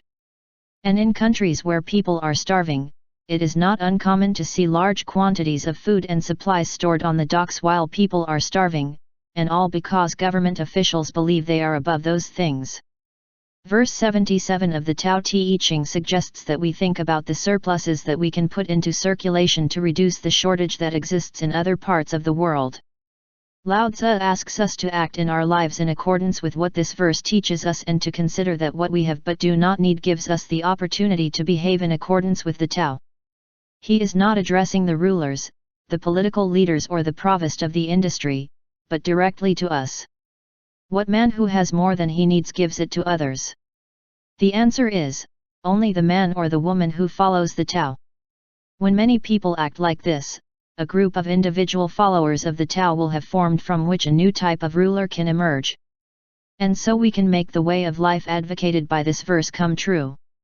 It is very easy to understand the idea of surplus money or property, but there are many other things in life. For example, you can have a surplus of joy and offer it to your family.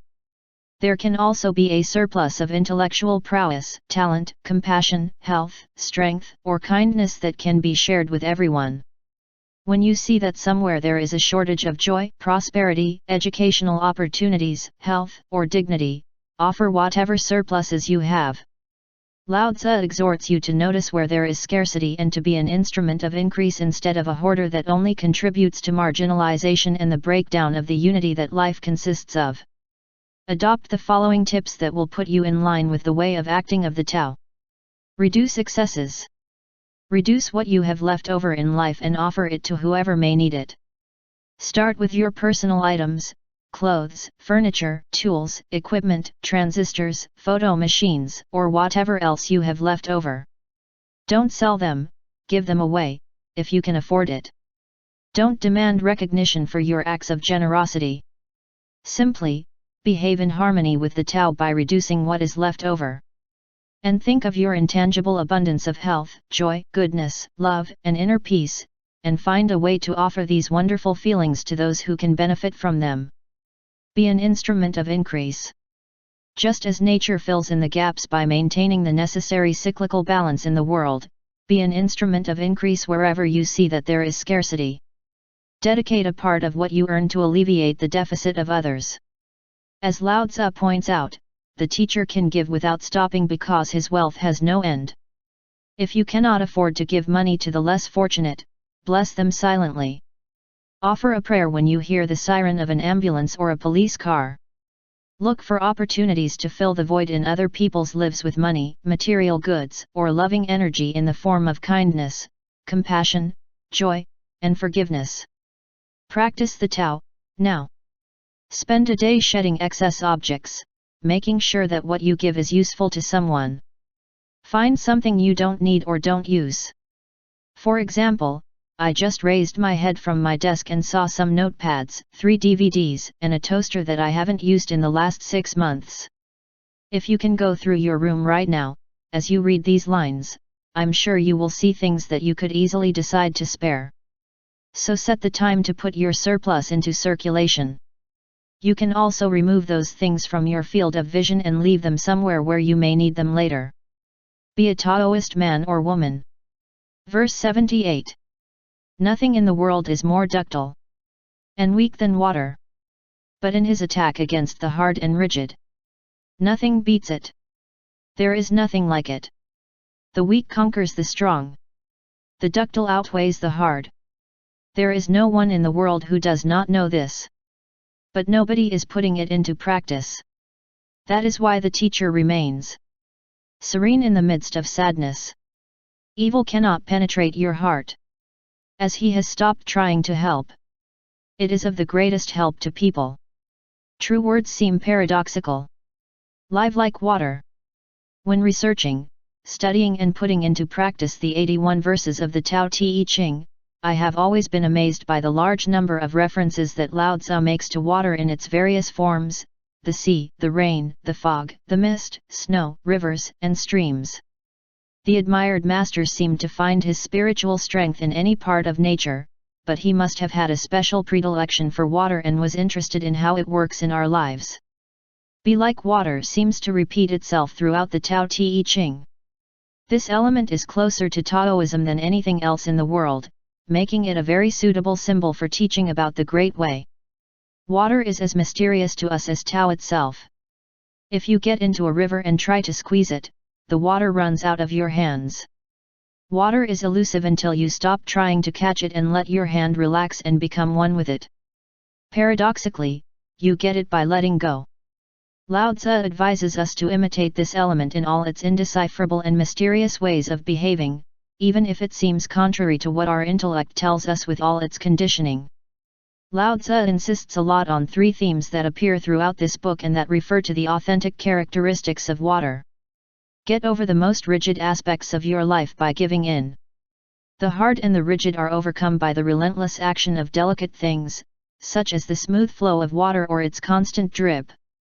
So if we are persistently delicate and willing to give in, we will see the resistance of the tough and unforgiving weaken. For years, one of the people in my family, who insisted on hurting herself and her friends by ingesting toxic substances, found a loving but firm response from me. Little by little, over time, his rigidity began to weaken at the constant trickle of love, kindness, and acceptance that I offered him, calmly but with determination. It can be daunting at times, but as Lao Tzu emphasizes in this verse, we have to act exactly like water and use a gentle approach because in its onslaught against the hard and rigid, nothing surpasses it. Water appears as something that is easily collapsible. Yet it is so flexible that when you push it away, it finds its own place under sturdy things and patiently penetrates where nothing solid can disturb its resting place. Even if you erect barriers, build dams, and make them waterproof. After enough time the ductility of the water will prevail. The weak overcomes the strong. This is an important message for us. Stay flexible, willing to humble yourself and appear weak, but knowing that you are in harmony with the Tao. Lao Tzu encourages you to be like the teacher who remains serene amid sadness. Evil will not be able to penetrate your heart. The water is so soft that it cannot be damaged or destroyed. It simply returns to its origin to be used over and over again. If you boil it until it disappears, the steam penetrates the atmosphere to return later. If you drink it, it returns after having nourished your body. If you contaminate it, over time, it will come back purified. It achieves all this because it is a malleable and mutable element. If you remain in an attitude of ductility overcoming the hard, you too will be indestructible. Reread verse 43. Living ductility. There is nothing under the sky as soft as water, and yet there is nothing that surpasses it when it comes to beating hard. There is great wisdom in this analogy between water and our behavior. Remain, therefore, in a ductile attitude. Hold back when you are about to want to show how tough you can be. Try using patience instead of trying to control things inflexibly.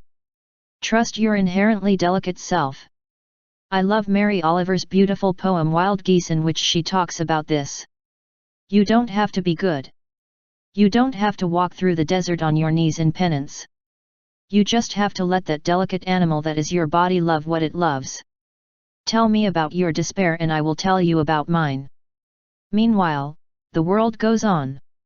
Meanwhile, the sun and the clear pebbles of the rain move through the landscapes, over the meadows and the lush trees, the mountains and the rivers. Meanwhile, the wild geese, in the pure blue air, head home again.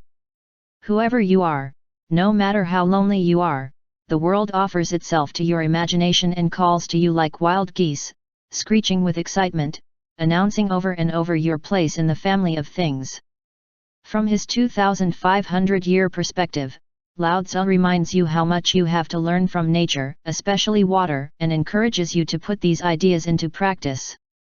Change the way you think about strength and weakness. Realize that stiffness, toughness, forcefulness, conceit, and dominance are not properties of strength at all. In fact, these characteristics will lead you to be eliminated and defeated by the ductile, or by what has come to be called weakness. Change your way of thinking about all this and you will see how your world changes. When you begin to admire and imitate those who remain in an attitude of fragility and ductility, you will appreciate in you the true strength that the Tao gives you. Stop interfering by pretending to help, and choose to glide like water delicately, smoothly, and discreetly to where you are needed. Be ductile like water. Imitate water and flow wherever there is an outlet, rather than trying to dominate using force. Temper the harshest aspects of your personality by being more tolerant of opinions contrary to yours. Don't interfere and listen instead of commanding and saying what to do. When someone offers their point of view, respond by saying, "I've never seen it that way. Thanks. I will think about it." Practice the Tao, now. As you meditate, imagine yourself endowed with the qualities of water. Allow your ductile, weak, tolerant, and fluid self to enter places you have never been because of your tendency to be uncompromising and tough. Flow gently into the lives of those with whom you feel you are in conflict. Imagine that you enter them seeing what happens to them, perhaps for the first time. Keep this image of yourself as flowing water, and you will see your relationships change. Verse 79. After a bitter dispute, some resentment remains. What can be done about this? Be happy with what you have. In the end it is always the best. Someone has to risk responding to the insult with kindness, or hostility will never give way to goodwill. Thus, the sage always gives without expecting gratitude. Who possesses a true virtue? Always looking for a way to give. Who lacks a true virtue? Always looking for a way to get. To the one who gives comes the fullness of life. To the person concerned, just an empty hand. Live without resentment. In this verse, which has been very helpful to me personally, we are asked to remove the resentment that remains after a difference of opinion or a full-blown dispute. What causes anger and discomfort after a dispute? The typical response would be a list of grievances detailing why the other person was wrong and explaining how illogical and unreasonable they were, concluding with something like, "I have the right to be upset when my daughter, mother-in-law, ex-husband, boss, or whoever he is talks to me that way." But if you want to live a life according to the Tao, you need to completely change this way of thinking. The resentment does not come from the conduct of the person with whom you have had the dispute. The resentment lingers and feeds because you don't want to end the confrontation by offering willingness, love, and sincere forgiveness.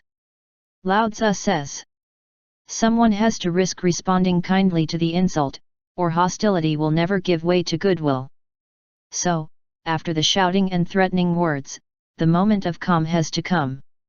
Remember that no storm lasts forever and that the seeds of harmony are always hidden inside. There are times for hostility and times for peace. When the storm of dispute subsides, we must ignore our ego's need to always be right. It is time to be nice and forget about anger. When the fight is over, you must forgive yourself and your opponent and try to eliminate the resentment. Choose to be the one who gives, in the sense Lao Tzu uses in this verse, rather than the one who is seeking to get something. I run a high-volume business that bases its actions on the wisdom of this profound verse. It is company policy to give, so that when a difference arises about the sale of products, my assistant allows the other party to have what they want. If someone can't afford to buy something, I give it away. I agree to have my lectures recorded and do not ask for anything in return. I dedicate a part of my time to allowing myself to be photographed, to sign autographs and other things of that kind. Unless I have to catch a plane, I am the last person to leave the conference venue and I am willing to speak to anyone who asks. It's about giving, and those who work for me know it and embrace this principle. Not long ago I asked a person to participate in a series of lectures that I had committed to giving. I found him to be a highly talented musician and entertainer, but living in scarcity. Despite his enormous qualities, abundance did not flow into his life. After a few lectures, I realized that I was interested. He was not a generous person willing to give. He was constantly looking for a way to earn more money indirectly, excluding everyone else who worked providing some service to those attending the talks. I had a long discussion with this man and told him that I was blocking the flow of abundance into his life by seeking personal benefit at all times rather than adopting a generous attitude, and I encouraged him to trust the wisdom that Lao Tzu transmits to us. As a result, we were both presented with the opportunity to continue the lecture cycle without resentment.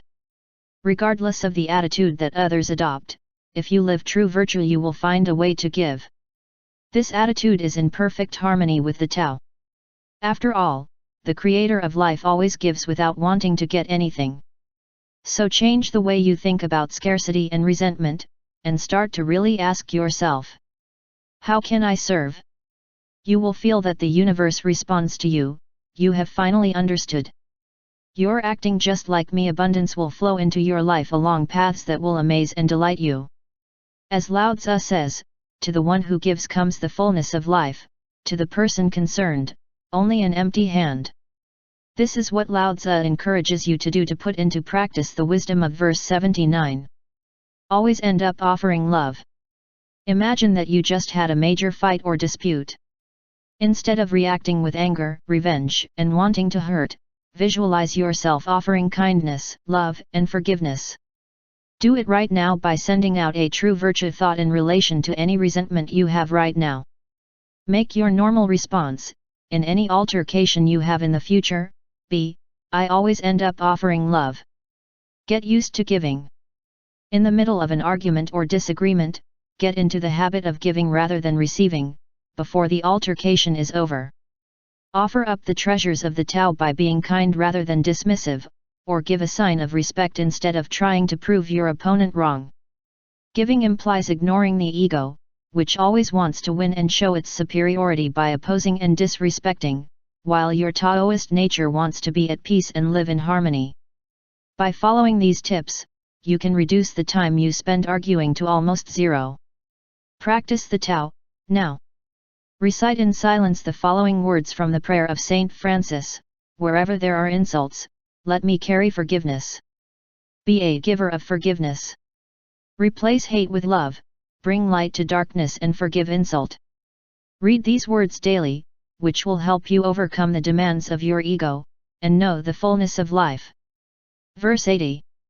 Let's imagine a small and sparsely populated country. They have weapons but they don't use them. They enjoy the work of their hands. And they do not waste time inventing machines that facilitate it. They have respect for death and don't travel very far. They love their homes dearly. And they are not interested in knowing the world. Although they have boats and cars, they never use them. They enjoy eating healthy. They are blessed wearing simple clothes. They are satisfied living in their cozy homes and protecting their way of life. Although they live very close to their neighbors. And they can hear the crowing of the roosters. And the barking of dogs. They live independently without disturbing them. And grow old and die in peace. Live your own utopia. The penultimate verse of the Tao Te Ching could be summed up with the phrase "do things simply." Lao Tzu describes an ideal society in which there are no conflicts, one lives in harmony with nature and the weapons available are never used. The ancient Chinese master seems to want to tell us that it is more satisfying to live close to nature and the basics of life than to invent sophisticated machines and carriages. He advises us to stay close to our land, to work with our hands, and not to compete with neighboring peoples. While it is true that the world is totally different from 2,500 years ago, the advice offered in this verse is valid for the 21st century, and will be valid even later. Imagine a world in which weapons were vestiges of the past and were exhibited in museums to enlighten and warn people against the absurd violence that has reigned in history. The conflicts of the world would be seen as if human beings were small microbes living within the same body and depending on it, in addition to depending on each other to survive. And that, even so, they would kill each other, destroying their host in the process. War would just seem crazy and destructive to us. When we look at the conflicts that have taken place throughout history, we cannot help but realize that hatred and rivalries are meaningless, and never have. Why don't people share the earth, or can't share it, living together and in peace? What seems to be so important to us killing each other for their sake? Even in quite recent times such hatred was unleashed that we tried to massacre people who have later become our allies. What was the point of so much carnage? Why haven't we learned to live in harmony with the life-creating Tao? Obviously, the answers to these questions are complex, but unfortunately there is no choice but to keep asking them. In this verse it is not considered impossible that we make an effort to find a way to live the utopia that is described in it. Rather, it offers us a way to escape the escalation of hatred, murder, and war and to collaborate with each other before the next cycle of violence breaks out.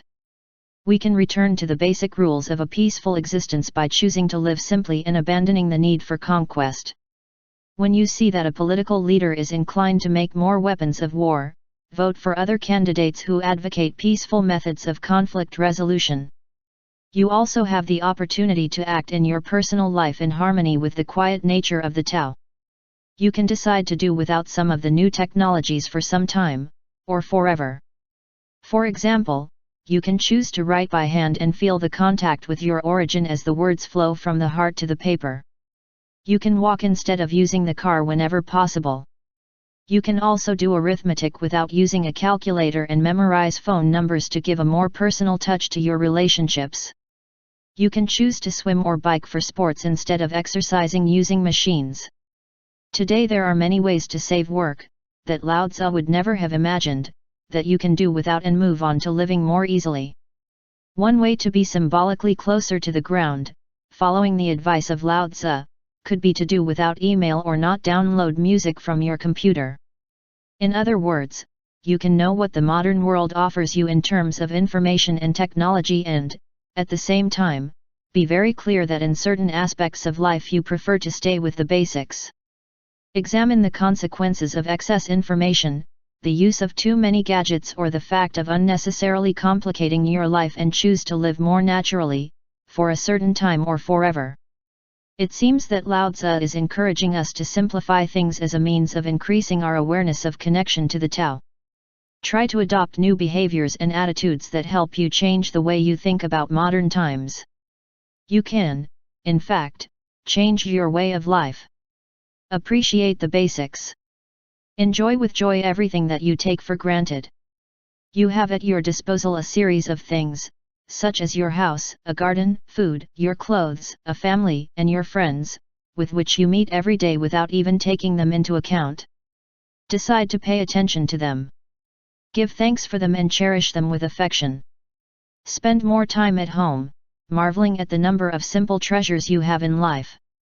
See paradise around you. Stop believing that you have to travel, see the world, visit distant countries and communicate with their people in order to lead a full life. In fact, you could reside your whole life on the same street, never leaving it, and know the great joy of the Tao. Keep in mind these words of Voltaire, "Paradise is where I am." If you are in your house, with the same people, the same portraits and the same furniture, make it your paradise. Find joy and comfort in simple things. Appreciate the pleasure that comes from what you have, where you are, and who you are. Cultivate your utopia by feeling the Tao in every cubic inch of the space around you. Practice the Tao, now. Dedicate a day to food.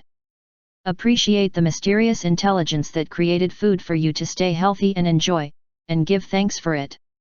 You have the opportunity to consciously explore your relationship with food when you go to the supermarket, when you cook, when you invite your friends to dinner, when you have lunch in a restaurant or when you have a snack or some popcorn at the movies. See it as a part of the eternal cycle of the Tao, and remain in your own utopia. Verse 81. Words that tell the truth are not beautiful, beautiful words don't tell the truth. The good man does not argue. Those who argue are not good. The virtuous are not looking for flaws. Those who seek defects are not virtuous. The wise do not accumulate possessions. Rather, he gives everything to others. The more you have, the more you give. Heaven does good to everyone. It does no harm to anyone. The sage imitates him. And act for the good of all. Not opposing anyone. Live without accumulating possessions. The last verse of the Tao Te Ching gives us the definitive message of its entire repertoire of ideas. You come from nowhere. In the place where your origin is there was nothing. You have to return to a place where there is nothing. That is why Lao Tzu invites us to stop accumulating possessions and to honor our true essence. Just as nothingness is the pure Tao, in its absence of form, our authentic being also has no form, because we are the Tao. The Tao Te Ching tries to draw us towards a way of being that recognizes that nothingness is the Tao. Or put another way, towards a way of being aware of God.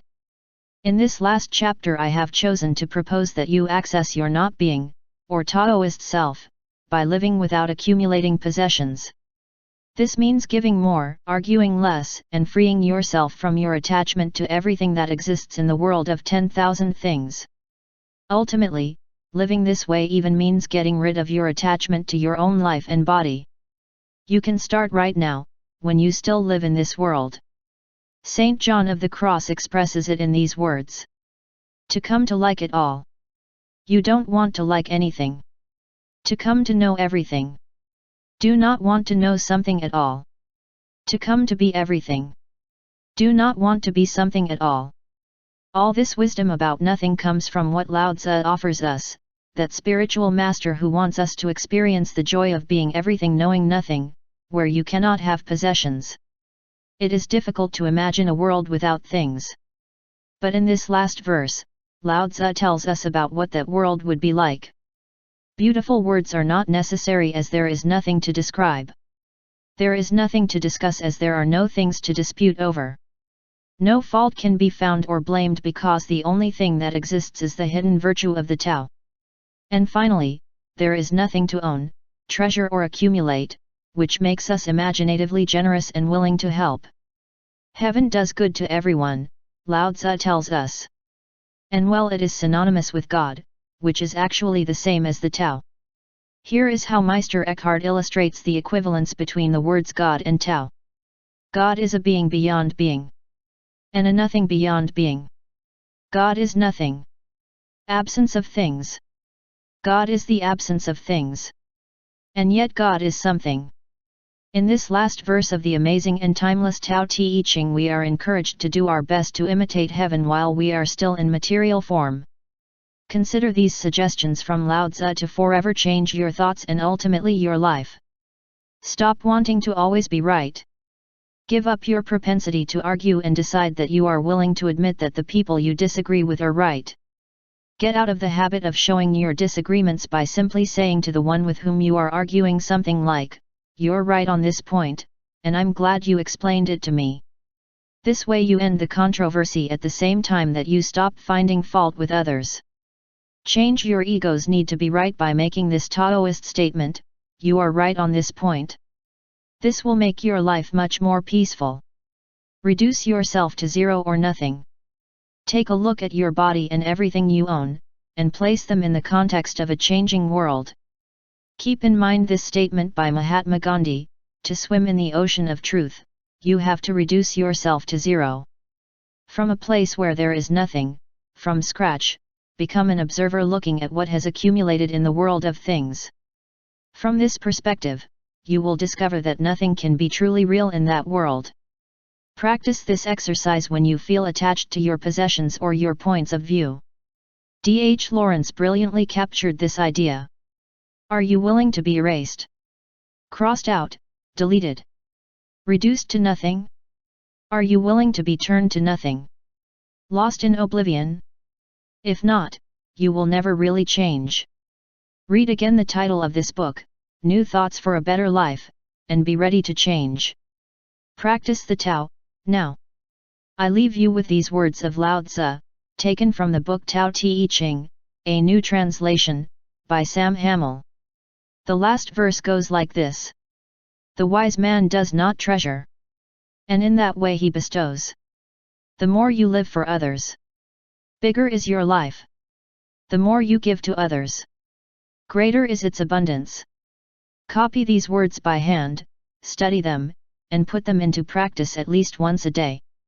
Thus you will revitalize the flow of the Tao in your life within this world of 10,000 things. Namaste. Wayne Dyer. Epilogue. I want to end this project, in which I have spent a year, with a personal note to explain to you how, in an unexpected way, these 81 verses have increased my capacity for wonder and disbelief in relation to the power and immense wisdom of this ancient text classic. Reread the introductory quote at the beginning of the book attributed to Confucius. Legend has it that this teacher was so impressed by the influence of Lao Tzu that he summoned him to consult him on some matters of rules and etiquette, which were central questions of Confucian philosophy and which Lao Tzu considered hypocritical banalities. After meeting Lao Tzu, Confucius told his disciples that the man was a sage, a dragon with mysterious powers beyond the grasp of most people, including Confucius himself. As I wrote the 81 short essays that preceded, I came to feel an almost mystical attraction to Lao Tzu. As he studied the opening verses, he thought he was a great educator offering us advice on how to apply his wisdom, from the perspective of ancient China, to our modern world. As time went by, and as I became more and more absorbed by his teachings, I began to feel that Lao Tzu was speaking to me directly, and, through me, to you, and even to future generations. At times, it seemed that Lao Tzu was deliberately saying that we had to heed these important messages, otherwise our civilized society would perish. As I progressed through the writing of the book, there were times when I could even feel his presence. When I finished writing the manuscript, I had an inescapable and painful opportunity to experience those dragon qualities that so impressed Confucius. Throughout the Tao Te Ching, Lao Tzu led me on the path, thus being able to cope with the storm clouds of time and space, and what at first seemed to me to be an impossible crisis to overcome. As I reread the definitive edition of New Thoughts for a Better Life, I had to face what has been perhaps the greatest personal challenge of my life. I felt the deep inner pain that often leads human beings into serious conflict. I experienced the anger that causes people to see themselves as victims and ultimately drives them to the extremes of war so often alluded to in the Tao Te Ching. I debated how Lao Tzu could talk about never having enemies. In all likelihood, I thought, it would be impossible for anyone to remain calm and feel connected to their source of love and well-being in the face of what was happening to me. What good fortune could be hidden behind misfortune that seemed to have come out of nowhere for no reason to justify it? Should I be designated a master of bad men? As I read the verses, the questions were happening inside me. Then I began to feel as if Lao Tzu, with his dragon nature, appeared before me, burning my face as I read. It was almost as if he were saying these words to me. So you think you know the Great Way thoroughly because you have spent a year reading and interpreting these 81 verses. Now you have the opportunity to test your mastery of the Tao. Something unexpected has happened to you that can turn your life upside down and destroy you spiritually, physically, intellectually, and emotionally. Put into practice what I have taught you. Be calm, believe in your nature, be aware that everything is perfect and, above all, do nothing. Live the hidden virtue of the Tao. If you feel drawn into a war, refuse to have enemies. Do not feed in your mind any type of violence or revenge and do not judge anyone. Do this and stay focused on the perfection of the Tao, which is all love and knows everything, in the face of what you consider cannot be overcome. If you do, you will be able to say of yourself that you are a man of the Tao. I started to feel that Lao Tzu was warming me with his dragon fire, because every verse I read said exactly what I needed to be told at that moment. What had seemed desperate and devastating at first became my ultimate vocation, to live happily and with deep gratitude for all that the Tao brings me. When you close this book, I hope that you too will be able to apply the great wisdom of the Tao, and thus be able, even in the most difficult moments, to change your thoughts and enjoy the changes that occur in your life. Although the words of the Tao Te Ching were written 25 centuries ago and have endured ever since, I am honored to have been called to help clarify them for you. I remain in peace. Thank you, Lao Tzu. End. The Wisdom of the Tao, New Thoughts for a Better Life. Wayne Dyer.